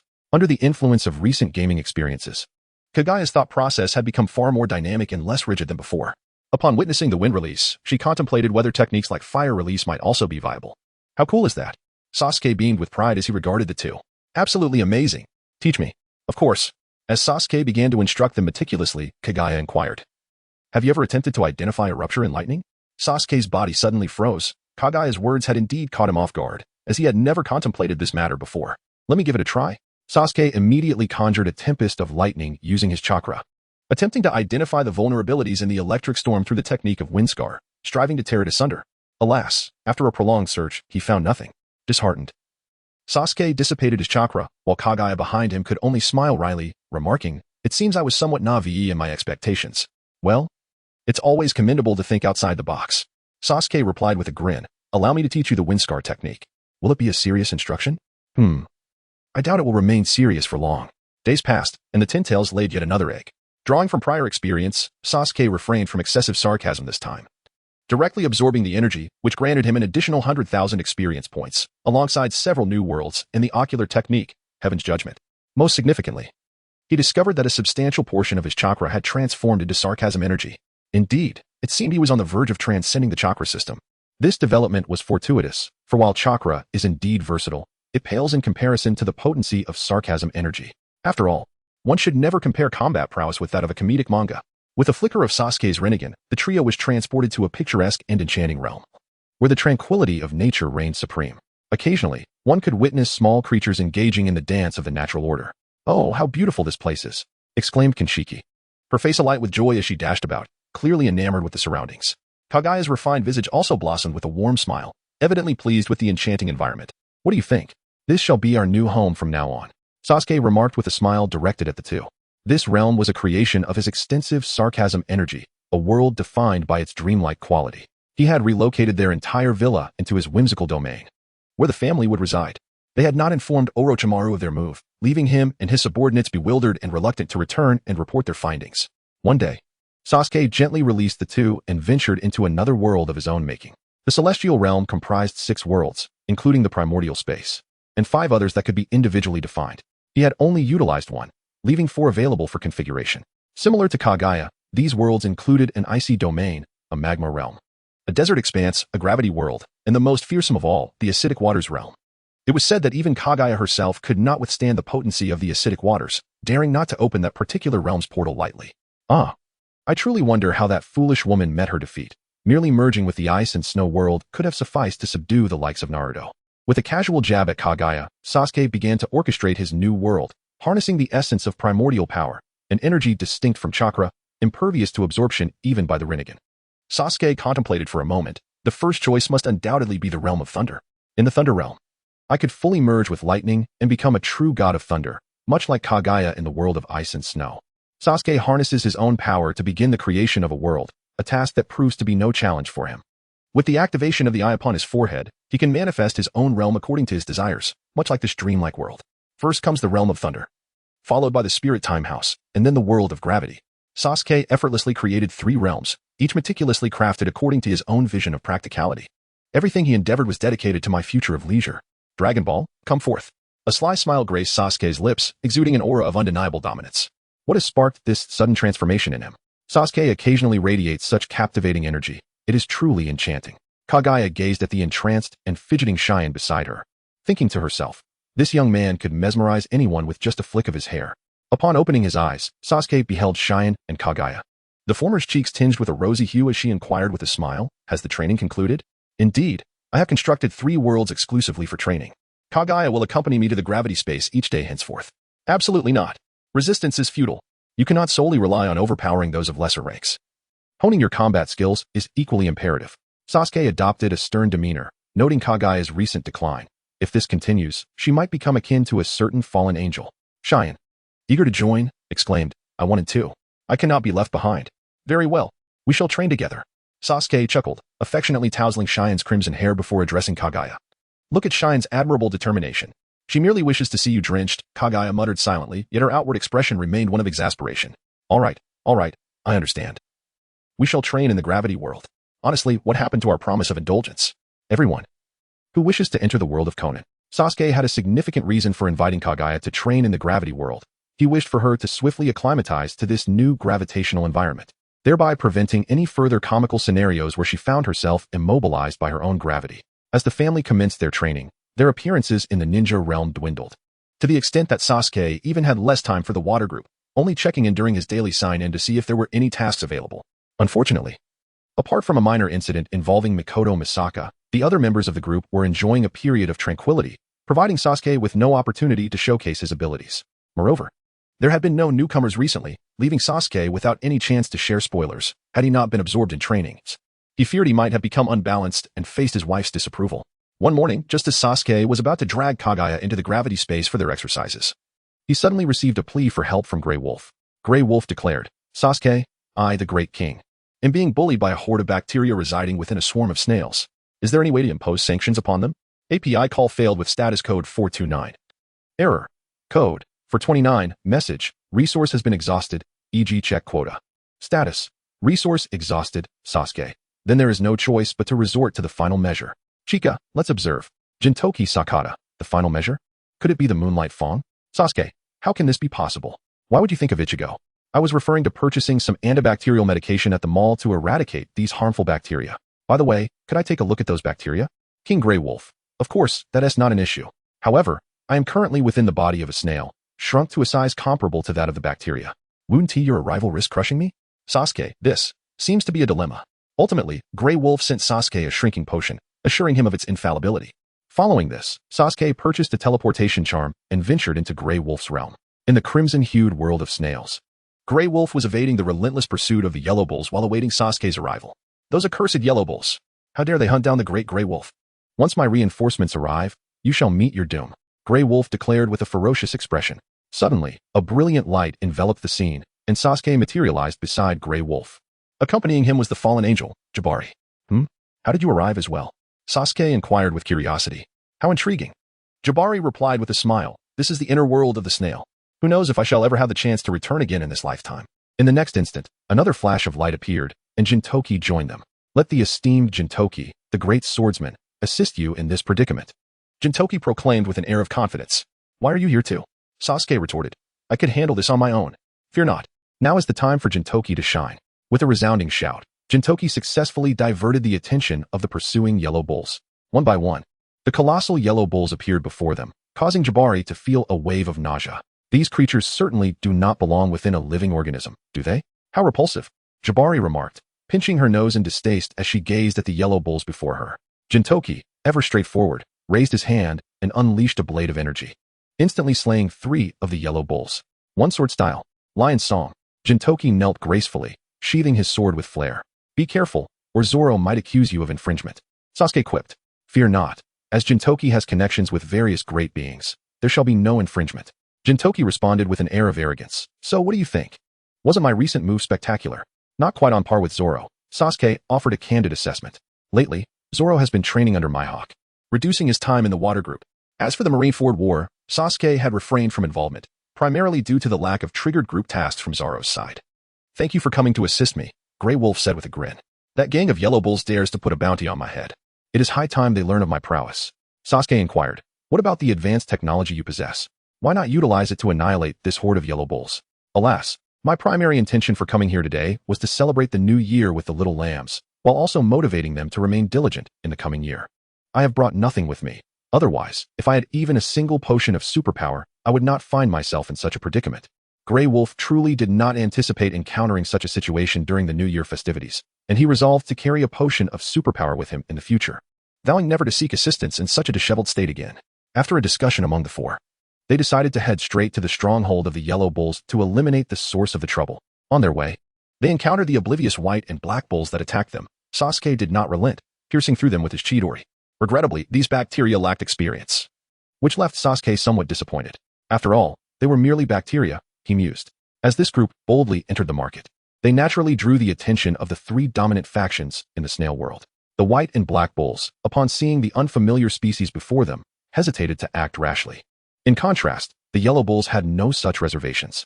Their leader, Bong Cha-Cha, promptly arrived with a throng of followers to eliminate Sasuke and his companions.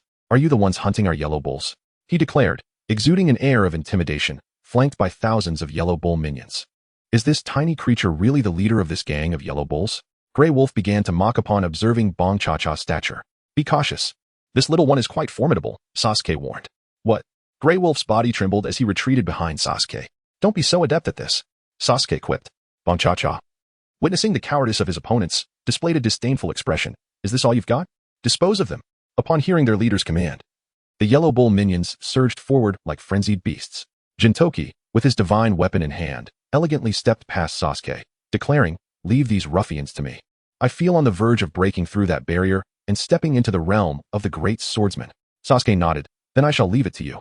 He held no doubts regarding Jintoki's swordsmanship. After all, this was a being capable of contending against cosmic technology with mere mortal flesh. Previously, he had no opportunity to encounter the extraordinary, but now, with the seed of the extraordinary in his grasp, soaring to greatness was a foregone conclusion. Kagura recited an incantation, enveloping the three of them in a golden energy shield. "What is this?" Sasuke inquired. "An energy shield? How could you be ignorant of such a thing?" Kagura retorted, her deadpan gaze fixed upon him. "But how do you possess such magic?" "Well, I am a distinguished graduate of the Angel Academy. Knowing a few spells is quite ordinary. Wouldn't you agree?" That bears some truth. In the strongest faction of their team, Jintoki wielded the Lake Toya, confronting the opposing army of cattlemen with unyielding resolve. Today marked Jintoki's ascension to the status of a great swordsman. The previously languid gaze had vanished, replaced by a piercing intensity and murderous intent that soared to the heavens. Do not be misled by Jintoki's usual comedic demeanor. His aura of menace was undoubtedly among the most formidable in their ranks. With a powerful thrust of his legs, Jintoki surged into the herd of cattlemen like a cannonball. Wielding Lake Toya, silver-white sword energy erupted from his hands, each strike claiming numerous lives, cleaving the foes in twain with ruthless precision. As Jintoki's slaughter ensued, the cattlemen fell into disarray, realizing they were utterly outmatched. Their only hope of overcoming Jintoki lay in exhausting his stamina through sheer numbers, hoping to wear him down to the point of collapse. However, it was crucial to remember that Jintoki was not fighting alone. Sasuke and Kagura stood at his side, along with the ever-watchful Grey Wolf, ready to intervene at a moment's notice. Thus, the annihilation of the cattlemen was an inevitable outcome. Seeing the tide turn, Ping Xiaoqiao furrowed his brow and charged straight towards Jintoki. "Clear the way. This one is mine. You all focus on that energy shield." Ping Xiaoqiao leaped onto the head of a cattleman, springing towards Jintoki. Even the boss is getting involved. Jintoki maintained his composure, raising his hand to unleash a wave of sword energy directed at Peng Xiaoqiao. Sensing the lethal force surging towards him, Peng Xiaoqiao deftly evaded. But the unfortunate cattleman behind him was not so lucky, cleaved in two by the sword energy. "I shall consume you." Ping Xiaoqiao's speed surged dramatically as he appeared before Jintoki, his mouth widening to an enormous size, capable of swallowing Jintoki whole. Faced with Ping Xiaoqiao's gaping maws, Jintoki remained unfazed. Had it been before, he would have quipped about the absurdity of such a small creature opening its mouth so wide. But now he was determined to strike it down in one blow. One sword style, flash, clang. The silver blade light instantly engulfed Peng Xiaoqiao. soaring skyward and piercing through the clouds above. This was Jintoki's most formidable sword technique. In the wake of that strike, Ping Chao Chiao's body was cleaved in half, collapsing to the ground. Upon witnessing their leader's demise, the herd of cattlemen erupted into chaos, each desperately fleeing for their lives. Observing the pandemonium, Sasuke stepped out of the energy shield and invoked the Earth Explosion Stars, instantly altering the terrain and sealing the surrounding cattlemen within earthen mounds. That is quite impressive, Grey Wolf remarked. Let me deliver the final blow, Jintoki declared, gripping his weapon with both hands, his gaze fixed upon the Earth Explosion Stars above. An infinite sharpness igniting in his eyes. The previous strike had been his limit. Now, he aimed to transcend that very limit. Sasuke remained silent, gazing at Jintoki with eager anticipation, genuinely curious about the tricks Jintoki might conjure.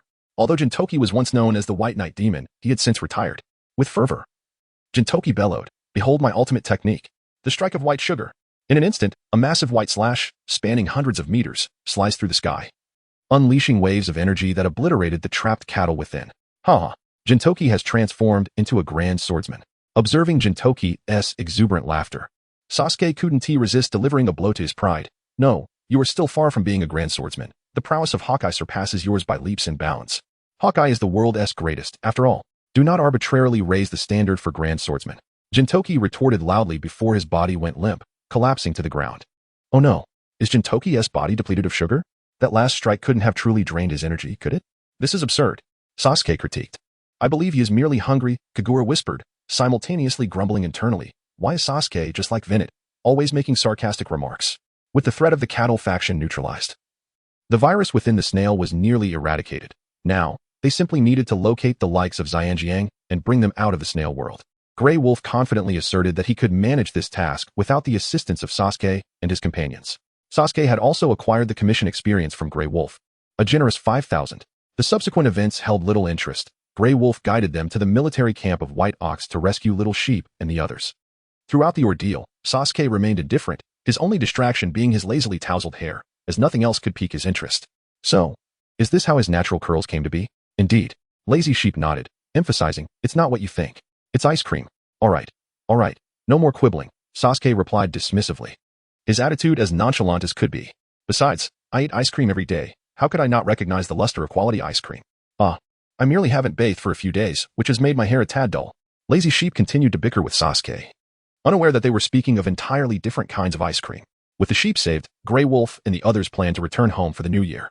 At that moment, Slow Sheep called them to inform that the snail's ailment had been cured, and now they were all full of vitality, scampering about energetically. Upon receiving the news, the little sheep breathed a sigh of relief. Having taken the medicine, they reverted to their normal size. Grey Wolf distributed the growth potion among them, instructing them to consume it upon their return. Overall, this journey through the world of the snail had been quite delightful, save for one rather conspicuous diabetic. Jia Bailey remarked. Diabetic? Who has diabetes? Jintoki inquired, his face a mask of confusion. Jintoki, my diabetes was completely cured long ago, and as my strength has increased, such trivial ailments shall never trouble me again. No worries. With your abilities, it's likely you might encounter it again, Jia Bailey retorted, hands in pockets. Then turned to Sasuke, stating, I have been honing my skills. Believe me, it won't be long before I can easily defeat you. Previously, she had been slighted for her lack of skill in the game, and after a period of relentless practice, she was confident that soon she would turn the tables on Sasuke. Sasuke scoffed, novices always harbor such unrealistic notions. Should you wish to challenge me, feel free. But do not weep when you are defeated. How could one possibly weep? Jia Bailey retorted, never mind, my skills have surged remarkably of late. I shall certainly redeem myself. But I must go now, Vinette is waiting for me to dine. Farewell. The tide truly favors the orange. After exchanging a few jests, Sasuke and Jintoki departed from the lair of Grey Wolf. Having lingered in the snail world for several hours, it was time for them to rest. Grey Wolf proclaimed, rest assured, I shall swiftly resolve the side effects of the superpower serum, and soon we shall all embody the prowess of Kaneshi Natsuo.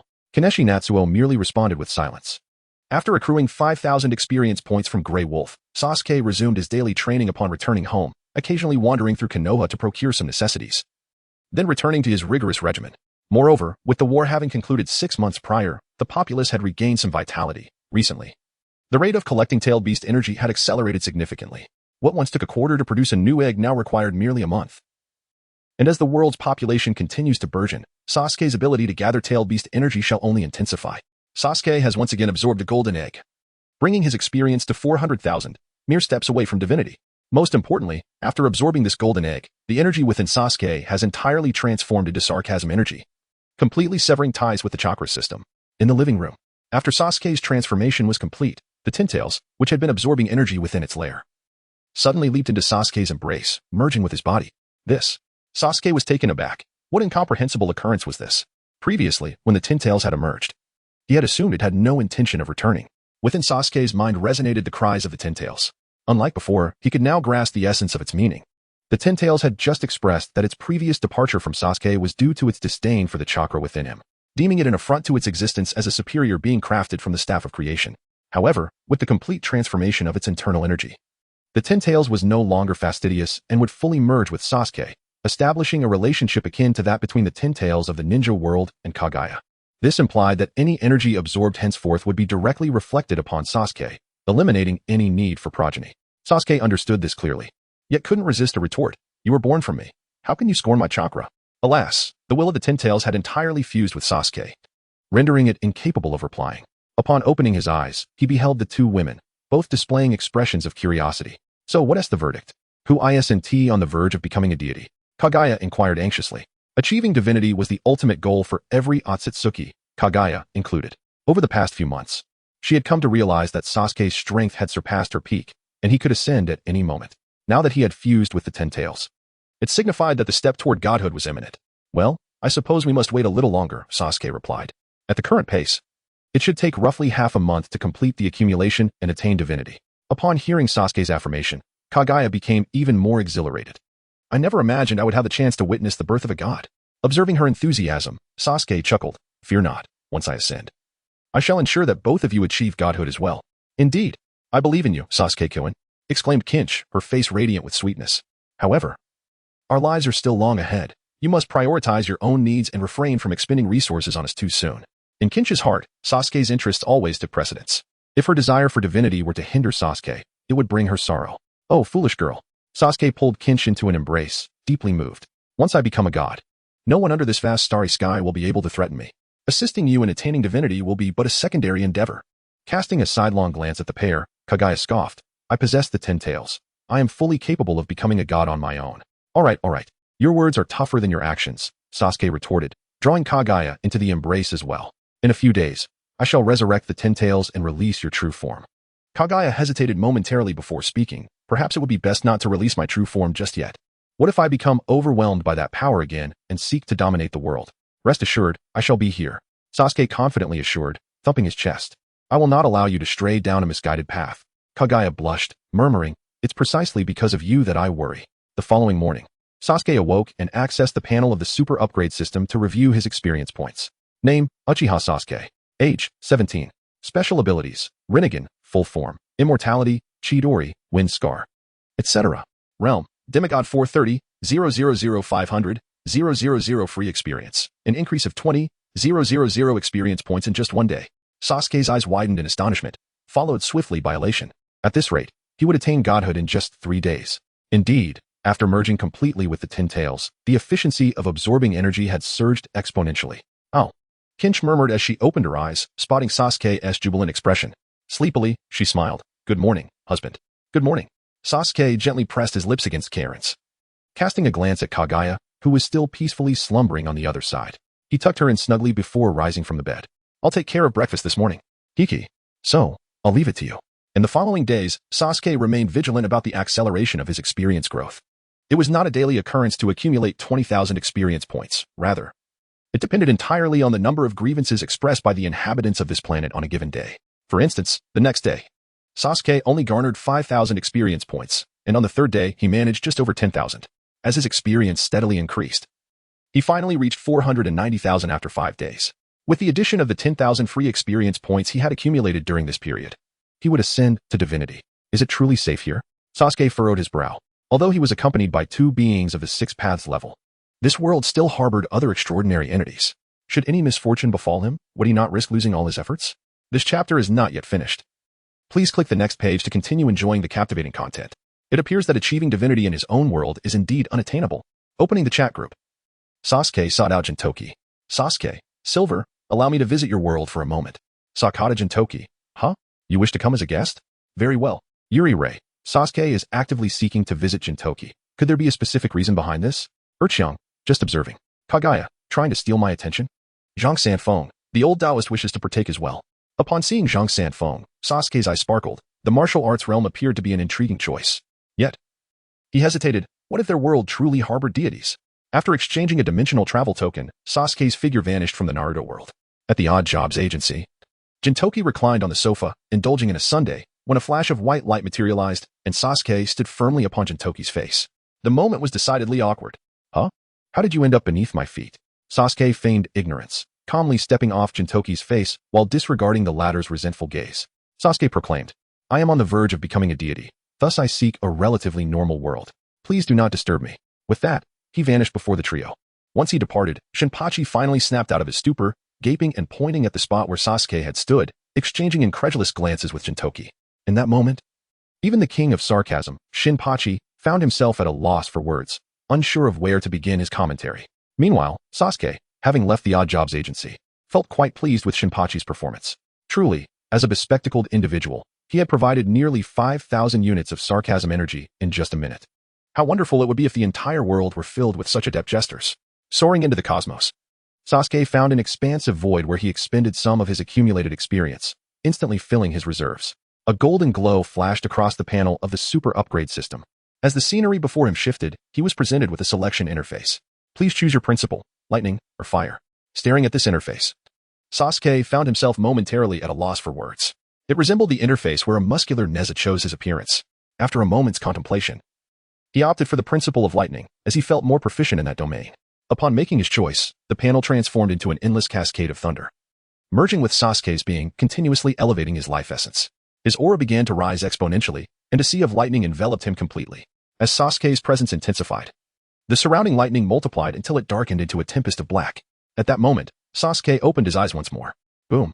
A sound reverberated through layers of space, startling the inhabitants of the neighboring earth. Following the sound, the lightning dissipated, revealing Sasuke's form within. What a sensation, entirely different from before. Name, Uchiha Sasuke. Age, 17. Special, Rinnegan, full form. Immortal being, lightning principle, upgradable. Realm, star deity 2, 000,000. Free experience, 5, 100. Star deity? Sasuke was taken aback, then chuckled. Though it sounds absurd, I genuinely feel capable of effortlessly obliterating a planet. Having ascended to divinity, Sasuke had reached a state of omnipotence, capable of traversing time and altering a planet's environment at will, even reshaping the thoughts of lower life forms in an instant. Acquainted with his newfound abilities, Sasuke returned to the Odd Jobs agency. Spotting Shinpachi's hair, which shimmered with golden light, he understood precisely where his 10,000 units of sarcasm energy originated. Truly remarkable. Shinpachi. Huh? Have you finished already? Jintoki inquired curiously. What does it feel like to become a deity? Not much of a sensation. How can that possibly be true? Well, if I had to describe it, I feel slightly stronger than before, Sasuke replied with a smile. Thank you for your hospitality. Should you ever require assistance, do not hesitate to ask. If it is within my power, I shall not refuse. Oh, could you possibly lend me some money? Jintoki grinned mischievously. You see, I've inadvertently landed myself in quite a predicament and amassed a significant debt. You understand. API call failed with status code 429. Error. Code 429. Message. Resource has been exhausted, e.g. check quota. Status.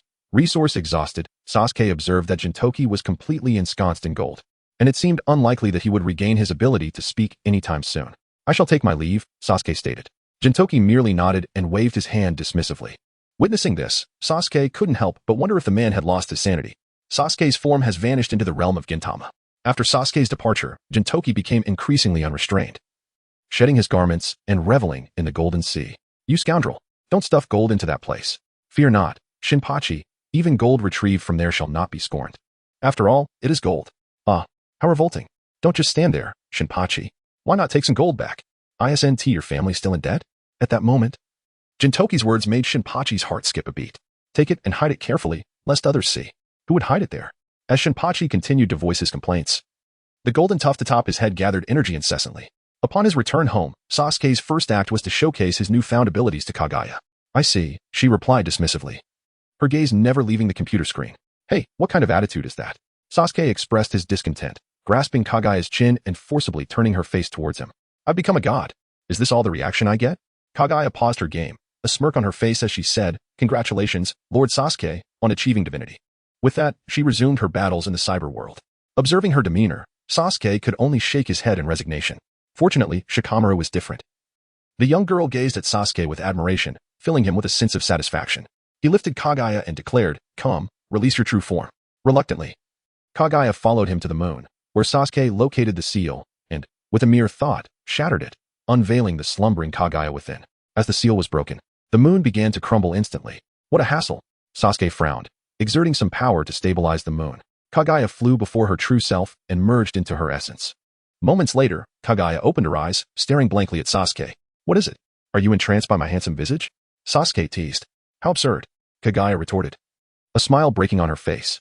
"Now, tell me, how shall I express my gratitude?" "Well, that is indeed a matter worthy of contemplation." Sasuke feigned deep thought before grinning. "As long as you maintain the status quo, that would be the greatest form of thanks to me." They exchanged knowing smiles. And Sasuke felt relieved that Kagaya had not been overwhelmed by the immense power of her true form. Had she truly lost her senses, he would have had no choice but to confine her. "Let us return home," Kagaya said, linking her arm with Sasuke's and with the aid of her Rinnegan. They transported themselves to the dream world Sasuke had crafted. "You are wasting chakra," Sasuke remarked. "You could have simply used Kamui to return. You had the coordinates. Using Heaven's Mandate is far more convenient." Kagaya countered. Determined to impart some combat skills to her, Sasuke resolved to train her thoroughly. Days later, the previously silent chat group buzzed with activity. Ding. Activity threshold met. Acquiring newcomers. Ding. Legal Vanguard has joined the chat group. Ding. Marksman has joined the chat group. Ding. Tushandit Songming has joined the chat group. Ding. The most powerful B-Robot has joined the chat group. Ding. Detective Maori has joined the chat group. Dear Master, there is more to this chapter. Please click to the next page to continue reading. The following is even more thrilling. The series of notifications abruptly pulled Sasuke from his thoughts, and upon seeing the newcomers' avatars, his attention fixated on the marksman. The Kirin from Super God Academy? That means I can finally go there to gain some experience. Sasuke's eyes sparkled with excitement. I wonder if the inhabitants of that world can decipher my information? At that moment, the newcomers received the orientation message from the chat group, each revealing expressions of astonishment. Super God Academy? Is it truly real? The Kirin, having just set down his luggage, stared incredulously at the familiar interface before him. As a diligent police officer, he felt his worldview shattered. If it is true, his mind recalled the moment he had been slain by the monstrous Tunton. This might be my opportunity. However, he pondered. What did it mean to seek out Sasuke in times of hardship? Meanwhile, in the Fox Demon world, Tushanyaya, who was in seclusion, was equally astonished. Various realms? What on earth is this? She gazed perplexedly at the messages, welcoming words from older members, finding them rather amusing.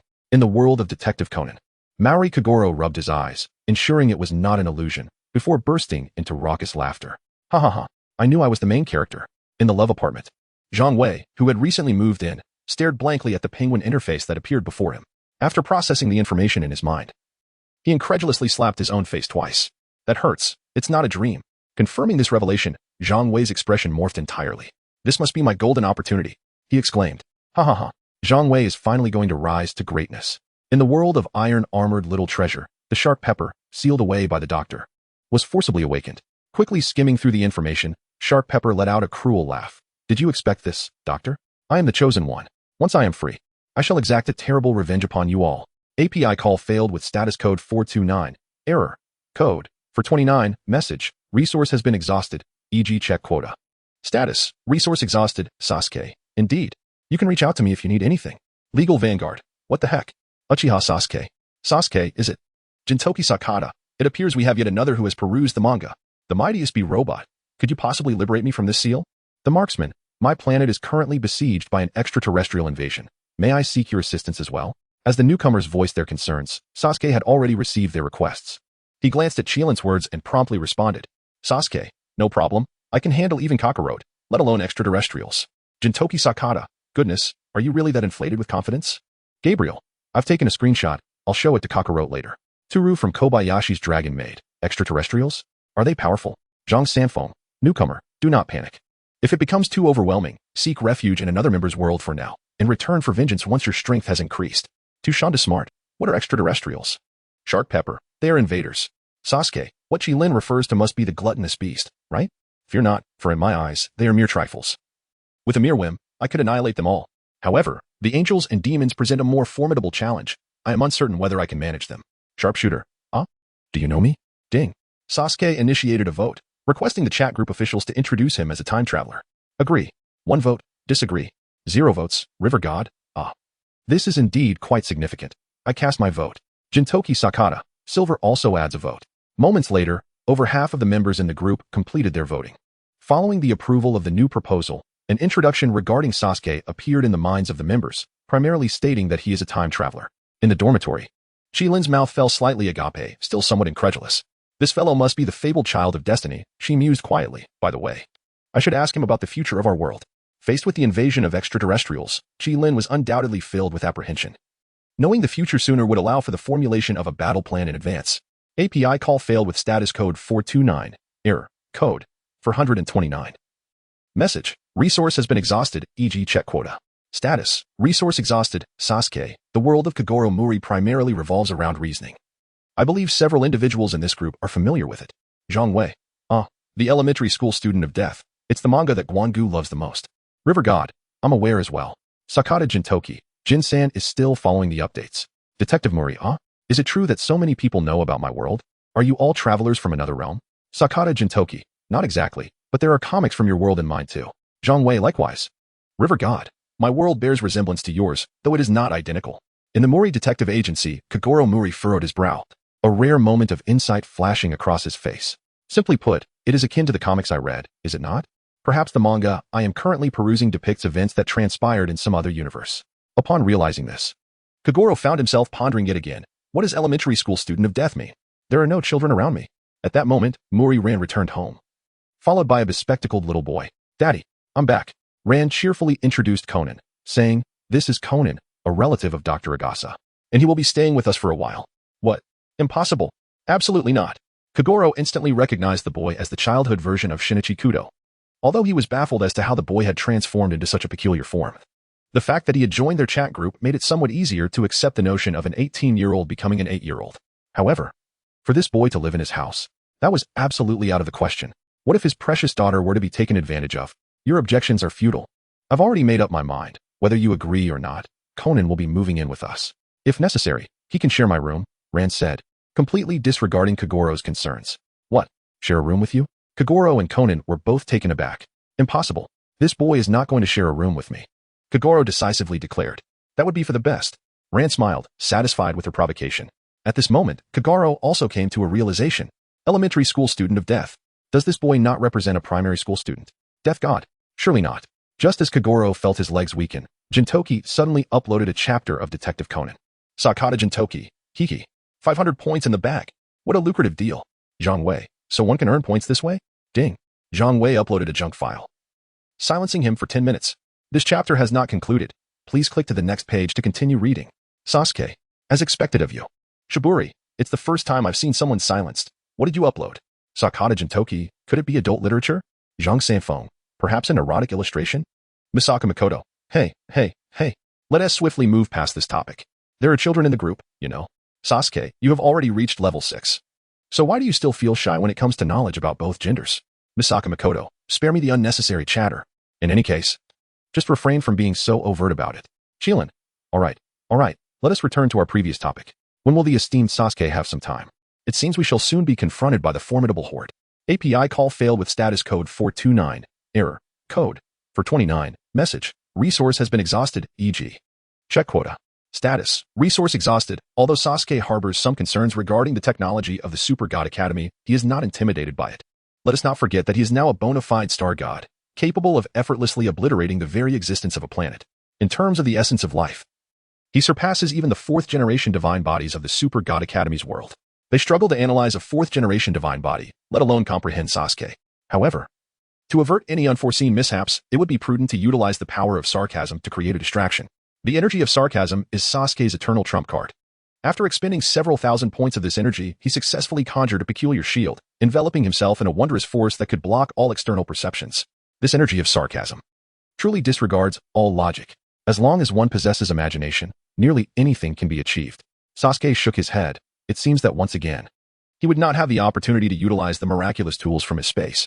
Sasuke, by the way, has Chilin boarded the Giant Gorge yet? Chilin, the Giant Gorge? A couple of days ago, I was struck in the chest by a Taotai. I have just now recovered from my injuries and have arrived at the Super God Academy.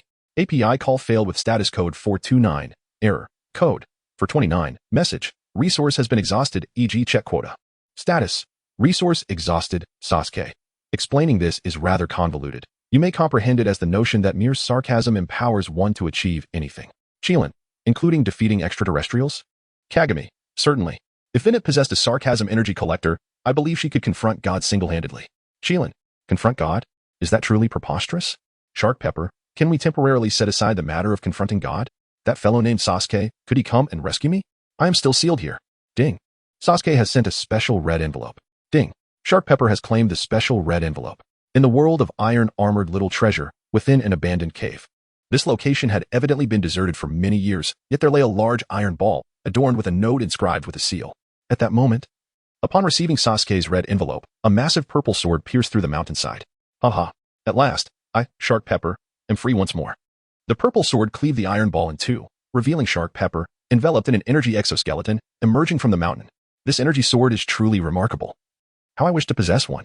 Gazing at the dissipating Susanoo, Shark Pepper felt a twinge of longing. Never mind. I shall first ascertain the current state of the outside world, now that I have joined this multiverse group. I am certain I will eventually have the opportunity to acquire such an energy entity. Having departed from the abandoned mountains, Shark Pepper, who had been sealed for several years, now sought to comprehend the transformation of the world and locate his swift-climbing shark giant. Surely, he has been sold as scrap metal? Upon his liberation, Sasuke received a notification of mission completion, earning 1,000 freedom experience points. Gaining experience across dimensions feels reminiscent of an online game. Sasuke chuckled.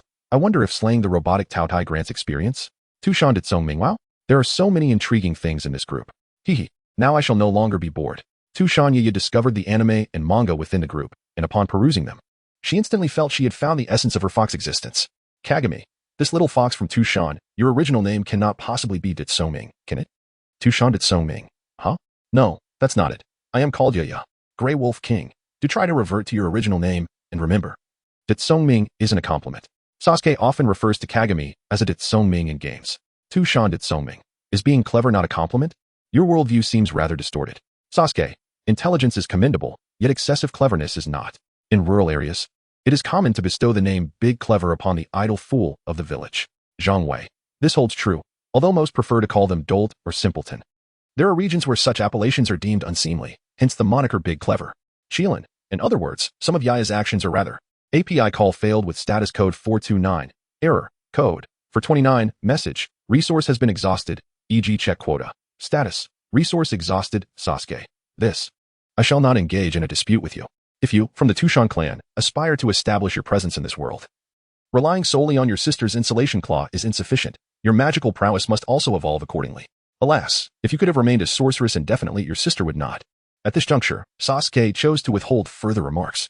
Continuing might lead to Yaya maturing instantaneously, thus entirely losing her brilliance. Sister? What happened to my sister? How infuriating. This fellow speaks only partially. In the cave, Yaya, vexed, clutched her ears. Tushan Yaya, speak up. What has happened to my sister? Sought cottage in Toki, it is exceedingly annoying to speak only halfway. Nijimura Sanada, condemnation. A vehement condemnation. Toward the Kobayashi family. Must we even speculate on this matter?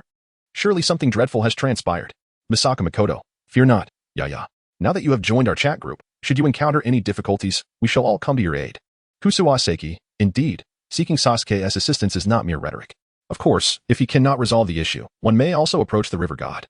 Should both fail, procure a traversal talisman to seek refuge in another realm, and return later, once your strength has been augmented, to exact vengeance. King Grey Wolf, and what of me? How could one forget the presence of this king? API call failed with status code 429. Error. Code. For 29. Message. Resource has been exhausted, e.g. check quota. Status. Resource exhausted. Sasuke. By the way, you still haven't resolved the color changing issue. If it proves too challenging, perhaps you should collaborate with Slow Sheep for some research. Grey Wolf King. Impossible. This king shall undoubtedly accomplish it independently. Chilin, may I inquire, is the superpower potion you speak of truly that formidable? The narrative is not yet concluded. Please click to the next page to continue enjoying the captivating content. Merely changing a sweater could grant one the power to alter everything. Chilin expresses that such a limitation is trivial, let alone swapping sweaters. Even if she were to sacrifice her entire lifespan for just a day of such extraordinary power, she could entirely transform the state of the earth. API call failed with status code 429. Error. Code. For 29. Message. Resource has been exhausted, e.g. check quota. Status. Resource exhausted. Sasuke. It would be best not to involve Detective Mori. He has a tendency to misuse his powers of perception. Detective Mori. Hey. Don't speak recklessly. How could I, Kagura Mori, possibly engage in such undignified behavior? Zhang Wei, King Grey Wolf. I never anticipated that this group harbors such hidden talents. King Grey Wolf. Oh? It seems there is yet another who is familiar with my story. API call failed with status code 429. Error. Code. 429. Message. Resource has been exhausted, e.g. check quota. Status. Resource exhausted. API call failed with status code 429. Error. Code. 429. Message. Resource has been exhausted, e.g. check quota. Status. Resource exhausted, Sasuke. I am not particularly inclined to discuss this topic. Jia Bailey. 100 points should be the highest check-in score in the chat group thus far. The previous record was still the 90 points held by Air Chiao. Grey Wolf King. I am doing quite well. I consistently score around 50 points with each check-in. River God. I managed to check in 3 times each time. Then I select the highest score. Sasuke, huh? Mikoto Misaka. That's utterly absurd. Toru from the Kobayashi family. Yet, when I consider that the other party is a river deity, it doesn't seem so hard to accept, does it? Shark Pepper. A river deity? Sesomaru. Every time I check in, I accumulate around 50 points. Yet I have never surpassed 60. Sasuke, has the war on Sesomaru's side concluded? Sesomaru, almost. The other clans have begun their withdrawal. The western lands have managed to survive, but the subsequent management will prove quite challenging. After all, we have vanquished the surrounding demons, making it exceedingly difficult to form alliances again in the near future. Sasuke, managing affairs is merely a trivial matter. As long as you can sustain yourselves, in due time, once your strength has grown formidable, they will come to you. Eager for collaboration. Kirin, is Sesomaru engaged in battle? Sesomaru, indeed, but it is nearing its conclusion. Tushan Yaya, why is my enhancement path solely focused on sorcery? Sasuke, it has been said that you are a mage. Do not entertain thoughts of engaging in hand-to-hand combat. Tushan Yaya, I care not. I am determined to become a magnificent great demon, just like my sister. API call failed with status code 429. Error. Code. 429. Message. Resource has been exhausted, e.g. check quota. Status. Resource exhausted, Sasuke.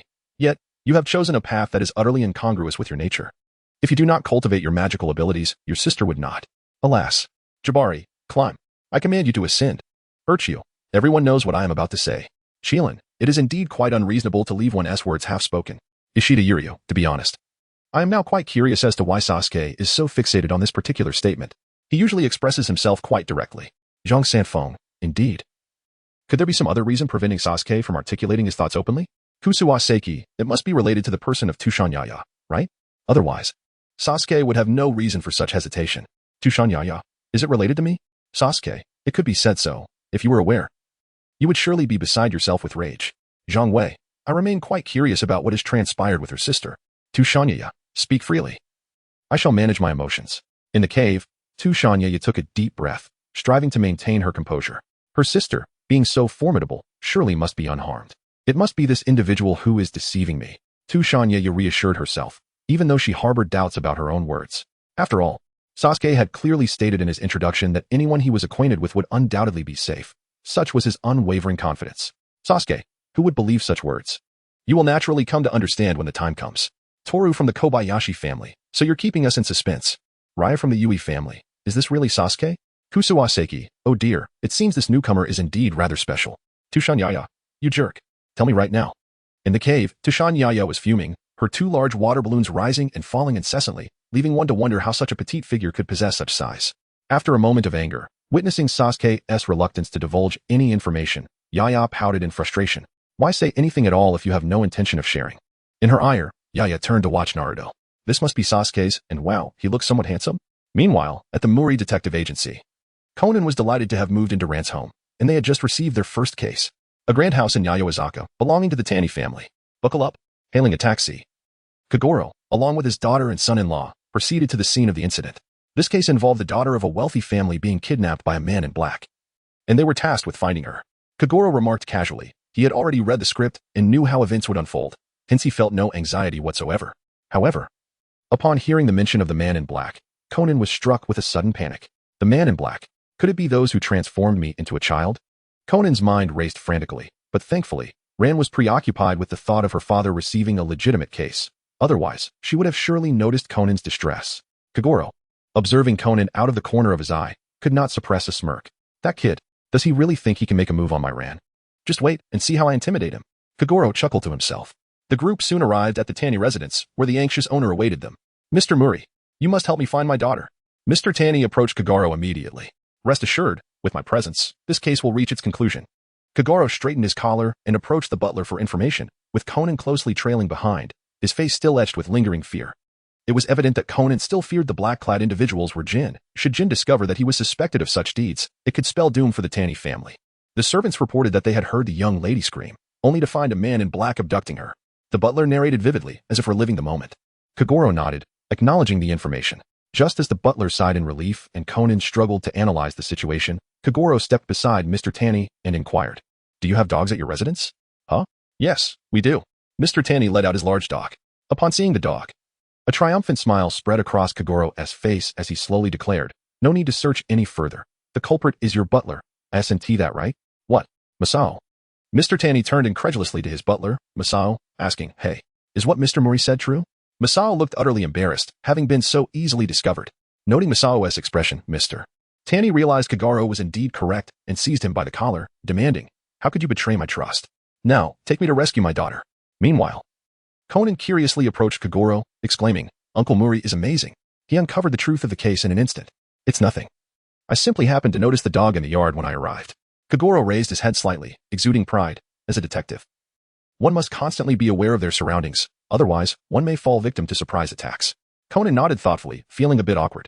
After all, it was precisely his inattention to his surroundings that had led to his ambush. Will my uncle recognize me? Surely not, right?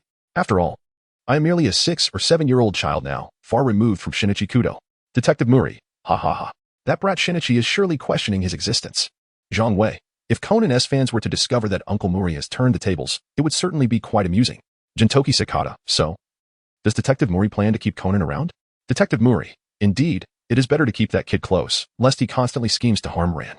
Gabrielle, huh? Wasn't he at Ran who pursued Shinichi? Though I've only read less than 100 chapters, it's clear that early on, Shinichi had no romantic feelings for Ran. Detective Mori, exactly. Which is why Ran has given up on that boy. What girl would go to such lengths to pursue a boy who remains indifferent? Ran truly has not inherited my excellent genes at all. API call failed with status code 429, error, code, for 29, message, resource has been exhausted, e.g. check quota. Status, resource exhausted, Sasuke, it is not so much a secret, merely a legend of the police academy. Urkio, this is the first time I've seen Sasuke flaunting his prowess before others. Toru from Kobayashi's family, if such a premise exists. Then Uncle Mori in the manga appears rather suspicious. Zhang Sanfeng. There is a sense of profound wisdom beneath simplicity, yet it seems somewhat feigned. Shouldn't Detective Mori provide some clarification? Detective Mori, ahem, matters of the police academy belong to my youth. Now I merely aspire to be an ordinary little detective. In the car, Kaguro sighed as he read the messages from his friends. Had it not been for that incident involving his wife's abduction, he would likely still be a criminal investigator, or perhaps even a chief by now. However, the scene of his family being taken hostage is one he never wishes to witness again. Rei Furuya. It feels as though there is a story to tell. Chilin, tomorrow at school, we will have a goddess visiting. Does Sasuke know who it is? Does she harbor any ill intentions towards Earth? Sasuke, rest assured. Reina is undoubtedly an ally of Earth, and she is a genuine soul, devoid of any ulterior motives. Chilin, in that case, I am at ease. API call failed with status code 429, error, code, for 29, message, resource has been exhausted, e.g. check quota. Status, resource exhausted, Sasuke. No worries. The collector can gather all the sarcasm energy around you. Once you've amassed enough energy, you can expand the collection range to encompass the globe. By then, perhaps you won't even need my assistance. You can harness the sarcasm energy to vanquish the invaders yourself. Jintoki Sakata. Really? It can be used that way? I understand now, Jin-san. Sasuke, it seems that the new Baji is destined for misfortune. Heavenly River Deity. If sarcasm cannot fend off the intruders, I could lend you an axe to drive them away. However, exercise caution, for the earth may also suffer in the process. Jiao, does the Heavenly River Deity possess such a formidable axe? Zhang Sanfeng, at this juncture, we ought to consult Sasuke to elaborate on the lore. Jia Bailey, step forth, Sasuke. It has been decided that you shall take the lead. API call failed with status code 429, error, code, for 29, message, resource has been exhausted, e.g. check quota. Status, resource exhausted, API call failed with status code 429, error, code, for 29, message, resource has been exhausted, e.g. check quota. Status, resource exhausted, API call failed with status code 429, error, code, for 29, message, resource has been exhausted, e.g. check quota. Status, resource exhausted, Sasuke, coughs. It was in the past when Pango inadvertently dropped the Pangu axe into the river, where it was discovered by the river god. A brief silence ensued in the chat group, as everyone found themselves at a loss for words upon reading Sasuke's message. Gee Bali, I am aware that the world is quite absurd, yet I never anticipated it could reach such extremes. Lin, so, are you implying that the river god intends to lend me Pangu's acts of creation? Tore from the Kobayashi household, it appears to be the case. Be cautious not to cleave the solar system in twain. Kusuwa Seiki, indeed, this group is filled with hidden talents. King Grey Wolf, so, why was there a river god before the heavens were even opened? Zhang Sanfeng, is the river of time also considered a river? Zhang Wei, such terror. Tushanyaya, haha, Sasuke and Naruto is so unfortunate. How could he have such a despicable brother? I wonder if this alternate version of Sasuke also endures Itachi's familial treatment? Sasuke, alas, although Itachi is an unrelenting tormentor of his younger brother, he is still preferable to you, who neglects the cultivation of your abilities, ultimately leading to the misfortune of your sister. Sigh. In the cavern. Tushanyaya gritted her teeth as she gazed at the panel before her. This grievance, I, Tushanyaya, shall remember. Jia Bailey. This grievance, I, Jia Bailey, shall remember. Thor from the Kobayashi family, this is the third time. It is simply intolerable. Even I am beginning to lose my composure. Yuri Ray, if you were before me, I would deliver a swift uppercut. Ishida Yuryu, so, her sister has indeed perished? Sasuke, she is dead, yet not entirely so. You may interpret it as her having perished, though she occasionally revives.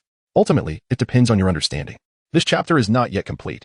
Kindly proceed to the next page to continue enjoying the captivating narrative. Tushanyaya, what? How could my sister possibly be dead? In an instant, Tushanyaya, who had just been fuming, was thrown into a state of panic. How could her seemingly invincible sister meet her end? Although Sasuke's words were cryptic, Yaya grasped a portion of their meaning.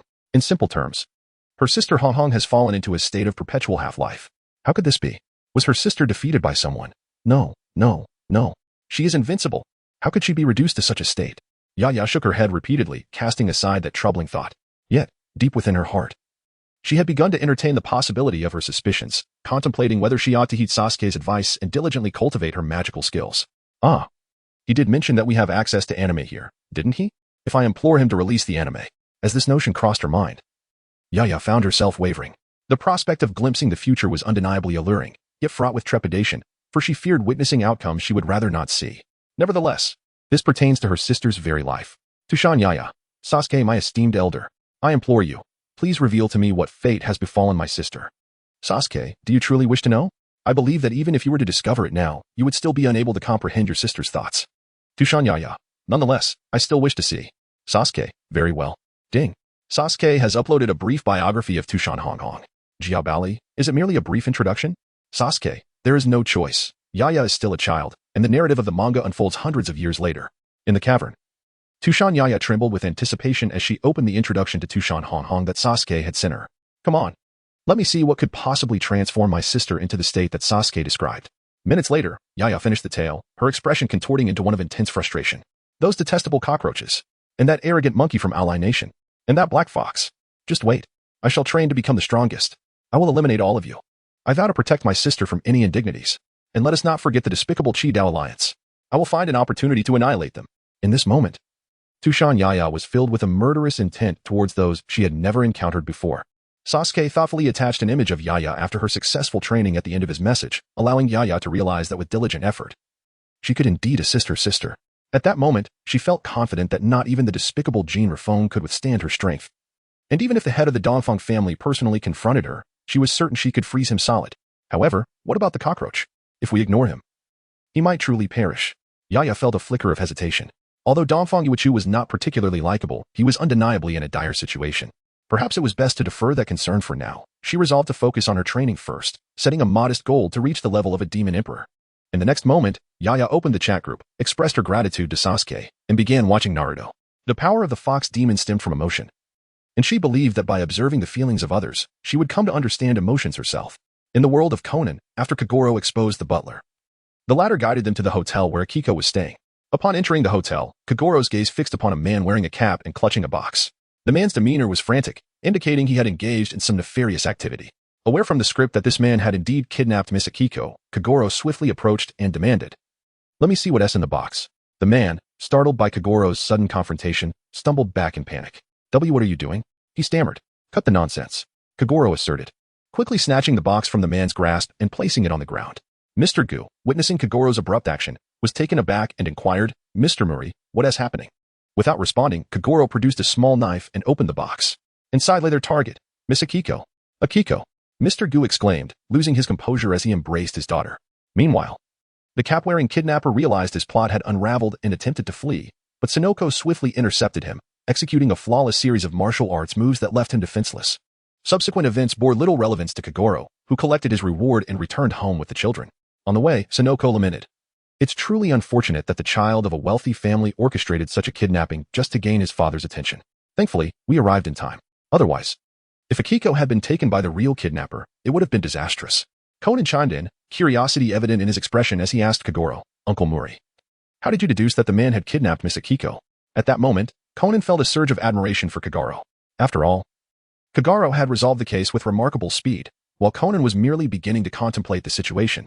Naturally, he held great respect for those with strength, especially since Kagoro had earned Conan's acknowledgement in the realm of deduction. Such matters can be perceived instantaneously by anyone who has spent a few years as a detective. Kagoro remarked disdainfully. Conan nodded eagerly, "Exactly. I aspire to be a great detective like Sherlock Holmes."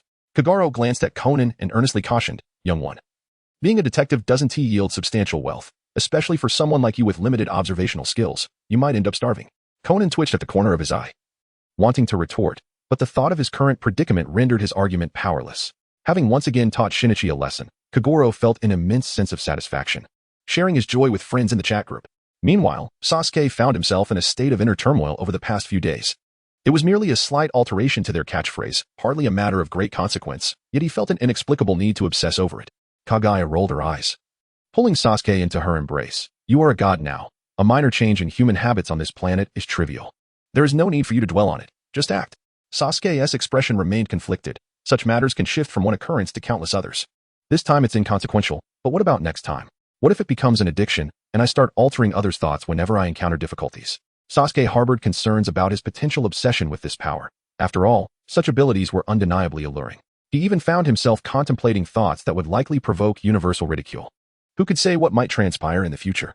Kagaya cast a glance at Cheyenne, who immediately understood, and spoke up. "Rest assured, Sasuke-kun, we shall remain by your side, preventing you from making any grave mistakes." Yet, their current encouragement felt like an invitation to transgress. Sasuke, exasperated, regarded the two, since he had expressed this notion. They had both been in complete accord, offering no semblance of dissuasion, especially Kagaya, who boldly asserted that Sasuke ought to be the deity of this world, free to act as he pleased. This chapter is not yet concluded. Please turn to the next page to continue reading. Shine appeared somewhat embarrassed, as she was least adept at dissuading Sasuke. In her eyes, every action he took was justified. "Change your perspective. Did you not claim that absorbing that mocking energy would strengthen you? Only by becoming stronger can you aid this planet in fending off external threats. It is a mutually beneficial endeavor." Kagaya continued to tempt him. "No." Sasuke abruptly rose, declaring, "I desire their ridicule solely to enhance my own strength.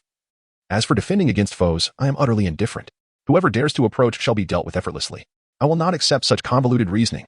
Enough, your moral compass is utterly perplexing." Kagaya could not help but exclaim loudly. Seeing Kagaya in such a state, Sasuke paused momentarily, then clapped his hands and laughed. "Indeed. Everything I do is for myself, to become stronger. There is no need for inner turmoil." Kagaya took a deep breath. Realizing that her previous attempts to persuade Sasuke had been futile, he had likely resolved to proceed down this path from the very beginning, merely using her for his own amusement. Zinai. Sasuke was kicked by Kagaya into the shinobi world, landing in a location he was once familiar with. However, the villa that once stood there had long since vanished. API call failed with status code 429. Error. Code. 429. Message. Resource has been exhausted, e.g. check quota. Status. Resource exhausted. Sasuke transformed the way of life for the inhabitants of the planet, instilling in them a penchant for banter during conversation. In no time, the entire world was enveloped in an atmosphere of joy. Sasuke himself reaped immense benefits from this change. The efficiency of collecting banter energy surged to several times its previous rate, yielding a daily influx of approximately 50 to 60,000 units of this energy. However, the number of ninjas in the ninja world remained insufficient, as nearly half had perished during the Fourth Great Ninja War, and restoration would require at least 5 to 6 years. Nevertheless, Sasuke was content with his current earnings. If this momentum continued, he would ascend to a higher level by the age of 18, reaching a new realm of existence. Furthermore, as the population of the ninja world increased, the experience he garnered would also multiply, creating a virtuous cycle. In the love apartment, Zhang Wei, after joining the chat group, signed in for several days and elevated his legal knowledge by 2 levels, now qualifying as a competent lawyer. Unfortunately, lacking renown, he could only continue as a junior assistant. He envisioned a bright future, contemplating the establishment of his own small law firm once his lawyer's license was obtained. Suddenly, Zhang Wei opened the group chat. as someone had just reached out to him. Sasuke, Zhang Wei, allow me to wander through your world. Zhang Wei, what? Sasuke intends to visit my world. Qilin, Zhang Wei's world is quite similar to ours, isn't it? Sasuke, of course not. Zhang Wei possesses a mysterious power. Zhang Wei, mysterious power. API call failed with status code 429. Error. Code. 429. Message. Resource has been exhausted, e.g. check quota. Status. Resource exhausted. Sasuke. To elaborate would be rather troublesome. In essence, the hidden powers of your world are formidable and numerous. I wish to venture forth to gather some essence of sarcasm. Kagaya, why not simply state your intention to collect energy? There is no need for all this superfluous chatter. What if Zhang Wei falls into a state of despair? Sasuke. Depression? If one is depressed, they can still pursue graduate studies. Zhang Wei, can one truly pursue graduate studies while being depressed? Sasuke, in the early 2000s, it was likely unfeasible, but in another decade, it will be possible. Enough of that. Quickly lift the restrictions, so I can seize an opportunity. Jintoki Sakata, you were even reluctant to deceive Zhang Wei. Sasuke, why deceive him? I am merely gathering the energy of complaints, not embarking on a spree of destruction. Upon reading Sasuke's message, Tushanya narrowed her eyes. This individual appears to possess formidable strength. I wonder if enlisting his aid to eliminate the members of the One Chi Dao Alliance would be feasible. It could be ages before Yaya could confront the One Chi Dao Alliance alone, thus she contemplated whether seeking assistance from the group might yield better results. She resolved to offer her accumulated points as a reward for their help. As long as it would aid her sister in resolving the impending threat, she would not hesitate to expend every last point, nor would she flinch at the prospect of depleting her savings. Perhaps she could inquire with Sasuke. Or perhaps request a superpower potion from the King of Grey Wolf. After all, it would merely turn her hair pink. If necessary, she could relinquish the superpower afterward. In the group, Zhang Wei had already consented to lift the restrictions, yet he reiterated his insistence that Sasuke must not wreak havoc among them. Sasuke, why should I rampage recklessly? A flash of white light illuminated the space, and Sasuke materialized in Zhang Wei's room within the love apartment. Today, he donned casual attire, modern clothing that felt entirely appropriate. Well, this is truly astonishing.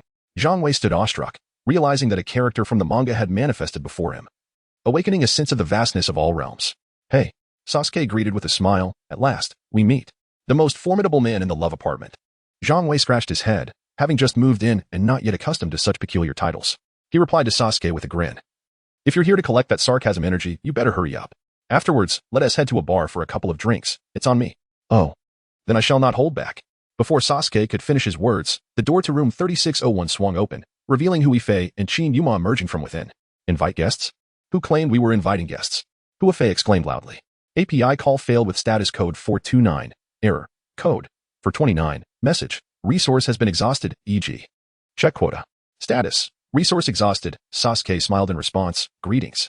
I am a friend of Zhang Wei. I heard he is settled here, so I came to pay him a visit. Oh, I didn't expect Zhang Wei to have such a handsome friend. Qin Yuma gushed, while Huifei was less enthused. Though Sasuke was indeed strikingly handsome, Huifei's relationship with Zhang Shaoxian was complicated, and even the sight of a handsome man failed to pique her interest. Her primary concern was merely to enjoy a meal. At that moment, the sliding door in the corridor swung open, and Lu Ziqiao peeked out mischievously. Did I just hear someone mention treating guests? Would you mind adding another pair of chopsticks? Sensing the situation spiraling out of control, Zhang Wei hastily pulled Sasuke and dashed out of the suite. Let us go have some spicy hot pot.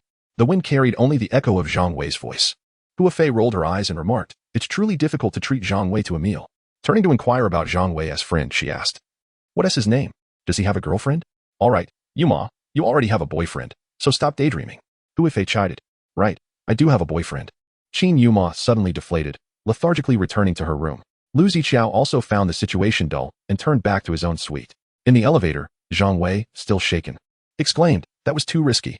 I nearly bled out. With your wealth, treating them to a meal shouldn't be a problem, Sasuke chuckled. Don't be fooled by Zhang Wei's frugality. He actually has quite a bit saved up. While he may not be extraordinarily wealthy, he can certainly afford to treat his friends. You have no idea. This is Shanghai. The cost of living is high. If I don't save money, I might end up sleeping on the street tomorrow. Zhang Wei felt that Sasuke had been out of touch with the realities of modern prices for too long. Speaking of which, Sasuke suddenly slapped his forehead and said to Zhang Wei, I almost forgot. It's 2009 here. Although the housing prices are somewhat steep, they are nowhere near the levels of the future. You have a little savings now, enough to buy 3 or 4 properties, and later you can just collect rent. Zhang Wei was momentarily taken aback, then incredulously asked, what? Are you saying the housing prices will rise even more? By 2009, housing prices in Shanghai were already quite high, especially for someone like Zhang Wei, who was alone and without support. The notion that prices would continue to escalate was overwhelming. Indeed, how much do you have saved up now? Sasuke inquired. I could manage to scrape together about 200, Zhang Wei hesitated. Are we really buying a house? What if our world is different from what you know? After all, this was 200,000 yuan, and Zhang Wei was reluctant to spend it so recklessly, especially since he needed it for his law practice. With his current capabilities, Zhang Wei knew he could earn that amount quickly, but his mindset had not yet shifted. He still viewed himself as a struggling individual. Sasuke understood this and realized there was nothing he could do except wait for Zhang Wei to adjust his perspective. Zhang Wei did not take Sasuke to have spicy hot pot. Instead, Sasuke led him to a northern restaurant where they enjoyed a delightful meal. After finishing, the two emerged from the establishment. Content. Nothing beats a northern restaurant. This meal was delightful, Sasuke exclaimed, patting his stomach with a look of happiness. After today's culinary adventure, his cooking skills had certainly improved. Zhang Wei also indulged, his belly full as he moved leisurely. I absolutely must learn this instant teleportation. It's simply too convenient. Zhang Wei puffed, catching his breath. Sasuke nodded and said, just imagine, in the future, you can buy houses all over the country and live wherever you desire. When the topic of purchasing property arose, Zhang Wei, without any reservations this time, candidly remarked, I also wish to buy a house, but my finances are lacking. I currently have only 200,000, which means I can only afford to buy in the north. However, I definitely intend to develop my career in Shanghai. Alas, money. Sasuke pondered for a moment and suddenly clapped his hands, exclaiming, of course. Besides real estate, virtual currency is also a significant opportunity. Noticing Zhang Wei's look of confusion, Sasuke leaned in closer and explained softly. You should register an account now and invest all your money into Bitcoin. Its value will skyrocket in the future, and when the time comes, you can sell it and become a billionaire in an instant. Zhang Wei shuddered, incredulity etched on his face as he exclaimed. You mean to say I could become a billionaire just like that? Is it really that outrageous? Absolutely. Would I deceive you? Sasuke replied. When I traveled here, it was already 2023, and I have certainly heard stories of those who amassed fortunes in the preceding years. Zhang Wei nodded, reassured by his earlier observations in the group chat, realizing that Sasuke was not one to mislead. After a brief moment of hesitation, he resolutely declared, I understand. Upon my return, I will invest all my savings into Bitcoin. Sasuke displayed a look of youthful enthusiasm as he strolled through the northeastern region with Zhang Wei. His visit was not solely for the purpose of dining. He also sought to rescue Chinmeijia. Chinmeijia, having inadvertently damaged the clothes of a boutique owner, was now laboring to repay her debt. When Sasuke encountered her, he found her languidly lounging at the entrance of the shop, appearing utterly bored. Isn't this the woman who was previously a friend of Ife? Zhang Wei pondered, having crossed paths with Chinmeijia a few times, and now recalling her. However, Chinmeijia seemed completely oblivious to Zhang Wei, or rather, she had never paid him any mind. When she noticed Zhang Wei pointing at her, she regarded him with a perplexed expression. Hello, are you looking to purchase some clothing? Chinmeijia approached Sasuke with a beaming smile. I'm not here to buy clothes. Primarily, this fellow beside me knows you. Didn't you used to reside in the love apartment? Sasuke awkwardly gestured towards Zhang Wei, having forgotten that Chinmeijia was the apartment's most infatuated resident, especially since she had appeared quite composed in the 5th season, leading him to temporarily overlook her initial characterization. Chinmeijia turned her attention back to Zhang Wei, and upon scrutinizing him closely, she realized he indeed looked somewhat familiar. You are. Chinmeijia's eyes widened in disbelief as she exclaimed, You're the one Ife mentioned, the guy who missed his own wedding. Well, Chinmeijia certainly has a way with words. Zhang Wei said, his face flushing with embarrassment, yet he managed to smile. Hello, I'm Zhang Wei, currently residing in the love apartment. Oh, hello? Chinmeijia quickly realized her faux pas and awkwardly added, I'm sorry, my first reaction was to think of that incident. Zhang Wei nodded and inquired. How did you end up here? Didn't Teacher Hua mention you were going to Taipei? This question made Chinmeijia feel even more embarrassed. After taking some time, she recounted her experiences, prompting Zhang Wei to stifle his laughter. Go ahead and laugh. I still have to work here to repay my debt. Chinmeijia said with a wistful gaze. All right, Zhang Wei will help her settle her debts, so she won't remain trapped here any longer. Sasuke chuckled. After a moment's hesitation, Zhang Wei decided to heed Sasuke's advice and lent Chinmeijia the money. Chinmeijia was overwhelmed with gratitude, nearly wishing to offer her life in return. It was my money, you know, Zhang Wei retorted. Once freed, Chinmeijia expressed her desire to return to the love apartment, lamenting that without friends by her side, she was prone to being taken advantage of. She also inquired about Sasuke's phone number. With a mere illusion, Sasuke caused Chinmeijia to forget the incident. Having rescued her, he commenced the collection of sarcasm energy from Earth. With billions of inhabitants on this planet, Sasuke's experience surged remarkably after he officially began absorbing this energy, accumulating nearly 50,000 experience points within just a few hours. However, he soon realized that the populace of this world was not particularly fond of sarcasm, resulting in a disappointingly slow rate of energy collection. Sasuke lamented, if only the shinobi world had such a population. Sasuke could only sigh. After spending some time at the bar with Zhang Wei, he decided to return. Jia Bailey remarked, Is that all? You're leaving just like that? Erqiao exclaimed, Brothers. After saving my points for so long, I have finally acquired the divine might today. API call failed with status code 429. Error. Code 429. Message. Resource has been exhausted, e.g. check quota. Status. Resource exhausted, Sasuke. That is your doppelganger. Susanoo serves as armor. Young master. There is more to this chapter. Please turn to the next page to continue reading. The excitement is yet to come. Jintoki Sakata. Has it mutated after adapting to the system? In the grand estate of the Nijo family, the youthful duo stands upon the verdant lawn. A cascade of purple vines trailing behind them. Could it truly be a mutation resulting from power adaptation? No. My splendid Susanoo. The duo emits a wretched cry akin to that of a slaughtered pig. After a few moments of agony, they revert to their carefree demeanor. From now on, they can simply walk through walls. Hehehe. Upon Sasuke's return to the shinobi world, Kagaya suddenly appeared before him, accompanied by a man ensnared by genjutsu. Who is this? Sasuke inquired, perplexed. I do not know, Kagaya replied. He abruptly materialized in my realm of magma, speaking of the need to swiftly gather the 10 tails. So I ensnared him with my genjutsu. Upon hearing this, Sasuke began to interrogate the man before him. What is your name? Uchiha Lincoln, he replied. Are you a traveler from another realm? Indeed. What brings you to our timeline? My world is on the verge of destruction by the Otsutsuki clan. So I sought the assistance of the system to traverse dimensions, arriving in this peaceful realm to gather the 10 tails and ultimately return to take revenge, Lincoln explained. Destroyed by Otsutsuki Momoshiki? Sasuke inquired, furrowing his brow. No, Momoshiki is an ally, assisting Boruto in combating the invading Otsutsuki clan, Lincoln answered. His eyes filled with a glimmer of clarity, showing no hesitation in response to Sasuke's queries. Are they formidable foes? Sasuke posed his final question. They possess 3 god-level beings, as well as 10 who are of the 6 pads level. Hearing Lincoln's response, a slight smile crept upon Sasuke's lips, his excitement palpable as he declared. Let us go and gather experience. Sasuke awakened Lincoln from his stupor, who appeared bewildered at first, but soon realized he had been ensnared by an illusion. However, upon recognizing the figures before him, Lincoln's confusion deepened. Sasuke? Kagaya? Why is Kagaya here? Enough of this, take us to your timeline. And I shall assist you in resolving your predicament, Sasuke declared. We are alike, though my abilities are somewhat more formidable. Upon hearing this, Lincoln's expression shifted to one of understanding. Indeed, the straightforward Sasuke would not ally himself with Kagaya, but a time traveler might. Lincoln's face then reflected a sense of envy. After collecting his thoughts, he inquired, what level are you at now? God, came the succinct reply, sending a wave of astonishment through Lincoln. How on earth did you become a deity? Did you devour Shurji? Sasuke disdainfully brushed away Lincoln's hand from his shoulder and said, You've said too much. There are external aids involved. Now, hurry and take me there. We don't know how many lives will be lost if we delay. Lincoln forced an awkward smile, feeling a profound envy towards Sasuke's system. Just look at his system. It elevates its host to godhood in mere moments, whereas his own system merely drains him, offering little in return. Despite nearing 80, he remains an ordinary pre-6-path being. Indeed, Lincoln has reached an advanced stage. Yet he appears youthful solely due to the longevity elixir bestowed by his system. Before long, a portal to another dimension opened beside them, revealing a desolate wasteland on the other side. That is my world.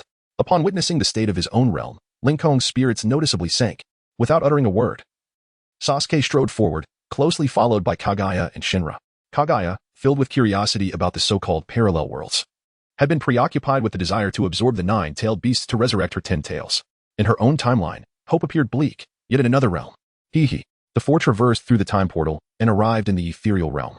Once the portal sealed behind them, Sasuke's crimson, 9-tomo Rinnegan opened, reassuring him that he could still sense his own timeline. Only then did he feel a sense of relief. Had he been unable to perceive it, he would have had to search through each timeline using his abilities. Follow me, whispered Shinra softly. Sasuke nodded, his gaze drifting toward the heavens, yet he quickly withdrew it. At that moment, in the cosmos beyond the ninja world, 3 godlike Otsutsuki floated in the void. I truly wonder why our master has refrained from allowing us to directly absorb this planet, instead opting for this game of cat and mouse, remarked the Otsutsuki with a rocket-shaped head. Who knows? Perhaps our master intends to conduct some experiments on this planet, replied the corpulent Otsutsuki. Suddenly, the temporal disturbance re-emerged, and it seemed as though someone had cast a glance in our direction. The one with the explosive hair spoke with a grave expression. What? How is that possible? The beings on this planet are barely even semi-divine, let alone capable of perceiving us from the ground. The other two Otsutsuki evidently doubted the explosive-haired one's words. Yet he offered no further explanation. He trusted his instincts and resolved to remain vigilant regarding this planet henceforth. Sasuke and his companions followed Lincoln into a cavern, descending deeper and deeper until the atmosphere grew noticeably warmer. It was only then that the scenery before them began to shift. Below them lay a seething expanse of magma, from which countless eyes emerged from the rocky dwellings. Everyone, I have found external assistance, Lincoln exclaimed with joy. Upon hearing his voice, the inhabitants began to emerge, clad in tattered rags that barely concealed their vital parts, their faces smeared with dirt, revealing a long neglect of personal care. Moments later, a middle-aged man with golden hair appeared before Sasuke and his group. "Who are you?" Boruto exclaimed, his face lighting up with recognition at the familiar visage. "I am Sasuke, but I am not your master," Sasuke replied matter-of-factly. "Now, tell me the current situation in detail. Those three deities in the sky cannot be the ultimate bosses, can they? If there were only one deity, I might suspect him to be the mastermind, but with three, it is evident that a stronger force is orchestrating from behind the scenes. Otherwise, given the connections of the Otsutsuki clan, mutual cooperation would be implausible. What? Three deities are not even the strongest. We're doomed. We have no hope left." As soon as Sasuke finished speaking, the ordinary ninjas present were filled with despair, utterly losing faith in the future. Boruto, though initially taken aback, shook his head and remarked, "Based on what we know, those three individuals are undoubtedly the supreme leaders. However, it is also possible that our strength is insufficient, preventing us from encountering such a level of power." Now in his middle age, Boruto exhibited a remarkable composure, exuding an aura of reliability. Just as he stated, among their ranks, only Boruto, utilizing the power of Momoshiki, had barely attained the 6 paths level. And managing to preserve his life amongst 10 6 paths level subordinates was no small feat. He had only glimpsed the divine beings above when they descended, having never truly interacted with them. "By the way, what about this timeline Sasuke and Naruto?" Kagaya suddenly inquired. Boruto paused, casting a glance at Kagaya while simultaneously questioning Momoshiki within him about the identity of this woman. This chapter is not yet complete. Please click the next page to continue enjoying the captivating content. Kagaya Otsutsuki, the progenitor of chakra in your ninja world, noticing Boruto's confusion, took the initiative to clarify. "Quickly tell me about your world as Sasuke and Naruto. Why am I unable to sense their chakra?" "They're probably dead," Sasuke responded. "They did not retain their 6 paths level power. They may have perished in the earlier Kawaki timeline." At this revelation, Boruto gazed at Sasuke in utter astonishment. "How do you know about Kawaki?" Cough, cough. "Sasuke is similar to me," he explained, standing in midair. A look of realization crossed Boruto's face as he said, "My father and Master Sasuke were killed by Ishiki Otsutsuki 10 years ago while trying to protect me. Ishiki Otsutsuki is one of those 10 6 paths level beings, back then. Naruto and Sasuke sacrificed themselves to ensure my escape." Indeed, they acknowledged. As they conversed, several figures appeared behind Boruto. 3 women, Sakura, appearing to be in her 40s, Sarada, marked with the Byakuga seal, and Boruto's sister, Himawari. At this moment, Himawari's eyes were not merely Byakugan, one bore the golden Rinnegan, while the other resembled the character of the Otsutsuki clan. "You are Uncle Sasuke." "Sasuke, Dad?" Upon seeing Sasuke, the 3 women expressed their surprise. Sasuke nodded at them and chose not to engage further. There may exist beings that surpass the divine level within the opposing faction. "We should proceed with utmost caution to avoid any missteps," Kagaya remarked, her brow furrowed. "You are right, Kagaya. It would be prudent to extract precise intelligence from them first. If they truly possess entities that transcend the divine, you should consider retreating," Sakura asserted with unwavering resolve. Their timeline was already steeped in despair, and Sakura did not wish to drag others from different timelines into their plight. This Sasuke appeared to be no more than a teenager, likely having just emerged from the 4th Shinobi World War. He had no obligation to sacrifice himself for our timeline, Sakura contemplated. Boruto felt a sense of conflict. Probing the opposing side for information was no trivial endeavor. "Leave the intelligence gathering to me," Sasuke interjected, stating, "To be honest, had it not been for the uncertain presence of an entity surpassing the divine, I would have already eliminated those 3 in the sky upon my arrival." Sasuke's words astonished everyone. The notion of a god of death was something they had never dared to conceive. "By the way, where's the theater in your world?" Kagaya suddenly inquired, her eagerness for performance evident, as if she harbored some hidden motives. "The theater has been concealed by Ishiki. We have yet to lay eyes upon it," Boruto explained. Over the years, they too had endeavored to locate the theater's essence, yearning to uncover a swift path to divinity. Yet the stark reality was that they could not find the entity they sought. API call failed with status code 429. Error. Code 429. Message. Resource has been exhausted, e.g. check quota. Status. Resource exhausted. Sasuke's mental energy swiftly traversed the coordinates of his former base within the fabric of time and space, only to reveal a desolate ruin. Nothing remained. Had it been taken by those individuals? Sasuke pondered. No, as far as we know, their formidable Otsutsuki beings are also in pursuit of Shin's body, Sarada remarked. If they had seized it, there would be no reason to keep ours. Although Boruto and Himawari possessed the power of the 6 paths, their combat prowess paled in comparison. The disparity was vast. Upon grasping the situation concerning Boruto and the others, Sasuke's figure flickered and he materialized before the 3 Otsutsuki in the cosmos. The trio was taken aback by Sasuke's sudden appearance, and their expressions morphed into disbelief upon recognizing his visage. "How is this possible? You were supposed to be dead," Rocket had exclaimed incredulously, as this was the very individual they had slain with their own hands, leaving an indelible impression on their minds. "What does it matter if I live? I am still but an insect, the rotund Otsutsuki scoffed. That probing I sensed moments ago was certainly you, wasn't it? The explosive-haired one said, his tone grave. Oh, you were able to perceive me? It seems you are not as inept as these two, Sasuke replied with a faint smile. However, his words ignited the fury of the other two deities, who wasted no time launching an assault against him. You think you can defeat me? Sasuke evaded their attacks with a swift movement. Divine fire. Wind manipulation. Boom. The entire space was instantly enveloped in flames, with temperatures soaring to millions of degrees, creating ruptures in the atmosphere. Bolstered by the winds, a terrifying fire tornado swiftly engulfed Sasuke's form. Thunder God. Crackle. Golden lightning erupted through the flames, piercing through the chest of the two deities in an instant. Sasuke understood that such an assault could not possibly vanquish his opponent. As his body moved in synchrony, he activated the power of the Rinnegan, encircling the two gods with both his true form and shadow. Be cautious. How has this brat's ability transformed? Both individuals. Their Byakugan activated, perceived Sasuke's shadow, their hearts filled with profound bewilderment. They were perplexed as to why Sasuke's abilities differed so drastically from their previous encounter. Kamui. The rending of space surged forth, yet the two remained unfazed. With a sharp glare from their Byakugan, they instantaneously nullified the far-reaching distortion of Kamui. Such a trivial level of spatial manipulation is utterly ineffectual against us. The rocket head scoffed. Sasuke's expression remained unchanged. He had anticipated this scenario. It appears that hand-to-hand combat is inevitable. Sasuke unsheathed the Kusanagi sword, its surface crackling with arcs of lightning, shimmering brilliantly. Huh. Do you believe you can contend with the three of us alone? The explosive-haired one ceased to observe, joining forces with the other two Otsutsuki, forming a triangular formation to encircle Sasuke. Then let us see what you can do. Sasuke, undeterred, summoned his abilities. Swapping places with a shadow clone and instantly appearing beside the rocket-headed foe, the Kusanagi poised to sever the latter's head. Alas, the rocket-headed one was ever vigilant. His Byakugan trained upon Sasuke. The moment Sasuke made a move, he reacted in an instant, narrowly evading the strike and retaliating with a swift kick toward Sasuke. In a flash, the rocket-headed one's leg was shattered, yet he remained oblivious to the source of his injury. The stout one quickly pulled the rocket head away, his expression grave as he regarded Sasuke. Oh, have your expression shifted? Are you afraid? Sasuke taunted. What did you just do? The explosive-haired one questioned. Bewildered as he had been monitoring the battlefield, yet had completely failed to discern Sasuke's maneuver.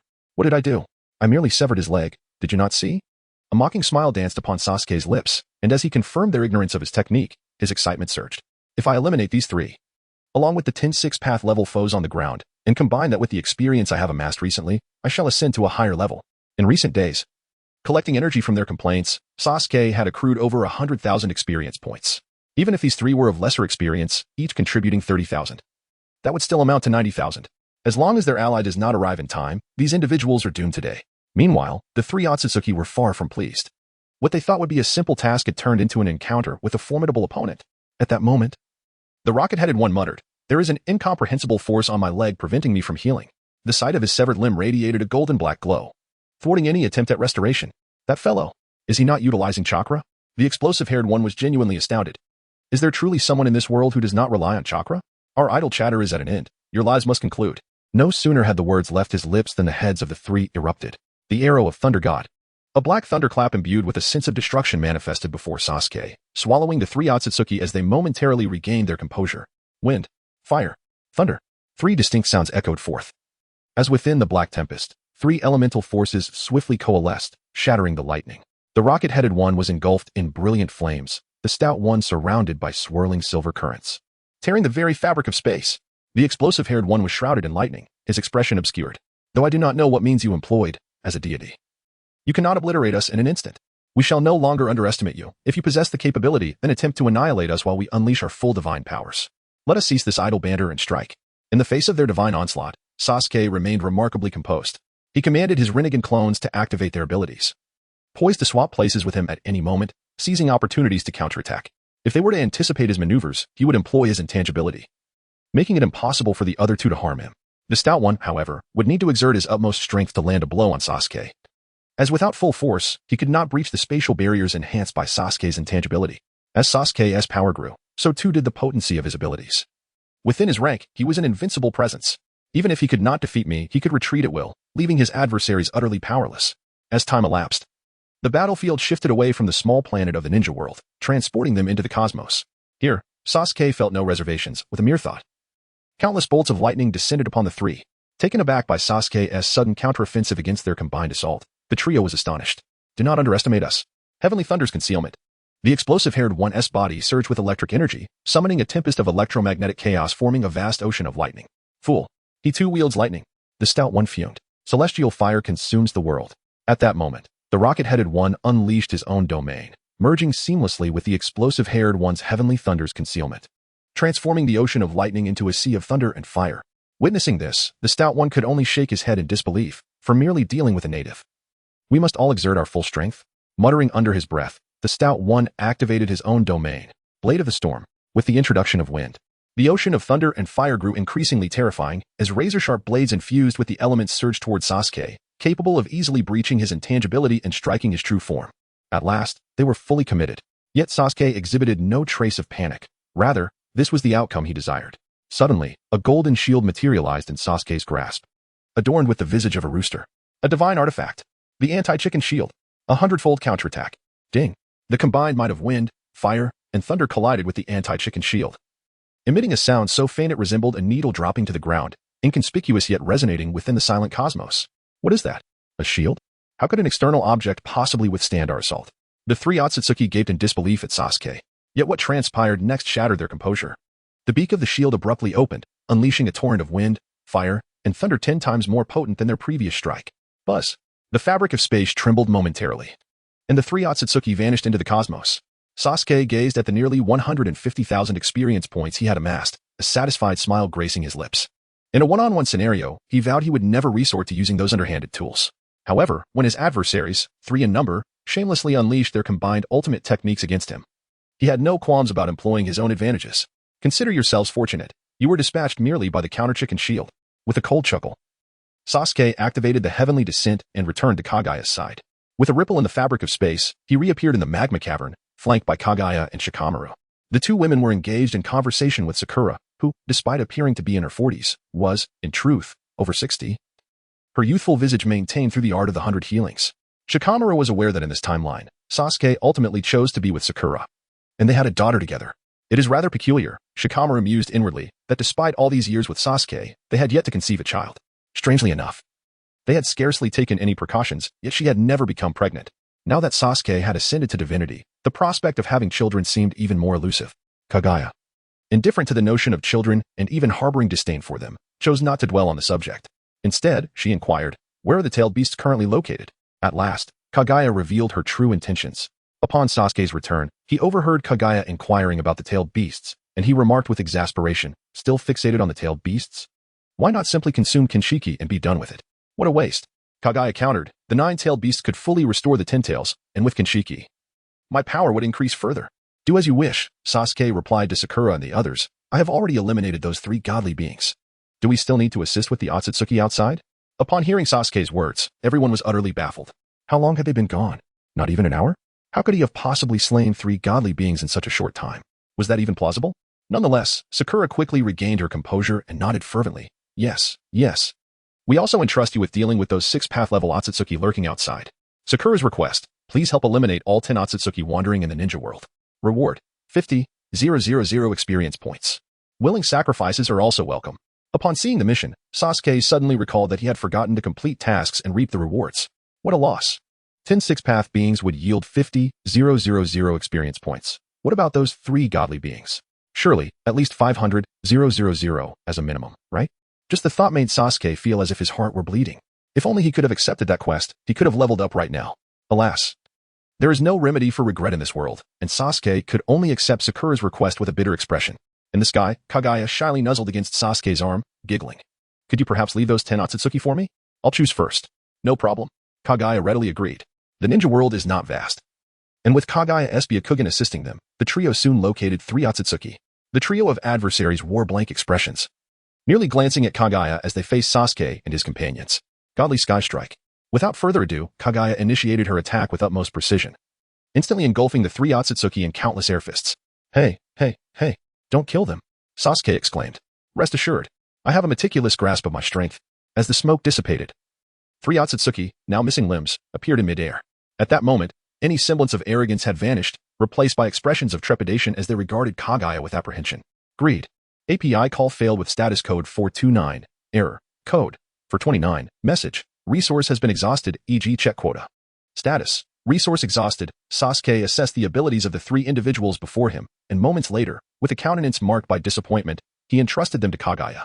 3 insignificant nuisances, he scoffed. The most useful among them is the Byakugan. Their Rinnegan possess only fundamental capabilities, devoid of any awakened special powers. Kagaya, tidying up the 3 Otsutsuki, smiled at Sasuke, saying, "This is the typical Otsutsuki, only a select few consume the fruit. And those who have partaken are unlikely to submit to other Otsutsuki. And what about those 3 god-tier beings?" Sasuke raised an eyebrow. "That remains a mystery, after all. None of our Otsutsuki clan have attained godhood, so we are unaware of the dynamics within their circle," Kagaya replied with a smile. "There are still 7 left. We must hurry lest they receive word and flee." Meanwhile, in the depths of the starry sky, on a continent known as Takamagara, 3 aggrieved Otsutsuki exclaimed, "Damn it, we have been slain." One of them seethed, "I will ensure that wretch pays." The 3 Otsutsuki, previously vanquished by Sasuke's countershield, had resurrected as god-tier beings. Their vitality far surpassed that of mere mortals, and they were endowed with an abundance of resurrection tokens, over a dozen merely within Takamagara. Not to mention those concealed throughout the cosmos, an incalculable number. After a period of furious lamentation, one with an explosive hairstyle suggested, "We should report this to our lord. With that shield in play, we stand no chance against Uchiha Sasuke." The other 2 responded somberly, "Indeed. Only our lord could contend with one capable of rebuffing the combined might of 3 god-tier beings. Should we continue searching for Shirzue?" inquired the one with a rocket-like hairstyle. "The planet has been locked down. We should simply report the situation. This matter is beyond our capacity to resolve," the explosive-haired one asserted. "Curse that Shirzue. Stealing the sapling of the divine tree has led to this predicament," grumbled the stout one. "Technically, Uchiha Sasuke is also a descendant of Shirzue, is he not?" Shirzue is oblivious to the fact that to ascend to godhood, one must be within Takamagara. His consciousness is likely lost in the boundless cosmos, dissipated, the rocket-haired one scoffed. "And what of that being named Kagaya? How should I know? It has been reported. After all, she is a demigod who has consumed the fruit of the divine tree. If she is willing to submit, she could very well be cultivated into a deity in the future," the explosive-haired one replied. The trio tidied up before seeking out the supreme leader of Takamagara to report the events of the ninja world. Within a palace forged of gold, a man sat upon a throne, listening to the trio's report with a measured nod. "I understand. Your efforts are appreciated. It is an honor for us to die for our lord," they fervently declared, heads bowed. "Go now, procure a fruit from Izanagi to restore your losses." "Thank you, my lord." The 3 exited the hall, invigorated by their lord's generosity, which inspired their unwavering loyalty. Once they departed, the man on the throne opened his eyes. Colorful light swirling within, revealing glimpses of the ninja world. From another timeline? This is not what was promised. He frowned. Moreover, how could he allow that individual to interfere with her timeline? If he could meddle with other timelines at will, he would have long since ventured elsewhere to cultivate trees, instead of being ensnared in this timeline, toying with these god-tier beings. Sasuke remained oblivious to the fact that he had already been exposed under the watchful eyes of the opposing leader, together with Kagaya and Sh-Rin. He swiftly gathered 10 Otsutsuki and, in the process, captured the tailed beasts. Utilizing the power of his Rinnegan, Sasuke drained the chakra from these tailed beasts, leaving them as mere husks. Though chakra could indeed activate the outer path golem, its efficacy would never match that of the tailed beasts themselves, Kagaya remarked with a pout. All right. Upon our return, I shall explain my rationale," Sasuke reassured Kagaya with a smile. Subsequently, the trio returned to the location where Ling Kong and others were situated. A group had already returned to the ruins of Konoha, now engaged in discussions about rebuilding their homeland. "We have cleared all the Otsutsuki, and we shall take our leave," Sasuke stated. "Should any challenges arise in the future, do not hesitate to seek my assistance. I find myself quite unoccupied at present." Ling Kong expressed his gratitude profusely, and Boruto along with others bid farewell to Sasuke with cheerful smiles. It was only after Sasuke and his companions had completely vanished that Ling Kong spoke up, this time.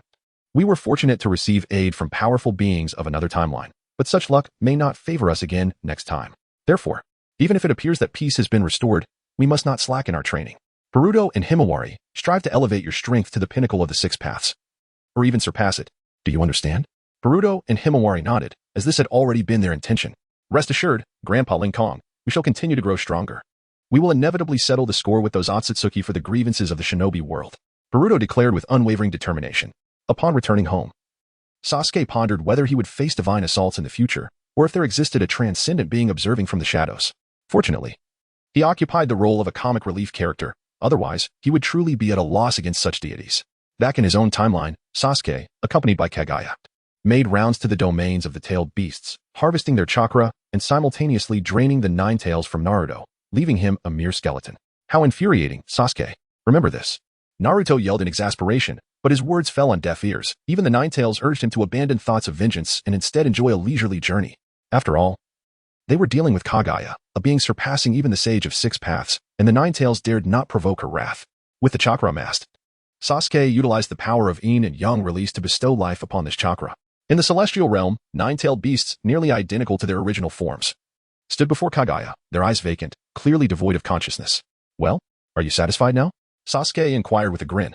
Kagaya tilted her head back, concealing a smile at the corners of her mouth, and replied, "Humph, it's merely average." With that, she summoned the Outer Path Golem, absorbing all the tailed beasts. In a transformative spectacle, the colossal form of the Ten Tails re-emerged before Sasuke. Subsequently, Kagaya retrieved Quincy, who had been frozen for quite some time in the icy realm, and directly fed him to the Ten Tails. Why not feed the other Otsutsuki together? Sarada queried in confusion. Kagaya shook her head, explaining, "This is no longer the Ten Tails of a millennium ago. It has matured now. I cannot predict what will transpire once it consumes the complete Otsutsuki." Sasuke remained silent, observing quietly from the side. After the Ten Tails devoured Quincy, it did not exhibit the overwhelming power they had anticipated. Rather, it merely grew slightly larger and showed no further reaction. "Is that all?" Xianglin scoffed. It seemed that a single Quincy was insufficient for the Ten Tails to ascend. Sasuke remarked. After all, a single fruit gave rise to Kagaya, a being of demigod status. The potential of this Ten Tails is likely quite substantial. Kagaya nodded. Feeding the Ten Tails the 10 Otsutsuki of the 6 paths she had previously captured, the Ten Tails was momentarily taken aback by the bounty before it. Not expecting such a feast upon awakening, it immediately indulged, transforming into a tree on the spot as it began to digest the energy. "This will likely take a considerable amount of time," Kagaya stated. "Let us return." Name: Uchiha Sasuke. Age: 18. Special: Rinnegan. Full form: Immortality. Lightning Principles: Upgradable. Realm: Star God 1, 892,000. Free experience. After a substantial period away, Sasuke had finally reached the age of 18. Now just a step away from leveling up. That afternoon, Sasuke set aside the ice cream he had been enjoying, groggily washed his face, and opened the chat group. "Chilin, Sasuke, come quickly. Angels and demons are causing trouble on Earth. Sasuke, do not panic. They will not pose a threat to Earth. I shall approach only when the gluttony draws near. Moreover, Earth has already caught the attention of various civilizations across the cosmos. Unless I venture forth to eliminate those deities and eradicate their civilizations, it would be futile for you to consume superpower potions. You cannot perpetually safeguard Earth, especially since they may unite with the solar flares to obliterate the sun." Chilin, huh? Your words only amplify my anxiety. King Grey Wolf, fear not. You shall seek refuge in our realm when the time comes. Once you have strengthened your powers, you can return and unleash devastation upon your foes. Sasuke, I merely wish to convey to Chilin that one should not harbor the illusion that someone can swiftly propel civilization beyond Earth. Our planet has already intertwined with the cosmos, necessitating an adaptation to its rhythm.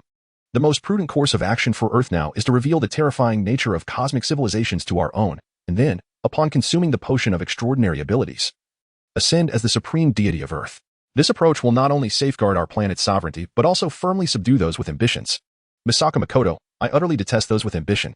Urgio, I wholeheartedly concur. Yuri Ling, capitalists are equally loathsome. Urgio, QQ Chilin, I believe I comprehend, in essence.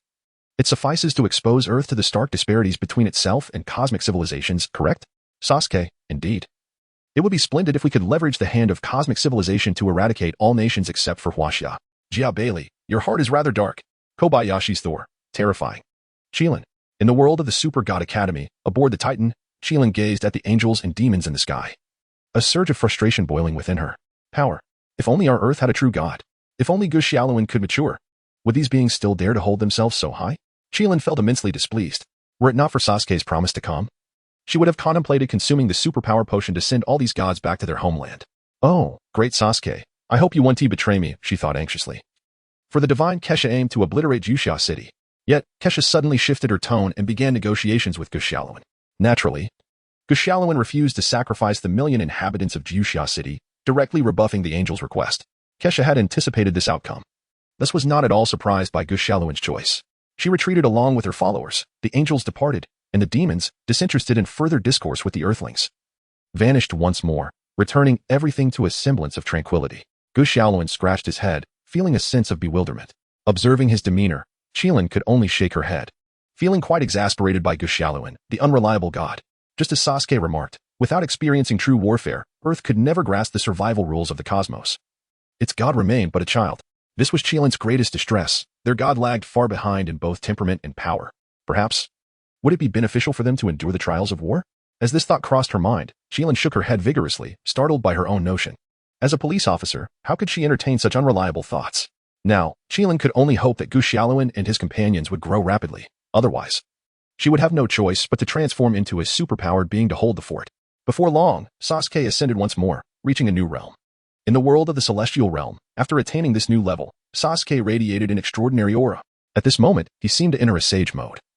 Perceiving that the world held no secrets before him, feeling as though everything in existence had lost its significance, rendering it utterly mundane, Sasuke-kun, Xianglin fluttered around him, curiously inquiring, "What does it feel like?" "Nothing special, let us head home." In an instant, he transported the two of them back home, where Sasuke sat before his computer, lost in thought for a while. "What is wrong with him?" Kagaya whispered. "I don't know. Perhaps he has discovered something amiss with his new realm," Xianglin speculated. Unsure of Sasuke's current state, as he seldom exhibited such expressions. At this moment, Sasuke was examining his upgrade panel. Name, Uchiha Sasuke. Age, 18. Special, Rinnegan full form. Immortality, Lightning Law, upgradable. Realm, Domain God 40 million. Free experience. Beyond the Star God is the Domain God. The limit of the Star God is the solar system. While the Domain God transcends it, truly mastering a domain that belongs solely to oneself, possessing strength that is entirely on a different plane. If confronted by those three Otsutsuki gods, with but a thought, they would lose all their powers, becoming mere mortals, such as the Domain God. Within my domain, I am invincible. And how vast is this domain? Any place within Sasuke's perception is encompassed within it. This is one reason why this realm is referred to as the Domain God. My territory, my omnipotence. It wasn't until noon that Sasuke emerged from his state of chaos. Turning to the two behind him, he smiled and said, "I apologize. The magnitude of this enhancement was rather overwhelming. Hence I pondered life for a moment." TCH. What is there to ponder about life? Come eat. Kagaya rolled her eyes, relieved to see Sasuke was well, and turned to head toward the dining room. She had been so worried she hadn't even eaten breakfast. Sasuke shook his head with a smile and said, "Come on, Ino, it's time for lunch." Ino, still feeling somewhat anxious, hesitantly responded, "Are you truly all right, Sasuke-kun? You don't seem to be in the best condition." Sasuke paused for a moment, then quickly regained his customary smile. "Rest assured, I have merely advanced too swiftly and felt a bit of emptiness. However, I am nearly back to my usual self." With that, he took Sakura's hand and strolled toward the living room. After a few days of recuperation, Sasuke's spirits had finally returned to a semblance of normalcy. On this day, he decisively triumphed over Kagaya in the game, resting one hand on her face to prevent her from biting him, all the while laughing heartily and mocking her lack of skill. Shortly thereafter, Qilin messaged Sasuke in their group chat. "Big brother, the Taodai is attacking. Please save me." Group task. Qilin's planet is facing an invasion crisis, marking the most significant decision of her life. She implores her fellow group members to assist her in overcoming this perilous challenge. Rewards, 200,000 points, 1 mysterious gift box. Limit, 10 individuals, including herself. Sasuke promptly accepted the mission and ventured into the world of the Super God Academy. At this moment, only a few minutes had elapsed since the arrival of Taodai at the North Star, and the members of the Heroic Legion were hastening to the scene. Gu Xiaoluan had also been taken away by the angel, leaving them with no choice but to rely on the assistance of the formidable figures. Qilin sat anxiously aboard the aircraft, and in the next instant, rays of white light began to materialize around her. Sasuke, Grey Wolf, the second Xiao, Ishida Yuryu, Kaido Shinso, Jabberwocky, Thor, and even Misaka Makoto had arrived. "Oh, what brings you all here?" Sasuke inquired, gazing at the assembly with a hint of confusion. "We can't always rely on you." The second Xiao chuckled, "I just acquired a new ability, and this is a rare opportunity for real combat." Misaka Makoto frowned and exclaimed, "Hey, don't treat a life-and-death crisis as your personal training ground." It was only then that the second Xiao realized her misstep, prompting her to apologize. However, Qilin seemed unfazed by the incident. Upon seeing everyone gathered, she felt a weight lift from her heart and hurriedly approached Sasuke, saying, "Big shot. Please help us hold the line this time." Sasuke accurately received the commission from Qilin, a task promising a reward of 100,000 experience points. With a light-hearted chuckle, he stepped off the aircraft and, in a mere thought, arrived at the North Star. Gazing at the wormhole above, from which the monstrous creatures emerged, he snapped his fingers, unleashing an imperceptible wave that spread through the air. The creatures descended from the sky as if they were dumplings falling into boiling water. "Ah, it's already resolved?" Cookie Natsuo appeared beside Sasuke, observing the limp creatures on the ground with little surprise. To put it plainly, they were merely a collection of scrap metal. With a slight alteration in the rules, they were rendered ineffective. Sasuke remarked nonchalantly, "Can you truly achieve such feats now?" Cookie Natsuo was genuinely astonished. "Oh, it's nothing. I've just grown a bit stronger over the past few days." When Qilin and the others arrived, they were greeted by the sight of the mechanical monstrosity sprawled on the ground, writhing like puddles of mud.